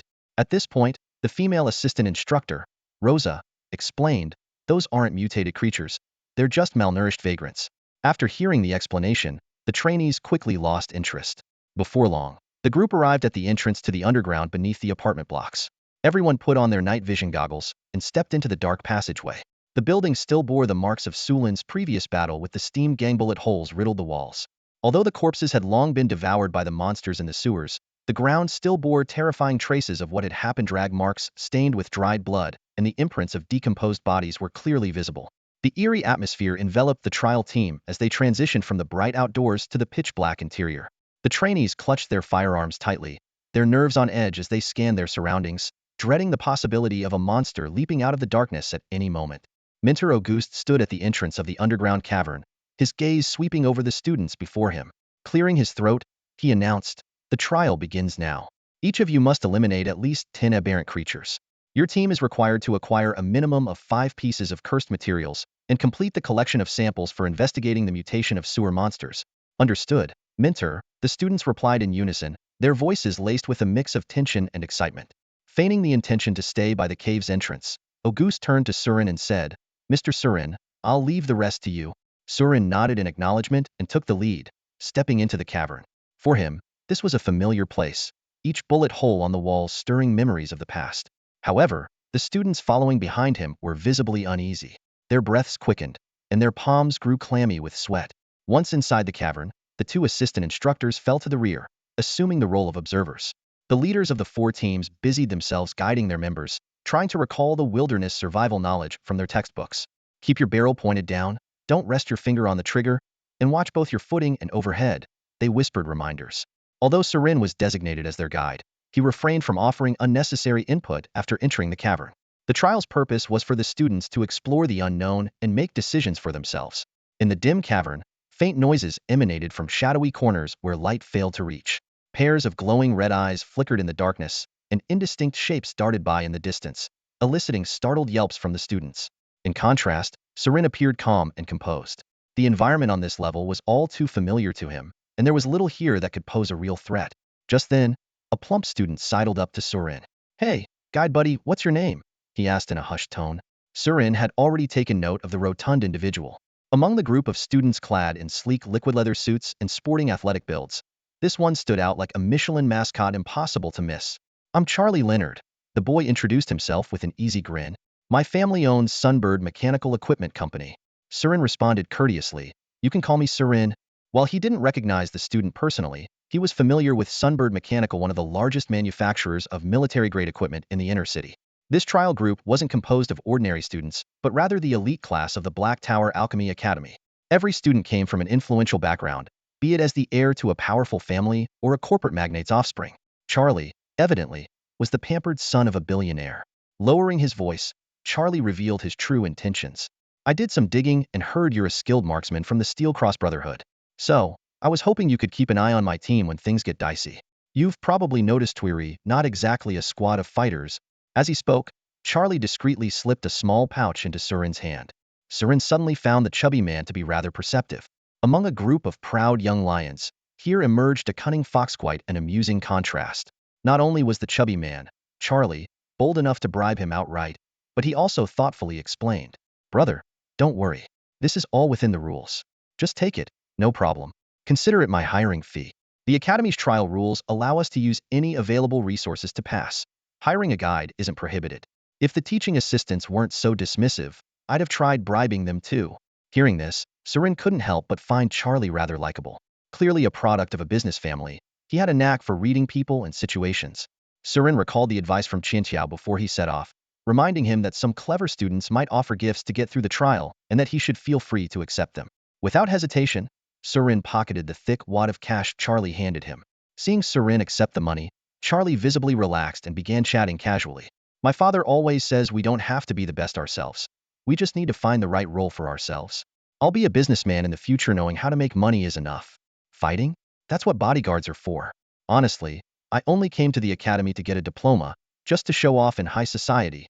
Surin smiled faintly at this, admitting to himself that the straightforward chubby guy had a point. Not everyone needed to be a fighter, especially those from the upper echelons of society who controlled vast resources. Dangerous tasks could always be delegated to subordinates. Charlie, being quite the talker, leaned in closer to Surin and whispered conspiratorially. I heard from a reliable source that this time, the Academy plans to increase the difficulty of the trial. The casualty rate might go up to 10%. Even with Minter Augustus watching over us, he won't be able to take care of everyone in such a chaotic environment. And honestly, in past trials, there have always been casualties. He paused for a moment before adding, to be honest, it's always us non-combatants who end up as the casualties. Surin couldn't help but laugh inwardly. This guy certainly had self-awareness. In real combat trials, the weak were naturally the most likely to become statistics. But calling himself a non-combatant, instead of just admitting he was at the bottom of the pack, that took some thick skin. Taking the opportunity, Surin glanced at the group Charlie was in. Sure enough, it was a team of rookies who could barely hold their guns properly. The more capable students had already formed their own cliques to maximize their trial performance, leaving these bottom-tier students to band together in Charlie's group. Realizing he had been away from his group for too long, Charlie prepared to head back. Before leaving, he leaned in close to Surin again and implored, "If we run into danger, please look out for my team. Especially me." Seeing Charlie's strong will to survive, Surin thought about the money he'd taken and gave a small nod. Sure. If it came down to it, he wouldn't mind helping Charlie out. But honestly, this trial seemed more like a school field trip than anything truly dangerous, and he doubted he'd need to intervene. Though Charlie had tried to be discreet about his meeting with Surin, a few people noticed his sneaky behavior. Word spread quickly, and soon everyone knew about it. At this point, the group was still at the entrance to the underground cavern and hadn't encountered any monsters yet. The students began whispering among themselves. "Hey, I bet Charlie went off to bribe someone again. Last time during the evaluation, he bought off the examiner and barely passed. Now he's pulling the same stunt. What a disgrace to our elite class. What's so special about a guide anyway? I heard people from the outer city treat even basic black iron augmentation blueprints like treasures.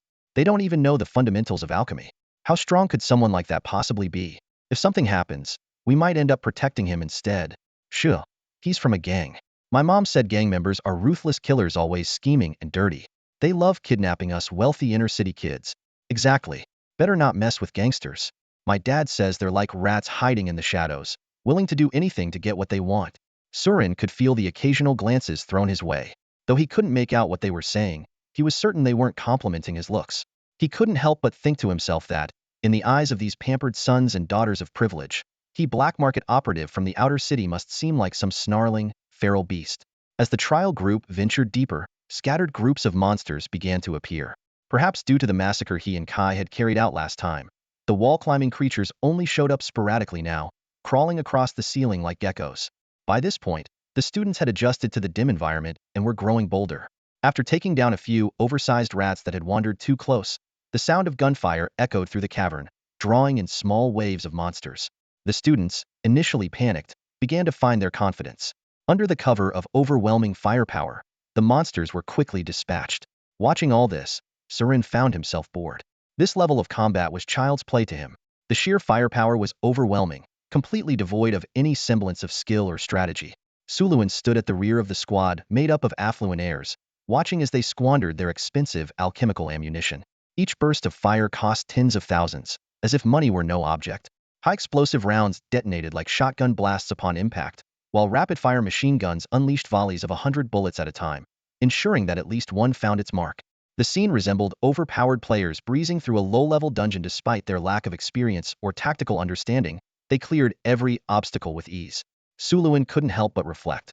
If his team back then had access to such equipment, they wouldn't have been pushed to the brink of death in this very place. This reckless, extravagant approach was something no proper scavenger team would ever adopt. The cost of the ammunition alone far outweighed the value of the cursed materials they were collecting, by hundreds, even thousands of times. And yet, gear was only part of the equation. The knowledge these academy-trained elites possessed was genuinely remarkable. From intricate arcane alchemy and mechanical armor to advanced medical techniques, their expertise far surpassed 99 of the people from the outer districts. Though their execution was clumsy, their sheer talent was undeniable, shining like a beacon. As a marksman, Suluin paid particular attention to one student named Jack. This guy, the sole recipient of the sharpshooter medal from Black Tower Academy, had an impressive level of marksmanship. His skill alone was already at the threshold of an expert in firearms. But Suluin immediately spotted his weaknesses. His movements were overly standardized, rigid, and lacked adaptability. More crucially, he lacked the mental fortitude for real combat. Suluin thought to himself, if they were to face off, Jack probably wouldn't even have time to draw his weapon. The 5 teams bulldozed their way forward, collecting samples of mutated creatures and water as if they were playing a monster hunting game. Suluin, however, never even drew his gun, feeling completely detached from the operation. Just as the young elites were still caught up in the thrill of their adventure, Jack, acting as the team leader, suddenly turned to Suluin with a sharp tone. "Hey guide, which way should we go now? Where in this cavern are the most monsters?" Suluin glanced at the 2 silent instructors trailing behind the group, then pointed in the direction where he remembered seeing the side-shaped creatures earlier. "When we came through here before, we saw monsters heading that way. I'd guess their nest is over there." At his words, the students immediately lit up with excitement. Someone shouted, "All right, let's head that way. This time, we're taking out the monster lair for sure. Maybe we'll even encounter something truly bizarre, haha." The group erupted into cheers, brimming with the exhilaration of exploration. Only the 2 instructors at the back exchanged a subtle glance, a faint, enigmatic smile playing on their lips. In the intricate underground labyrinth, Suluin led the Black Tower Alchemy Academy's trial team through a monster hunting game. Meanwhile, back on the surface, a large tanker disguised as a water delivery truck quietly parked in a hidden alley. A group of men in black, equipped with instruments, carefully scanned the sewer entrance. Before long, the device emitted a red glow, and the leader confirmed, the target is approximately 200 meters underground, moving deeper westward. Release the aberration. The tanker's valve was opened, and a pipe was lowered into the sewer. Thick, black sludge, resembling crude oil, slowly poured down, accompanied by the unsettling sound of the pipe squirming. Deep in the underground maze, the students' shooting game was in full swing. Suluin strolled leisurely behind them, completely at ease in the familiar surroundings. The ancient subway tunnels intertwined with monster-dug burrows, forming a complex underground network. Haha, Captain Jack just nailed 8 monsters with a single headshot. No wonder he's the Academy's top marksman, one student shouted excitedly. We've already collected 7 cursed materials, mission overachieved, another chimed in. Don't get complacent, Jack cut in.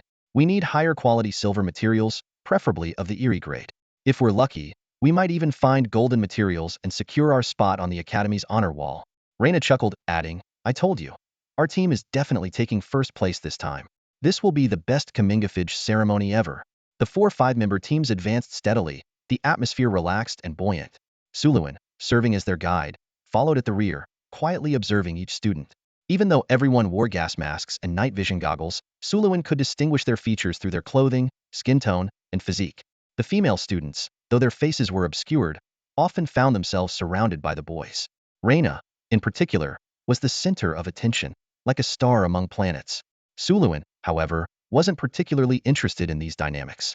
Instead, he focused on collecting the gray mist from monster corpses. Although the chances were slim, the sheer number of monsters made it worthwhile. So far, he had collected 2 clusters of gray mist, which provided him with a more detailed map of the underground and several joint-locking combat techniques. These techniques, though unnatural for the human body, were perfectly suited for someone like Saluna High Agility Puppet Master. They reminded him of the 5-animal play from his past life, and the monster's climbing skills made him feel as nimble as a gecko. Before long, the group arrived at a massive underground space, roughly the size of 6 or 7 football fields with an astonishing ceiling height. Judging by the layout, this was likely the central hub of Old Lingdon's subway system and, in Sulin's memory, a monster nest. The creatures were startled and retreated into hiding, while the students' excitement soared. Wow, this really is the monster lair, someone exclaimed. Time for us to shine, Jack shouted. Team 3, follow me. We need to reclaim our trial scores. The 4 teams each chose a direction and began their clearing operations. 2 teaching assistants took positions at elevated vantage points to observe and record, while Suluin maintained a safe distance, watching them closely. For him, this mission was a win-win, earned money and collected fragments. It couldn't have been better. Although the task seemed simple, Suluin never let his guard down.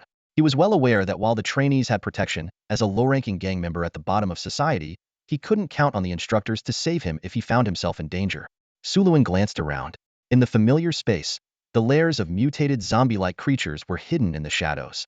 Countless dark holes dotted the ceiling above, as if monsters could leap out at any moment. His gaze grew serious, and his sense of danger told him that something in the darkness was watching their group. Meanwhile, 2 teaching assistants observed the team's progress while chatting casually. The new generation of Night 3 combat suits has excellent protective capabilities, one of them remarked. But relying too much on equipment might dull the trainees' critical crisis response skills. The trial's intended effect might not be achieved. Exactly, the other agreed. Back in our day, we had the first-generation suits, and their defense was nowhere near as good. These kids need to suffer a bit, it's part of the learning process. Besides, didn't the Academy issue orders to increase the difficulty of the trials? Yeah, let's find an opportunity to test their adaptability later. Chances are, we won't have to wait long. The 2 assistants didn't bother to lower their voices, and Suluin caught the hidden meaning in their conversation. It seemed they might intervene to escalate the trial's difficulty. But it made sense having bodyguards around meant the trainees wouldn't develop a proper sense of vigilance. Just as the 2 assistants were chatting, something unexpected happened. The trainees, working in groups of 5, were cutting down mutated creatures with practiced efficiency. Suddenly, a grotesque mutated monster over 3 meters tall burst out of nowhere, barreling forward like a massive gorilla and sending one team flying. Everyone, be careful. It's a zombie-class aberration, someone shouted. Hearing this, Sulin's pupils contracted sharply, and his gaze snapped toward the commotion. Aberrations, as they were called, were cursed creatures that were far stronger than their peers, with a certain level of intelligence and often capable of commanding other mutated monsters. In simpler terms, they were boss-tier enemies. Aberrations were categorized by strength ranging from ordinary to silver, gold, and lord levels and by type, including humanoid zombies, ghostly spirits, and beast-like creatures. There were also exceedingly rare special types, such as the mythical, fey, phantom, and abyssal categories. Mutated creatures that reached the level of aberrations almost always yielded cursed materials of high quality, far surpassing those of silver or gold-tier monsters. These were the kinds of creatures that scavengers dreaded encountering, but also eagerly sought to hunt. This zombie-class aberration is incredibly strong, Suluin thought to himself. But those combat suits are ridiculously overpowered. Watching the chaotic scene unfold, Suluin was slightly surprised but quickly regained his composure. It wasn't uncommon for a boss-level creature to appear in such a large population of mutated monsters. The two assistants had clearly anticipated this possibility, but chose not to warn the trainees, letting the overeager group suffer the consequences. What shocked Suluin more than the monster's ferocity, however, was the liquid combat suits the trainees wore.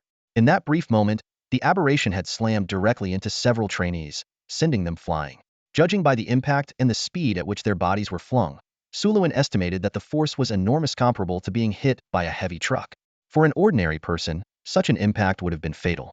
Yet, despite the violent collision, the trainees got back on their feet, battered but unharmed. Sulin's sharp eyesight allowed him to observe what had happened in detail, and he quickly deduced some of the combat suit's properties. The glowing blue markings on the suit must be part of an energy supply system, Suluin speculated. The alchemical runes on it are at least second level, including reinforcement and flexibility runes. What a bizarre material! It seems to behave like a non-Newtonian fluid, absorbing most of the impact through oscillations. He then noticed that the runes on the suit of the trainee who had taken the brunt of the hit were dimming. The trainee calmly replaced a few energy crystals, almost like swapping out batteries. Suluin couldn't help but sigh inwardly. Using cursed crystals worth 10,000 each as energy sources, no wonder the defense is so strong. Another piece of outrageously expensive black tech gear. Such advanced equipment wasn't just hard to come by, it was unaffordable for most scavengers, even if it were available. The sudden appearance of a grotesque aberration-level monster caught the four teams completely off guard. The two teaching assistants observing from above showed no intention of stepping in to help, and Sullen was more than happy to stay on the sidelines, watching the show unfold. Although the trainees had seen zombie-like aberration specimens in the academy and practiced strategies to deal with such creatures, this was their first time confronting a live one. Despite some initial panic, these elite-class trainees quickly applied their extensive theoretical knowledge and began to respond in an organized manner. The four teams swiftly coordinated their efforts. Trainees from the heavy mechanized division raised massive shields to stall the monster's charging momentum. Meanwhile, others took cover, raised their various weapons, and focused their fire on the boss. However, as if summoned by some unseen force, a tide of hidden aberrant monsters suddenly surged out, surrounding the trainees. Fortunately, the Academy-issued high-tech combat suits boasted extraordinary defensive capabilities. Without them, this initial assault alone could have resulted in significant casualties among the inexperienced trainees. Amid the tense standoff, Sullen suddenly noticed a fleeting glance directed at him from the crowd. Focusing his gaze, he spotted a chubby trainee casting an innocent, pleading look his way, as if silently saying, "Brother, don't forget to look out for me." Sullen couldn't help but chuckle, nodding subtly in acknowledgement. After a brief moment of chaos, the team leaders quickly regained their composure and began issuing commands based on their training. Form a defensive triangle, came the order, and the trainees immediately fell into formation. Stay calm, prepare heavy firearms. The heavy weaponry was swiftly set up. Spellcasters, deploy the alchemy array for area-wide attacks. The magic division trainees promptly began their incantations. Massive mechanical shields were rapidly deployed, their crisp locking sounds echoing as they connected into four sturdy steel triangles, securely protecting the team members within. High-caliber, powerful firearms were quickly mounted, and the relentless roar of gunfire filled the air. Steam-powered cannons, six-barreled Gatling guns, and anti-armor shotguns unleashed their devastating force, leaving Sullen both impressed and slightly overwhelmed. These rare weapons, impossible to find in the outer city's gun shops, were somehow wielded by every single trainee as if they were standard issue. Sullen couldn't help but feel a mix of envy and amazement. What a wealthy and extravagant strategy, he thought. Using ammunition meant for bosses on small fries, these guys sure know how to burn through resources. That said, the firepower coverage was undeniably effective. After just one volley, the monsters were reduced to scattered chunks of flesh and limbs flying through the air. And this was only the beginning. As the defensive formation solidified, the alchemy arrays beneath the spellcasters lit up. The magic trainees, their expressions solemn, began channeling elemental energy through intricate gestures. When it came to raw damage potential, alchemical magic was in no way inferior to firearms. Moreover, the power of alchemical spells scaled directly with the energy invested. As long as the caster's body could withstand it, more energy meant more devastating elemental magic. Sullen watched in awe as these wealthy, second-generation mages performed the most basic first-level, flaming serpent coil spell. Yet, with an excess of energy poured in, the originally finger-thin flame serpents swelled into massive fire pythons as thick as barrels, incinerating the aberrant monsters to ash in moments. In an instant, the underground cavern was illuminated by flashes of lightning and bursts of multicolored elemental magic, showcasing the astonishing destructive power of old-school mages. The trainees, armed with a wealth of magical knowledge, seemed to treat the battlefield as their personal training ground, leaving Sullen, the outsider, utterly dumbfounded. Despite his admiration, Sullen couldn't help but calculate in his mind. Tens of thousands more, there goes another fortune. He realized just how costly the alchemy profession truly was, especially for spellcasters. With a wry smile, Sullen mused, these guys are spending thousands of times more than necessary to deal with monsters that could be handled with a few rounds of standard bullets. Now I see the true meaning of the superpower exclusive to the rich money power. The aberration-level boss, however, was no ordinary foe.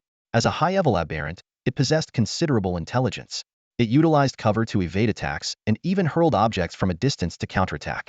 Most terrifying of all was its incredible physical resilience. Its body could withstand explosives capable of shattering concrete, with the blasts leaving only fist-sized wounds. Nonetheless, the unrelenting firepower from the trainees eventually subdued the chaotic scene. The tide of aberrant monsters was ultimately overwhelmed by an even more terrifying tide of firepower. Realizing it was outmatched, the boss abandoned its lair and retreated into the depths of the tunnel, dragging its heavily injured body behind it. Sullen casually dispatched a few stray aberrants that had wandered too close to him, muttering under his breath, "Aren't these guys worried about running out of ammo if they keep wasting it like this? What if something even worse shows up later?" Though he knew these noble trainees likely had ample storage space in their dimensional rings, ammunition was still a finite resource. Although firearms are powerful, they require cooling and maintenance after continuous firing. The current wave of monsters had been driven back, but Surin was well aware that another threat could arise at any moment. Still, he didn't mind letting this group handle the obstacles for him. It saved him from spending his own resources. After all, if he had to search for the mysterious scythe on his own, who knows how long it would take? The injured boss had fled, and the trainees didn't dare to pursue it. However, assistant instructor Daniel seemed to have other plans. He whispered to the female assistant instructor beside him, "Rosa, I'm going after that anomaly." Rosa immediately understood, smiling lightly. These youngsters do need a little sense of danger. Otherwise, the trial loses its meaning." After the battle, the trainees were in a sorry state, but thanks to their combat suits, they only suffered minor injuries. Once the tension subsided, the young faces quickly lit up with smiles again. Phew, it's finally over. These mutated monsters aren't so tough after all. I can't believe we managed to drive off a zombie-type anomaly who almost killed it. Yeah, I didn't even get a chance to activate my biogear before this wave was pushed back. What a letdown. Surin listened to their smug chatter and shook his head silently. An experienced scavenger would have immediately started securing the battlefield and preparing to leave. Yet these trainees, oblivious to potential danger, lounged around chatting, entirely unaware that the commotion might attract more monsters. At that moment, Surin's expression grew serious. He murmured to himself, "They've been drawn in after all." He looked up toward the honeycomb-like black holes above and faintly heard a rustling noise. With his enhanced vision, he spotted some pale, bloated creatures writhing at the opening's giant slugs, magnified countless times, each about 2 to 3 meters long. They oozed slime as they slowly slid out of the holes. Surin quickly analyzed the creatures. Mutated acidic worms, large, scavenging worms containing significant amounts of acid, naturally timid and slow-moving, generally non-aggressive. They rarely leave their nests unless facing a lethal threat. However, mature specimens are highly aggressive. These were entirely unfamiliar mutated monsters. Surin felt a growing unease. If they were non-aggressive, why were they emerging now? And what did a mature specimen look like? Something didn't add up.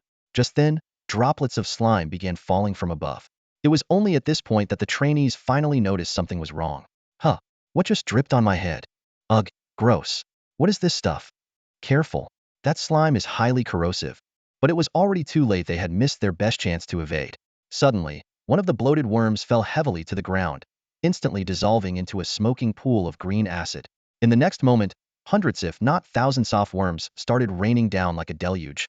turning the entire space into an acid-filled swamp.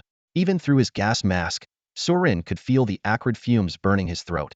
The trainees, who found themselves splashing through the acid, were in even worse shape. Damn it, this acid is eating through my combat suit.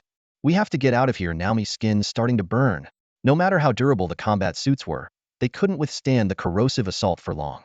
The trainees didn't even have time to retrieve their mechanical shields as they scrambled clumsily out of the acid zone. At this point, Assistant Instructor Rosa's expression turned grim. She spoke up for the first time. This is an emergency. With Assistant Instructor Daniel absent, I can't guarantee everyone's safety. Stay alert at all times. Hearing this, Surin could guess Daniel's intentions. With one protector gone, the trainees were visibly more on edge. But Surin wasn't worried, knew there was still a Tier 2 professional instructor hiding in the shadows. Thinking of this, his gaze casually swept toward a tunnel's dark opening. In the shadows, two figures seemed to realize they had been noticed by Surin. That guide is pretty sharp. It seems like he's aware of us. That's not surprising. Professionals who survive the lower levels develop an animal-like sense of danger. Crawling out of the heaps of dead, their combat instincts are always honed. Sigh. Our trainees lack this kind of experience. The two figures were none other than Daniel and Instructor August. As they spoke, Daniel suddenly bent over and coughed up a mouthful of dark blood.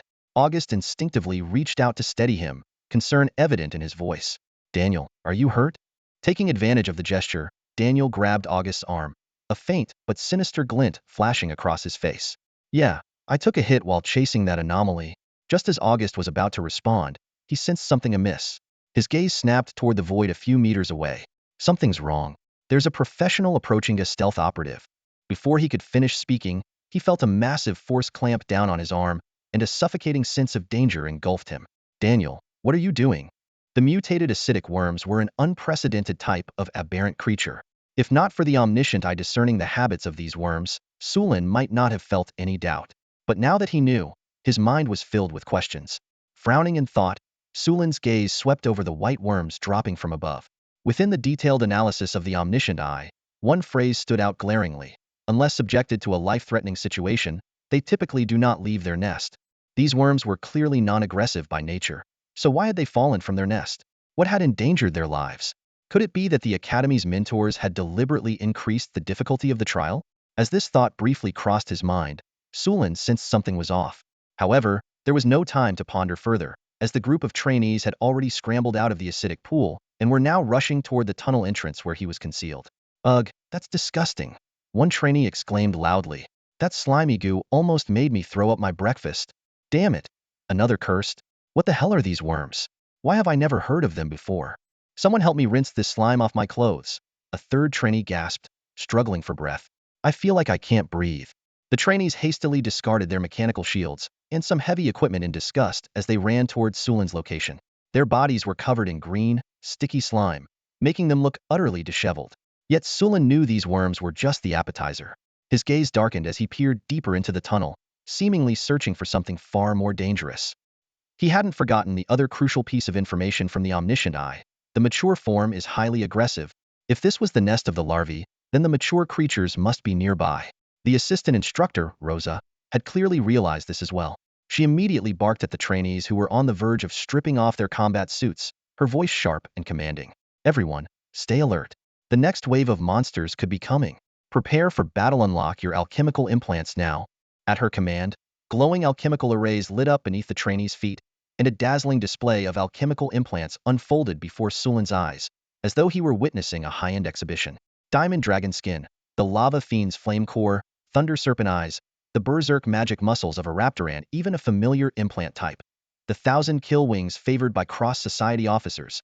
The intricate alchemical arrays on the ground were a testament to the high rank of these implants. Whether magical, physical, or functional, not a single one was of black iron grade. Sulin's gaze swept across the group, landing on one remarkable implant after another. Designs he had only ever seen in the illustrations of the Compendium of Alchemical Implants. Most were silver-grade implants, and several even appeared to be gold-grade. As the implants were unlocked, the entire group's aura underwent a dramatic transformation. Sulin quietly noted an important detail. Unlocking implants consumes dark spirit energy, and low-tier professionals cannot sustain this state for long.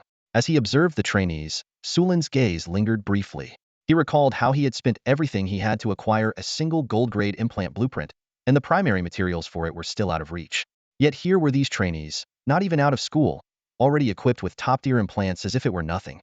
By now, after witnessing their extravagant gear, Sulin was no longer even surprised. Still, among these proud young lions, there were always exceptions. Rose's warning had heightened the group's sense of urgency, and the atmosphere grew tense. At that moment, Sulin once again felt a gaze directed at him from within the crowd. Turning his head, he saw the chubby trainee, Charlie, casting him a pleading look. The message in his eyes was unmistakable. See? I told you this was dangerous. You get it, right, bro? Sulin finally noticed that while nearly all the trainees had unlocked their alchemical implants, the members of Charlie's underperforming squad hadn't. Not because they didn't want to, but because they didn't have any.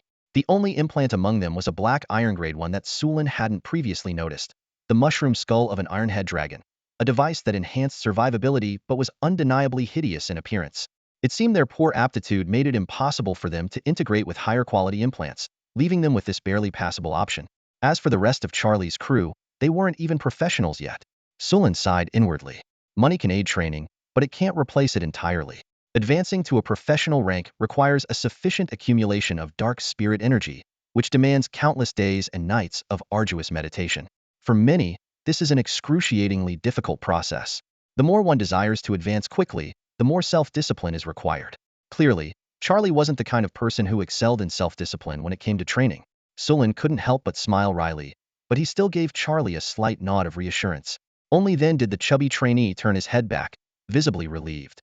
It turned out Sulin's concerns were not unfounded. Rose's warning had prevented the trainees from being caught off guard again. Shortly after the white worms splattered onto the ground, they triggered a chain reaction.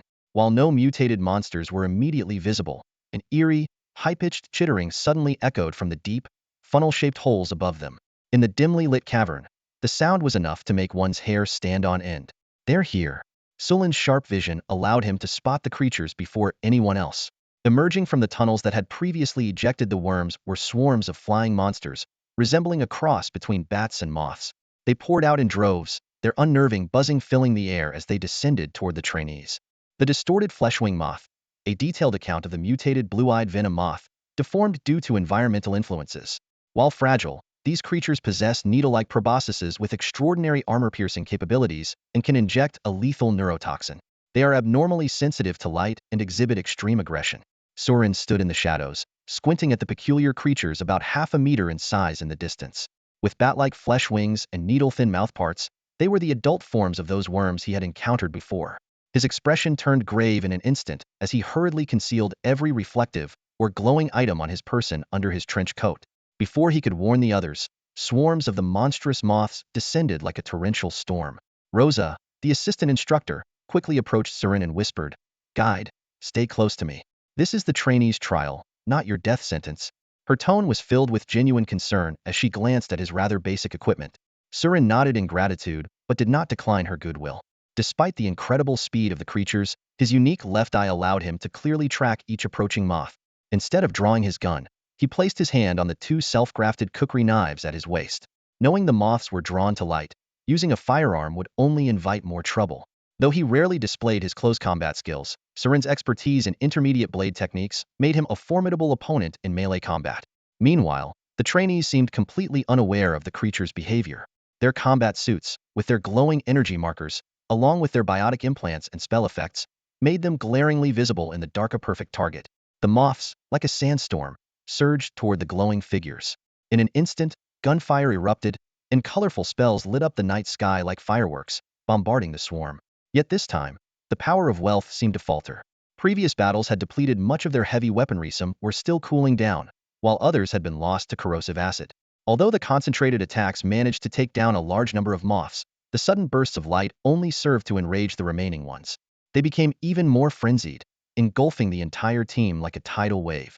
Soren carefully avoided the trainees and stayed hidden in the shadows. After all, this was their trial, not his battle to fight. Still, his knives occasionally struck down any moths that ventured too close.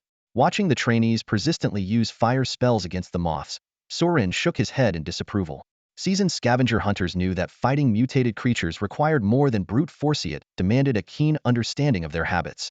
With the right approach, even the weakest could prevail against the strong. Misjudgment, however, could lead even elite fighters to fall at the hands of low-tier monsters. In this case, the trainees' use of fire spells against the light-attracted moths wasn't just ineffective, it was counterproductive, practically inviting disaster. The illuminated attacks only drew more of the creatures toward them. To make matters worse, the airborne nature of the moths made them far more agile than the previous ground-based creatures. Their three-dimensional attacks easily breached the trainees' defensive formations. The moths' bat-like evasive maneuvers rendered standard firearms nearly useless. Without exceptional marksmanship, even hitting them was a challenge. "Captain Jack, what do we do?" someone shouted anxiously. "These damn moths are messing with my aim. I can't hit a thing. Shooting their wings is pointless. We have to hit their heads to kill them. What are these monsters? The more I use the flamethrower, the more of them there are. If we don't figure something out soon, we're done for," another voice cried out in panic. As the moths pressed their relentless assault, the trainees' firearms became increasingly ineffective. Even Jack, the Academy's celebrated sharpshooter, was struggling. His once impressive precision was now failing him, leaving him unable to fend off the creatures. The overconfidence he had displayed earlier was replaced by desperation as he failed to kill even a single moth. From a distance, Surin silently observed and sighed. This was the stark difference between practice and real combat. Jack's previous successes had been entirely dependent on his teammates providing a stable environment for him to perform. Now, with the moths attacking up close, his lack of real-world experience was glaringly obvious. As time passed, the situation grew increasingly dire. Surin's brows furrowed as he muttered to himself, "Didn't they learn about combat observation? How can they still not realize that these moths are drawn to light after suffering so much?" He had to admit that, in terms of equipment, implants, skills, and knowledge, these trainees were indeed elite. But their adaptability was severely lacking. They had no real combat experience, and facing an unfamiliar threat had thrown them into disarray. Initially, Surin had refrained from intervening, knowing that a second-tier instructor was covertly monitoring the trial. Even as the trainees were beaten back in disarray, he simply followed from a distance, choosing not to speak up. However, as the situation spiraled further out of control, he began to suspect that things might have gone beyond what was originally planned. "Aya!" A piercing scream shattered the dim silence of the cavern. Suluin turned toward the source of the sound, only to see a trainee stumbling backward, their combat suit now bearing a small, ominous hole. "Damn it! My suit's been punctured," the trainee cried out in panic, disbelief laced in their voice. "My arm, it's gone numb." Sulin's brows furrowed as he quickly assessed the situation. The mandibles of the strange, fluttering moth-like creatures were not only sharp enough to pierce through the combat suits, but also carried a neurotoxin that caused paralysis.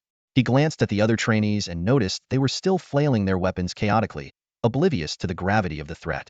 Just then, another wave of anguished screams erupted from the group. Suluin scanned the battlefield and saw more and more trainees collapsing. He sighed inwardly. These trainees are far too reliant on their combat suits.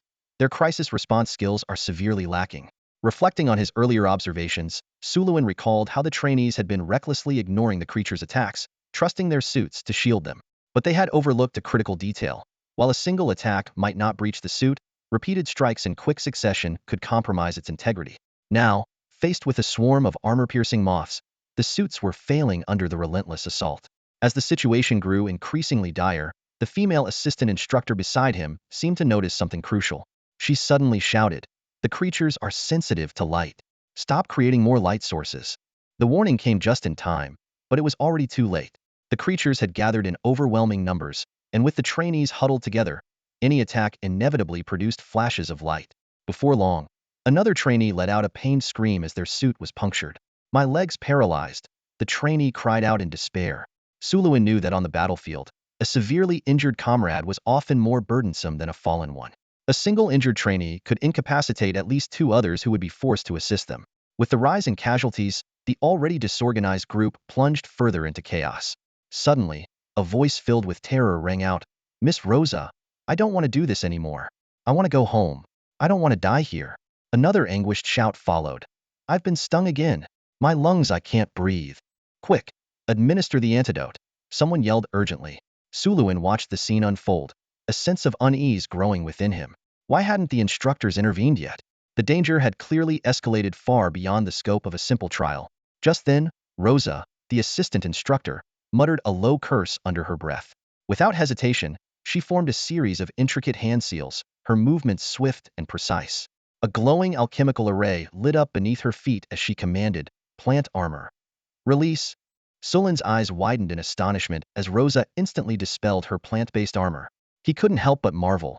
That's the fastest armor release I've ever seen. But Rosa wasn't done.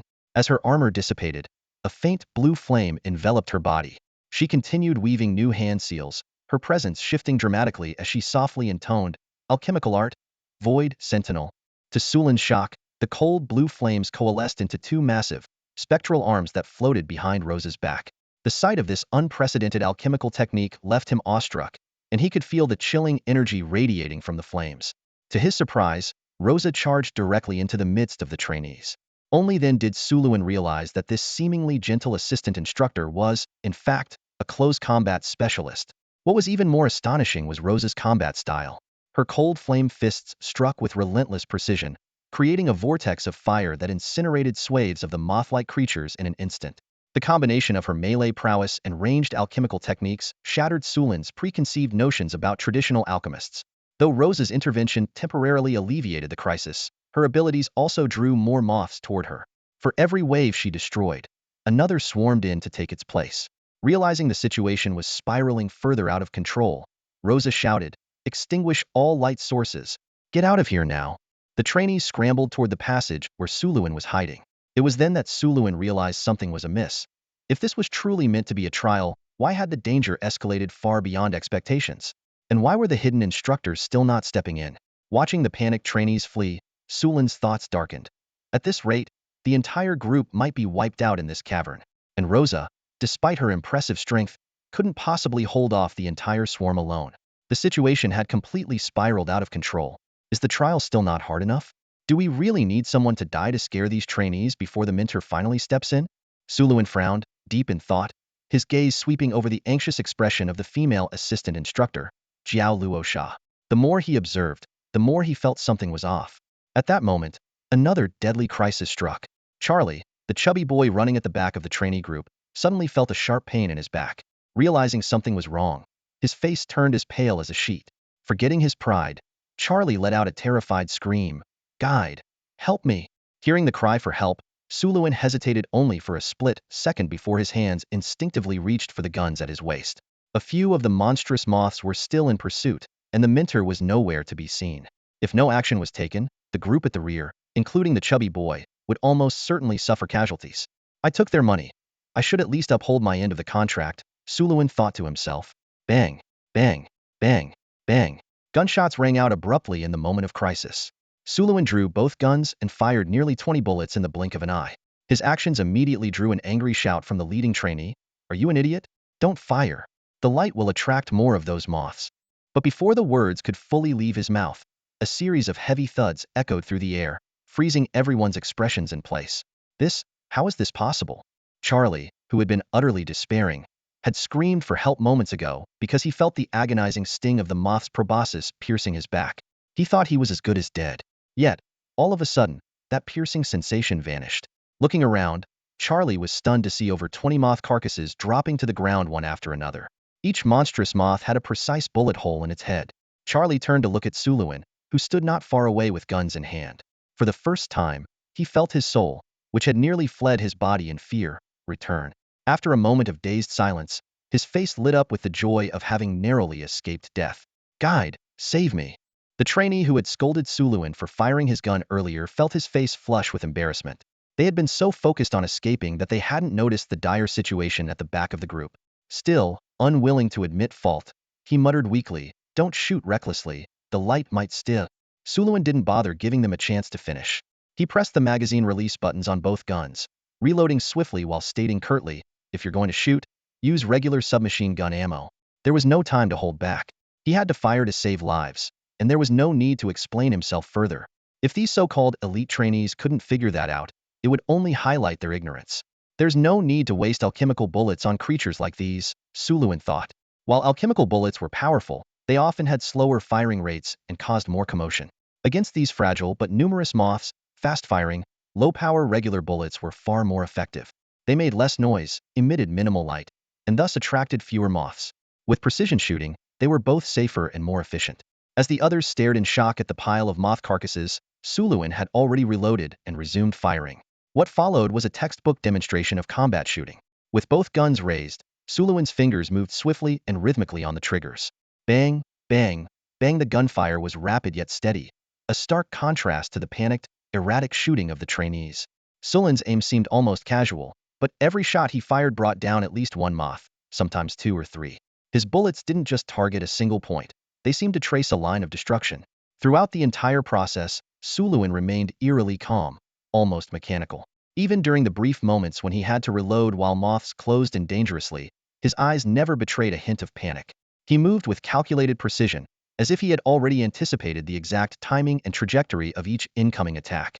The guns in his hands seemed to have a life of their own, perfectly dispatching every moth that came too close. Each shot found its mark, piercing the head of the target. Alone, Suluin held off the swarm that had been relentlessly chasing 20 fleeing trainees. By the time he emptied 3 magazines, the ground was littered with over 100 moth corpses. At that moment, every trainee stood dumbfounded, their jaws practically on the floor. Sulin's marksmanship had left everyone speechless. Charlie, the chubby boy, was utterly awestruck. Having just escaped death, he didn't bother hiding his excitement. He shouted loudly, "Wow! My intel was spot on, you really are the top gunner of the Cross Order." His smug expression seemed to taunt the other trainees, as if to say, "See? I told you so. Still think I'm a joke now?" The trainees nearby began murmuring among themselves, their whispers filled with amazement and disbelief. "He's incredible," one of the trainees exclaimed, eyes sparkling with awe. The gun skills Suluin had just demonstrated were truly breathtaking. 7 advanced firearm techniques executed with ease.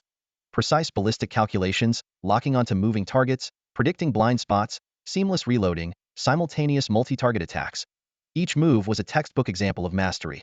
"This is already at the level of a firearms expert, isn't it?" Another trainee whispered. "But isn't Jack also supposed to be a firearms expert? Why does the gap feel so huge?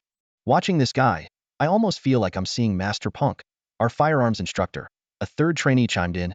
"He never misses his target. I can't believe such a skilled gunman exists in the outer city." "Maybe this guide is actually a famous veteran gunman from the outer city," someone speculated. Hearing the murmurs around him, Suluin couldn't help but feel a headache coming on. These trainees were truly clueless, completely oblivious to the danger they were still in. Assistant Instructor Rosa had risked her life to lure away most of the monstrous moths, and Suluin had just dealt with the remaining stragglers chasing them. Now, with a rare moment to catch their breath, these fools still weren't running? Taking a deep breath, Suluin said with a blank expression, "Move, find a place to hide and extinguish all light sources." At that, the trainees finally snapped out of their daze, realizing the crisis was far from over. In a panic, they scattered in all directions. Only the chubby Charlie paused before running off to ask, "Brother, is there anything I can do to help?" Suluin thought for a moment, then replied, "Leave me some ammo and go." "Got it." Charlie didn't waste time. He quickly pulled several high-quality firearms and a pile of bullets out of his storage ring. "Take care, brother." Suluin nodded, gripping a gun in each hand as he positioned himself at the tunnel entrance. This wasn't an act of heroism, it was a purely rational decision. Dragging this group of deadweight along was far more dangerous than going solo. With Assistant Instructor Daniel missing, the second-tier mentor nowhere to be found, and those inexplicably appearing bugs, all the strange occurrences pointed to something abnormal happening in the underground ruins. Although Suluin hadn't pieced everything together yet, his instincts were screaming at him. An even bigger threat was looming. In such a situation, sticking with the trainees would only increase the danger. Tightening his grip on the guns, Suluin kept his eyes fixed on the dark tunnel, ready to confront whatever threat might emerge. Surin initially thought this was just a straightforward trial guide assignment, but as events unfolded, he quickly sensed there was more to it than met the eye. He swiftly combed through the limited clues in his mind, piecing them together. Though he couldn't fully grasp the entire situation, he could already detect the scent of power struggles among elite families and internal feuds within corporate giants. This was no random accident, it was a meticulously orchestrated conspiracy. The mysterious disappearance of the mentor and teaching assistant likely meant they had met a grim fate. After all, if anything happened to the heirs of these powerful families, the mentors would undoubtedly bear the blame. As a mere guide, Surin would inevitably be dragged into the mess as well. Although Surin wasn't the direct target of the mastermind, this made his situation even more precarious. He knew all too well that any faction capable of sending second-tier professionals into the fighting pits was far from merciful. If anything went wrong with the noble trainees, Surin, an outsider from the outer city's underworld, would undoubtedly become the first scapegoat. Even the head of the Cross Society might not be able to protect him. What seemed like an easy, well-paying job had unexpectedly turned into a vortex of factional conflict. Surin's mind raced as he began plotting an exit strategy. He couldn't help but wonder if he should change his identity after this ordeal and infiltrate the Steam Gang or the Raven Syndicate instead. After joining the underworld, Surin had come to understand the immense influence of the three major gangs in the outer city. Betraying the Cross Society and becoming a fugitive hunted by the gangs would leave him with no place to hide in the entire outer city. Unless absolutely necessary, he wasn't willing to abandon his current identity. As Surin pondered his options, the group of trainees had already run far ahead. He let out a small sigh of relief. At the very least, he had done his best to save them and had even stayed behind to cover their retreat, fulfilling his responsibilities. Even if casualties occurred, he had sufficient justification for his actions, and the gang's higher-ups could provide an explanation to their inner-city patrons. In this way, his efforts wouldn't tarnish the reputation of Qintiao, who had recommended him to Lady Philo. After all, everyone had seen this guide assignment as a rare opportunity before setting out. If handled properly, it could indeed be a stepping stone for low-ranking gang members like him. Surin thought to himself that if he could help the female teaching assistant along the way, he wouldn't mind firing a few extra shots. However, faced with such a swarm of monstrous moths, a handful of muskets would hardly make a difference. Without Rosa drawing their attention, those creatures would undoubtedly have pursued anything alive in the tunnel. With only a simple leather armor for protection, Surin doubted he could withstand more than a few attacks. He speculated that as a teaching assistant at Black Tower Academy, Rosa probably had more survival tricks up her sleeve than he initially assumed. And as it turned out, his assumption was correct. At that moment, seeing Surin's actions had alleviated the crisis, the female assistant let out a sigh of relief. Without hesitation, she pulled out an object resembling a grenade, quickly twisted it, and hurled it toward the tunnel entrance. A bomb? Surin immediately guessed her intention might be to collapse the tunnel and completely block the moth's pursuit. However, if it were indeed a bomb, it could very well kill him too, or worse, trigger a massive caveat. Instinctively, he considered shooting the object to detonate it midair, but when he saw the assistant sprinting toward him, he realized the situation might not be that simple. Run! Rosa shouted urgently as she bolted toward him. Surin reacted instantly, turning and sprinting deeper into the tunnel. As he ran, he heard the grenade hit the ground, followed by a hissing sound, like gas escaping. Glancing back, he saw a torrent of white foam erupt from the bottle, expanding thousands of times in mere seconds and rapidly sealing off the tunnel entrance. The expanding foam surged behind them like a tidal wave, forcing the two to sprint another 200 or 300 meters before it finally stopped growing, allowing them to catch their breath. Surin turned to look at the passage now completely sealed by foam, astonished. This material was far more effective than a bomb, and it avoided the risk of a large-scale collapse. He recalled that similar expanding materials existed in the chemical industry in his previous life, but nothing capable of such massive expansion. The assistant, still catching her breath from the exertion, her chest heaving, noticed Surin's interest in the foam and took the initiative to explain. That's a super expanding foam bomb, an alchemical product. It's still in the experimental phase, so you won't find it on the market. Surin nodded in understanding. Ah, no wonder I've never heard of it. I suppose it's a cutting-edge product from Black Tower Academy. You certainly have some impressive tech. The assistant gave him a thoughtful look, as if recalling something, and added, "Thank you for saving the trainees earlier." She clearly hadn't expected that a local guide arranged by the academy would turn out to be a highly skilled marksman. If not for his timely intervention, she might not have been able to handle the situation alone. Surin nodded in response, politely replying, "It was my duty." Surin hesitated for a moment, but eventually asked, "Has something gone wrong with this trial?" Although guides were not typically allowed to question the details of the trials, the current situation was clearly unusual. The assistant instructor, Rosa, paused thoughtfully and did not shy away from addressing the sensitive issue. With a grave expression, she replied, "It seems there may have been a problem with assistant instructor Daniel and mentor August. We need to locate the students as soon as possible and end this trial immediately." Hearing this, Surin felt a pang of unease. Something had indeed gone wrong, but at least no students had lost their lives yet, which meant he, as a guide, had done his job, at least to some extent. However, the situation had escalated beyond their control. The two of them quickly retraced their steps, moving in sync. But when they reached a fork in the path, Surin noticed something amiss. The marks on the ground indicated that the students had not returned along the original route. Instead, they had taken a different path leading deeper underground. This unusual behavior was deeply unsettling. Surin and Rosa exchanged a wary glance, silently reaching the same conclusion. A monster might be involved. The students likely changed their route out of necessity. At the fork, they also found strange signs of battle. Black, tar-like slime was splattered across the tunnel walls and floor. Surin activated his omniscient eye to analyze it. The results identified it as remnants of some kind of aberrant creature. Fragments of a mutated amoebic organism, the analysis revealed. This is part of a slime mold-like creature, capable of splitting, morphing, merging, and secreting highly corrosive toxins. It is extremely resilient, and has almost no sensory system but is highly sensitive to specific odors. Surin frowned at the sight of the black slime. While encountering an unknown monster was not unexpected, why had they not come across it on their way in? Why did it appear only on their return?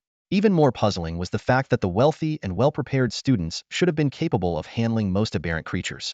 Why did it seem as though they had been driven helplessly into the depths? The phrase, highly sensitive to specific odors, caught Surin's attention. He had a nagging feeling that something was off. Rosa, though unable to identify the origin of the black slime, also recognized the urgency of the situation. She turned to Surin and said urgently, "The students might be in danger. We need to check on them immediately." Surin nodded and followed closely behind her. As they descended further, the map of the terrain in Surin's mind grew increasingly blurry. He realized they had passed beyond the territory of the zombie-like aberrant creatures they had encountered earlier. The deeper levels of the cavern were home to a vast array of aberrant species, forming a complex ecosystem. The lower they went, the more dangerous the creatures were likely to become. Fortunately, it wasn't long before they found the students hiding in a cavern. "Thank goodness, Instructor Rosa, you're finally here." The students, upon seeing them, swarmed around as if they had found their saviors. Before Rosa could speak, the students began talking over each other, recounting their recent ordeal. "Instructor Rosa, it was terrifying. We were attacked by these black dogs that just wouldn't die. Yeah, those black dogs kept chasing us. No matter how we attacked them, it was useless. Even when we smashed them apart, the black slime would quickly reform. We even tried burning them, but it only made them shrink slightly. They were impossible to kill. To make matters worse, the smaller ones would merge together and turn into even bigger monsters." After listening to their descriptions, Surin pieced it together. The black traces they had seen earlier were remnants of those black dogs. He scanned the students carefully. Apart from some corrosive injuries, they all seemed to be alive. But suddenly, Surin realized something was wrong. There were supposed to be 20 students. Now, there was one missing. Rosa noticed it too. "Where's Com?" she asked sharply. "He's gone," one student replied timidly. "Gone?" Rosa was incredulous. "How does someone just disappear?" A student named Brown stepped forward to explain. "Earlier, Com said he saw a very beautiful woman in the corridor. I didn't pay much attention at the time, but then he was just gone." Rosa's expression darkened, and she pressed further. "What kind of woman?" A naked woman," Brown stammered. The answer made the atmosphere instantly eerie. In a cavern full of monsters, where could a beautiful naked woman have come from? Hearing this, Surin froze for a moment. The description felt oddly familiar to him. "A very beautiful woman," he muttered under his breath, as if recalling an important clue. "A beautiful woman, is she the one responsible for the recent incidents near Green Street?" Su Lewin, a seasoned local in Greenridge, had a deep understanding of the series of strange disappearances that had occurred recently. Witnesses repeatedly mentioned sightings of a stunningly beautiful woman near the crime scenes. Clearly, this was no ordinary human, but some sort of monstrous entity disguised in human form. Surveying the unfamiliar surroundings, Su Lewin frowned deeply. The situation was grim. One of the trainees had vanished without a trace. The only consolation was that, so far, only one person was missing. He turned to Rosa, the female assistant instructor, and suggested gravely, "We should retreat immediately. Minimize our losses while we still can." Rosa, too, recognized the gravity of the situation. If other instructors were present, she might have opted to venture deeper into the cavern to search. However, at this moment, ensuring the safety of the remaining trainees was her top priority. She nodded in agreement with Su Lewin's suggestion. "Everyone," Rosa announced in a firm voice, "an unforeseen situation has arisen during this trial. I'm officially calling it off. Everyone is to return to the surface immediately." "But, instructor," one trainee asked anxiously, "are we just going to leave Com behind?" Rosa hesitated for a moment before replying, "I will return to look for him later." Then she turned to Su Lewin and asked, "Guide, is there another route back to the surface?" Su Lewin pondered briefly. There were indeed alternative paths, but he couldn't guarantee their safety. "I can try," he replied cautiously, already calculating how to get out of this perilous situation himself. His instincts, which were rarely wrong, told him things were about to get worse. As the trainees packed up their equipment to leave, a wet, squelching sound suddenly echoed from the passageway they had entered through, as though something sticky was rapidly approaching. The trainees, clearly familiar with the sound, cried out in alarm, "Instructor Rosa, those black dogs are back." Hearing this, Su Lewin immediately focused his gaze toward the end of the corridor. Emerging from the darkness were 7 or 8 dog-like creatures, their forms amorphous and faceless, composed entirely of a viscous black substance. His identification tools confirmed that these were mutated amoebic organisms. Rosa swiftly drew the firearm strapped to her thigh and fired several shots at the creatures. Her aim was precise, blasting apart the heads of two monsters. However, despite the gruesome splatter of black liquid, the creatures' heads reformed in an instant, and they continued their relentless charge. Su Luin frowned slightly as one of the trainees shouted in panic, "Instructor, physical attacks won't work. Only fire can harm them a little." Remaining calm, Su Luin swapped his standard handgun for a runic-engraved alchemical pistol loaded with incendiary rounds. He carefully observed the creatures' movements, analyzing their behavior. These monsters were resilient, adept at shapeshifting and merging together. Unless they were completely incinerated, they were nearly impossible to kill. Their attacks appeared limited to close-range corrosive strikes, which made them less dangerous individually. However, their sheer numbers posed a significant threat. More of them seemed to be emerging from the depths of the corridor. Rosa tried various other attack methods, but they proved futile. Making a decisive call, she shouted, "Fall back!" With their original exit blocked, the group had no choice but to retreat deeper into the cavern while fending off the monsters. Those with physical combat abilities were helpless against the creatures. Any contact resulted in their battle suits being corroded, emitting plumes of acrid smoke. Only alchemical incendiary rounds and fire-based spells could slow the creatures down, but even these measures couldn't completely destroy them. Even when foam grenades were used to seal off passages, the black dogs always found a way to reappear, as if they were haunting shadows. Su Luin ran alongside the trainees, his mind racing as he pieced together fragments of memory, searching for an alternative route to the surface. Yet something peculiar was happening. No matter how they changed their path, the black dogs seemed to track them unerringly, appearing at every turn like ghostly predators. The situation became increasingly dire. The creatures weren't just pursuing anymore. They had begun intercepting the group. However, a sudden breakthrough came when they reached an open clearing. As the group spread out, Su Luin keenly noticed a critical detail about the black dogs' behavior. They weren't attacking indiscriminately. Instead, they were targeting a specific team, the one led by Jack, the Academy's top marksman. Moments earlier, a female trainee had tripped and fallen. The black dogs could have easily killed her, as she was the closest target. Yet they ignored her entirely, continuing to charge toward the team ahead. This strange behavior set Su Lun's mind racing as he tried to uncover the hidden truth behind their selective aggression. Before long, an astonishing discovery spread among the trainees. As long as they avoided Jack's team, the ferocious black dogs completely ignored them. Holding their breath and watching intently, the trainees soon realized that the black dogs weren't targeting the entire group, but rather a petite girl among them. "Teacher, those creatures are after Reina," one of the trainees suddenly shouted, his voice filled with fear and confusion. The exclamation was like a bolt of lightning, instantly illuminating everyone's thoughts. It turned out that the black dogs had been chasing Reina from the very beginning, not the entire group. The earlier misunderstanding arose because Reina had been protected in the center of the group, making the attacks seem indiscriminate. As the realization dawned, almost all the trainees instinctively distanced themselves from Reina. Sure enough, the black dogs bypassed everyone else and headed straight for her. The danger lifted from most of the group, leaving behind only concern for Reina and confusion about the whole situation. Standing off to the side, Su Luin's thoughts raced as pieces of the puzzle quickly fell into place. His eyes narrowed as he analyzed the situation. "I see now. These creatures are highly sensitive to certain scents, like well-trained sniffer dogs. They won't attack just any on a theory targeting specific individuals." This realization sent a chill down Su Luin's spine. Could it be that these creatures are being controlled by someone behind the scenes? His gaze swept over the panicked trainees, and a conclusion formed in his mind. To avoid mass casualties, someone deliberately introduced these targeted monsters. The culprit is likely a powerful figure from the inner city. Su Luin clenched his teeth in frustration. This is straight out of some ridiculous corporate feud drama. The mastermind orchestrated this entire mess just to eliminate Reina. The thought of being unwittingly dragged into the inner city's power struggles left Su Luin feeling utterly helpless. As a low-ranking thug, he was nothing more than cannon fodder in the clash of such forces. Whether the conspiracy succeeded or not, as the group's guide, he was bound to be implicated. Worse still, he might even be framed as an accomplice, given that he had planned the trial's route.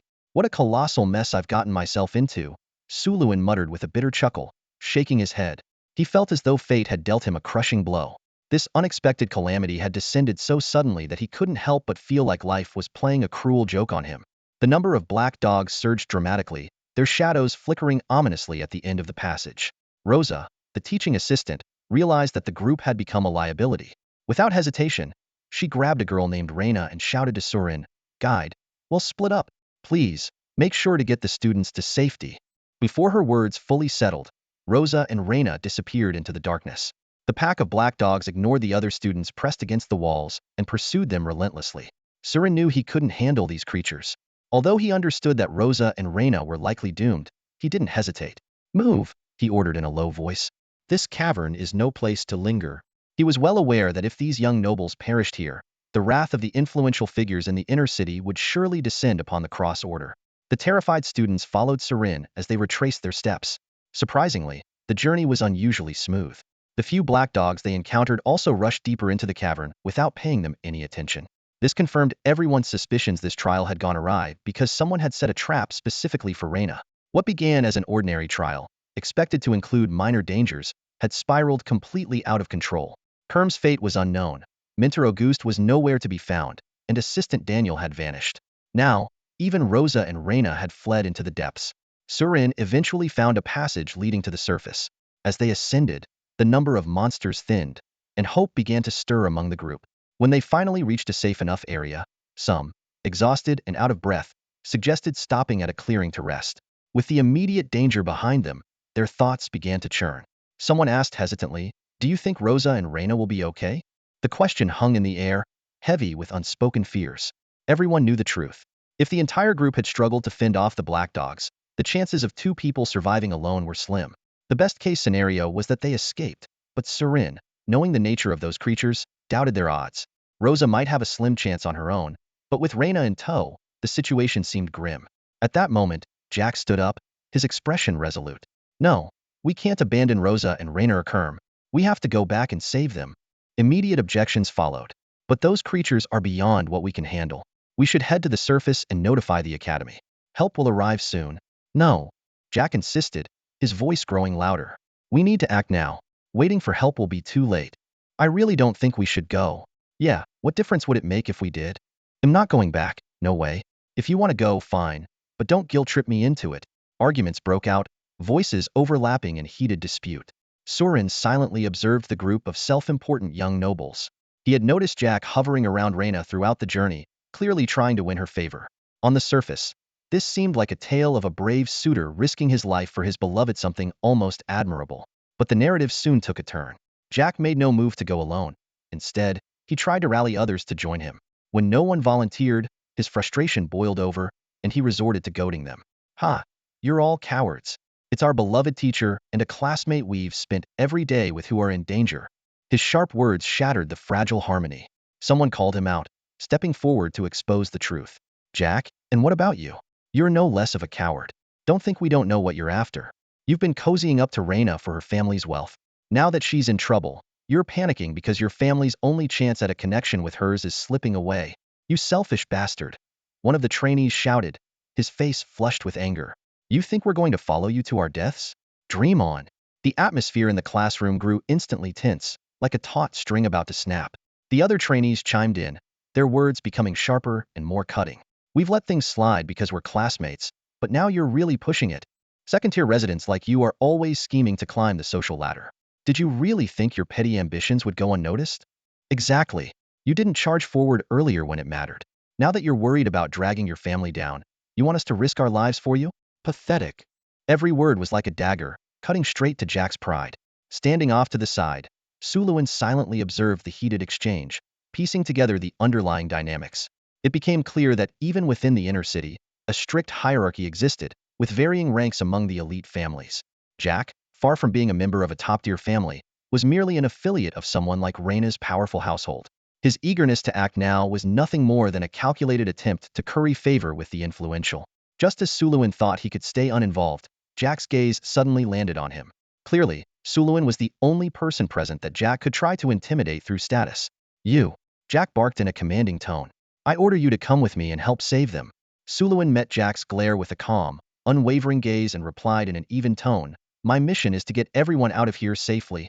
It was then that the usually quiet Charlie, the chubby trainee, spoke up to defuse the situation. "Jack, that's enough. Our guide's job is to make sure all of us get out alive. You can't put everyone else's safety at risk just to satisfy your selfish goals." Jack's expression darkened further at Charlie's words, any semblance of gentlemanly composure now shattered. He glared at Suluin with pure malice and threatened, "You, a filthy outsider from the outer city, dare defy my orders? Let me tell you something, if anything happens to Miss Reina and her group, you won't live to see another day. Not just you, but the people backing you too. I guarantee the Reyes family and my Edward family will make sure of it." At the mention of the Reyes family, Charlie's face turned pale and stiff. Suluin, however, remained impassive, though a faint trace of disdain flickered in his mind. A death threat? This guy really wore his inner-city entitlement like a badge of honor. Suddenly, an idea sparked in Suluin's mind. He spoke calmly. If no one else has any objections, I can go with you. Everyone assumed Suluin had been intimidated by Jack's threats. After all, as an outer-city gang member, his status was even lower than that of an inner-city household servant. How could he possibly dare to refuse? The trainees stayed silent, unwilling to speak up for someone like him. Charlie opened his mouth as if to protest, but ultimately let out a resigned sigh instead. Jack smirked coldly. No need to ask these cowards. You are coming with me to save them. Without a word, Suluin rose to his feet and followed Jack toward the depths of the cavern. Before long, the two reached the fork in the path where they had previously separated from the female assistant. The underground chamber was eerily quiet, every breath amplified in the stillness. Suluin thought to himself, a place like this no one would hear a gunshot. Jack walked cautiously behind Suluin, his guard up, completely unaware that Suluin had already made up his mind to kill him. Just then, a faint noise echoed from deeper within the cave, momentarily drawing Jack's attention. Suluin seized the split-second opportunity, pulling out his flintlock pistol in a flash and firing without hesitation. The gunshot rang out, and Jack collapsed to the ground, a bullet hole between his eyebrows. His lifeless eyes remained wide open, a look of disbelief frozen on his face. Suluin holstered his pistol and stared coldly at the corpse. If there's one thing I hate more than troublemakers, it's being threatened. He let out a faint, contemptuous laugh. Can't kill an inner-city resident? Heh, that's not in my vocabulary. Coming with you was just the perfect excuse to slip away from the group. A single shot to the head. Suluin stared at Jack's lifeless body as a gray mist slowly rose from the corpse. Without hesitation, he waved his hand, absorbing the wisp of mist into himself. Suddenly, an overwhelming flood of information surged into his mind, causing him to let out a soft hum of surprise. A glimmer of excitement quickly appeared on his face. System notifications flashed repeatedly. Acquired memory fragments of Jack Edwards 6. You gained some information. Damn it, if anything happens to Reyna, the family's entire investment will go down the drain. You have mastered a vast amount of alchemy knowledge. You have acquired basic, intermediate, and advanced pharmacology knowledge. You have comprehended intermediate-level mysticism. You have become proficient in Old Nedish. You have gained advanced firearms theory knowledge. Firearms experience 365. Mental power 0.11. Suluin shook his head to clear the daze and snapped back to reality. He marveled at the sheer volume of knowledge stored in a Black Tower Academy student. It was the first time he had ever gained such a wealth of information from a single corpse. He recalled the bodies he had harvested in the outer city's gladiatorial arena. The knowledge from those corpses was pitifully sparse, mostly limited to combat experience. 90% of the memories from those low-level gladiators were useless junk. Scenes from brothels, gambling dens, taverns, and entanglements with various women. Jack's memories, however, were the complete opposite, filled with years of diligent study in alchemy. Even a casual extraction from his mind was like uncovering a treasure trove. It didn't take long for Suluin to understand why. The Black Tower Alchemy Academy, being the most prestigious noble academy in Old Lingdon, provided its students with everything they needed. Their sole responsibility was to engage in intensive, rote learning. With top-tier professionals as instructors and access to a wealth of alchemical texts and ancient scrolls, these students naturally possessed the highest quality alchemical knowledge. By harvesting Jack's soul fragments, Suluin felt as though he had saved himself years of arduous study, gaining advanced alchemical insights that even wealthy outer-city residents couldn't buy. The firearms theory alone made up for his theoretical shortcomings. Previously, he had mastered many firearm techniques but lacked an understanding of their principles. Now, that gap had been bridged. His firearms experience skyrocketed, reaching advanced firearms mastery at 487-2000. Suluin began collecting the items from Jack's body. Carefully, he removed the glowing job advancement materials and alchemical implants, both of silver quality. He then stripped the storage ring, 2 runic-engraved pistols, combat uniform, advanced gas mask, night vision goggles, and protective gear. These were all valuable items, but none of them could see the light of day. The 2 flame-inscribed rune pistols particularly caught Suluin's eye. They were clearly superior to the renowned 3-headed ghost gun he had acquired earlier. Smoother handling, better accuracy, stability, recoil, and durability. However, Suluin knew he couldn't use these weapons or even sell them on the black market. If these items were traced back to him, it would expose Jack's death and ruin his fake death plan. Previously, Suluin had no intention of abandoning his current identity as a member of the Cross Society, thinking the situation wasn't irredeemable. But after learning Reyna's true identity, he realized he had to make a decision. The young lady had an extraordinary background. She was the sole heir of the Reyes family, one of Old Lingdon's most powerful financial conglomerates. This family, even to outer city residents, was legendary, owning two of the city's most prominent enterprises, the Old Lingdon Water Supply Company and the Hade Mining Group. One controlled the city's water supply, while the other dominated most of Old Lingdon's mineral resources. Their wealth was unimaginable. Someone wanted Reyna dead, clearly motivated by immense stakes. As the first in line to inherit the conglomerate, her position was bound to attract greed and conflict. This kind of melodramatic power struggle within wealthy families was something Su Luan had seen both in novels and real life, so he wasn't particularly interested in digging deeper. However, being dragged into this conspiracy had thrown him into an increasingly precarious situation. The attackers had planned everything meticulously, executing their ambush during the trial. They first lured and killed the mentor, then unleashed a relentless abomination. To everyone watching, Reyna's death seemed inevitable, and if she fell, the consequences would ripple through countless individuals. Surin surveyed the gruesome battlefield before him, his heart sinking. The guide's situation was hanging by a thread. The inner city's powerful conglomerates treated the lives of outer city residents as expendable, and the death of the young lady would undoubtedly require a scapegoat. Even if Surin managed to escape this ordeal by luck, once his identity was exposed, a tragic fate would be inevitable. After weighing his options, Surin decided to take a desperate gamble. He didn't want to implicate the cross society that had sheltered him, especially Qianqiao and Captain Kai, who had shown him kindness. Jack's plan to force him into the underground to rescue someone unexpectedly provided the perfect excuse. If both of them perished in the depths, leaving no trace of their bodies, it might be the best outcome. A lowly guide sacrificing his life to save someone would likely silence the powerful conglomerates. The cross society's involvement would also be minimized. As Surin gathered the spoils of the battle, he began to sketch out a blueprint for his life after fleeing. Abandoning his current identity meant starting over entirely, a grueling journey ahead. He would need to change his shooting style, his habits, even his appearance. The sheer number of details to consider gave him a headache, but there were more pressing matters to deal with for now. He swiftly cleaned up the crime scene, erasing any traces that could reveal his identity. Then, hoisting the corpse over his shoulder, he headed deeper into the underground. Since he had decided to escape, retrieving the sealed scythe artifact became his top priority. He could abandon his identity, but this treasure was non-negotiable. Surin was acutely aware that the disappearance of several high-profile students and instructors would inevitably prompt the inner city's elites to organize a large-scale search operation. Once high-ranking professionals got involved, the mutated monsters in this underground lair would be no match for them. The scythe was nearby, and he needed to find it before anyone else did.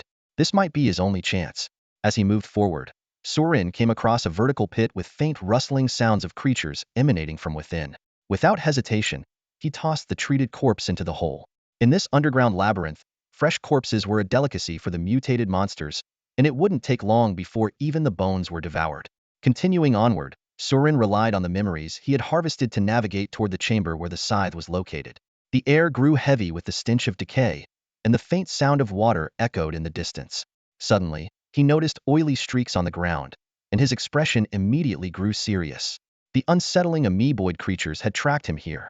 It seemed that Assistant Rosa and the girl named Lena had led them through another passage. They were likely trying to find a route to the surface, but appeared to have run into trouble. Surin silently prayed that he wouldn't cross paths with them. As he approached the area where the scythe was supposed to be, Surin stumbled upon fresh signs of battle. The tunnel was littered with the corpses of spider-like mutated creatures, their green blood staining the ground. These monsters had clearly been killed by firearms. What was even more disturbing, however, was the grotesque detail on their bodies. Etched onto the abdomens of these spider corpses were eerie, human-like faces. The features of the spider corpse bore similarities to several types of mutated spiders, yet there were distinct differences. Su Luan's vigilance heightened as he realized this might be another kind of mutated creature. Activating his all-seeing eye, he instantly accessed detailed information. A mutated ghost-faced spider, a deformed beast adept at mental control. These creatures inhabit dark, damp environments, and their fangs can release a deadly blood toxin. The most dangerous aspect, however, lies in their eyes. Direct eye contact can awaken the most primal desires buried deep within a person's heart. Despite their formidable offensive capabilities, their physical structure is fragile. Su Luan furrowed his brows, his mind racing. Could there really be a colony of these mutated spider creatures near the sewers? Poison combined with mental control made them a formidable foe. The appearance of several corpses hinted at the possibility of more lurking deeper within the cave. The target was right in front of him, yet a new threat had arisen. Should he proceed or retreat? Su Luan found himself at an impasse. Suddenly, The eerie human-like face pattern on the spider's abdomen sparked an idea. Could it be that the student who claimed to have seen a naked woman had actually been mentally manipulated by one of these spider creatures? The thought sent a chill down his spine, making him realize that the monster's capabilities were far more insidious than he had initially imagined. Glancing around the sewer tunnels, a three-dimensional map began to form in Su Luan's mind. He suddenly realized that this location was directly beneath the sewers of Green Street. The discovery struck him like a bolt of lightning. Could these spider creatures be behind the unsettling string of missing persons cases? Piecing the details together, everything seemed to align. Su Luan's heart raced as he thought, case solved. But reality gave him little time to celebrate. At that moment, an unusual sound emanated from deeper within the cave. Squish, squish, squish, the sound of wet, rapid footsteps echoed. Su Luan immediately recognized it. The black dogs formed by those shape-shifting oozes were still alive. The unexpected revelation caught him off guard. The instant he heard the sound, Su Luan sprang into action. He quickly backed away, searching for a corner to hide in, intending to avoid the potential chaos brought by his fellow student, Rina. At the moment, she was like a ticking time bomb. Anyone near her was bound to suffer. Su Luan had no intention of getting tangled up in this deadly mess. Deep down, a cold calculation crossed his mind. If she were to be taken out by the black dogs, perhaps he could seize the opportunity to loot her corpse. Before long, a nimble figure darted out of the darkness. Sure enough, 7 or 8 ferocious black dogs were hot on her heels. Beast transformation talent C011 Catwoman? Su Luan immediately recognized the figure moving on all fours with feline-like agility. The liquid-like outfit she wore was unmistakable, even if her face was obscured.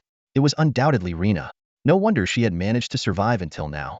This particular talent was one of the rare abilities that could elevate agility to its peak. While it didn't offer much in combat strength, it was unparalleled for escaping danger. In the blink of an eye, 3 more black dogs appeared seemingly out of nowhere, attempting to encircle Rina. However, she moved with the grace of a black cat, twisting her body midair in a flawless 360-degree spin to evade their coordinated attack. The 7 or 8 black dogs quickly grew to 10, and the situation became increasingly dire. Rina's heaving chest was a clear sign that she was nearing her limit. Sustaining such high-intensity movement any longer would be nearly impossible. Su Luan had no intention of intervening. He knew he stood no chance against the black dogs. A grim thought even crossed his mind. If this woman dared to lead the creatures toward him, he wouldn't hesitate to shoot her in the leg and put an end to her misery. But Rina's actions took him by surprise. She clearly noticed the unexpected guide standing in the passage. Yet instead of trying to divert the danger his way, she shouted, "Watch out! Stay away from me!" Before her words had fully registered, Rina seemed to realize she couldn't avoid the inevitable. The dozen or so dogs had effectively blocked the entire passage. Even if they only brushed past Su Luan, the corrosive gas they emitted would pose a significant threat to someone without a protective combat suit. Realizing there was no escape, Rina evidently didn't want to drag others down with her. Gritting her teeth, she abruptly changed direction, opting for a vertical shaft that required even more energy to traverse. With a swift leap, she disappeared into the shaft. The dozen black dogs followed closely behind, streaming into the shaft and vanishing into the depths. The scene left Su Luan momentarily stunned, his grip on his pistol instinctively loosening. He mused to himself, it seems not all of these inner-city aristocrats are as selfish and naive as Jack. Still, Su Luan felt no emotional upheaval. Rina was just a stranger, a noblewoman who had indirectly forced him into his current plight. The fact that she hadn't tried to sacrifice him was already more than he could have expected. Realizing that the chance to loot her corpse was likely gone, Su Luan stepped out from his hiding spot in the passageway and decided to press on. No matter what, he had to retrieve that scythe first and foremost. Surin was just about to leave when his ears twitched, and he instinctively stepped back, alert. He frowned, deep in thought. Why is Rina back again? The sound of her retreating footsteps had suddenly changed direction. Before he could make sense of it, her desperate and frantic voice echoed down the corridor. "Mr. Surin, please, you must deliver this to my Aunt Xintiao. I'm begging you." Hearing his name, Surin froze, his face filled with shock. Not only did Rina know his name, but she also claimed that Xintiao was her aunt? An outer city gang member related to a powerful inner city conglomerate? This twist was far beyond anything he had anticipated. As Surin stood there, stunned, Rina yanked the crystal necklace from around her neck and tossed it toward him. The next moment, the agile woman, moving like a cat, was being chased by a pack of vicious dogs, disappearing into the distance. Surin stared at the necklace lying at his feet, his expression complicated. Does Rina know she's doomed and is entrusting her last possession to me? Given her mention of aunt, Surin felt obligated to ensure the necklace reached Xintiao. Clearly, this necklace was no ordinary trinket. Exercising caution, Surin didn't pick it up immediately. Instead, he instinctively stepped back. Noticing that the dogs weren't drawn to the necklace, he felt slightly relieved. It seems this object isn't the source of any scent that's attracting these mutated creatures. Suddenly, a thought struck him. A specific scent? He fixed his gaze on Rina's retreating figure, realization dawning on him. This might just be the turning point, the key to breaking this stalemate. His mind raced as he quickly analyzed the situation. If Qiantiao was indeed Rina's aunt, her status in the inner city must be significant. That connection could provide Surin with protection and elevate him beyond being just a disposable pawn. But the catch was Rina had to survive. 100 lives like Jack's couldn't compare to Rina's importance. With this critical piece of information, Surin began to map out various scenarios. Letting Rina die now might save him some immediate trouble, but it would mean abandoning his current identity and leaving behind countless future complications. On the other hand, if she survived, there would be far more room to maneuver, even if it meant taking some risks now. Weighing the pros and cons, Surin concluded that the best course of action was to ensure Rina's survival. But the problem remained. How could he save her from these shape-shifting, endlessly regenerating, and merging monstrosities? Even a second-rank combatant might struggle against them. What could he possibly do? In a flash of inspiration, an idea formed in his mind. It was a long shot, but it might give Rina a slim chance of survival. Success or failure would depend entirely on her luck. Take the third tunnel on the left. Circle back after doubling around. Surin shouted toward her rapidly disappearing figure at the end of the corridor. Without waiting for a response, he turned and sprinted down another passage. Along the way, he swiftly placed directional explosive charges on the rock walls, setting up a trigger line with silk thread before retreating to a safe distance. It wasn't long before Rina, battered and frantic, came running back. Cornered with no other options, Rina had no choice but to follow Surin's instructions. He shouted again. Watch for the tripwire on the ground, step over it carefully. Spotting the marked tripwire, Rina frowned deeply instead of feeling reassured. She already knew that collapsing the tunnel wouldn't stop these liquid-like creatures. They had tried that before. While she appreciated the guide's attempt to help, his plan seemed far from effective. With no alternative, Rina leapt over the tripwire and sprinted forward. Just a few steps later, a thunderous explosion erupted behind her. The walls collapsed in an instant, sealing the tunnel with rubble. However, black droplets soon began seeping through the cracks, coalescing back into the form of black hounds within seconds. Rina rushed to Surin's side, her face etched with despair. She no longer held out any hope of survival. Frantically, she urged him, "You need to leave, save yourself. Just make sure to deliver the necklace to my aunt. I appreciate your help, but you can't save me." As she spoke, she didn't notice that Surin had already lit a device in his hand, resembling a smoke bomb. A pungent, acrid smell quickly filled the corridor. Now wasn't the time for debate. Surin cut her off sharply, his tone commanding, "Stop talking and take off your clothes. Don't ask questions, just do it now." Rina instinctively thought he was still trying to save her. She had already caused the death of her mentor, Rosa, and didn't want to drag anyone else down. She was about to turn and leave when her brain caught up to what he just said. Take off my clothes? For a split second, Rina froze as if paralyzed, her body stiff in place. Time seemed to stand still. She doubted her ears, her legs still moving out of habit, but her gaze turned to Surin, her face filled with confusion. Seriously? We're running for our lives, and this guy, what is he even thinking? Suluin fixed his gaze on Rina, who was still frozen in place, and realized his instructions hadn't been clear enough. He quickly added, "Take off everything, clothes, gear, storage ring, leave nothing on. The scent from the burning powder will only disrupt the creature's sense of smell for 1 minute." Rina was momentarily stunned but soon grasped Suluin's intention. She recalled Assistant Instructor Rose's earlier hypothesis during their escape. These black hounds likely tracked their prey through scent. At the time, they had tried using high-grade scent masking potions to no avail, leading them to doubt their theory. Now, Suluin's method was actually working. Without wasting a moment, Suluin sprang into action. He retrieved a vial of scent masking potion and one of his own garments from his storage ring, placed them on the ground, and quickly retreated to the far end of the corridor to hide. This was not out of courtesy, but purely for self-preservation. Wasn't entirely sure if the powder would completely deter the black hounds. Nor could he determine whether the creatures were drawn by external items or Rina's own scent. Rina found herself faced with a difficult decision. Stripping completely? Though she understood it was her only chance of survival, she hesitated. But time was running out, leaving her no room to deliberate. Gritting her teeth, Rina swiftly removed her night vision goggles and gas mask, then decisively unzipped her combat suit. Her movements were fluid and efficient, and soon, all her clothing, jewelry, and storage ring lay on the ground. Thanks to her feline-like night vision, Rina could vaguely make out Sulin's silhouette at the end of the tunnel. Her cheeks flushed, but she quickly poured the scent-masking potion over herself and slipped into the oversized garment Suluin had left behind. Suluin silently admired Rena's decisiveness. Had she faltered, he wouldn't have hesitated to leave her to her fate. At the same time, he was surprised by the effectiveness of the powder. As someone who had once traded for this mutant creature repellent, he had thought of himself as fairly knowledgeable. However, after acquiring fragments of Jack's memories, he realized even Black Tower Academy had no records of such a unique substance. This deepened his curiosity about the mysterious alchemist who had created it. As the seconds ticked by, Suluin and Rena held their breath, waiting anxiously to see if the powder would work. That fleeting minute felt like an eternity to both of them. Surin watched coldly as Rena decisively removed her clothes, refraining from turning away and leaving. He gripped his rune fire gun tightly, standing guard at the tunnel entrance, his eyes fixed on the graceful silhouette shrouded in smoke. Although he wasn't intentionally spying, he had to keep a close watch on Rena's movements to protect her from the mutated creatures. After all, removing her combat suit left her almost entirely defenseless. During this brief observation, Surin's gaze inadvertently swept over Rena's figure. Her long black hair cascaded down, accentuating her fair, porcelain-like skin. Surin was surprised to realize that Rena was even more beautiful than he had imagined. Her dark eyes shimmered with golden flecks, and even without the contouring effect of the liquid combat suit, her figure remained flawless. Her slender waist, shapely hips, and the proud curves of her chest all exuded a pure and youthful charm. The swirling smoke from the burning medicinal powder added an ethereal quality to the scene. Surin noticed Rena's subtle attempts to cover herself and couldn't help but smile inwardly.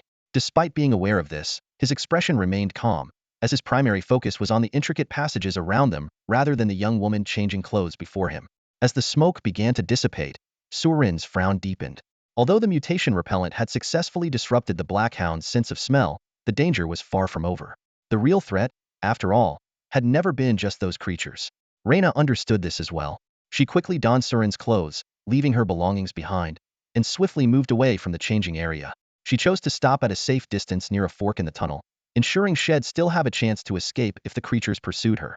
But deep down, she knew that without her combat suit and equipment, failure would almost certainly mean death.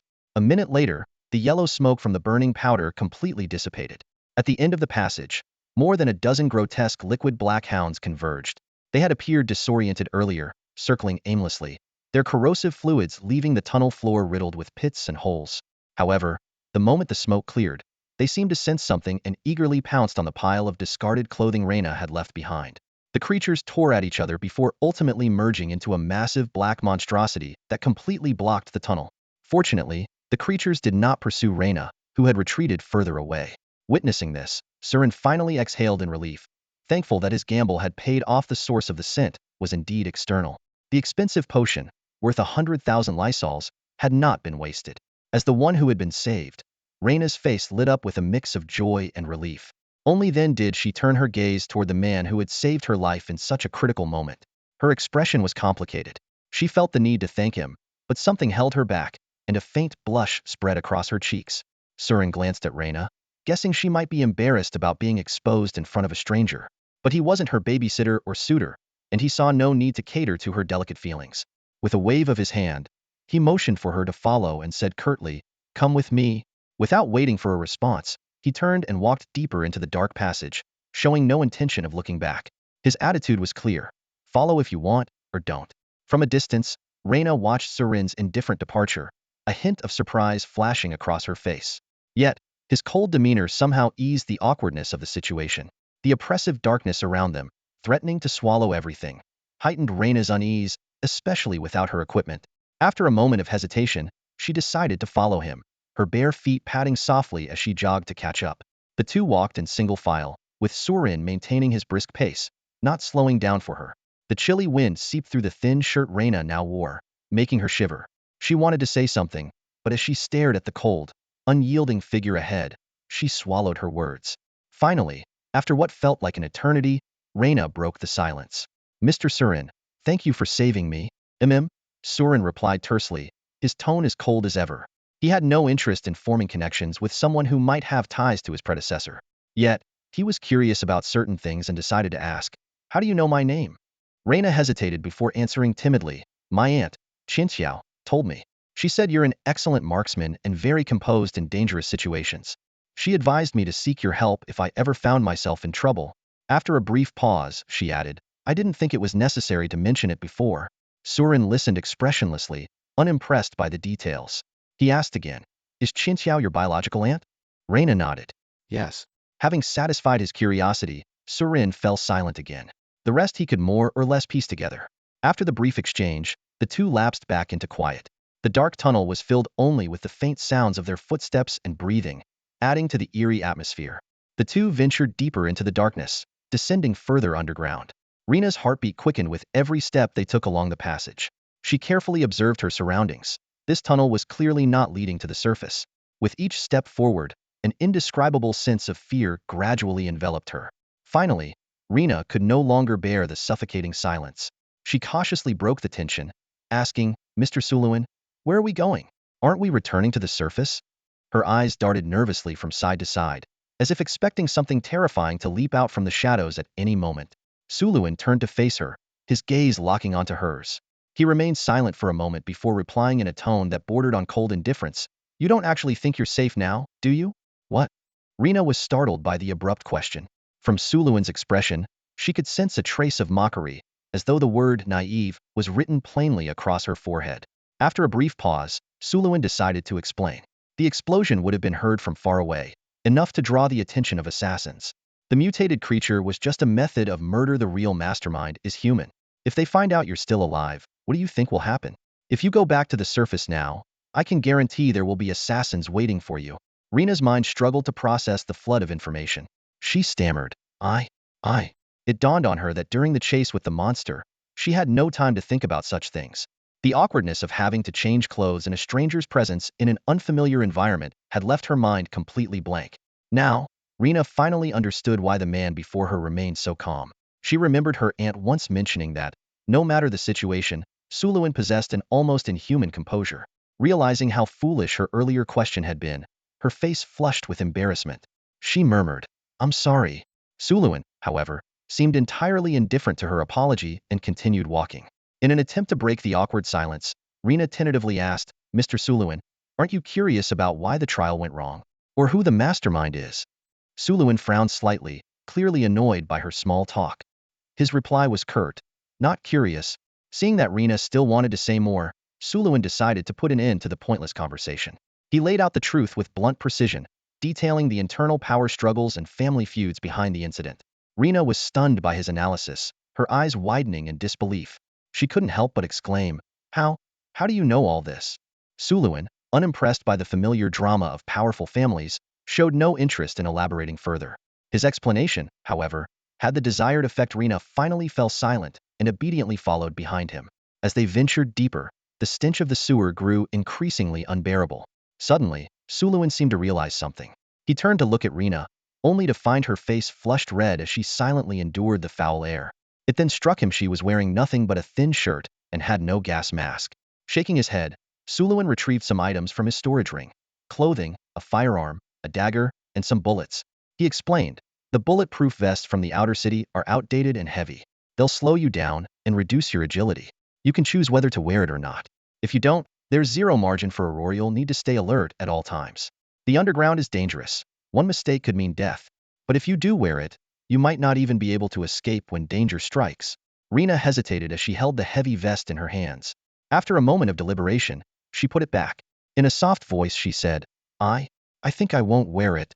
Surin put away the bulletproof vest and turned his gaze to the flintlock pistol hanging at Rena's waist. His expression was serious, with a hint of concern in his voice. Get a feel for the gun first, but don't fire it. The firearms from the outer district aren't as refined as the ones from your academy. The recoil is significant. If we run into trouble, you need to be prepared for that. He gestured to another gun and added, This is a runic pistol. It was given to me by Charlie. It should suit you better. But its alchemical bullets are limited, so don't fire it unless absolutely necessary. Rena nodded silently, though her emotions were a whirlwind. She prided herself on her experience, yet in front of this man, she felt like a clueless puppet. Every instruction from Surin left her no room to argue. She could only comply. In the dim light, Rena stood wearing Surin's oversized men's shirt, with no pants to cover her legs. Her pale thighs were exposed to the cool air, and she was barefoot, her feet pressing against the damp, grimy floor of the sewer. She frowned at the unpleasant sensation. Thankfully, the darkness concealed her discomfort, and Surin didn't spare her a second glance, which allowed her to relax slightly. Once their gear was ready, Surin suddenly said, "From now on, you need to maintain a safe distance from me. Don't speak, and don't make any noise. Stay completely silent." "What?" Reyna looked at him, confused. Surin explained bluntly, "From this moment on, you're the bait. I'll decide whether or not to save you based on the strength of the enemies we might encounter. Don't look at me like that. If you stick with me, the enemy will just kill us both at once. I'm just an ordinary gang marksman. If I die, you have no chance of survival." He paused briefly, then added, "Of course, the best case scenario is that the enemy assumes you've already been killed by the mutated beasts and doesn't bother chasing us." Reyna was left stunned, her mind a chaotic mess. She managed to grasp the logic of Surin's plan, but something about it felt deeply off. Weren't gentlemen from high society supposed to prioritize protecting their female companions? Why was Surin making her the bait? She hesitated, wanting to say something, but noticed that Surin had already begun to put distance between them at a brisk pace. Without turning back, he said, "I'm just a guide. I'm only helping you because Qintiao is your aunt. Not taking credit for this keeps things simpler for me. Plus, it earns me some goodwill with Kyantia, makes conversations easier down the line." Surin understood perfectly well that his seemingly cold approach was actually the most practical choice. He was well-versed in human nature and knew that pandering too much to someone like Reyna, proud, highborn lady, would only backfire. Only by making her realize that survival came at a cost would she truly take things seriously. Bait was more valuable than dead weight. To be good bait, one had to accept the role fully. Surin firmly believed in the principle of equivalent exchange. Nothing came for free, and sycophants gained nothing in the end. Besides, this was the only strategy he could think of that gave Reyna the best chance of staying alive. After all, anyone bold enough to target a lady of her status was undoubtedly no ordinary foe. Suluin chose a path that led deep into the underground caverns, stepping into the city's sewer system. The foul, reeking environment of flowing wastewater became an unlikely cover for them, masking their movements and helping them evade any potential pursuers. They pressed forward along the dark, seemingly endless tunnel, searching for the mysterious scythe. But fate had a different plan for them. Near a drainage pipe, they stumbled upon a gruesome sight, a horrifying corpse. It was a woman, her upper body bare, wrapped tightly in webs, her skin a ghastly pale hue. What was even more shocking was the massive spider with blood-red eyes perched on her, its venomous fangs piercing her skull as it greedily devoured her brain. Reyna instantly recognized the corpse site was none other than Rosa, the female assistant instructor they had encountered earlier. She nearly screamed, but quickly covered her mouth as if remembering something. Her eyes shimmered with tears of sorrow, hinting at a personal connection to the deceased. Suluin, on the other hand, reacted very differently. His gaze locked onto the gray mist surrounding the corpse, a glint of excitement flashing in his eyes. Freshly dead, still intact, he thought to himself, this is far more valuable than Jack's corpse. An assistant instructor capable of teaching trainees. Imagine the wealth of knowledge she must have had. To Suluin, this corpse was a treasure trove, potentially worth 100 times more than an ordinary professional's body. Yet, Suluin didn't act recklessly. His sharp focus shifted to the reed spider feasting on the corpse. With a quick appraisal, he identified it as an elite-grade creature. At that moment, the spider seemed to sense their presence, its 6 crimson eyes fixing on Suluin with an unnerving intensity. In an instant, Suluin felt as if an invisible hand had brushed against his soul, but the sensation vanished just as quickly. His all-seeing eye displayed a notification. You have been subjected to a mental attack. The intensity of the psychic wave is lower than your mental strength. You have resisted the negative effect. This discovery brought Suluin some relief. He realized that as long as he wasn't surrounded by a swarm of these creatures, his exceptional mental strength would keep him relatively safe in this spider-infested lair. This bolstered his confidence in continuing the search for the scythe. Reyna, however, wasn't as fortunate. She inadvertently locked eyes with the spider, and in an instant, she froze as if her soul had been sucked out. Worse, she appeared to have fallen into some sort of sensual hallucination. Her face flushed bright red, strange murmurs escaped her lips, and her entire demeanor radiated an intense aura of desire. Suluin didn't rush to help Reyna. Instead, he observed her closely, analyzing her condition. So this is what happens when you're affected, he mused. The creature's mental attack purely heightens lust. If one could block out emotions like desire, would that render this attack ineffective?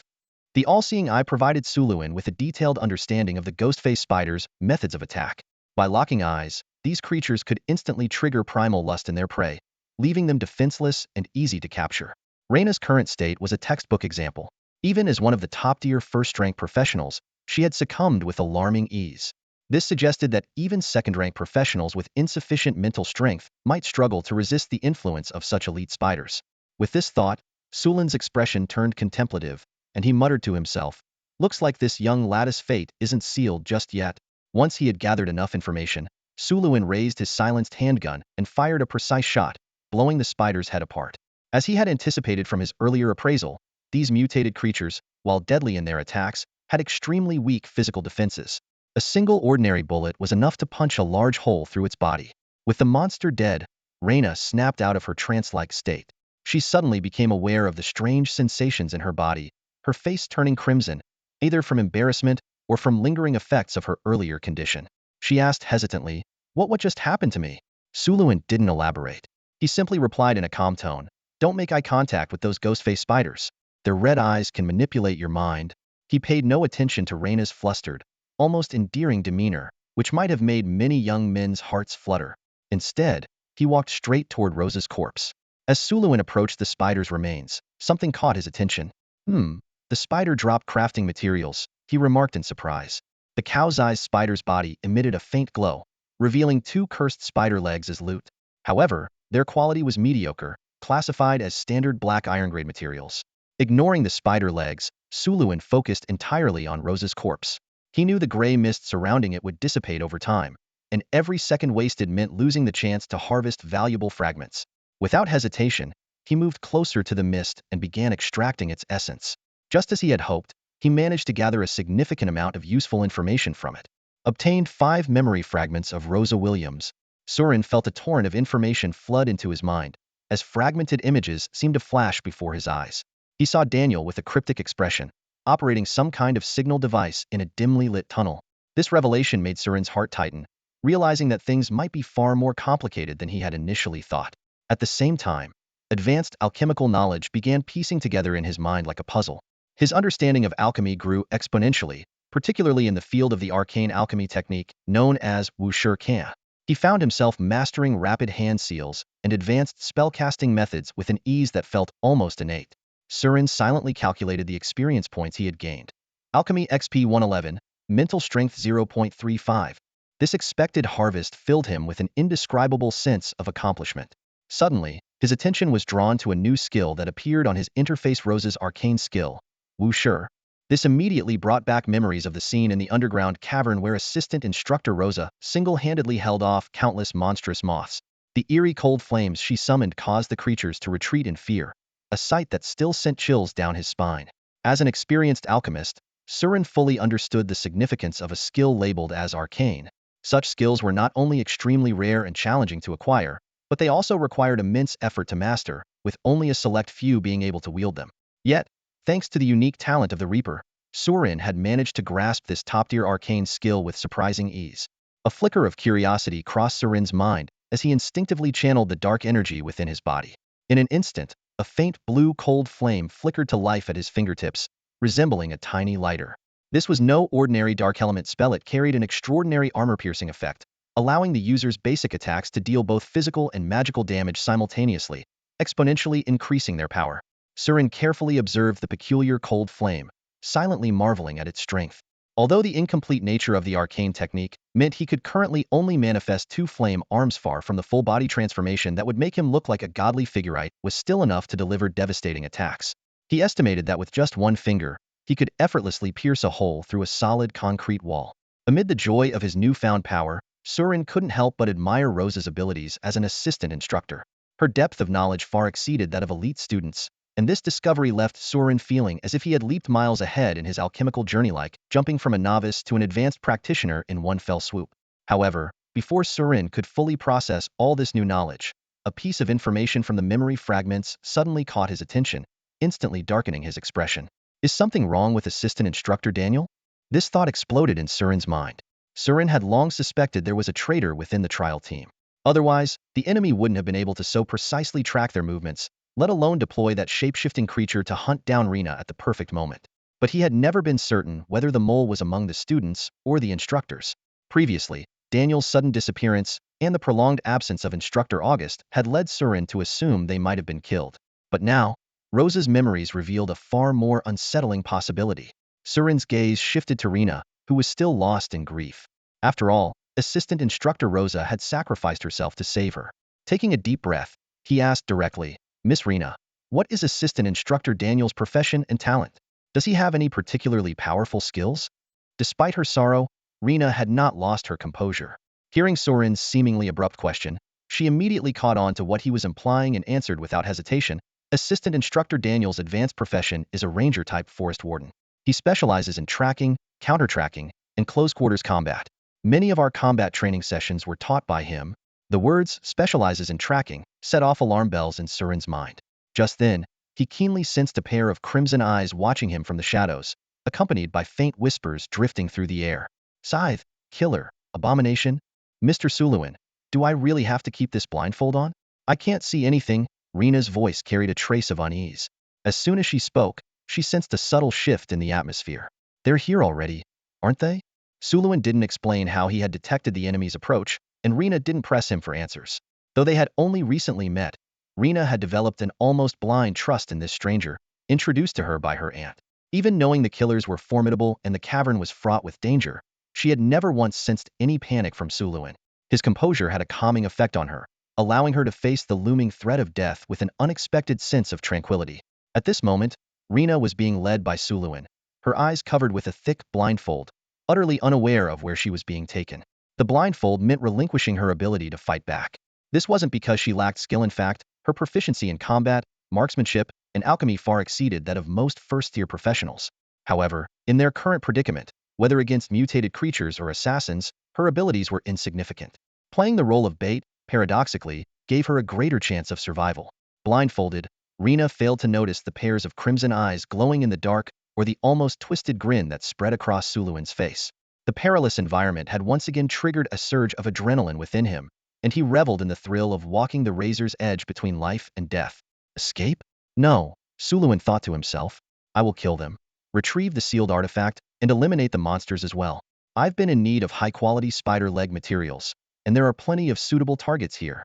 The upcoming fight will be dangerous, Suluin said to Rena in a low, icy voice. But as long as I'm alive, you won't die. Remember, if you get poisoned, inject the antidote immediately. No matter what happens, do not remove the blindfold and do not run. Understood, Rena replied, though she couldn't shake the feeling that his voice had grown colder. Just hearing it sent a shiver down her spine, an unmistakable aura of killing intent emanating from him. When Suluin let go of her hand, Rena felt as if she had been cast into an endless abyss. A wave of fear instantly engulfed her. In the suffocating darkness, with no voices to anchor her, the sound of trickling sewage became unnervingly clear. She sensed another presence nearby, but her instincts told her it was no longer the gentle Mr. Suluin. She had known it was someone far more alien and terrifying. Before long, just as Suluin had anticipated, a shadow quietly entered the tunnel from the direction they had come. The figure stopped cautiously upon spotting the two silhouettes in the distance, slowly raising a gun and aiming at one of them. However, instead of firing immediately, he spoke, revealing his position. Miss Rena, are you there? Daniel knew all too well that even if he had stayed silent, the small trap he triggered at the tunnel entrance had already given away his presence. Hearing his voice, Rena's heart skipped a beat. She took a deep breath. Though blind, she feigned surprise and turned toward the direction of the sound, calling out loudly, Mr. Daniel, I'm here. Daniel, perhaps believing his double agent role was still a secret, continued his charade. In a voice full of urgency, he said, Oh, thank heavens, I finally found you. You have no idea how worried I was when I heard you were being chased by monsters. Miss Rena, was it Assistant Rosa who saved you? Hiding in the shadows, Suluin's lips curled into a cold smile as he listened to the probing words. He knows his opponent is far weaker than him, yet he remains so cautious. No wonder he's managed to stay undercover for so long, Suluin thought. He must have already discovered Rosa's corpse, but is pretending otherwise. All this just to close the distance for a clean kill. How meticulous. Rena replied directly, No, Mr. Rosa sacrificed herself to save me. It was the guide who rescued me. Before her words fully settled, a gunshot shattered the silence. Almost simultaneously, Rena felt a gust of wind sweep past her face, the unmistakable sensation of a bullet grazing her hair. Her heart sank. Daniel had indeed fired his weapon, but the bullet hadn't been aimed at her. Its target was Suluin.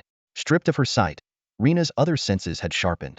At the sound of the gunshot, her heart instinctively clenched, and an ominous feeling overcame her. While she was shocked to learn that her once respected mentor, Daniel, was the traitor behind the assassination plot, her greater concern was for Suluin's safety. Yet before her worry could fully take hold, a second gunshot rang out almost immediately after the first. This shot was neither fired by Daniel nor by Suluin. Judging from the direction of the sound, it came from yet another position within the darkness. Could there be a third person here? Rena wondered, her initial relief quickly giving way to alarm at the new development. At the moment the gunshot rang out, splinters of wood flew through the air, striking Rena. Though she couldn't see, she immediately realized something missed her. Suluin standing beside her wasn't the real person, but a carefully crafted puppet decoy. The discovery sent a surge of inexplicable excitement and relief coursing through her. Suluin had anticipated the assassin's pursuit when he set out to rescue Rena and never held onto any false hopes. Although the highly corrosive amoebic creatures had completely destroyed Rena's belongings, the faint traces left by the two in the passageway would be impossible to conceal from someone skilled in tracking. And as fate would have it, Daniel was an expert tracker, a silver-ranked ranger. After extracting information from Rosa's corpse memory, Suluin was certain Daniel would come. He knew that as long as Rena lived, Daniel's treachery would be exposed, rendering all his efforts futile. To set the trap, Suluin didn't let Rena act as bait alone. If only one person's trail appeared, Daniel would grow suspicious, and the ambush would lose its purpose. The puppet left beside Rena was specifically meant to draw fire. Suluin was 80% confident that Daniel would shoot at him first rather than Rena. Would a cautious firearms expert prioritize eliminating a familiar target or an unknown threat? Naturally, there was an element of risk involved, but without risk, how could there be bait? Besides, no matter who Daniel targeted first, the outcome would be the same. The shooter would inevitably reveal his position and lose the advantage. In a battle between experts, victory often hinges on the smallest details. From Rena, Suluin learned that Daniel was a firearms instructor at Black Tower Academy, a bona fide expert. He wasn't like Jack, the subpar opponent Suluin had faced before, but potentially an even more formidable adversary. Against a marksman of equal skill, the outcome could be decided in an instant.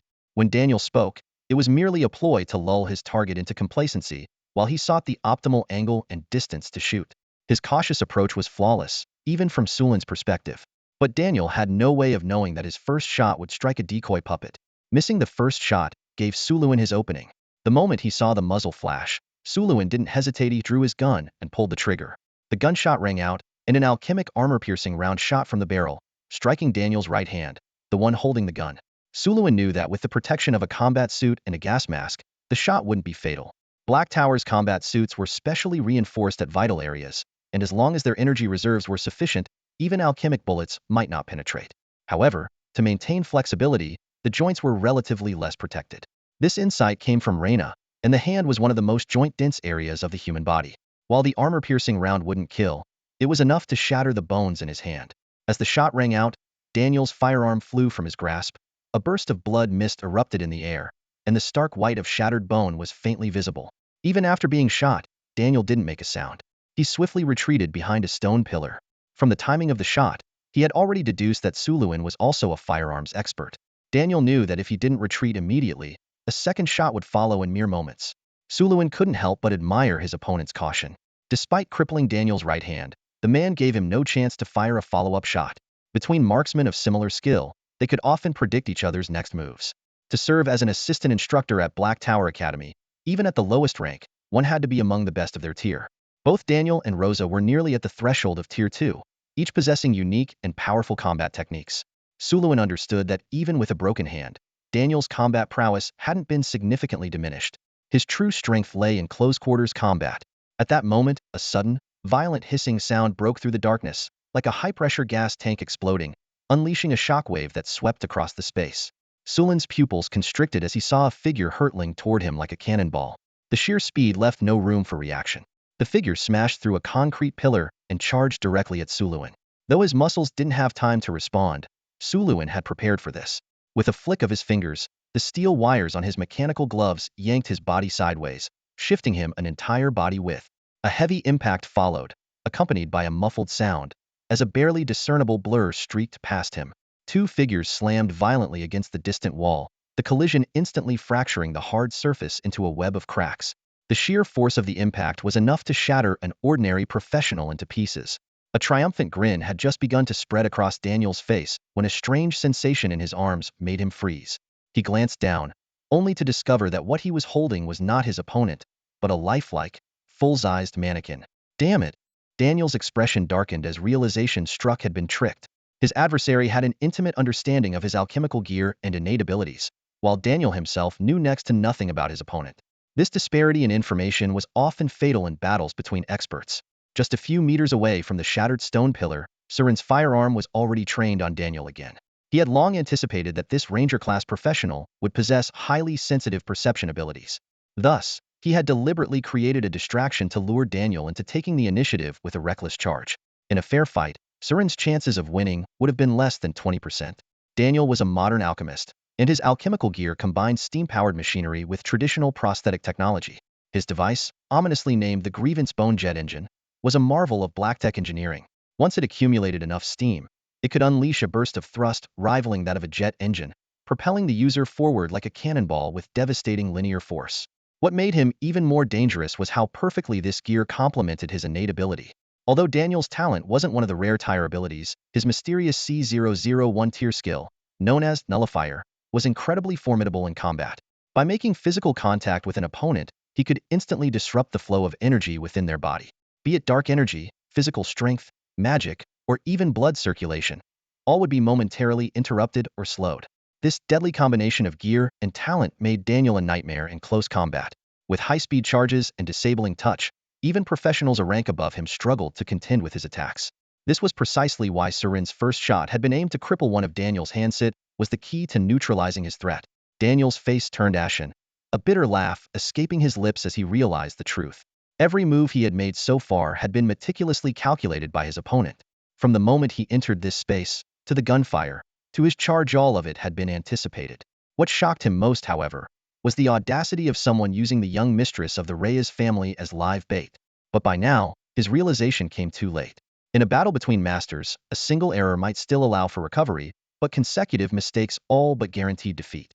The momentum from his charge hadn't yet dissipated, leaving Daniel no time to evade as Surin's runic-engraved firearm spat out a deadly tongue of flame. The first shot struck Daniel's intact left hand with pinpoint accuracy, rendering his most dangerous weapon useless. What followed was a hail of bullets aimed at his joints, ankles, knees, shoulders, elbows. Bang, bang, bang, bang. The relentless gunfire echoed through the confined space. Surin fired 2 rounds at each joint for good measure, ensuring complete incapacitation. At such close range, missing was nearly impossible. Even advanced combat armor couldn't fully withstand such concentrated firepower. One after another, bloody holes blossomed across Daniel's body. As Daniel's life teetered on the edge due to his repeated blunders, Surin's face remained devoid of any relief. Instead, his pupils contracted sharply, sensing an ominous killing intent creeping closer. While he was executing Daniel, a faint sound came from the shadows behind him. A translucent figure stumbled ever so slightly, betraying its presence. Surin narrowed his eyes, as though he'd been expecting this. So, the infiltrator finally shows up, he thought to himself. In a split second, Surin abandoned his firearm without hesitation. His fingers curled into a claw-like grip, and the back of his leather jacket tore open, revealing 2 eerie puppets glowing with blue rune-like patterns. With a flick of his wrists, the puppets floated into the air like guardians at his side. Their wooden jaws began to clatter, emitting a grotesque, chilling laughter. Ha ha ha, the sound echoed unnervingly through the dimly lit sewer. Meanwhile, pairs of glowing red eyes began to appear in the surrounding darkness, as lurking monsters were drawn out of hiding by a peculiar scent.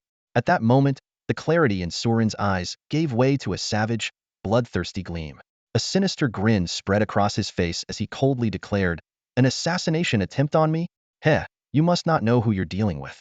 I am a puppeteer." Surin sensed the assassin materializing out of thin air behind him. His expression remained calm, as if he had anticipated this all along. With a swift motion, he tore open his leather jacket, and 2 puppets sprang into action. One let out a haunting wail, while the other grinned eerily, charging at the enemy like specters. Their hands split open, revealing black, poison-coated dagger blades that glinted coldly in the dim light. Caught off guard, the assassin faltered, momentarily losing his composure and stumbling backward. He bit his tongue sharply, snapping himself back to clarity, but it was already too late. The gleaming poison blade was upon him.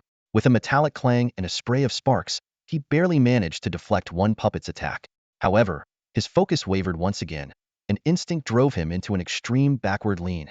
In that split second, the blade of the other puppet narrowly missed his face, grazing his hood and leaving a faint corrosive hiss as it sliced open the edge. These puppets are no ordinary toys. Alarm bells rang in the assassin's mind. He was about to strike when the 2 puppets retreated like lightning, vanishing as swiftly as they had attacked. Their failed assault was met with immediate withdrawal. Surin's face showed a hint of regret as he thought to himself, a second-tier professional. Not so easy to wound. The assassin, too, was taken aback, his eyes now filled with caution. This guy isn't a typical puppeteer, he mused.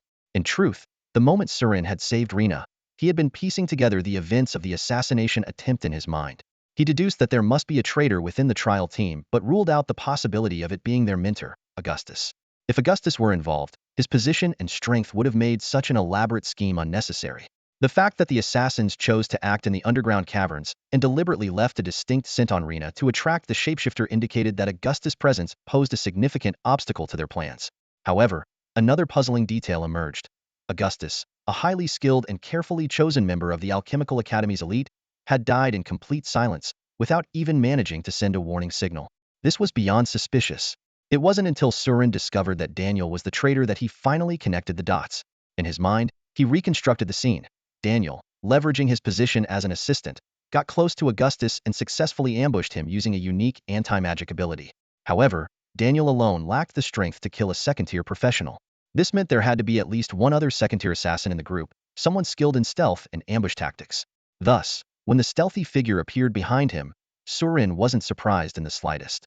Facing a second-tier agile infiltrator, he knew his firearm would be ineffective. Recalling the feats of the Red Demon Gorin, who once sliced bullets midair, Surin decisively abandoned his gun and revealed his true capabilities as a master of cursed puppets. The most uncanny aspect of a cursed puppeteer lies in their ability to craft bizarre and extraordinary rune puppets.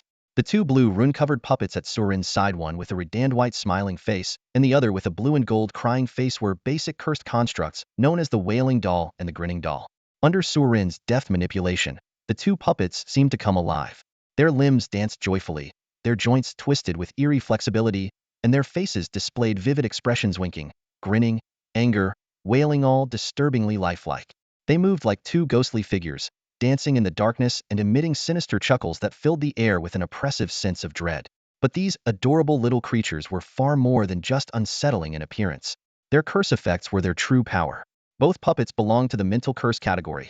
The Wailing Doll used sound waves to disrupt a target's mind, while the Grinning Doll, much like a spider monster, induced hallucinations in anyone who stared directly at its grin.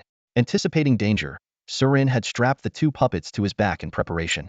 Although his puppet crafting skills were still at a beginner level, and these cursed dolls were of relatively low grade with limited range, they were sufficient to briefly disorient a close-range target.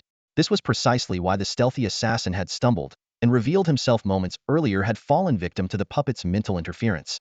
"They've vanished again," Surin muttered under his breath, his eyes scanning the surroundings warily, ready for the next attack.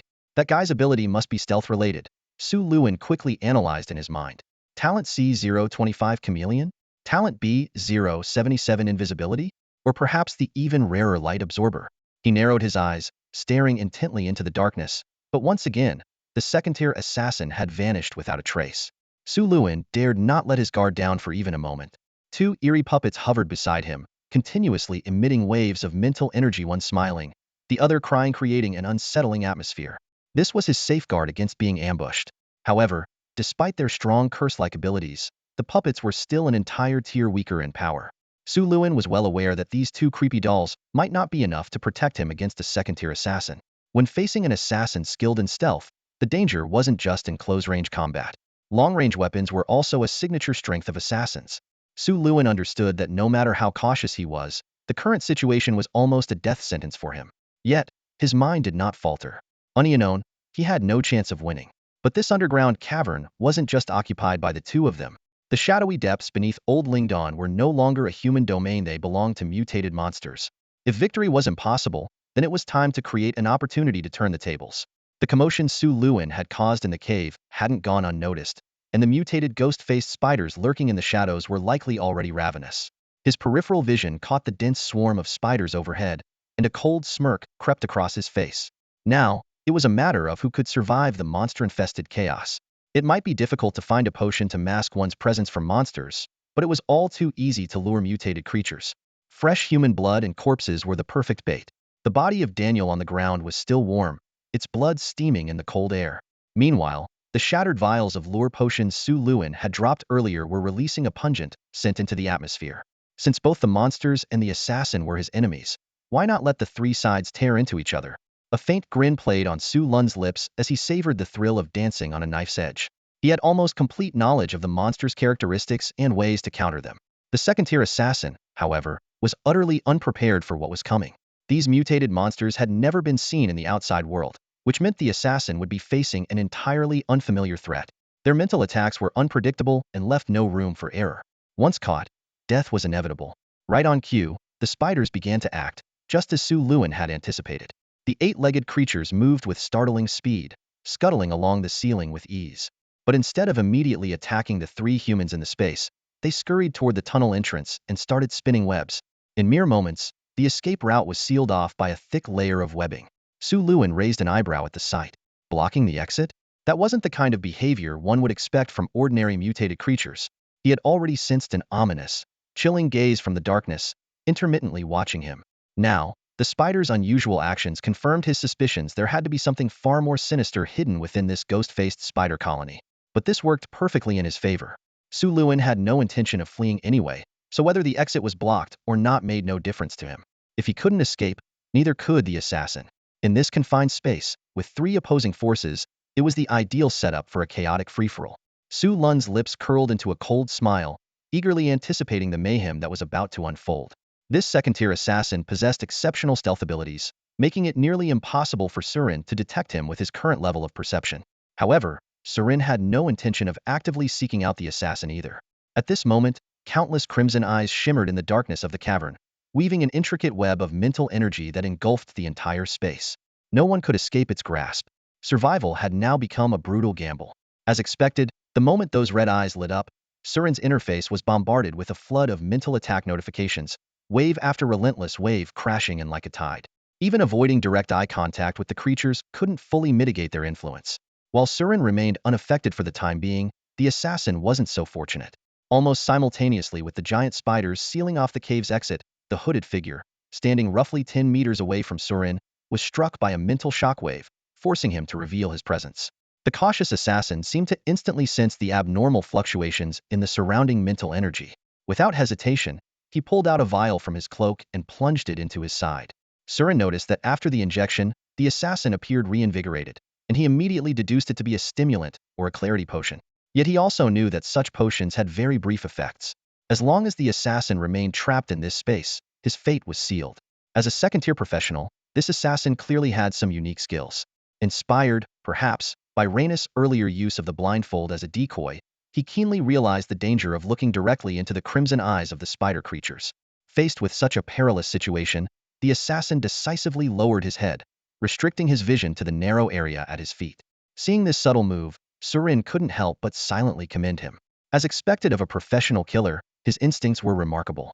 However, this choice also severely limited his field of vision, reducing it by over 90%. Even for a second-tier professional, operating under such conditions was no easy feat. The moment the assassin lowered his head, he flicked his wrists, summoning two short blades crackling with electric energy.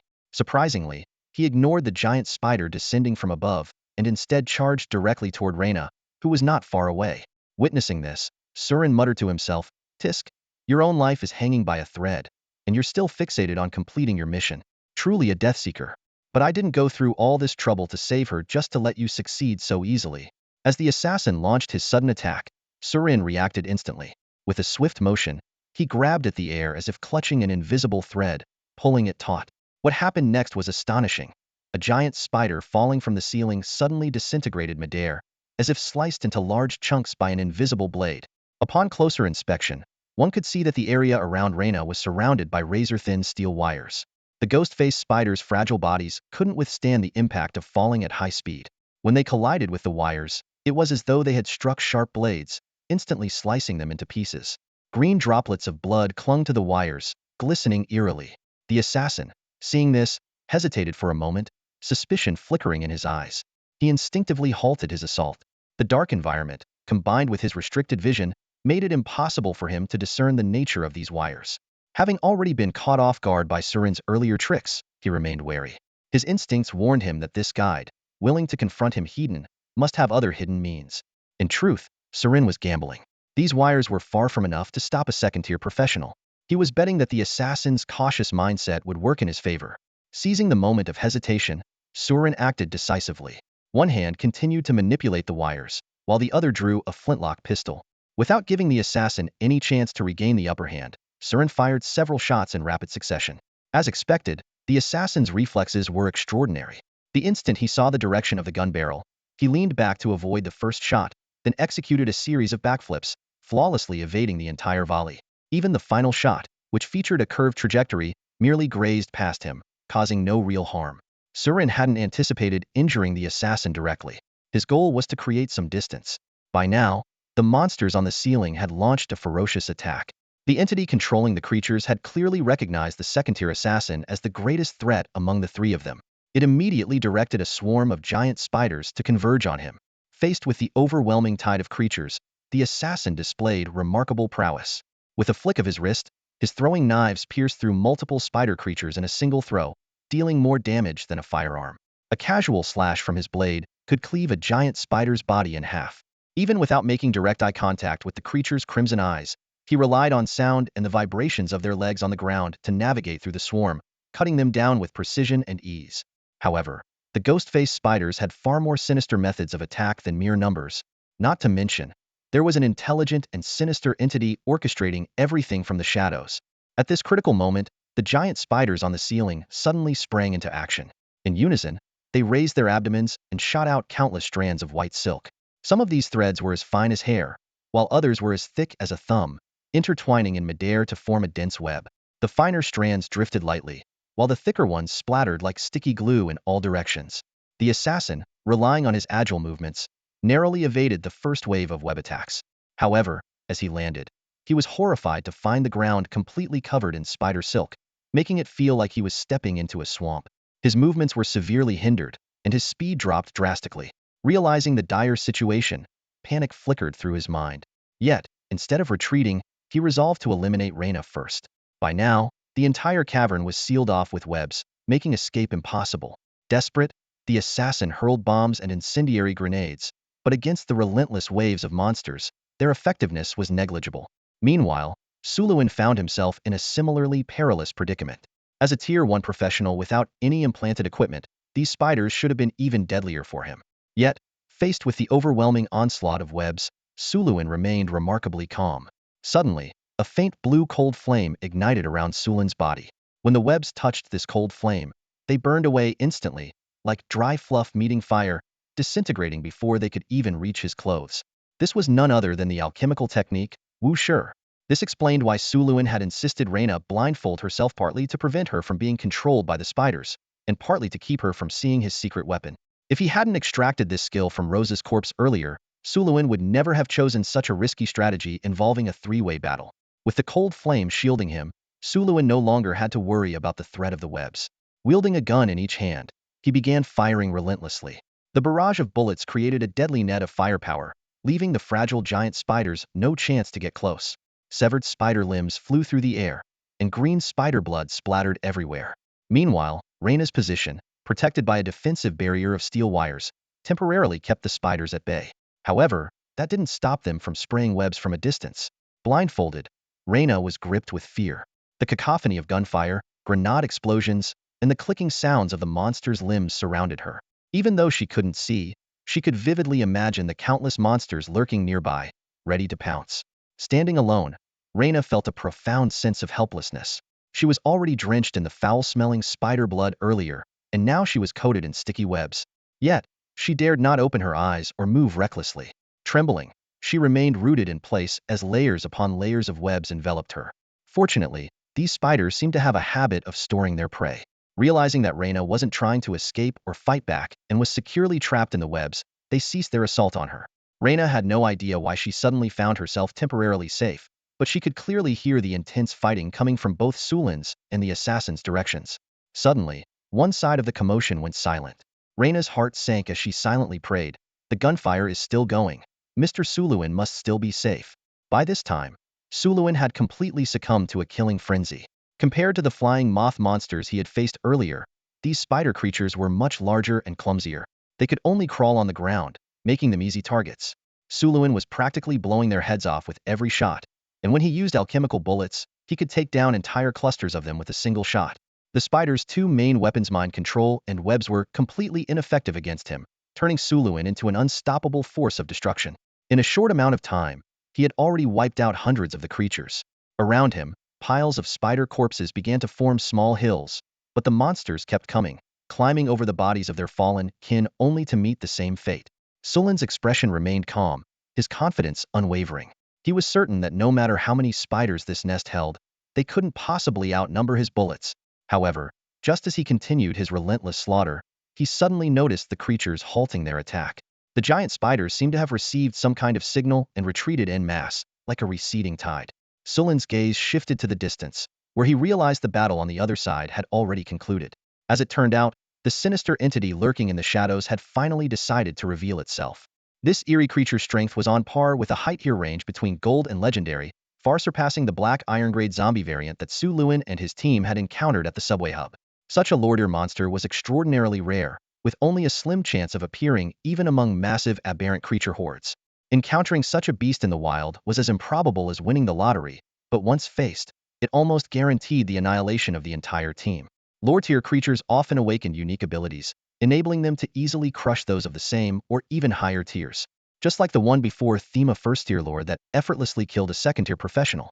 Suluin had anticipated the presence of eerie creatures here, with black iron or silver grades being within expectations. However, he never imagined encountering a lore-tier entity. The half-human, half-spider boss before him was a striking and grotesque sight. Its upper half was the flawless form of a woman's silky, radiant skin exuding a lethal allure and seduction. Her breathtakingly beautiful face could instantly stir the most primal desires. Yet, her lower half was a horrifying spider's body, with 8 metallic, gleaming spider legs radiating a menacing aura. The system identified it as a mutated ghost-face spider empress lord, possessing formidable psychic control abilities. Due to its mutation, its bloodline had undergone a reversion, increasing its tier cap by 270. Not only was its flesh and skin remarkably resilient, but it also exhibited high intelligence, combined with compound venom and incredible speed. Reading through the top-tier attribute descriptions, Suluin knew defeat was inevitable. But he didn't resign himself to despair. Raising his hand, he fired 2 shots. With 2 loud bangs, the armor-piercing alchemical bullets merely left 2 scorched dents on the Spider Empress skin before the bullets dropped to the ground with a crisp clink. Her skin can block armor-piercing rounds? Sulun's brow twitched, realizing the inescapable fate awaiting him. Yet his expression remained calm. The shots fired were merely to extinguish any last glimmer of hope. At that moment, he seemed to steel himself for a desperate decision, murmuring softly, "Guess I'll have to try that." The 2 gunshots successfully drew the Spider Empress' attention. A wave of powerful psychic energy surged towards him like a tidal wave, leaving Suluin momentarily dazed. Watching his mental strength values on the interface rapidly deplete, he knew he had only seconds before being completely controlled. The scene before his eyes alternated between the monster's lair and a blissful illusion. The grotesque ghost-faced spider and the enticing image of a naked beauty appearing in turns. As his consciousness grew increasingly muddled, the crazed curve on Suluin's lips became more pronounced. Time to gamble with my life. Although this wasn't entirely unforeseen, he hadn't expected to actually resort to his last resort. Seizing the final shred of clarity, he unhesitatingly pulled out a vial of potion and plunged it into his neck. At the same time, his left hand lifted, and the steel wires from his mechanical glove retracted swiftly, pulling a black scythe that had been soaking in the filthy water into his grip. In the instant his sanity faded completely and his eyes turned blood-red. The overwhelming lust was abruptly suppressed. At this moment, Suluin, clutching the black scythe, appeared like a grim reaper descending upon the mortal world. Surin had been preparing for the assassin's arrival when he discovered the black scythe lying in the murky sewage. Using his all-seeing eye, he examined the legendary sealed artifact and was immediately overcome with an indescribably complex emotion. The attributes of the black scythe were astonishing. It was of legendary quality and described as Hypnosis Scythe of Eternal Night. It could cut through anything, destroy any obstacle, but it came with a dire warning. The wielder must use it cautiously, for it might decapitate them in their sleep. Its cursed properties were even more terrifying. The scythe could unleash a long-range slash that tears through the void, severing anything below its sharpness threshold on the metaphysical plane.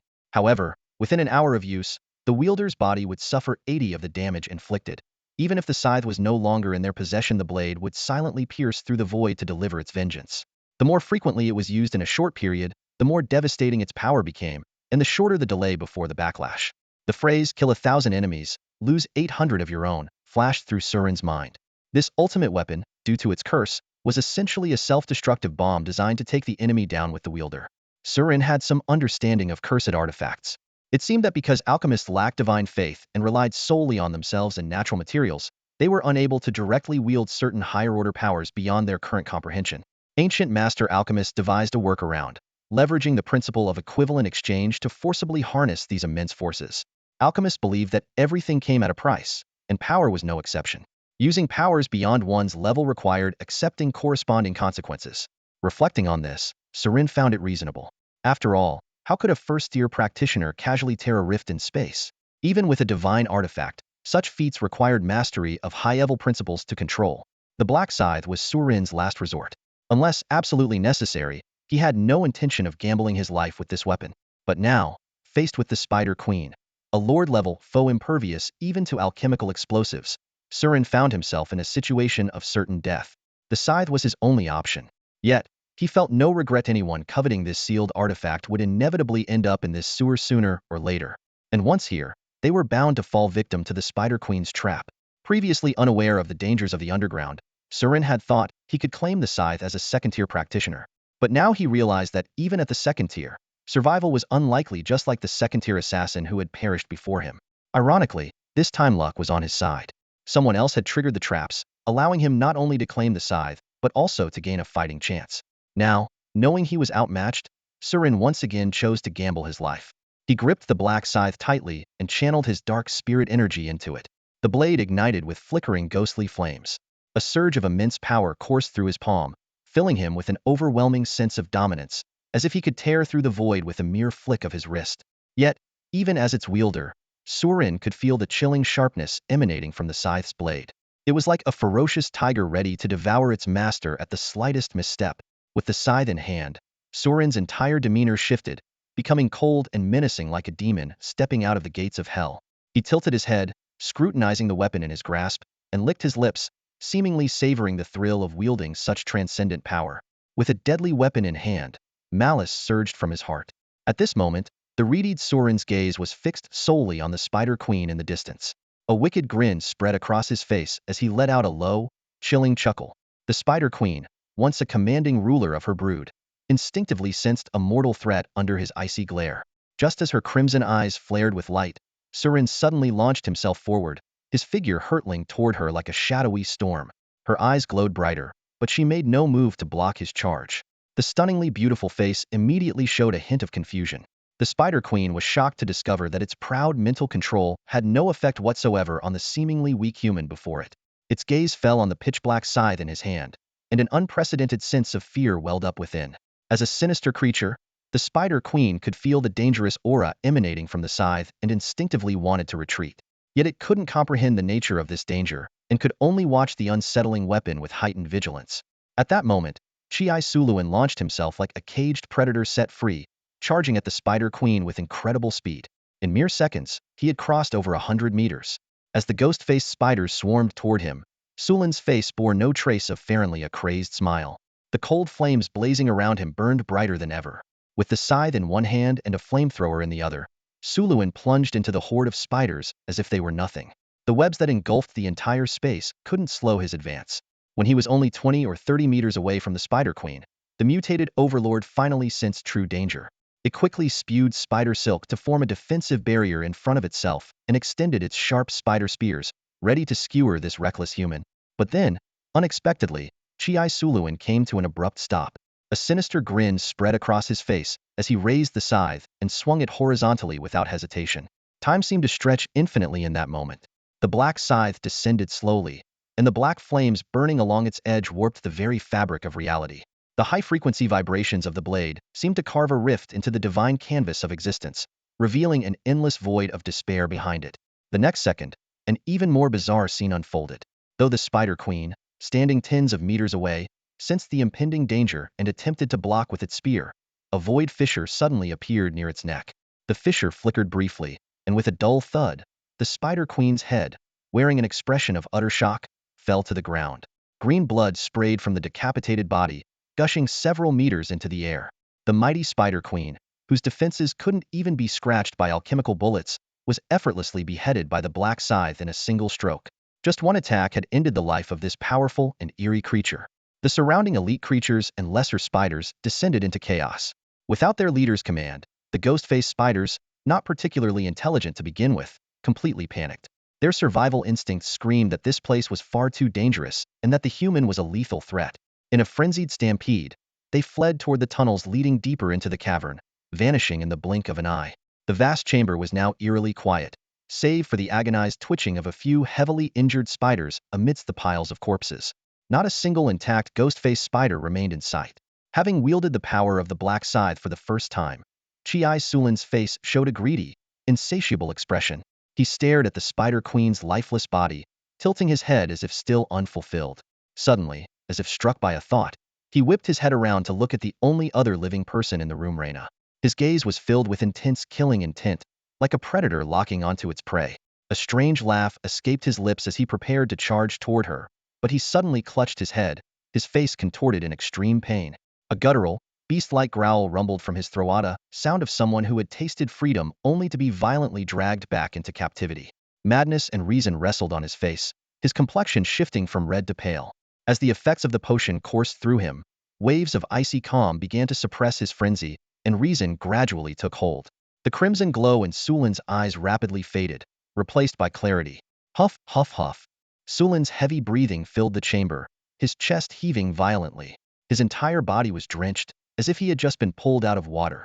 Rubbing his throbbing temples, his expression returned to normal, as though the frenzied struggle moments ago had never occurred. It seems even the high-grade sedative is barely enough. Next time, I'll need to ask that mysterious alchemist if they've got something stronger, Suluin muttered to himself. He glanced at the Spider Queen's decapitated corpse, then shifted his gaze to the still-alive bait girl. Only then did he let out a sigh of relief, murmuring under his breath, "Not bad. The timing worked out perfectly. The bait didn't get killed by that thing either." Sulin's figure appeared slightly fatigued, but his eyes gleamed with an uncontrollable joy. He gazed at the glowing corpse of the Spider Queen before him, as if admiring a glittering treasure trove. Lower-tier monsters almost always dropped silver-quality materials or higher, with a significant chance of yielding gold-tier items. This was Sulin's first time personally defeating such a powerful creature, and the thrill of the achievement left him momentarily speechless. The corpse of the Spider Queen emitted a faint, cursed radiance that shimmered across various parts of her body. Spider silk, venom sacs, skin, head, blood, bones, even internal organs each exuded the glow of rare, precious materials. Even if they couldn't be used for biomechanical implants, they were still highly sought-after components for advanced alchemy. Sulin's gaze ultimately settled on the 8 spider legs. Initially, he had only hoped to acquire 8 silver-quality legs to piece together a set, which would have already been more than satisfactory. Gold-tier materials had seemed like an unattainable dream. Yet, the sight before him made his eyes widen in disbelief. 8 gleaming spider spears radiating a dark golden metallic luster. Dark gold quality? Suluin exclaimed in astonishment. This was a material half a grade above gold, an extremely rare find even in the most prestigious auction houses of the inner city. To him, it was practically priceless. He carefully inspected the spider legs, intact, sturdy, and durable, with barbs, hooks, and natural magical patterns.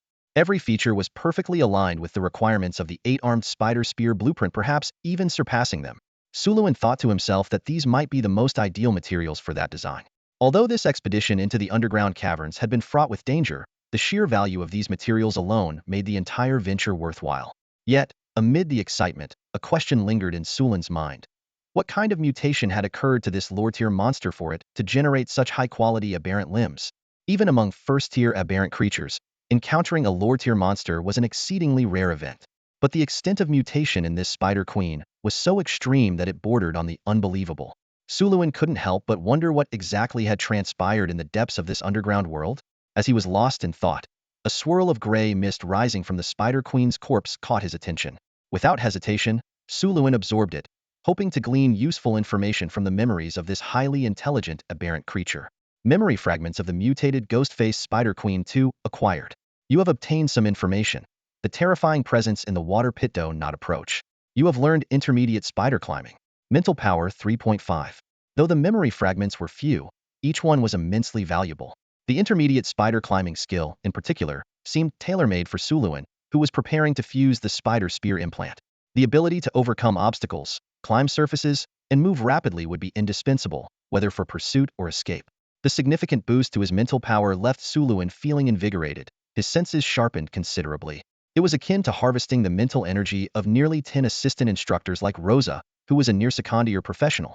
However, the last piece of information made Sulin's brow furrow. Somewhere deep in the sewers lay a massive water pit, and within it lurked a terrifying presence that even this lower-tier creature feared. What were those enormous tentacles? Could it be some kind of mutated octopus-like monster? Though everyone knew that the underground of Old Lington was a haven for aberrant creatures, this revelation made Suluin realize the situation was far more dire than he had anticipated. The environmental mutations seemed to have created unimaginably horrifying beings. Still, he quickly set these concerns aside. If he managed to leave this place alive, he vowed never to venture into these caverns again.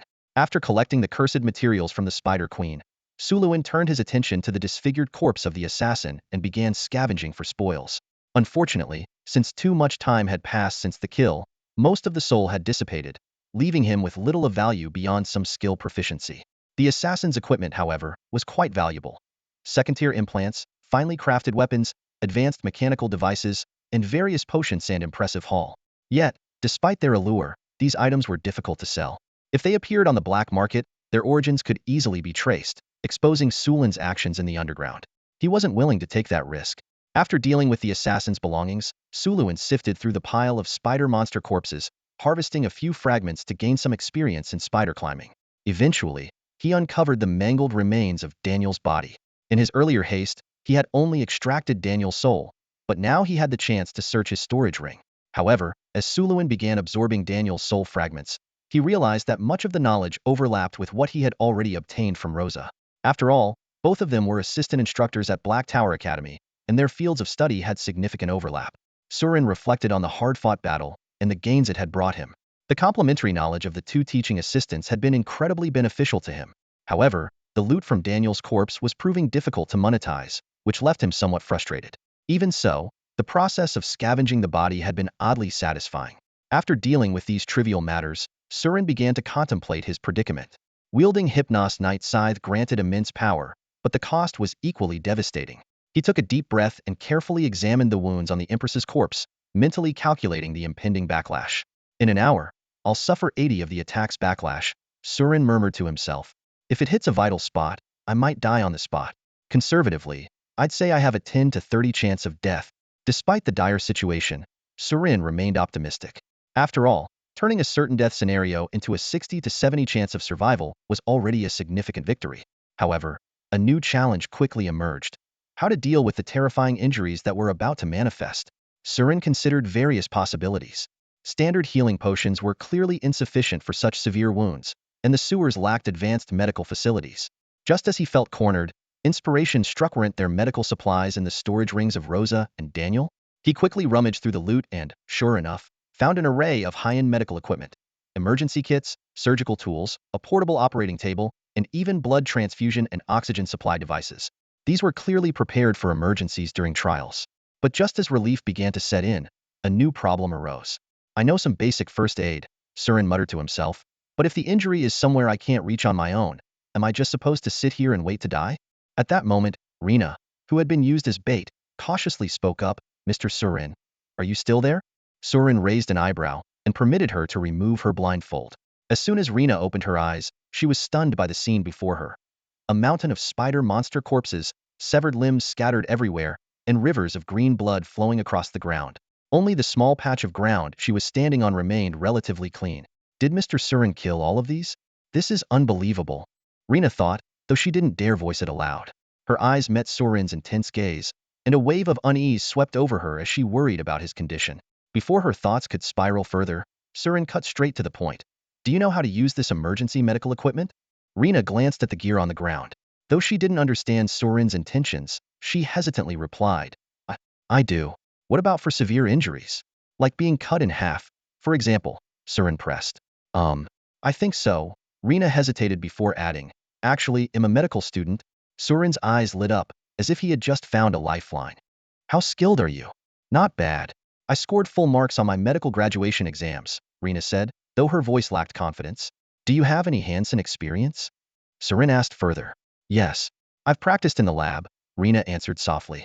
Though Rena didn't seem particularly reliable, under the circumstances, finding someone who could operate emergency medical equipment was a stroke of incredible luck. Surin made a decisive call. You're the one. Rena was taken aback by the sudden trust and nervously asked, Mr. Surin, what do you need me to do? Without hesitation, Surin replied, save me. Surin didn't linger long in the spider nest filled with corpses.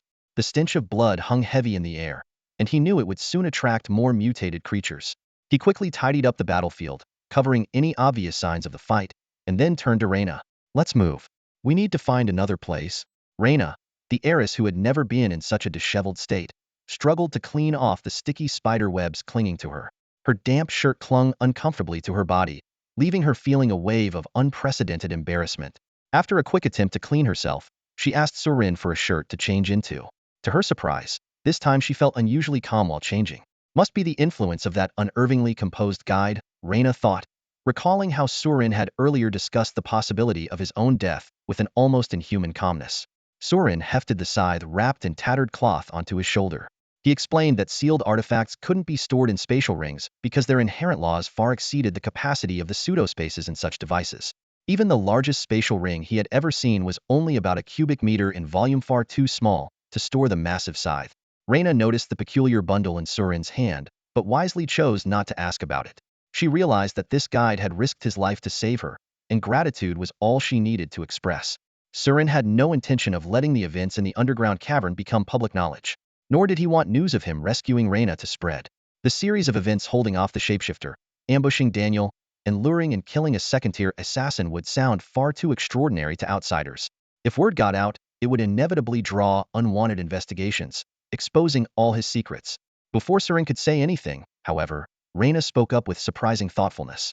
Mr. Surin, don't worry. Everything that happened here is my responsibility. I've already caused the deaths of Professor August and Assistant Rosa. I won't cause you any more trouble. She paused before adding, rest assured, I won't tell anyone about what happened here. No one can force me to speak. This will remain our secret. Hearing this, Surin stopped in his tracks and turned to look at the serious-faced heiress. He didn't say much, just offered her a faint smile.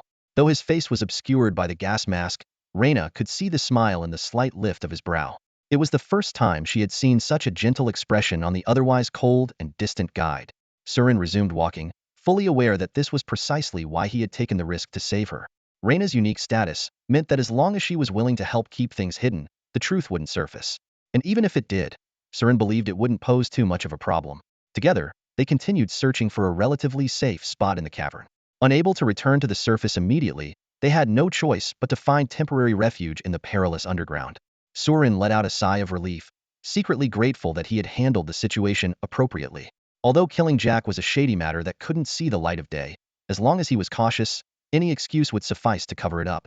In comparison, saving Rena, the young lady from a prestigious family, carried far more weight. Even 100 Jacks wouldn't measure up. His only concern was the potential trouble that might arise if his original identity were exposed. As for the scythe, he figured he could always turn it over to the gang. It wouldn't implicate him directly. This expedition into the underground had been quite fruitful. He had gained a wealth of knowledge and acquired the spider leg prosthetic materials he desperately needed. On top of that, saving Rena turned out to be an unintended yet fortuitous move, leaving him with a valuable fallback option. Rena's voluntary promise to keep the events a secret worked perfectly in his favor. Surin and Rena wandered through the underground for a while before settling on a dry, abandoned sewer pipe as a temporary operating room. The enclosed space, surrounded by 3 cement walls, would effectively keep out any monsters. Surin quickly set up a makeshift surgical station, carefully arranging the emergency medical equipment. Rena skillfully connected various tubes and powered up the devices. Watching her professional handling of the equipment, Surin felt a sense of relief that she was there. If it had been up to him to operate these complex instruments alone, he wouldn't have known where to start. Having gone through life and death situations together, Rena's demeanor had noticeably softened. She quickly assumed her role as a doctor, preparing surgical instruments while asking, Mr. Surin, did you use any particular medication earlier? I need to confirm, so we can avoid any potential drug interactions during the procedure. High-dose sedative, 10 milliliters, Surin replied truthfully. Rena froze mid-action, staring at him in disbelief. What? That's a potentially lethal dose. How could you inject that much? Surin shrugged nonchalantly and replied, well, I'm not dead, am I? He was well aware of the risk involved, but without that dose, they wouldn't even be here having this conversation. To avoid further debate on the topic, Surin diverted the conversation. What should I do next? Rena sighed, her expression a mix of exasperation and resignation, much like a doctor dealing with a patient who had recklessly self-medicated. Wisely, she didn't press further. Instead, She confirmed, Mr. Surin. Let me double-check, did you say that at some point, a fissure about 1 foot long will suddenly appear on a part of your body? Surin nodded. Yes, give or take. That's about right. Rena didn't ask for an explanation, assuming it was likely the backlash from some powerful cursed object. After a moment of thought, she suggested, if that's the case, I recommend setting up a life conversion alchemical array. Since I'm the only one here, I'm worried I won't have enough time to suture the wound. With the array in place, even if your carotid artery or major nerves are severed, you won't die immediately. She paused, her tone slightly uncertain, before adding, I think I can handle such a critical injury. Surin was taken aback. Even a severed neck wouldn't kill me? This was clearly outside his realm of knowledge. The life-supporting alchemical array sounded incredibly advanced. Intrigued, he asked, is setting up this array complicated? A little tricky, Rena admitted, then, as if concerned he might doubt her expertise, she added, but it was actually the topic of our medical school graduation exam. I scored full marks on it. With that, she retrieved the necessary materials from Rose's assistant's storage ring and began setting up the array, explaining as she worked, the principle of this alchemical array is to convert physical energy into biological energy. As long as the energy supply doesn't run out, it can continuously replenish the patient's life force. Sorin was amazed, marveling at the ingenuity of such equivalent exchange. This array was undoubtedly a life-saving tool if he could learn it. It might come in handy in the future. However, as he watched Rena take out those rare materials and a pile of expensive cursed crystals, a realization dawned on him. Are the materials for this life conversion alchemical array expensive? He asked cautiously. Not too expensive, Rena replied casually as she continued working. The basic array materials cost about 1 to 200 gold crowns. Using higher quality materials improves the effect. Then there's the duration of the surgery to consider. It also consumes some cursed crystals during the process. Surin's eyelid twitched at her nonchalant tone. Once again, he was struck by the sheer wealth of the elite class. Money could indeed pave the way to cheat death. It was terrifying. If not for the spoils he had collected from the corpses during this underground trip, a pauper like him wouldn't even have the right to hear about such an array. No wonder there were no large hospitals in the outer city, only small clinics. Procedures costing millions were far beyond the reach of ordinary people. All right, Mr. Surin, you can lie down on the operating table now, Rena instructed. Surin complied. But as Rena glanced at his intricately designed adventurer's gear, a thought seemed to cross her mind. Her expression shifted slightly before she added, I suggest you remove your equipment and clothing for the procedure. It'll make the surgery easier. Since we can't predict exactly where the wound will appear, it's best if... Before she could finish, Surin understood her implication. Without hesitation, he stripped off his clothes and gear, lying stark naked on the operating table without any embarrassment. Rena, now fully in her professional role, blushed slightly but quickly regained her composure. She picked up a bottle of disinfectant and began carefully preparing the surgical area. As she worked, she murmured quietly to herself, just think of it as working with a cadaver in anatomy class. The waiting period for the cursed backlash felt both long and awkward. Surin, being the composed man he was, didn't mind at all. However, the young woman, inexperienced in such situations, was visibly uneasy. To ease the tension, the two engaged in light conversation. Rena, being a well-educated and cultured young lady, was an excellent conversationalist, and the atmosphere between them was amicable. After this ordeal, Surin found himself increasingly curious about life in the inner city. During their chat, he subtly probed to see if Rena knew the original owner of his body. He had assumed that, as a member of the inner city's elite, the original owner, Fikrigardi, would move in the same circles as Rena. To his surprise, after some careful questioning, Surin discovered a serious issue. Not only did Rena not know Fikrigardi, but there wasn't even a Rigardi family within the upper echelons of inner city society. Surin had been transported into this world for some time now, always cautiously guarding against the risk of his identity being exposed. During this period, he had gained a preliminary understanding of the inner city. The prominent families there were akin to the Fortune 500 companies, widely known even in the outer city. However, what puzzled him was that he had been unable to gather any information about the Rigardi family. Initially assuming they were a low-profile, reclusive family, he was shocked to learn a startling truth from Lena. The name Rigardi didn't exist in the upper echelons of inner city society at all. This was completely at odds with what Surin knew. Both the retinal data and the mysterious wanted notice indicated that the original owner of his body had an extraordinary identity, far from being an obscure nobody. Surin fell into deep thought.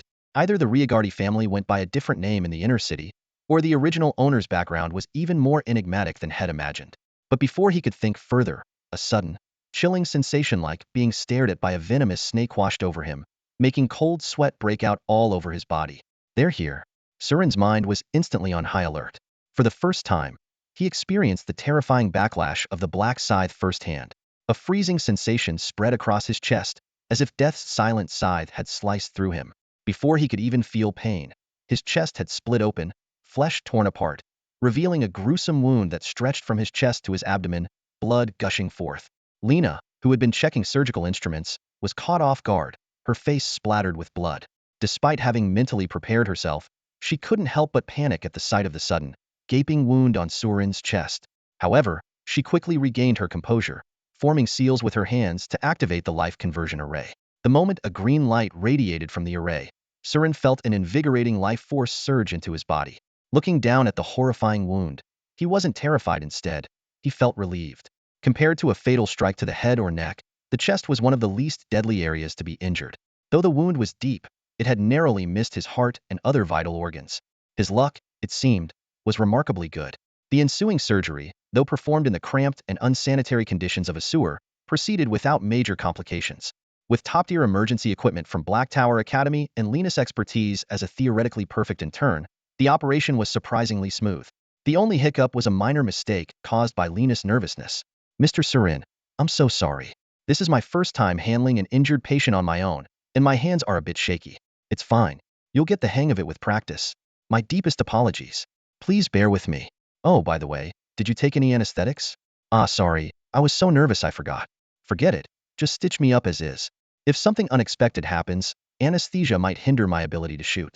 Occasionally, Surin would offer Lena guidance with his rudimentary medical knowledge, helping to calm the guilt-ridden intern. Perhaps it was because of Surin's composure that Lena gradually found her footing, and the latter half of the surgery turned out to be textbook-level perfect. Half an hour later, the operation was successfully completed. After stitching up the wound, Lena intended to give Surin a high-grade healing potion to accelerate recovery, but Surin declined. Everything Lena had, from her clothes to her potions, had come from Surin, and he wasn't exactly swimming in wealth. A mid-grade potion would suffice for this injury. The high-grade one should be saved for life-or-death situations. The backlash from the sealed artifact, though harrowing, had been overcome safely, and Surin finally breathed a sigh of relief. Without lingering in the sewer for long, he waited for his wound to stabilize before leading Lena upward along the route he had extracted from the memories of the ghost-faced spiders.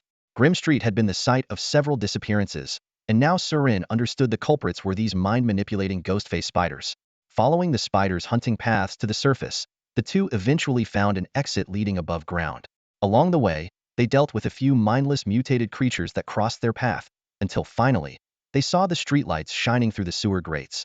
With a dull thud, the manhole cover was pushed open from below. Surin climbed out first, then extended a hand to pull up the grime-covered Lena. Around them, the street was alive with dazzling lights, vibrant neon signs illuminating the entire district. Surin's furrowed brow finally relaxed. Glancing around at the familiar surroundings, he realized he had safely reached a corner of Green Street.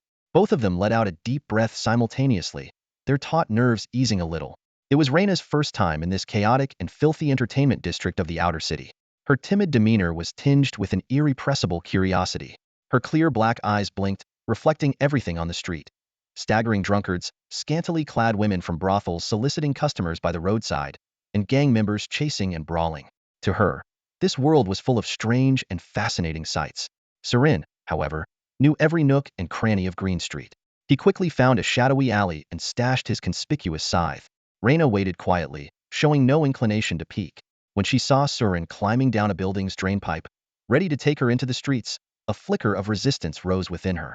Biting her lip, Reina hesitantly spoke up, "Mr. Surin, could I find a place to take a bath first?" The pampered princess could no longer endure the stench clinging to her body. Now that she was out of immediate danger, her first thought was to clean herself up. Surin glanced at her, then pointed to the gunslinger in nearby, its pink neon sign glowing suggestively. His expression seemed to ask, "Will that do?" Reina looked at the sign, its implicit meaning not lost on her. After a moment of hesitation, biting her lip, she reluctantly nodded. 10 minutes later, the door to room 304 of the Gunslinger Inn was knocked upon. Surin, having already spotted the panther-like motorcycle parked downstairs through the window, knew exactly who it was and opened the door. Qiantiao stepped in briskly, her previously furrowed brows softening slightly upon seeing Surin. Earlier, upon hearing news of the trial team being attacked, the entire cross-society leadership had been thrown into turmoil. Even the inner city had dispatched numerous professionals to investigate, heading to the catacombs to search. Based on the surviving students' accounts, the incident had occurred hours ago. With such a delay in communication, everyone had assumed Reina's fate was sealed. Yet, when Qintiao suddenly received a transmission from Surin, she was overjoyed, like a gambler hitting the jackpot. They were alive? How was that even possible? Racing over on her motorcycle with disbelief, Qintiao now stood face-to-face with Surin, her heart finally at ease. She scanned the room. Apart from Surin, no one else was present. However, the sound of running water from the bathroom indicated someone was showering. Noticing Qintiao's questioning gaze, Surin merely shrugged, offering no explanation. Qintiao, caught off guard, thought to herself, shouldn't they be fleeing after an assassination attempt? How is there time for a bath? Just then, the bathroom door cracked open, and a wet head peeked out. Reina, shampoo suds in her hair and her eyes squeezed shut, held one arm protectively across her chest and complained, Mr. Surin, why does the hot water in this and keep going cold?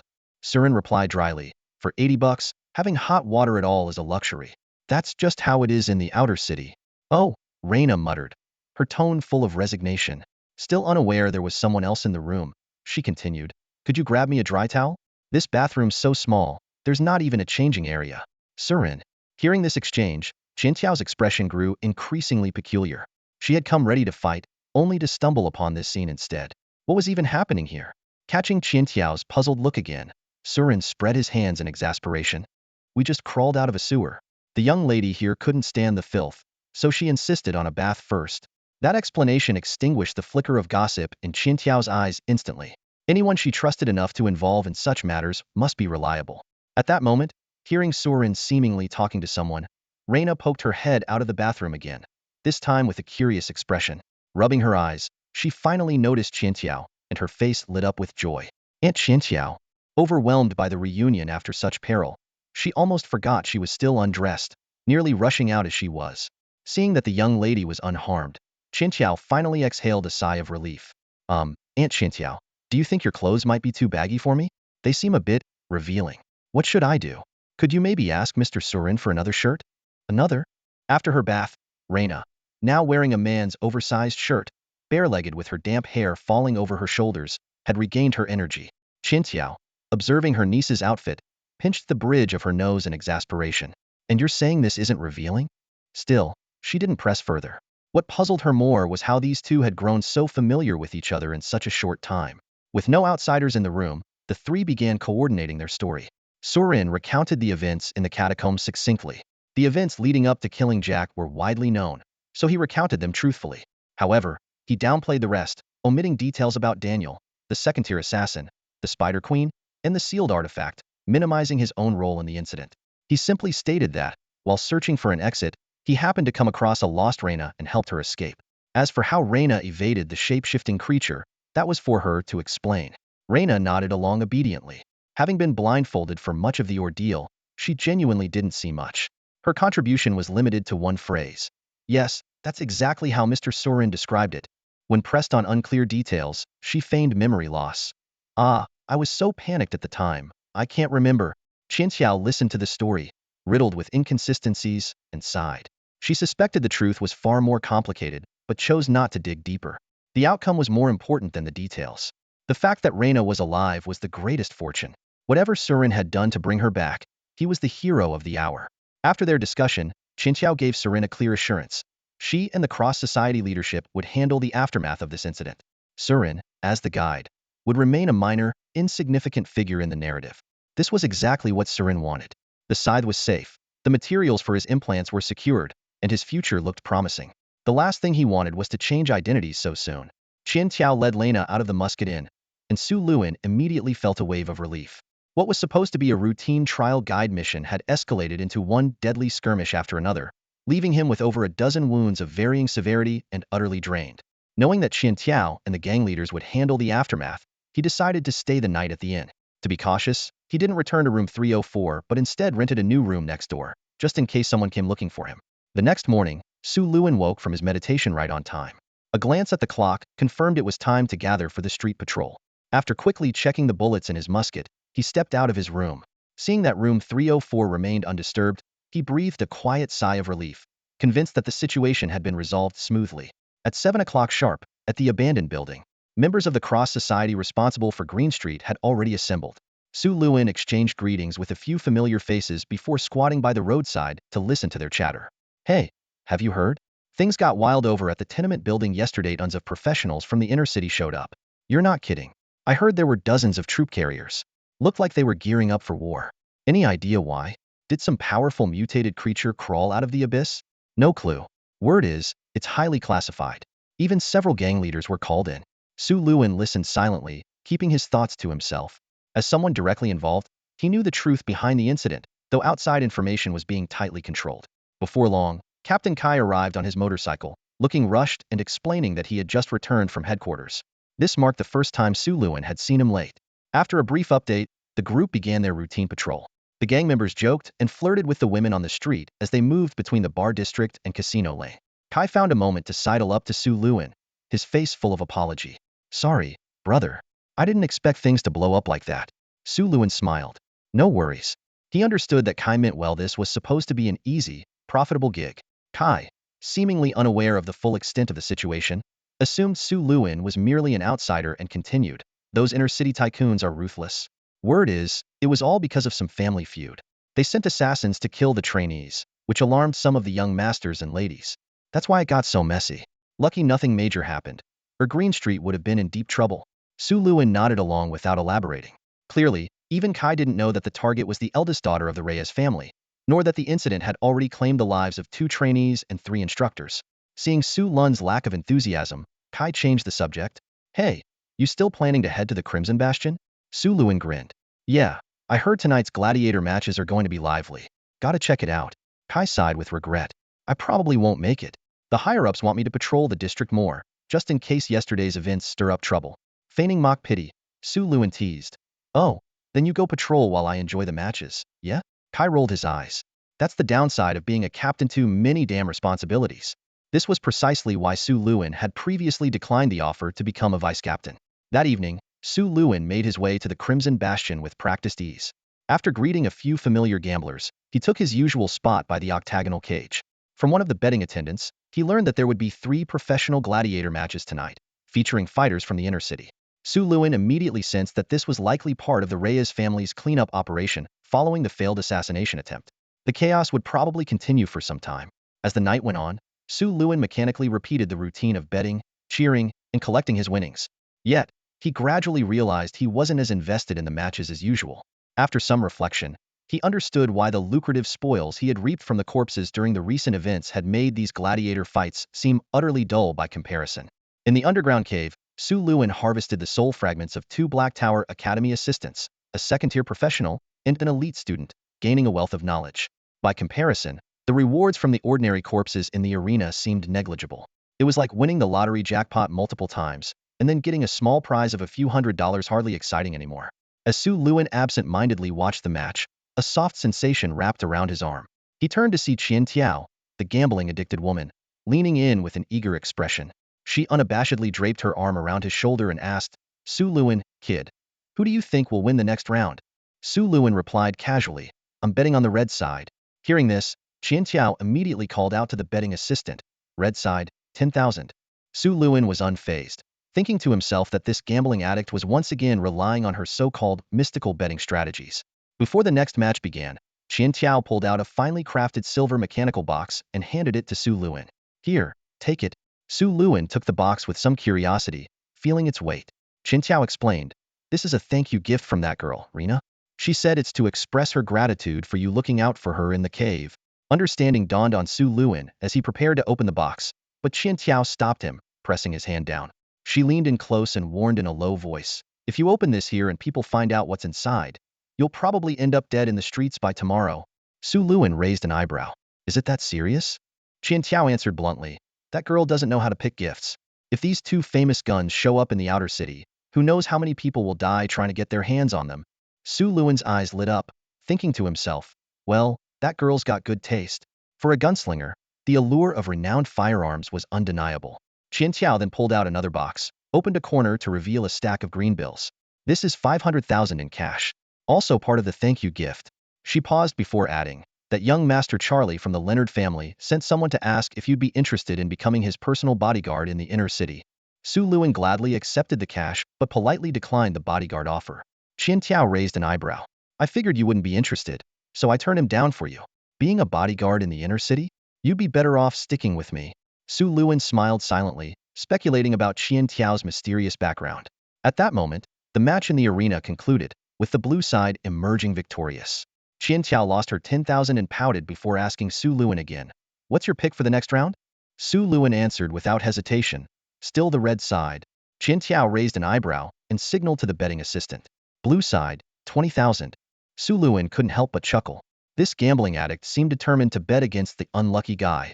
Qian Tiao continued, everything's pretty much taken care of now. You don't need to worry about it. That girl Rena took all the responsibility on herself, and even sent people to clean up the traces in the cave. But there were some issues during the cleanup. Some powerful mutated monsters emerged from underground, causing significant casualties. The entrance to the cave under the tenement building has been sealed off, so no one will be getting near it again. Hearing this, Su Luan breathed a sigh of relief. The incident with Jack's death hadn't been exposed, and he remained an unremarkable member of the Green Street Crossroads Association. Qian Tiao gave Su Luan a teasing look. Word has it that this time, an experienced second-tier instructor from the Black Tower Academy's elite class, along with 2 near-second-tier assistants, all died in the cave. People are speculating that there must have been at least a second-tier professional among the killers. But even so, they still couldn't take down Rena. Su Lun's expression remained calm, as if the matter had nothing to do with him. Seeing this, Qian Tiao dropped her probing gaze and smiled. Now that high-level mutated monsters have been discovered in the cave, everyone has concluded that the problem must have stemmed from those creatures. Feigning realization, Su Luan thought to himself, that works. Let the monsters take the blame. It ties up the loose ends in the story. After spending an entire night betting on gladiator matches with Qin Xiaojia, Su Luan witnessed the tragic plight of this gambling-addicted woman. She had arrived with a bag full of money, only to leave with empty pockets.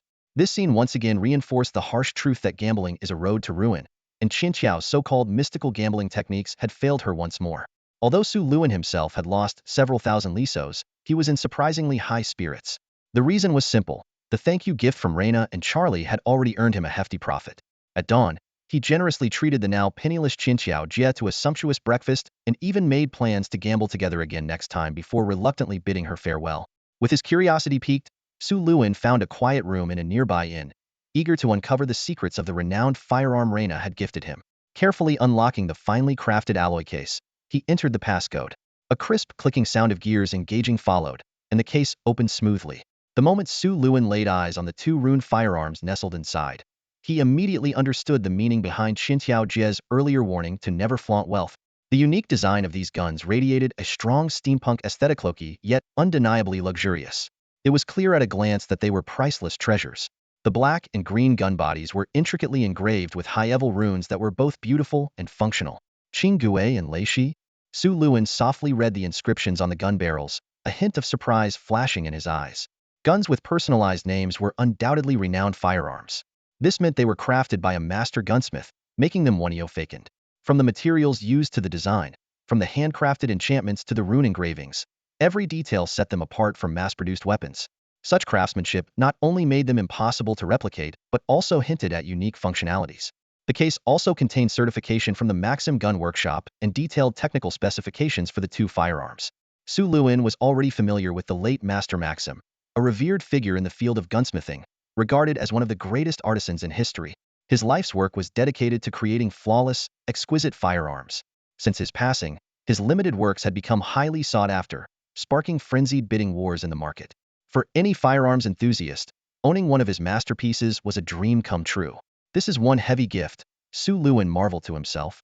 Such top-tier luxury items were almost inaccessible to outsiders. Only a family as wealthy as Reina's could afford to present 2 firearms of such extraordinary value as a token of gratitude. Su Luan carefully studied the technical specifications. Leishi was constructed from Higoi nickel-based alloy, weighing 3.3 kilograms. Its body was engraved with level 2 stabilization runes, level 3 durability runes, and kinetic energy recoil recovery runes. The entire firearm was also endowed with advanced elemental conductivity enchantments, dust-repelling enchantments, and antioxidation enchantments. Compared to standard firearms, its firing rate was increased by 20, accuracy improved by 135, and muzzle velocity boosted by 50. It could load up to level 3 high-explosive rounds, with an effective range of 300 meters using standard ammunition and 600 meters with armor-piercing alchemical rounds. Qinggue, on the other hand, weighed 2.5 kilograms and featured level 2 stabilization runes, level 1 cooling runes, level 2 durability runes, and premium permanence runes. It was equipped with intermediate elemental conductivity enchantments, dust-repelling enchantments, and advanced wind element rifling magic patterns.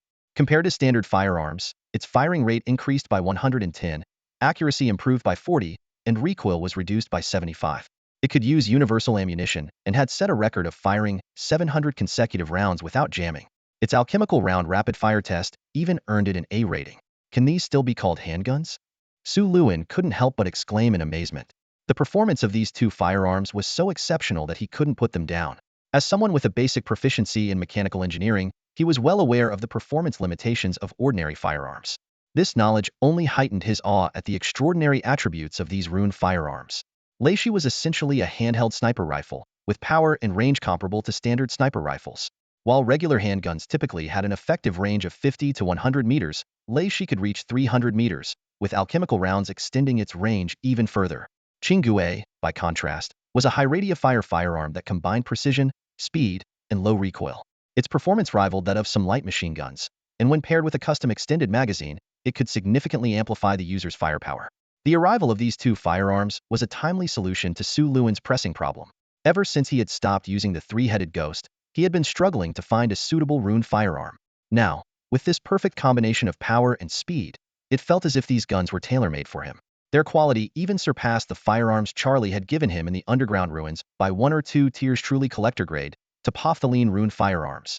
In addition to the two handguns, the case also contained several boxes of alchemical rounds neatly arranged.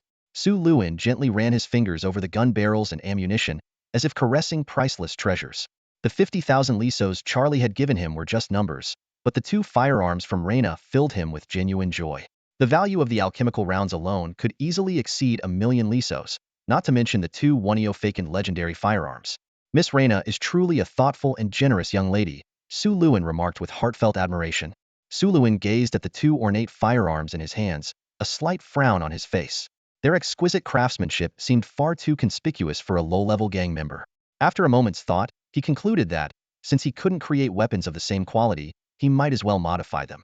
He made his way to the bearded mechanic's workshop on Green Street, where he spent nearly 2 hours skillfully disguising the guns. By the time he left, the holsters at his waist now housed two seemingly worn-out firearms. The once dazzling runes were cleverly concealed, leaving the weapons looking entirely unremarkable.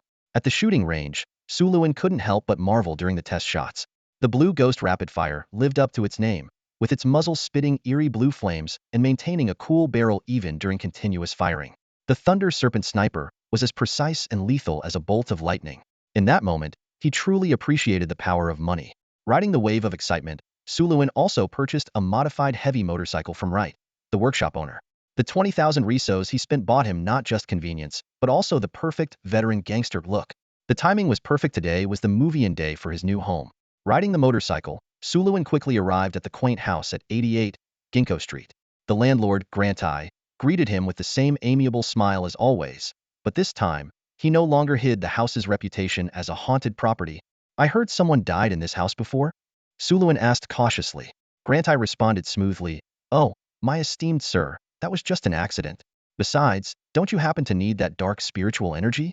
Su Luin inspected every room thoroughly, even activating his all-seeing eye, but found nothing unusual. Other than the slightly higher concentration of dark energy in the basement, everything else was impeccable. After moving in, Su Luin spent the entire day resting in the house, and everything remained normal. As night fell, he took leave from Kai, preparing to address an important matter, turning the spider leg materials into alchemical implants. However, using cursed materials of dark gold grade required a master craftsman to ensure success. In the entirety of Old Lingdon, only a few alchemists were skilled enough to meet that standard, most of whom were employed by the noble families in the inner city. Su Luin decided to first gather information in the black market. After all, this was his one and only queen spider leg, and he couldn't afford any mistakes. Unless absolutely necessary, he didn't want to burn through his limited favors by asking the wealthy Rina for help. With this resolve, Su Luin embarked on his journey to find a master craftsman. As night enveloped the city, the roar of his motorcycle gradually faded into the labyrinthine streets of Old Lingdon. Surin zipped through the city streets on his small motorcycle, the roar of the engine echoing in his ears. Compared to taking the inner-city train, this method saved him a good half hour. Before long, he arrived at Bird District in the northern part of the city and parked his bike in a lot managed by a local gang. With light, purposeful steps, he descended into the dimly lit shadow alley. His eyes quickly adjusted to the darkness. This was the intelligence hub of the outer city. The black market here not only dealt in all kinds of illicit alchemical materials, but also provided information on various professionals, some of whom were highly skilled and preferred to remain in the shadows. Familiar with the area, Surin headed straight for the intelligence shop that handled job postings for mercenary work. As he passed by the bulletin board, a familiar missing person notice caught his attention. It was the wanted poster for the original owner of his identity, and the bounty had now risen to 200,000 liso. Ever since learning from Reina that the Riagardi family, which the original owner supposedly belonged to, didn't actually exist in the inner city, looking at the wanted poster always gave him a strange feeling. His gaze swept over the instructions for claiming the reward, which pointed to a small tavern frequented by a professional information broker. While he could trace the bounty back to whoever issued it, doing so would undoubtedly alert them. Surin decided to keep a low profile and let the poster fade into irrelevance on its own. His eyes then shifted to the bright red notice at the top of the board, and a flicker of intrigue crossed his face. The mysterious woman with a bounty of 2 million was still at large. He had witnessed her firsthand last month at the auction house, where she had been pursued and cornered by agents of the Umbrella Organization, only to escape against all odds. To the people of the outer city, the Umbrella Organization was an unstoppable juggernaut, wielding a vast intelligence network and an army of high-ranking professionals. Surin silently resolved to steer clear of any entanglements with them in the future. After leaving the intelligence shop, Surin furrowed his brow. Master-level craftsmen skilled enough to work with dark gold materials were hard to come by in the outer city. While he now had some connections in the inner city, he decided to explore the black market first. After all, it would be highly suspicious for an ordinary outer city gang member to suddenly acquire advanced prosthetics. With these thoughts in mind, he made his way to Rosen's alchemy shop. The small store was cramped and cluttered, its shelves overflowing with various materials. Behind the counter, a bespectacled old man was busy organizing the inventory. Hearing the jingling of the bell above the door, the old man looked up and greeted him. "Ah, a distinguished customer. What can I do for you?" Surin pulled out a list of materials and began reading it aloud, item by item. "I need 30 milliliters of Kiamanlin extract, 3 kilograms of water ghoul copper, 200 grams of powdered stoneheart ghoul core, and some colorless solvent." The old man raised his gray eyebrows, a hint of surprise in his expression. "Oh, those are some high-grade materials. Gathering them all at once won't be easy." After a quick mental calculation, he added, "This will cost you around 300,000 liso. If you're in a hurry, it might go up by another 20,000. He paused before continuing, "A 50,000 deposit should suffice, and you'll have everything within 5 days at the latest." Surin nodded in agreement. "That works for me." Although he hadn't yet found a craftsman, a slight delay in gathering the materials wouldn't be an issue. He thought to himself, as long as he could forge the 8-armed spider god spear soon, it would all be worth it. Even with the brim of his hat pulled low, Surin could feel the sharp eyes of the old man behind the counter recognizing him as a regular customer. After all, he had been visiting frequently to purchase various materials. "Excuse me, do you know where I could find a master-level craftsman?" Surin asked casually, though his mind was calculating.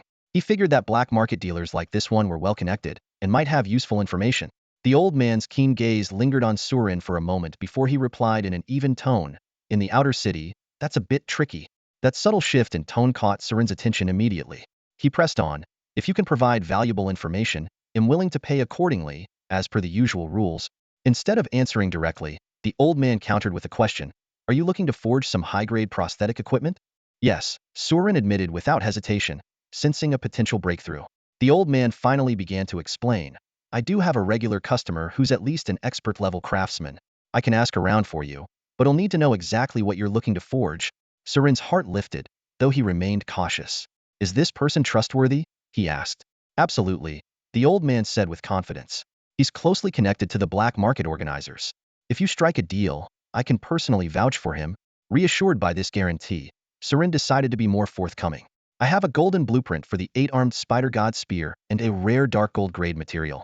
I need a master craftsman who can ensure a successful forge." "Dark gold material?" The old man's eyebrows rose slightly, showing a flicker of surprise, though he quickly regained his composure. "I'll ask him for you. He usually stops by a few times a month, but the exact timing is unpredictable." "Thank you," Surin said with a nod. "He'll visit regularly. If he's confident he can forge it, have him name his terms. I'm willing to pay above market price if necessary." The old man shook his head. "I can't promise anything. That man has a peculiar temperament and only takes on projects that interest him." Understanding the unspoken rules, Surin pulled out a stack of cash and slid it across the counter. "I'll leave it in your capable hands. The old man pocketed the money with a brief nod. "I'll do my best." Not long after Surin left, a middle-aged man in a trench coat entered Jerson's alchemy shop. "Mr. Hay, what materials can I get you today?" The old man greeted warmly. "Everything on this list," the man in the trench coat replied, handing over a slip of paper. He then asked, "Have you come across any rare cursed materials recently?" The old man immediately retrieved several high-grade items from his storage ring, including some rare Tier 2 and even Tier 3 materials. Then, as if remembering something, he added, "Oh, by the way, Mr. Hay, there's something that might interest you. A customer has asked me to find a craftsman capable of forging dark gold material prosthetics." Although it was unclear whether that gentleman was genuinely interested in accepting the commission to forge the spider exosuit, at least it was confirmed that there truly was such a master craftsman in the outer city. Standing at the entrance of a black market alleyway, Surin thoughtfully stroked his chin. This place was indeed a haven for hidden talents, with experts of all kinds lurking in the shadows. As for the identity of this mysterious craftsman, Surin was almost certain he was from the inner city. After all, such a profession, requiring an immense amount of specialized knowledge, could only be cultivated in a place with a complete lineage of expertise, such as the inner city. Surin's thoughts drifted toward large organizations like the Black Tower Alchemy Academy and the Alchemy Guild. He speculated that this master was likely a formidable figure with a shadowy background. However, from Surin's perspective, this was actually a good thing. A shadowy background often meant a weaker connection to the inner city, making dealings much safer. When Surin left the black market, it was still early. He hopped onto his motorcycle and sped back to Green Street, heading straight for the arena. Recently, a series of deathmatch events had attracted quite a few professionals, and he managed to catch a few of the main events. Amid the bloody battles, Surin calmly accumulated experience by harvesting the aftermath of each fight. As night fell, Surin and Kai, along with others, went out to resolve several brawls. And just like that, a busy night passed. At dawn, Surin rode his motorcycle to Ginkgo Street. He stopped by Bellman Bakery for breakfast, and while chewing on a piece of bread, an idea suddenly struck him. He quickly walked over to the mailbox at number 14 and stuck a note on the back. Surin intended to get in touch with that mysterious pharmacist again to purchase some specialized potions. The last potion, a repellent for aberrant creatures that had saved Rena, had left a deep impression on him. He thought it would be useful to stock up on more, just in case they were needed in the future. After leaving the note, Surin didn't leave right away. He found a concealed spot and quietly observed the people approaching the mailbox. Sure enough, it didn't take long before a teenage boy appeared, acting suspiciously. The boy glanced around cautiously, ensuring no one was watching, before swiftly tearing off the note and darting away. Intrigued, Surin decided to follow him. Although the boy seemed cautious, weaving into deserted alleys and displaying some counter-surveillance awareness, his tricks were no match for Surin's advanced tracking skills. Using the grappling hook in his mechanical gloves, Surin effortlessly maneuvered across rooftops, maintaining a safe distance the entire time. Eventually, the boy took a circuitous route and arrived at Camellia Street, 4 blocks away from Ginkgo Street. This area was a slum in the outer city, filled with dilapidated gray buildings and makeshift shacks made from shipping containers and steel frames. Surin landed lightly on the red-tiled roof of a 3-story building, observing from above. The boy slipped into a filthy alleyway and met up with a few companions. In the alley, a pale corpse lay sprawled on the ground, its time of death indeterminate. Around it, a dozen oversized gray rats feasted greedily, their gnawing noises sending chills down one's spine. The rats showed no fear of humans, continuing their meal while cautiously eyeing the group at the alley's entrance. "Hey Luke, weren't you supposed to be working on Ginkgo Street today? What are you doing back here?" "Don't block me, I've got a task from Brother Danny." I picked up the letter. "Oh, so someone's buying potions again? I hope that customer buys a lot. Then we can afford some bread." "Beta, stop saying things like that. It puts Brother Danny in a tough spot." Listening to their conversation, a glint of understanding flashed in Surin's eyes. He now had a name for the mysterious pharmacist. The boy quickly disappeared into a rundown building and didn't come out again. Surin chose not to continue the pursuit. His decision to follow had been a Spiro-Femin idea, primarily to ensure this lead wouldn't be lost. If he needed specialized potions in the future, he now knew where to start. With that, he silently slipped away. Before long, Surin returned to number 88 Ginkgo Street. A few hired movers were busy carrying various boxes into the small mansion. One particular box, shaped like a cello case, caught Surin's attention, as it contained the large black scythe. The neighbors seemed to find it ominous that a new tenant was moving into the haunted house, as not a single one came over to greet him. Surin didn't mind the solitude. Once the movers left, Surin meticulously inspected the entire house for the 3rd time, confirming there were no anomalies. He then began setting up some small warning mechanisms on the windowsills, roof, and doors. After completing these precautions, he drew all the curtains shut and headed straight down to the basement. In the basement, Surin got to work setting up a training area. He mounted a few shooting targets on the walls and brought down training equipment like sandbags. With a few simple arrangements, the underground space began to resemble a proper training room.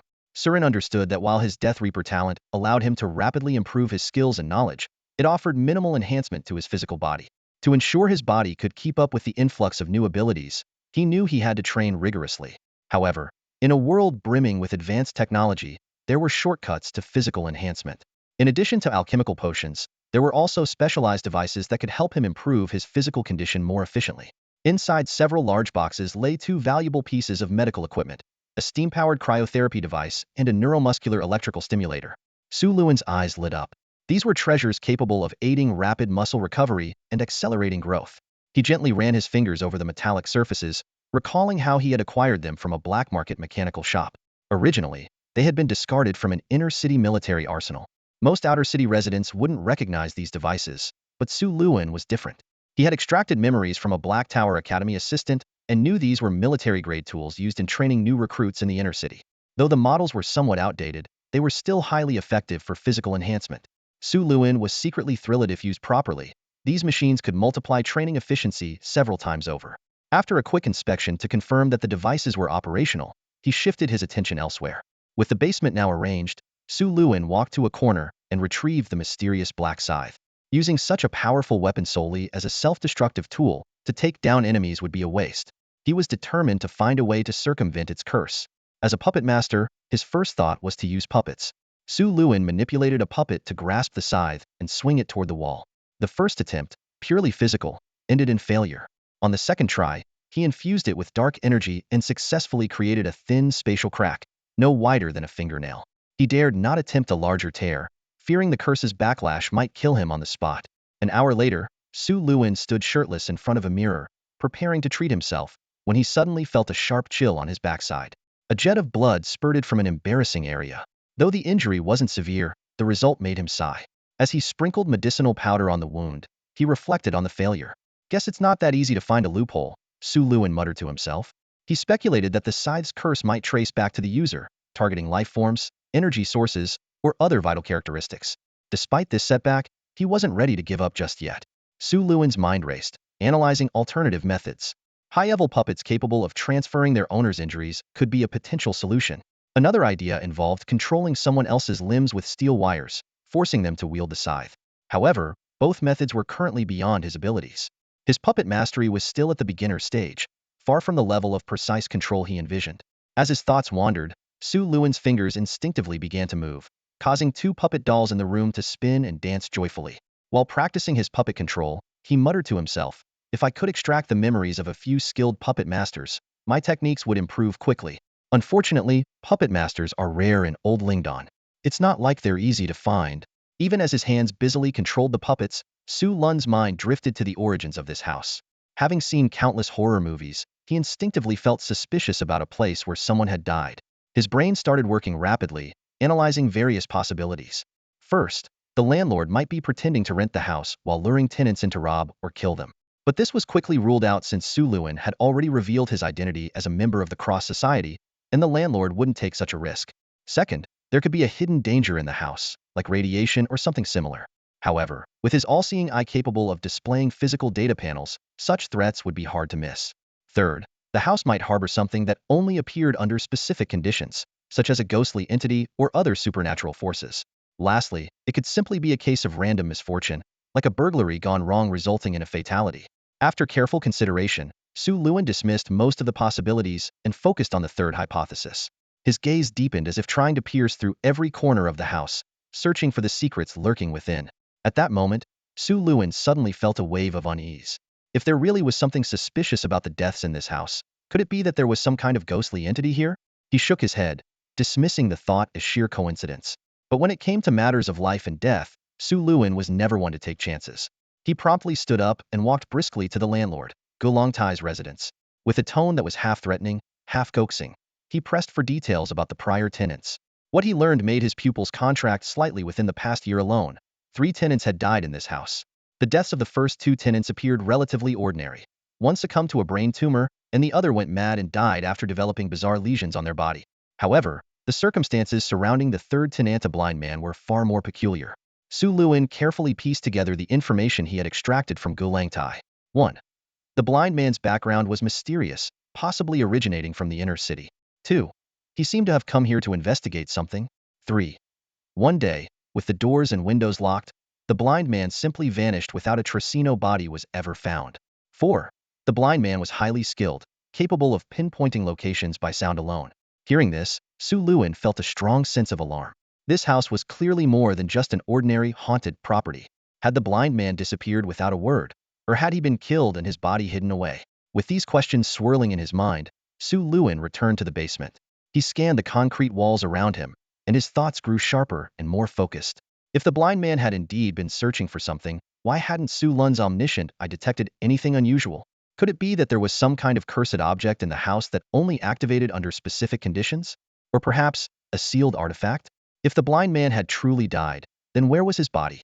Had it been devoured by a monster? Taken away by the culprit? Or hidden somewhere within the house's walls or hidden compartments? Suddenly, a bold idea struck Su Luin. In this extraordinary world, could it be possible that the house itself was a man-eating entity? The moment this thought crossed his mind, it felt like he had planted a seed of suggestion within himself. The more he considered it, the more convinced he became that something sinister was lurking within the house. His gaze sharpened, meticulously scanning every corner of the basement.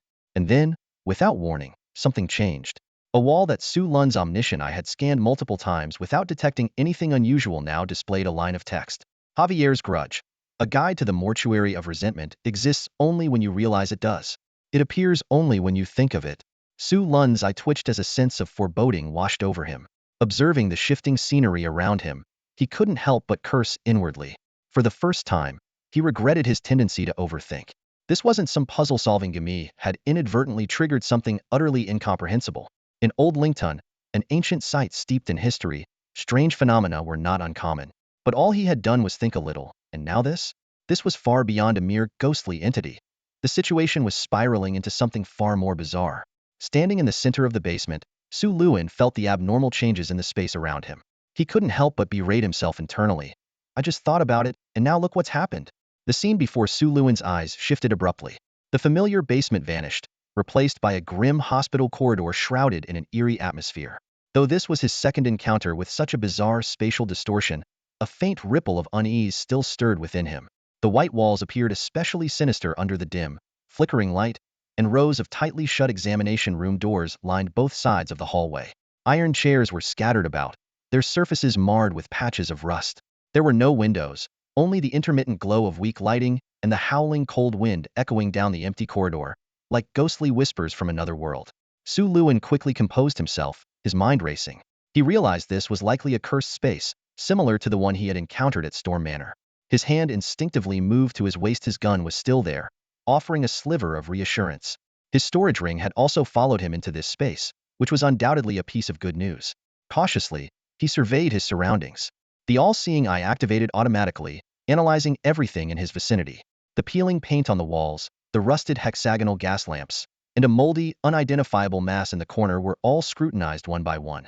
Yet, while these details seemed ordinary, they offered no explanation for the eerie situation he found himself in. Suddenly, a thought struck him. If this truly was a unique space, perhaps the all-seeing eye could unveil more. He focused his mind, treating the entire scene as a single entity to analyze. Sure enough, new information emerged in his vision. This is a recreation of the inpatient wing of Haviel Hospital in Old Lingdon City from 1,000 years ago. To escape, find the source of the lingering resentment, recite its full name, and you will break free from this obsession. Su Luin's brow furrowed slightly. The solution seemed straightforward, but the potential danger lurking behind it was anything but. Reciting the full name of the entity behind the resentment? That was the real challenge. While the all-seeing eye had provided a method, it couldn't directly reveal the name of the vengeful spirit. He weighed his options carefully. Should he risk seeking out the big boss directly and attempt to identify it on the spot? But what if the analysis only yielded vague information instead of a definitive name?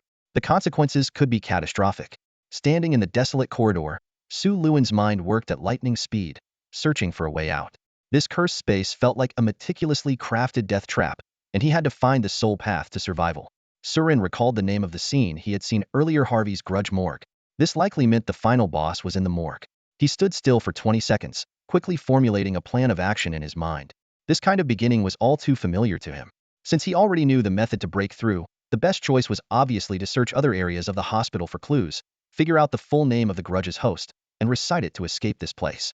The worst-case scenario, however, would require him to head to the morgue and confront the boss hidden. Even worse, if the boss was roaming around, an encounter could happen at any moment. Surin weighed his options carefully. If the grudge's host in this space was intelligent, like Pistoia, clearing the scenario might not be too difficult. But if it were a bloodthirsty monster, then it would all come down to luck. He couldn't afford to be careless and analyzed the situation cautiously. The keyword, morgue, gave him a direction. It was usually located at the lowest level of the hospital. However, Surin had no intention of heading there directly. His objective was clear: find the archives or the staff room first. Even though this was a hospital from 1,000 years ago, its size suggested it had a considerable number of medical staff, likely with some kind of shift management system. If he could locate the duty roster for the day, he might get an idea of who was in the hospital and perhaps even uncover information about the grudge's host. The hallway was empty, the gas lamps flickered faintly, and the view seemed to be veiled by a layer of darkness, making everything blurry. Surin drew his gun, controlled his breathing, and tried not to make any noise. He quietly approached a patient room door and peered inside through the small glass window. Inside the room, 7 or 8 beds with white sheets were lined up, but there wasn't a single person in sight. A small card was hanging on the door, which read, "On-duty nurse Janice George." The silence in the hospital was unsettling. Surin glanced around. There were no patients, no medical staff, and not even the typical horror elements like zombies or ghostly figures. This abnormal stillness heightened his vigilance. Just as this thought crossed his mind, Surin's eyes sharpened as he sensed something. Without hesitation, he drew his gun and fired behind him. Pop, pop. The suppressor on his Chingue firearm muffled the sound of the 2 shots, barely carrying in the confined corridor. However, when Surin focused his gaze, he saw the 2 bullets embedded in the wall. A look of surprise and confusion crossed his face. He had missed. The situation grew even stranger. Surin's pupils contracted as he pressed his back against the wall, scanning the empty corridor with heightened caution. He distinctly remembered seeing a reflection in the glass of the patient room door just moments ago, a pale, bloodied nurse wielding a sharp blade, standing slightly behind him.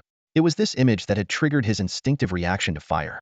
But now, not only had he missed, the nurse had seemingly vanished into thin air. Could it be a phantom type? Surin's expression darkened, and a sense of foreboding surged within him. In this eerie hospital, it seemed he had encountered a truly elusive adversary. Phantom-type entities, a category of aberrant spirit-like creatures, are rare but incredibly troublesome. Standing in the dimly lit hospital corridor, Suluin contemplated everything he knew about these beings. Their most common method of attack was psychological. Low-level phantoms could create auditory and visual hallucinations to disrupt their target's mental state, while higher-level ones could directly control a person's body. Just like the Pistoia he had encountered before, these entities could manipulate their victims until death. Suluin was no longer the clueless rookie he had been when he first arrived in this world. He understood that even for a phantom to control someone, it depended heavily on the target's mental fortitude. The weaker the target's mental strength, the easier they were to control. This explained why many malicious spirits chose to terrify humans first rather than attack outright. It wasn't some twisted love for scaring people, it was because healthy and composed individuals were far harder to control. Only by persistently instilling fear and gradually lowering the target's sanity could they reach the threshold for control. As these thoughts ran through his mind, Suluin tightened his grip on the firearm in his hand. The fact that the phantom hadn't attacked outright suggested that its rank wasn't particularly high. Although his first 2 shots had missed, Suluin had gleaned some useful information from the encounter. He was well aware that his mental strength far exceeded that of a typical first-tier fighter, and it was even stronger than that of most low-level phantoms. The strange nurse from earlier hadn't launched a direct assault, likely because it couldn't overpower him. Leaning against the wall, Suluin stayed on high alert. He knew that the calmer he remained, the less effective his opponent would be. Besides, his firearm was loaded with specially crafted alchemical silver bullets designed for dealing with such creatures. Strangely, though, nearly a minute had passed with no further disturbances. Had the creature left? Just as Suluin was considering changing his position, his peripheral vision caught something on the glass panel of a nearby door. The shadow of the knife-wielding nurse had reappeared, and this time it was closer. The distance had shrunk from 5 meters to just 3. Without hesitation, Suluin raised his firearm and fired twice. Bang! Bang! Yet again, the bullets missed their mark. Turning back, he saw that the eerie nurse had vanished once more, leaving no trace behind except for 2 fresh bullet holes in the wall, evidence of the tense encounter. Suluin's mind raced. attempting to deduce how the creature was disappearing. Was it teleporting? Or could it only exist within reflections? He was certain his aim wasn't so poor, there had to be something else at play. For most people, fear would have taken over by now, their hearts pounding uncontrollably. But Sulin's heart rate remained steady at around 70 beats per minute. His composure was so unshakable that he found the situation oddly familiar. Suddenly, a thought flashed through his mind, might have stumbled upon a crucial clue. At that moment, an unsettling sensation crept over him. Sulin instinctively looked back at the glass panel. This time, instead of a shadow, he saw a pale, ghastly face staring straight at him. It was pressed right against the glass, no more than half a meter away. Even then, Sulin didn't fire his gun again. He calmly locked eyes with the ghostly face, even blinking as if he had expected this all along.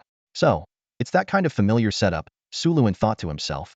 If I turn around now, I bet this thing will be right in my face. To test his theory, Sulin decisively turned around. Sure enough, the pale, ghastly face was now mere centimeters from his own, almost brushing against his nose.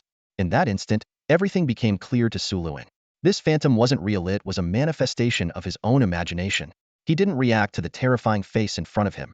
Instead, his mind began piecing together the rules of this cursed space. When you think about it, it appears before you. So that's how it works, he concluded. To confirm his hypothesis, Sulin reached out to touch the ghostly nurse. As expected, his hand passed right through it, further proving his theory. He recalled the name tag he had seen earlier, Janice. At the time, his mind had automatically conjured an image of a tall, blonde, attractive nurse. Coupled with the ominous atmosphere of the hospital, his brain had filled in the gaps, creating this horrifying specter. The ghostly nurse seemed to possess only the ability to frighten. Even the knife it held was nothing more than an illusion. Seeing Sulin's complete lack of fear, the entity appeared to lose interest and drifted away on its own. Manifesting thoughts, projecting imagination, making ideas tangible? This cursed space sure has some fascinating rules, Sulin mused. Although he had practiced lucid dreaming techniques during past psychological training, achieving similar effects, this was the first time had experienced his thoughts materializing in the real world. Sulin quickly grasped the key to this space. I can create it, but I can't make it disappear. That's where the real challenge lies. Surin carefully pieced together all the details, finally unraveling the curse that governed this floor. What seemed like a terrifying hospital environment was, in fact, a cleverly designed psychological trap. The dim lighting, desolate hallways, and empty hospital beds subtly provoked people's imagination, coaxing them to conjure up horrifying creatures in their minds. Shockingly, these imagined horrors would then materialize in reality and begin hunting down their creators. However, Surin was not someone who could be easily frightened. As a seasoned player of countless horror games and a fan of scary movies, these scenarios were nothing more than child's play to him. Determined to test the rules for himself, he decided to take action. Surin tried constructing various images of beautiful women in his mind, from real-world celebrities to anime characters, but none of them appeared. This puzzled him until he recalled a crucial detail: the role of emotional fluctuation. Suddenly realizing the truth, Surin understood that this space could only manifest entities that evoked fear. For the average person, the harder they tried not to think about something scary, the more likely they would. But Surin had the ability to control his emotions with ease, remaining completely unaffected. He didn't give up and continued experimenting. After careful thought, a perfect image formed in his Minda group of voluptuous, scantily clad, faceless nurses.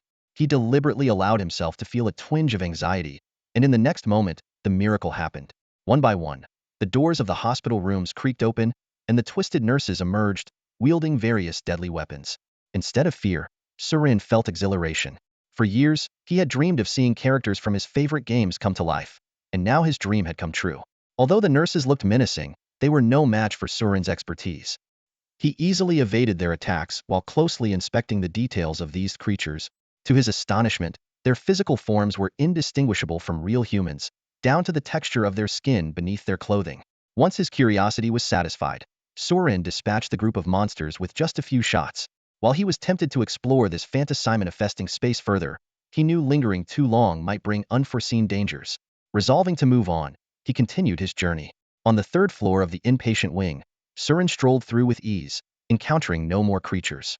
Aside from a few nurses' duty schedules, he found nothing of significant value. When Surin reached the second floor, he spotted a blind man wearing a cowboy hat sitting by the door of a hospital room. Surin immediately recognized him, none other than the famous blind detective Bill.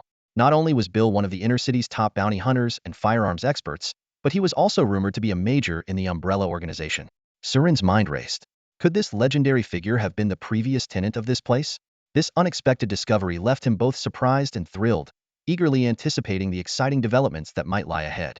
Surin stared at the man sitting in the chair, momentarily questioning if he was hallucinating. But he quickly dismissed the thought his imagination might conjure up all sorts of endearing figures, but it would never create the old man before him. That's right, this was none other than the renowned, blind detective Bill. His sudden appearance only made the already perplexing situation even more enigmatic. Surin's mind raced. Why would someone suspected of being a high-ranking operative of the Umbrella organization show up here? As far as he knew, Bill had rented the property at 88 Ginkgo Street months ago. But now, this blind old man, was he truly alive? Or was he already dead? Though blind, Bill's other senses were unnervingly sharp. The moment Surin descended the stairs, the old cowboy's ears twitched slightly, clearly aware of his presence. Facing a true master of firearms, Surin dared not let his guard down for a moment. He kept his hands near the grips of his guns at his waist, but refrained from making any moves that could be interpreted as hostile. Surprisingly, Bill didn't display any hostility. He was the first to speak. "Are you human?" "Yes," Surin answered truthfully, feeling a slight relief. Being able to talk was far better than an immediate fight. Even if Bill was some kind of eerie entity, the immediate danger seemed to have subsided for now.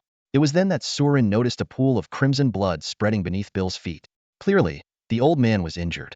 Rather than underestimating him, this discovery only heightened Surin's caution. Surviving the horrors likely lurking on the third floor with only non-lethal injuries was proof enough of Bill's extraordinary capabilities. However, as Surin glanced around, he realized there were no signs of a struggle in the hallway. A flicker of doubt rose in his mind. Just then, Bill spoke again. "Who are you?" His cataract-clouded eyes, though sightless, turned unerringly towards Surin's position. "I'm a tenant at 88 Ginkgo Street," Surin replied. "I somehow got dragged into all of this." He hesitated for a moment before asking bluntly, "Sir, do you know what's going on here?" He hoped to extract some useful information from the legendary detective. Bill caught a particular detail in Surin's words and countered with a question of his own. "A new tenant? How long have I been gone?" Surin couldn't help but silently admire Bill's sharpness, but decided not to reveal too much. I don't quite understand what you mean. I just moved in today." Bill's expression remained calm, clearly aware of the omission in Surin's words, but he chose not to press further. "As you can see," he said, "this is a cursed space left behind from ancient times. I'm a detective. I came here following clues from a missing person case, and they eventually led me to this house on Ginkgo Street." "By the way," Bill asked, "how did you get in here?" Surin saw no reason to hide the truth and answered honestly. "I'm the new tenant. I heard rumors about someone dying in the house, so I decided to inspect it carefully. Before I knew it, I was pulled into this mess." From this exchange, Surin picked up on some key information. Following clues here had triggered the trap? Could it be that 88 Ginkgo Street itself was a carefully laid trap? Who had the resources to set up a cursed space to ensnare people? "Oh, I see."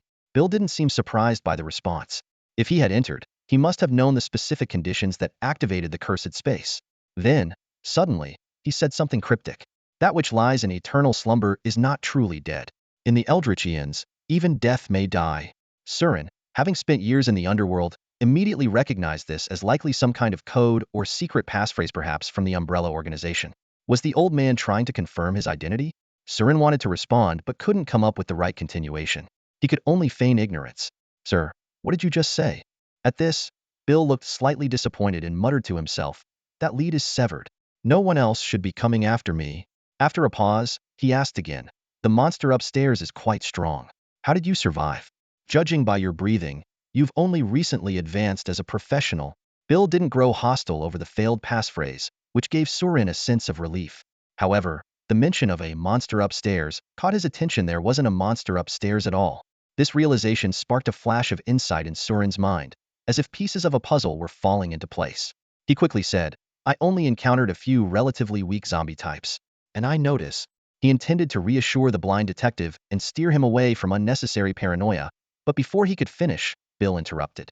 "Thoughts often outpace words, just as you can stop someone from speaking but never from thinking." Bill seemed to sense something, his expression suddenly growing cautious. Shaking his head, he cut Surin off. "Your tone tells me you're hiding something. Well, it doesn't matter anymore. None of us are getting out of here alive."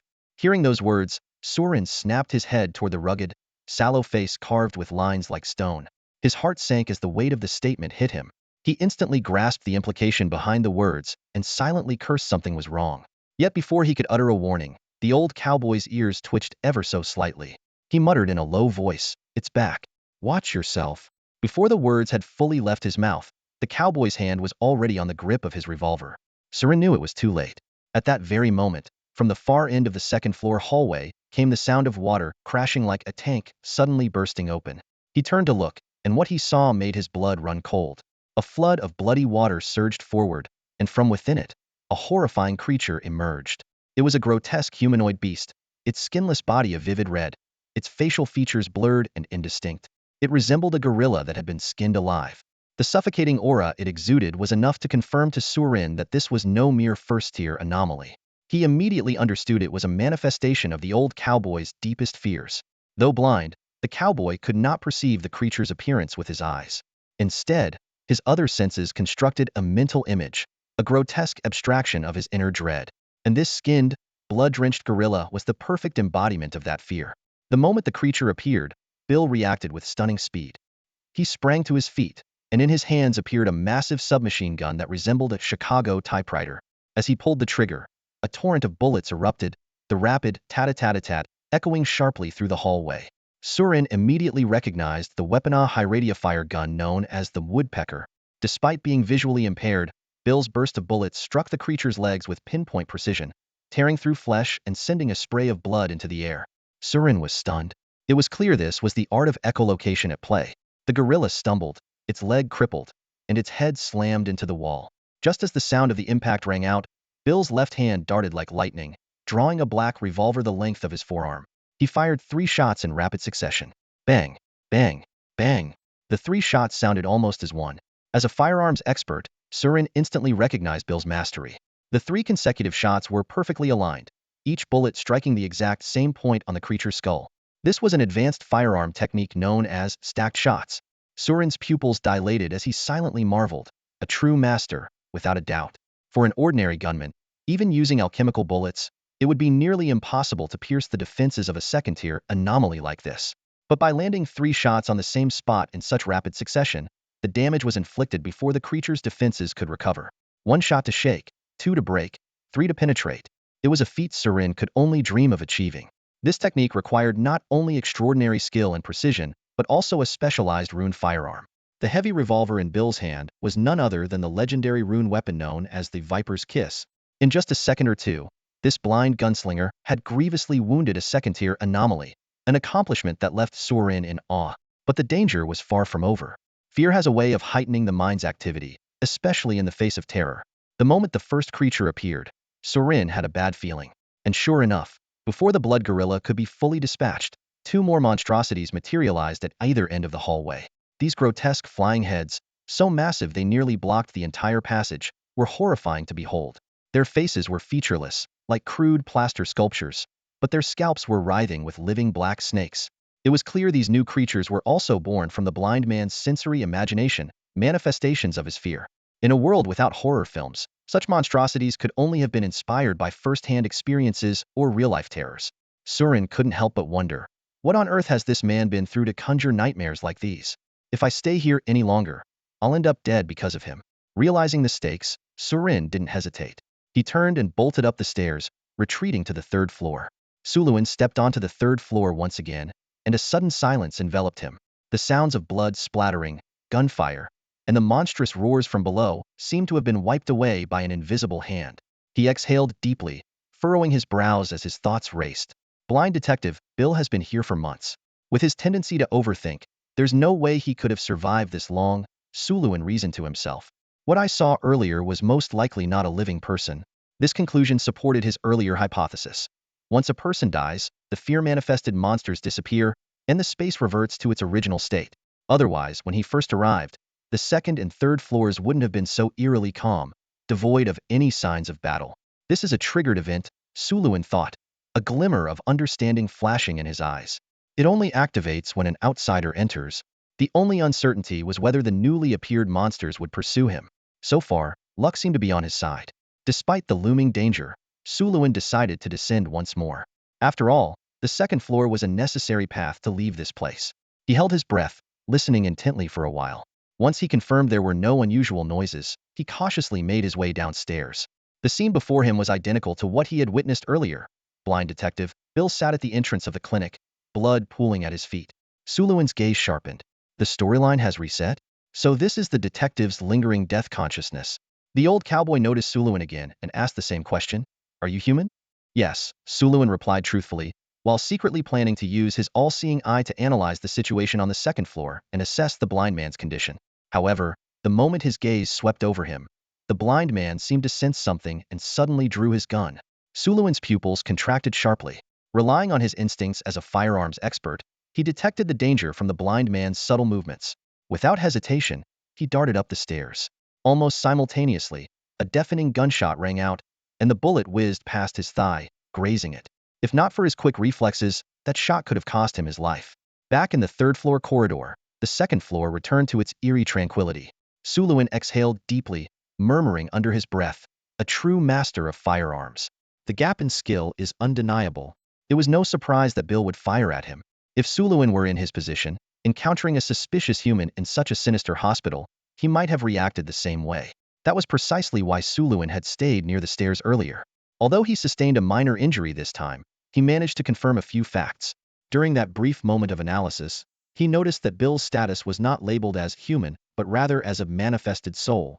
Biologically, Bill was already dead, yet in this space, he existed in a manner akin to an NPC. The events on the second floor must be a reenactment of the blind man's final moments, Suluin deduced while tending to the graze on his thigh and analyzing the situation. Without this overly imaginative blind man, he could have easily accessed the second floor to retrieve the files. But now, with this complication, descending meant facing high-level mutated monsters conjured by Bill's imagination. How to stop him from overthinking? The most direct method would be to kill him. But Suluin knew all too well that Bill's skills were extraordinary. Just from a brief exchange of glances, he had already been shot at.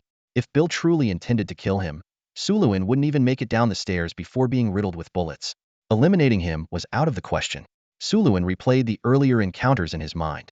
The first conversation lasted long enough before the monsters appeared, likely because his attention was focused on me. If I can divert his attention and explain the situation clearly, perhaps I can prevent the mutated monsters from manifesting. With this realization, Suluin decided to try again. Taking a deep breath, he reminded himself to avoid any actions that might seem hostile or cause misunderstanding. Then, he descended the stairs once more.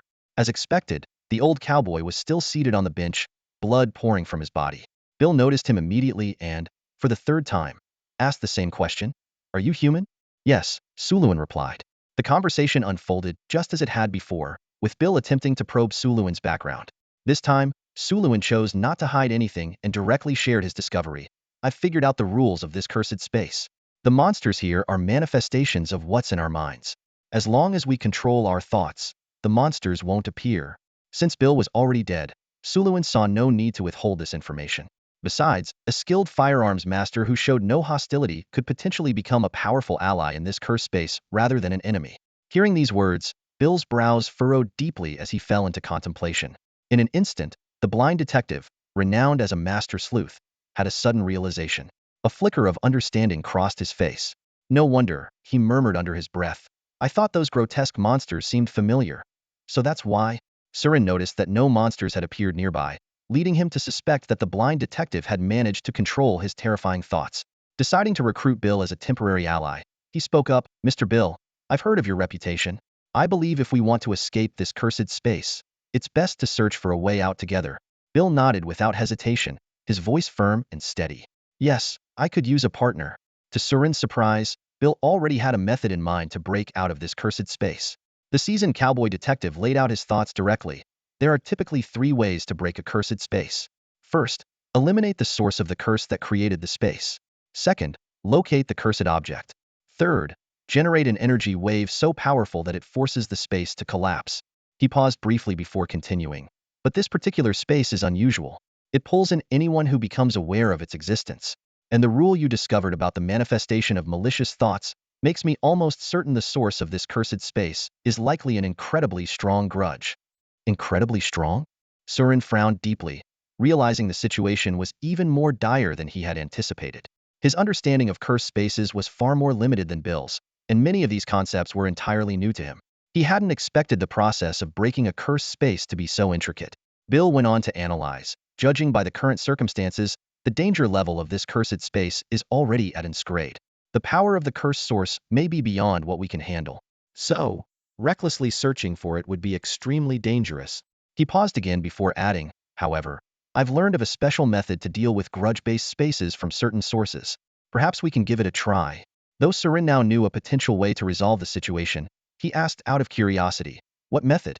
Bill explained, some specific grudge entities can be dispelled simply by uttering their name. We can try this approach. Find the name of the grudge entity in this space, recite it, and with some luck, we might be able to escape directly. Surin silently admired the meticulous mind of this renowned blind detective. His reasoning aligned perfectly with Surin's own thoughts. After agreeing on a plan, Surin and Bill began searching for clues in the various examination rooms. Though Surin remained on guard for any sudden monster appearances, he quickly realized his fears were unfounded. Bill seemed to have complete control over his thoughts, preventing any monsters from materializing to disrupt their search. Before long, they discovered a peculiar room, the director's office. Guided by Bill's expert detective skills, they swiftly uncovered a hidden safe behind a wall painting. To Surin's amazement, the old cowboy effortlessly opened the safe using just a stethoscope and a master key, showcasing the versatile talents of a seasoned detective.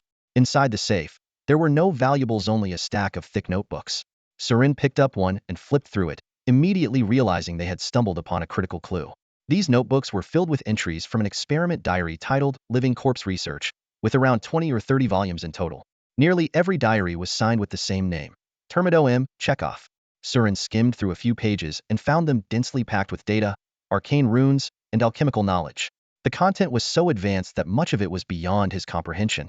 In an instant, Surin recognized the priceless value of these ancient alchemical journals. Without delving further, he quickly stored all the notebooks in his storage ring. Given the typical progression of horror scenarios, Surin's instincts told him that uncovering such a crucial clue would likely trigger some kind of chain reaction. Sure enough, just seconds after opening the safe, an unusual noise echoed from outside the director's office. The sound seemed to originate from a deeper level of the hospital, sending a chill down their spines. Outside the door, a noise broke the silence. Bill, the blind detective, with his exceptionally sharp hearing, was the first to sense something unusual. His movements were as fast as lightning. Two flintlock pistols were instantly aimed at the office door. Although Surin's senses were slightly less acute, he had been on guard and quickly drew his own pistol. As the thought, could it be that this old man lost control of his thoughts again and conjured up some kind of grotesque creature, flashed through Surin's mind, a bizarre figure suddenly appeared at the office doorway. It was a blue-skinned humanoid covered in intricate golden runes. Its form was highly detailed, far too vivid to be a mere product of a blind man's abstract imagination. Though the creature didn't appear to be alive, it emitted an unmistakable aura of vitality. It was neither a grotesque aberration nor a normal human being. Surin was stunned by how quickly it had appeared within the blink of an eye. It had seemingly teleported from downstairs to the doorway. Experience told Surin that using his identification ability recklessly could be dangerous. Just a glance at the golden runes on the creature's skin sent a wave of lethal danger coursing through him. Without hesitation, he began chanting a name he'd read in his notes, Termidor M. Ch. At the same time, Bill reacted just as swiftly. His fingers squeezed the trigger, and the pistols roared, spitting out flashes of fire. Yet in that moment, time seemed to freeze. Bullets crawled sluggishly through the air, while the blue-skinned figure surged forward with terrifying speed. The metal projectiles struck its skin, sparking on impact, but failed to slow it down in the slightest.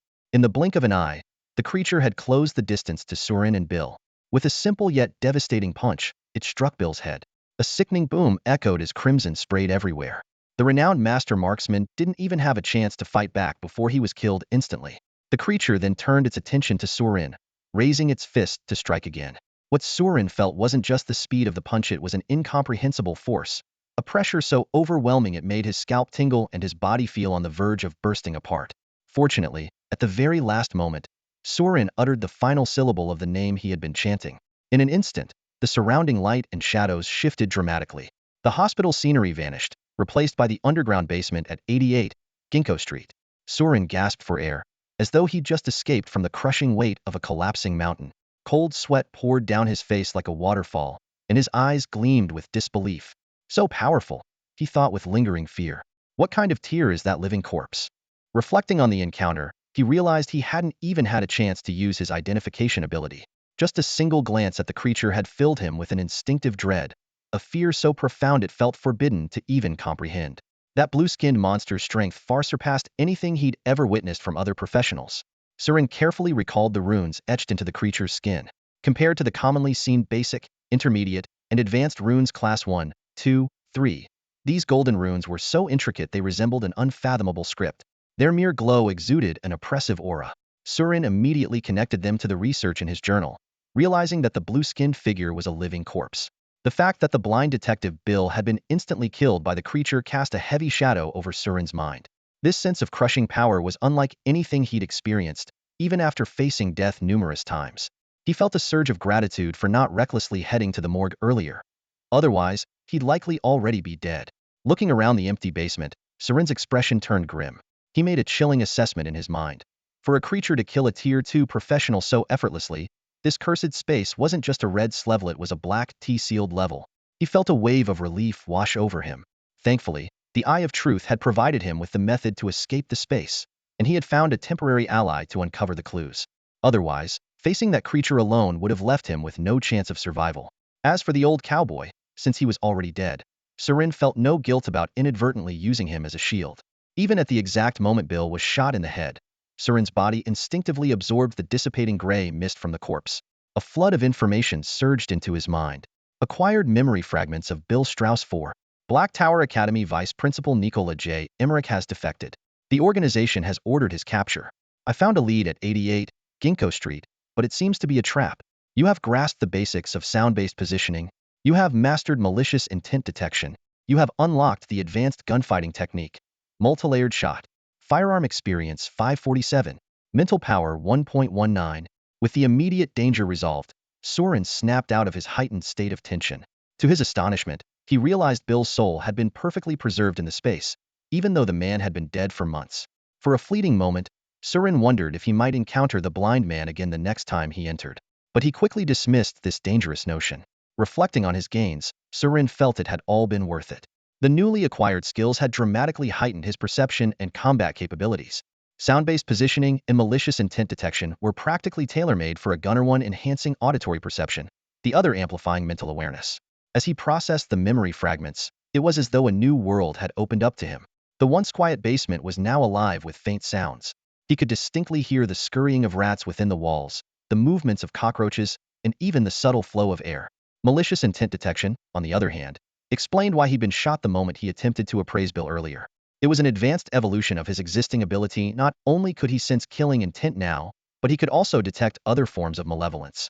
Both its range and precision would grow stronger with his mental power. The advanced gunfighting technique, multi-layered shot, thrilled Surin to no end. This high-level skill had been something he'd long wanted to learn but had never found the opportunity.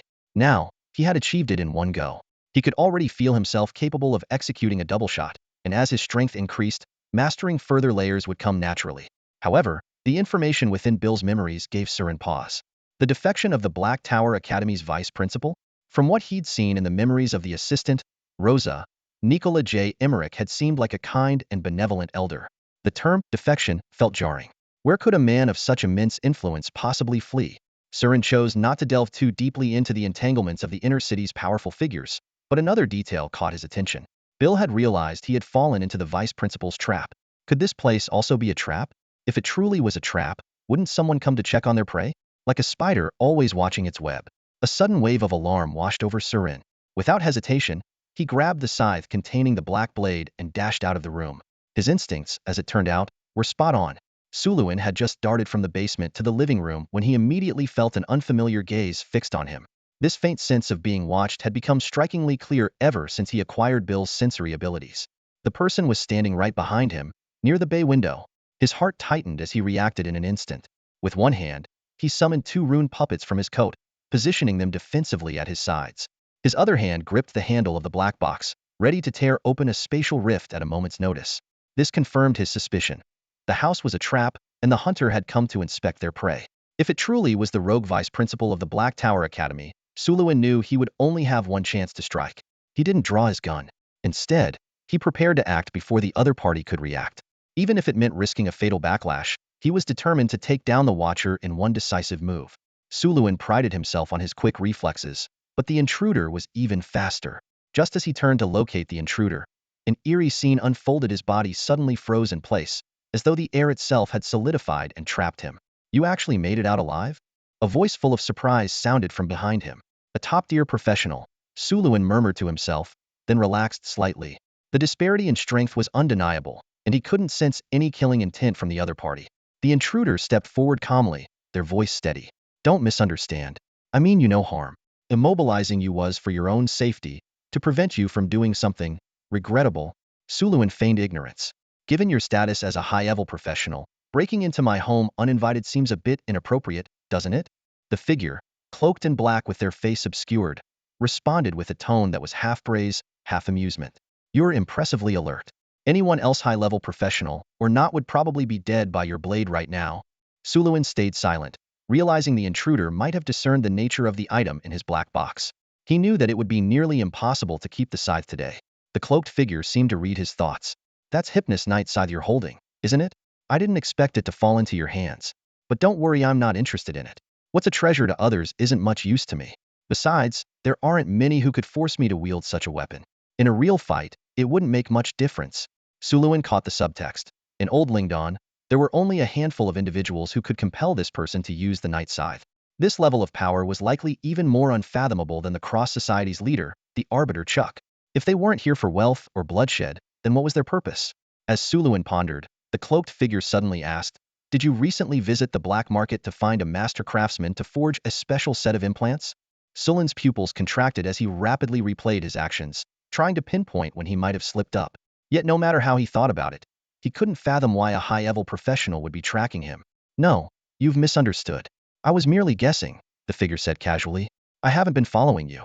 I just happened to visit Rosen's alchemy shop, and the owner mentioned someone was looking to commission a dark gold implant set modeled after the 8-armed spider god's spear. In his mind, Suluin pondered that there weren't many professionals who could effectively use such a complicated set of prosthetic equipment. It was most likely a puppeteer. His gaze involuntarily fell on the two eerie puppets he was controlling, and suddenly, a realization struck him. Your puppet controlling skills are quite impressive, the cloaked man remarked, a flicker of intrigue flashing in his eyes. I casually asked, but I didn't expect such a coincidence. Suluin froze for a moment upon hearing this, then quickly understood. Are you the forging master that the shopkeeper mentioned? He calculated rapidly in his mind.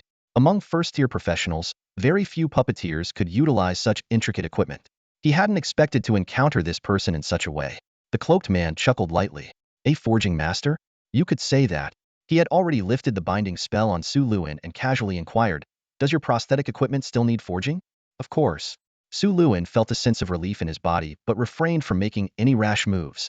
Instead, he placed the black box in his hand on the ground as a gesture of goodwill. The cloaked man continued, We can make a deal. I'm listening, Suluin replied cautiously. The cloaked man gave off an unusual aura. His demeanor was courteous and refined, exuding the air of a true noble gentleman. To Suluin, someone so composed and inscrutable was either genuinely kind-hearted or extremely dangerous. The cloaked man got straight to the point. I can forge your prosthetic equipment for free. In exchange, I want to know how you managed to escape from the cursed space in the basement. Of course, if the information you provide exceeds the value of my services, they'll offer you additional compensation to ensure your satisfaction. Deal. Suluin agreed without hesitation. He didn't believe the man would go to such lengths just to swindle him out of materials. After all, while the dark gold Spider Queen's legs were rare, they were merely first-tier materials and held limited appeal to higher-tier professionals. Besides, given the current circumstances, he didn't have much room to refuse. Taking a deep breath, Suluin decided to see some initiative. However, before we proceed with the deal, I have a question. I want to know why there's a cursed space in this house and why you, sir, are here in my residence. The cloaked man wasn't surprised by the question. Instead, he responded with a light-hearted counter-question. Are you sure you want to know? Suluin looked puzzled, thinking to himself, I wouldn't have asked if I didn't want to know. The cloaked man elaborated. What I mean is, some things bring trouble once you learn about them. Are you sure you want to invite trouble upon yourself? Hearing this, Suluin furrowed his brows slightly. After a moment of contemplation, he said, Can I choose to hear only the part that won't bring trouble? He understood clearly that from the moment he discovered the cursed space, he was already entangled in trouble. If he didn't uncover the truth, he would feel even more uneasy. He needed some critical information to guide his future decisions. Interesting. The cloaked man chuckled softly, then began to explain. 8 years ago, a banker developing this property encountered a bizarre case of missing personnel. At the time, I happened to lead the team investigating the incident. Through research, I found records in ancient texts indicating that this location was once the site of a hospital from the previous era. Our investigation eventually uncovered some of the cursed space's properties. At this point, he gave Su Luin a meaningful look, such as the method you used to enter it. Su Luin kept a calm expression, waiting silently for him to continue. The cloaked man went on. Subsequently, many people entered the space for further investigation, but they never came out. This place was then classified as a level zone and permanently sealed. Naturally, there are parts of the story involving highly classified details that I assume you'd prefer not to hear. Su Luin nodded, refraining from probing further into those hidden details, and continued to listen. As for why I'm here, the cloaked man said bluntly, it's because I set a trap here. When I sensed someone had entered the space, I came to take a look. Something happened back then that made me realize this cursed space is tied to a significant secret. Although I destroyed the classified documents and most of the people privy to the matter perished during the investigation, some traces remained. Someone has been pursuing me, so I used the residual clues to lure them into the basement of this apartment. This way, I could sever the trail and deal with the trouble simultaneously. He paused briefly before adding, of course, I didn't set this up to harm ordinary tenants. That's why I said I mean no harm. After all, as you've noticed, the cursed space has a very specific activation method. The cloaked man's words startled Su Luin. He looked at the figure before him, and though the man was completely shrouded in a black cloak, Su Luin could still feel an overwhelming aura emanating from him. So, I'm curious too, how did you get drawn into this? The cloaked man's voice carried a hint of curiosity. Su Luin responded briefly, I heard that a few people had died in the house before, so I thought about it a little too much. I didn't expect to get pulled in. The cloaked man shook his head slightly, his tone laced with a hint of approval. Heh, this isn't something that happens from just overthinking. Your mind is sharp. From the moment you came out and decisively left the apartment, I could tell that realizing the cursed space wasn't a coincidence, it's a skill. He paused for a moment before continuing. If you were at Tier 2, I might be inclined to share some even more intriguing secrets with you. But for now, Su Luin grew more vigilant. The information this person was revealing seemed excessive, as if they weren't concerned about being identified through these details. Just as Su Luin was pondering this, the cloaked man spoke again, though I don't know how you figured it out. I get the sense you've already guessed who I am. These words brought a fleeting but sharp expression to Su Luin's face. He finally understood the source of his earlier unease. This man likely possessed some sort of mind-reading or similar ability. Su Luin made a conscious effort to control his emotional fluctuations and gave a simple explanation. I encountered blind detective Bill in the cursed space. The cloaked man didn't seem surprised. He merely asked with mild curiosity, he's not dead yet? No, he's already dead. But his soul hasn't dissipated, Su Luin replied. The cloaked man murmured to himself, just as the ancient texts described. He turned his gaze back to Su Luin. All right, I've told you what you wanted to know. Now it's your turn to tell me what you've learned. Faced with such a powerful and intelligent figure, Su Luin knew that playing games would only backfire. He began to recount his experiences in the cursed space in detail, carefully omitting some sensitive information. When Su Luin mentioned discovering the terrifying materialization rule, the cloaked man let out a surprised sound. You actually managed to uncover such a rule? TSK, this goes beyond just being meticulous. Could your talent be B059 the Thinker? Su Luin skillfully sidestepped the question. I'm just cautious, that's all. The cloaked man clearly didn't believe him, but chose not to press further. Instead, he asked, did you encounter a blue-skinned undead? Su Luin realized the man was testing his understanding of the space and answered truthfully. I did. That creature was incredibly fast. It easily killed Bill in the space. Because ID heard about ways to break out of such spaces before. I recited a name ID come across in a moment of desperation, and that's how I got out. The cloaked man proceeded to ask a few specific questions, such as the location of the creature's appearance and the director's name. Once he had the answers, he fell into a long silence, seemingly lost in thought. Finally, the cloaked man spoke. Your information is quite valuable, far beyond what I owe you for crafting those materials. As promised, I'll give you some additional compensation. What do you want? Money, materials, alchemical knowledge, just name it. Su Luin replied cautiously. I haven't thought of anything I need for now. The cloaked man was straightforward. Then I'll owe you a favor. When you figure out what you need, just let me know. As for your materials, leave them with me. In 5 days, pick up your alchemical implant at Rosen's alchemy shop. If you decide what you want in exchange for the favor, you can also leave a message there. All right, Su Luin replied succinctly. As the cloaked man was about to leave, he seemed to sense Su Luin's lingering curiosity. He directly explained, my talent is C042, the mind reader. While it's not a particularly strong combat talent, it's highly practical. This explanation made everything clear to Su Luin, but it also stirred deeper thoughts. The mind-reading ability he knew of wasn't supposed to be this powerful, it was just a clever talent. After all, Suluin suspected this might involve aspects of high-tier professions he had yet to understand. After a brief conversation with the cloaked man, Surin watched him depart in haste, having obtained the information he needed without even setting foot in the basement. Surin understood all too well that even knowing the way in and out, survival was far from guaranteed. The basement was a perilous place once inside. Escape was unlikely.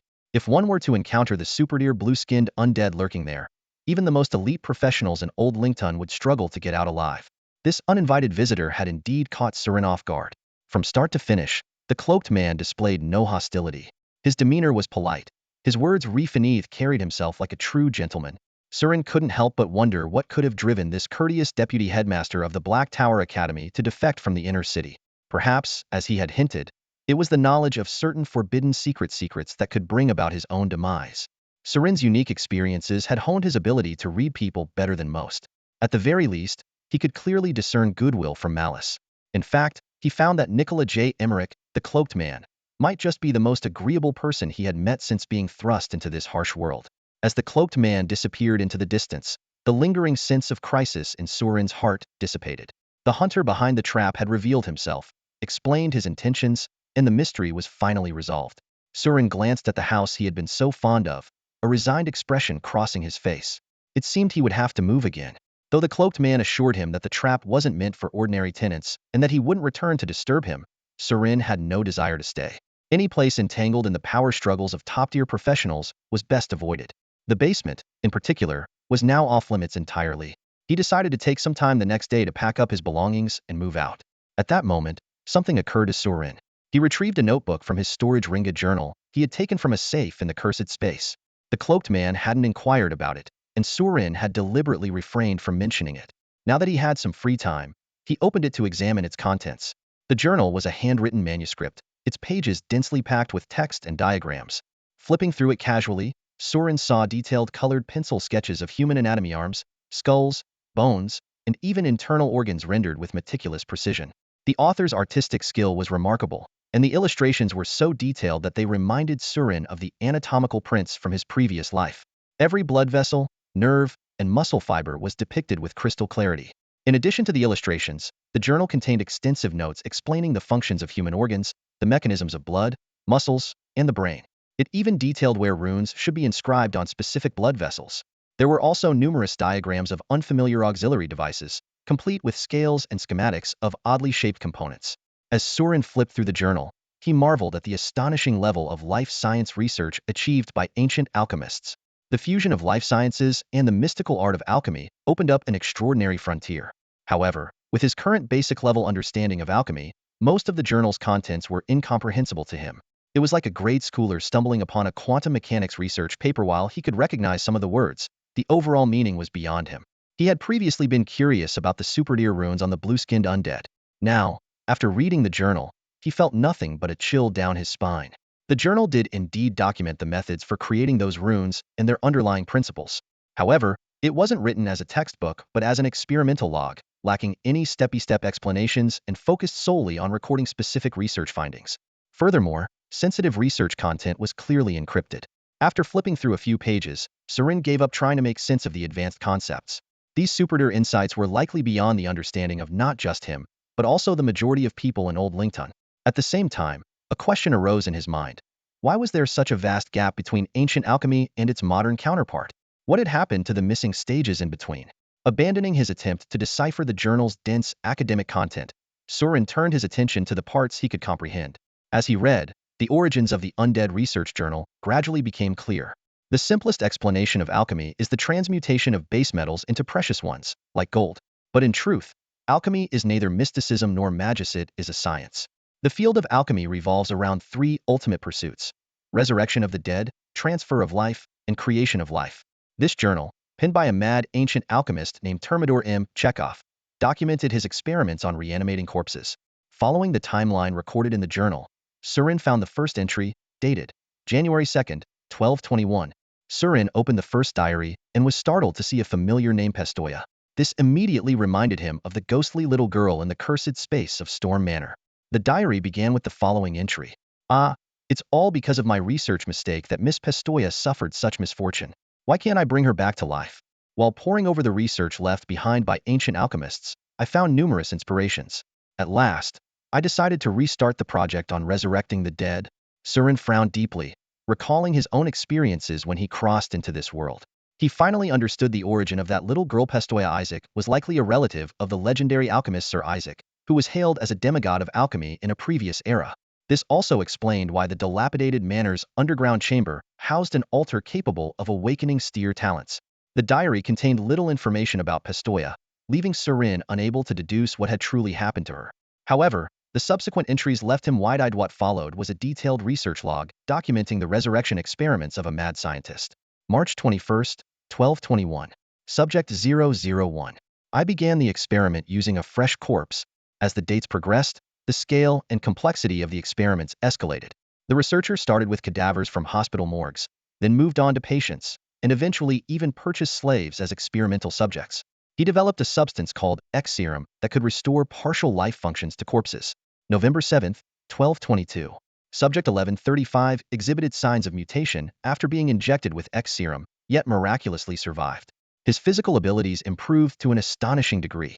I successfully extracted a sample of a biological antibody from his blood that could suppress the mutations. Today is a joyous day. Substantial progress has been made in the experiment. As the experiments advanced, the researcher attempted to fuse souls with the bodies, but each attempt ended in failure. The final entry was dated April 24th, 1224, after which the diary abruptly stopped, hinting that some unforeseen event had occurred. Surin closed the diary, a thought flashing through his mind. Could the blue-skinned revenant in the cursed space be a product of this mad experiment? More importantly, could such a near-perfect revenant serve as a medium for controlling the scythe as a puppet? However, he quickly shelved this idea. The diary's contents were far too advanced. He couldn't even fully comprehend the most basic principles at this point. Letting out a soft sigh, Surin carefully stored the diary away. Although he couldn't make use of this knowledge for now, he was certain that the secrets contained within would one day prove invaluable.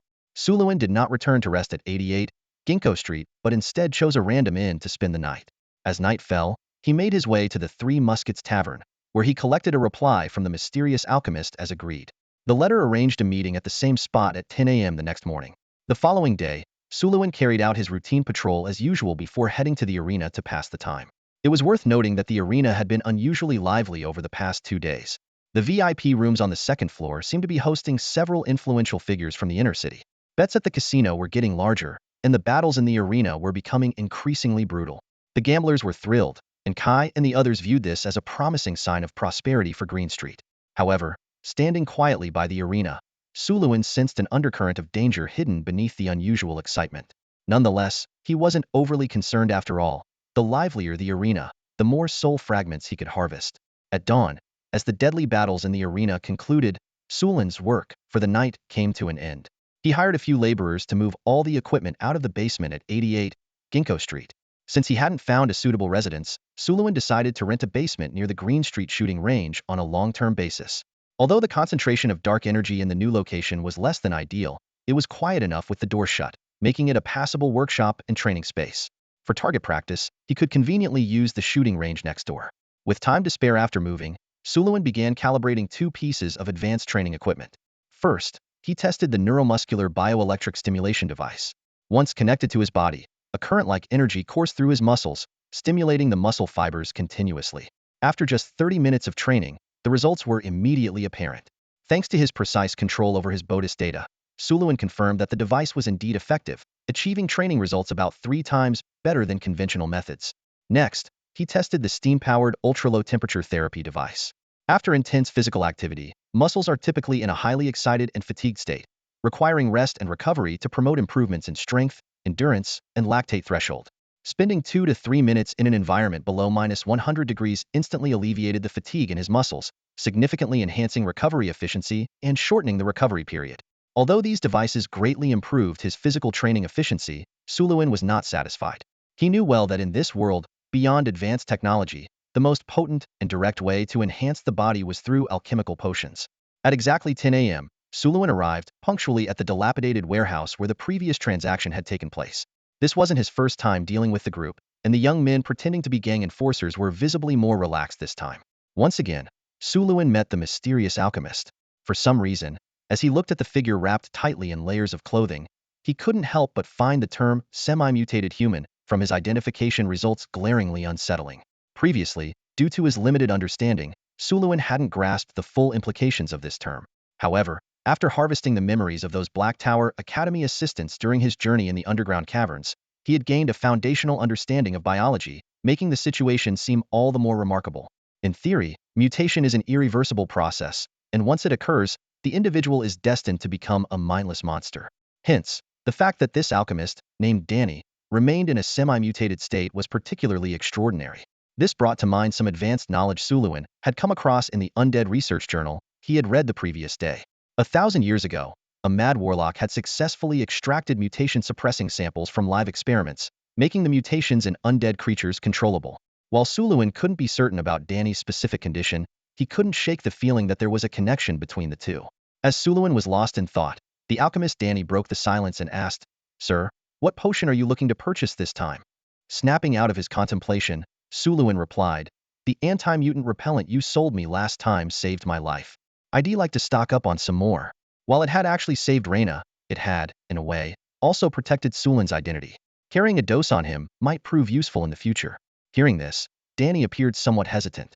That potion's main ingredient is very hard to come by in the outer city. I don't have any extra stock at the moment. What materials do you need? Suluin asked. I might be able to keep an eye out for them the next time I visit the black market, Danny explained. It requires the marrow fluid of high-tier mutated creatures. The higher the tier of the source creature, the more effective the potion will be. The one I sold you last time was made from the marrow fluid of a tier 2 silver aberration. Suluin pressed further. Does it have to be from a specific kind of mutated creature? Most types of aberrant marrow fluids will work, Danny replied. All right, we'll keep an eye out. Suluin agreed with a nod, then added, I'm also interested in buying the mutation resistance enhancement potion you mentioned last time. Suluin intended to purchase this potion in preparation for integrating the dark gold spider symbiote. Just the day before, the defector Vystine had examined the materials and shared some insights with Suluin. Suluin stood in the laboratory, his gaze fixed on the dark gold prosthetic gear awaiting refinement. The dean's words echoed in his mind. You can downgrade it, use inferior materials, but Suluin shook his head, firmly rejecting the suggestion. A bold idea flashed through his mind. The mutation resistance enhancing potion in the hands of that mysterious alchemist could boost curse resistance by 1018. If he consumed the potion, it should allow him to fuse the top-tier materials required for crafting the dark gold prosthetic gear. Although this came with higher risks, it also promised greater power. Taking a deep breath, Suluin turned and left the laboratory, determined to find the enigmatic alchemist. Before long, he found Danny. The alchemist was holding the last vial of the mutation resistance potion, casually saying, I can give it to you, but this is the only one I have left. Without hesitation, Suluin took the potion. Excitement flickered in his eyes as he thought to himself, finally, all the materials are complete. However, he wasn't entirely satisfied. Suluin glanced around to ensure no one was nearby, then lowered his voice and asked, I also need a body-enhancing potion without side effects. The more advanced, the better. Danny's eyes flashed with surprise, but quickly returned to calm. He pulled out 2 vials from his coat. I happen to have a PTX Berserk Enhancement Potion and a Lester 6 Blood Cell Booster. These are lab-grade and not available on the market. You might not recognize them, but I guarantee their effectiveness is top-notch. Care to try? Sulin's eyes lit up instantly. Without even seeing the potions clearly, he immediately agreed, yes. Danny's expression turned serious as he added, I can sell these to you, but I must ask that you use them only for yourself and never disclose their existence to anyone. Otherwise, well, both face serious trouble. Suluin nodded in agreement, already guessing the nature of this trouble. He recognized both potions. They were exclusive body enhancement formulas reserved for noble students of Black Tower Academy, strictly limited to internal use by the Academy's labs. Any unauthorized distribution was a capital crime that could lead to execution. What shocked Suluin even more was that Academy students were only using the 5th-generation potions, yet Danny had brought out a 6th-generation version. This revelation almost confirmed Sulin's suspicion that Danny was connected to a top-tier lab in the inner city. Danny handed over the 2 potions and carefully explained their effects.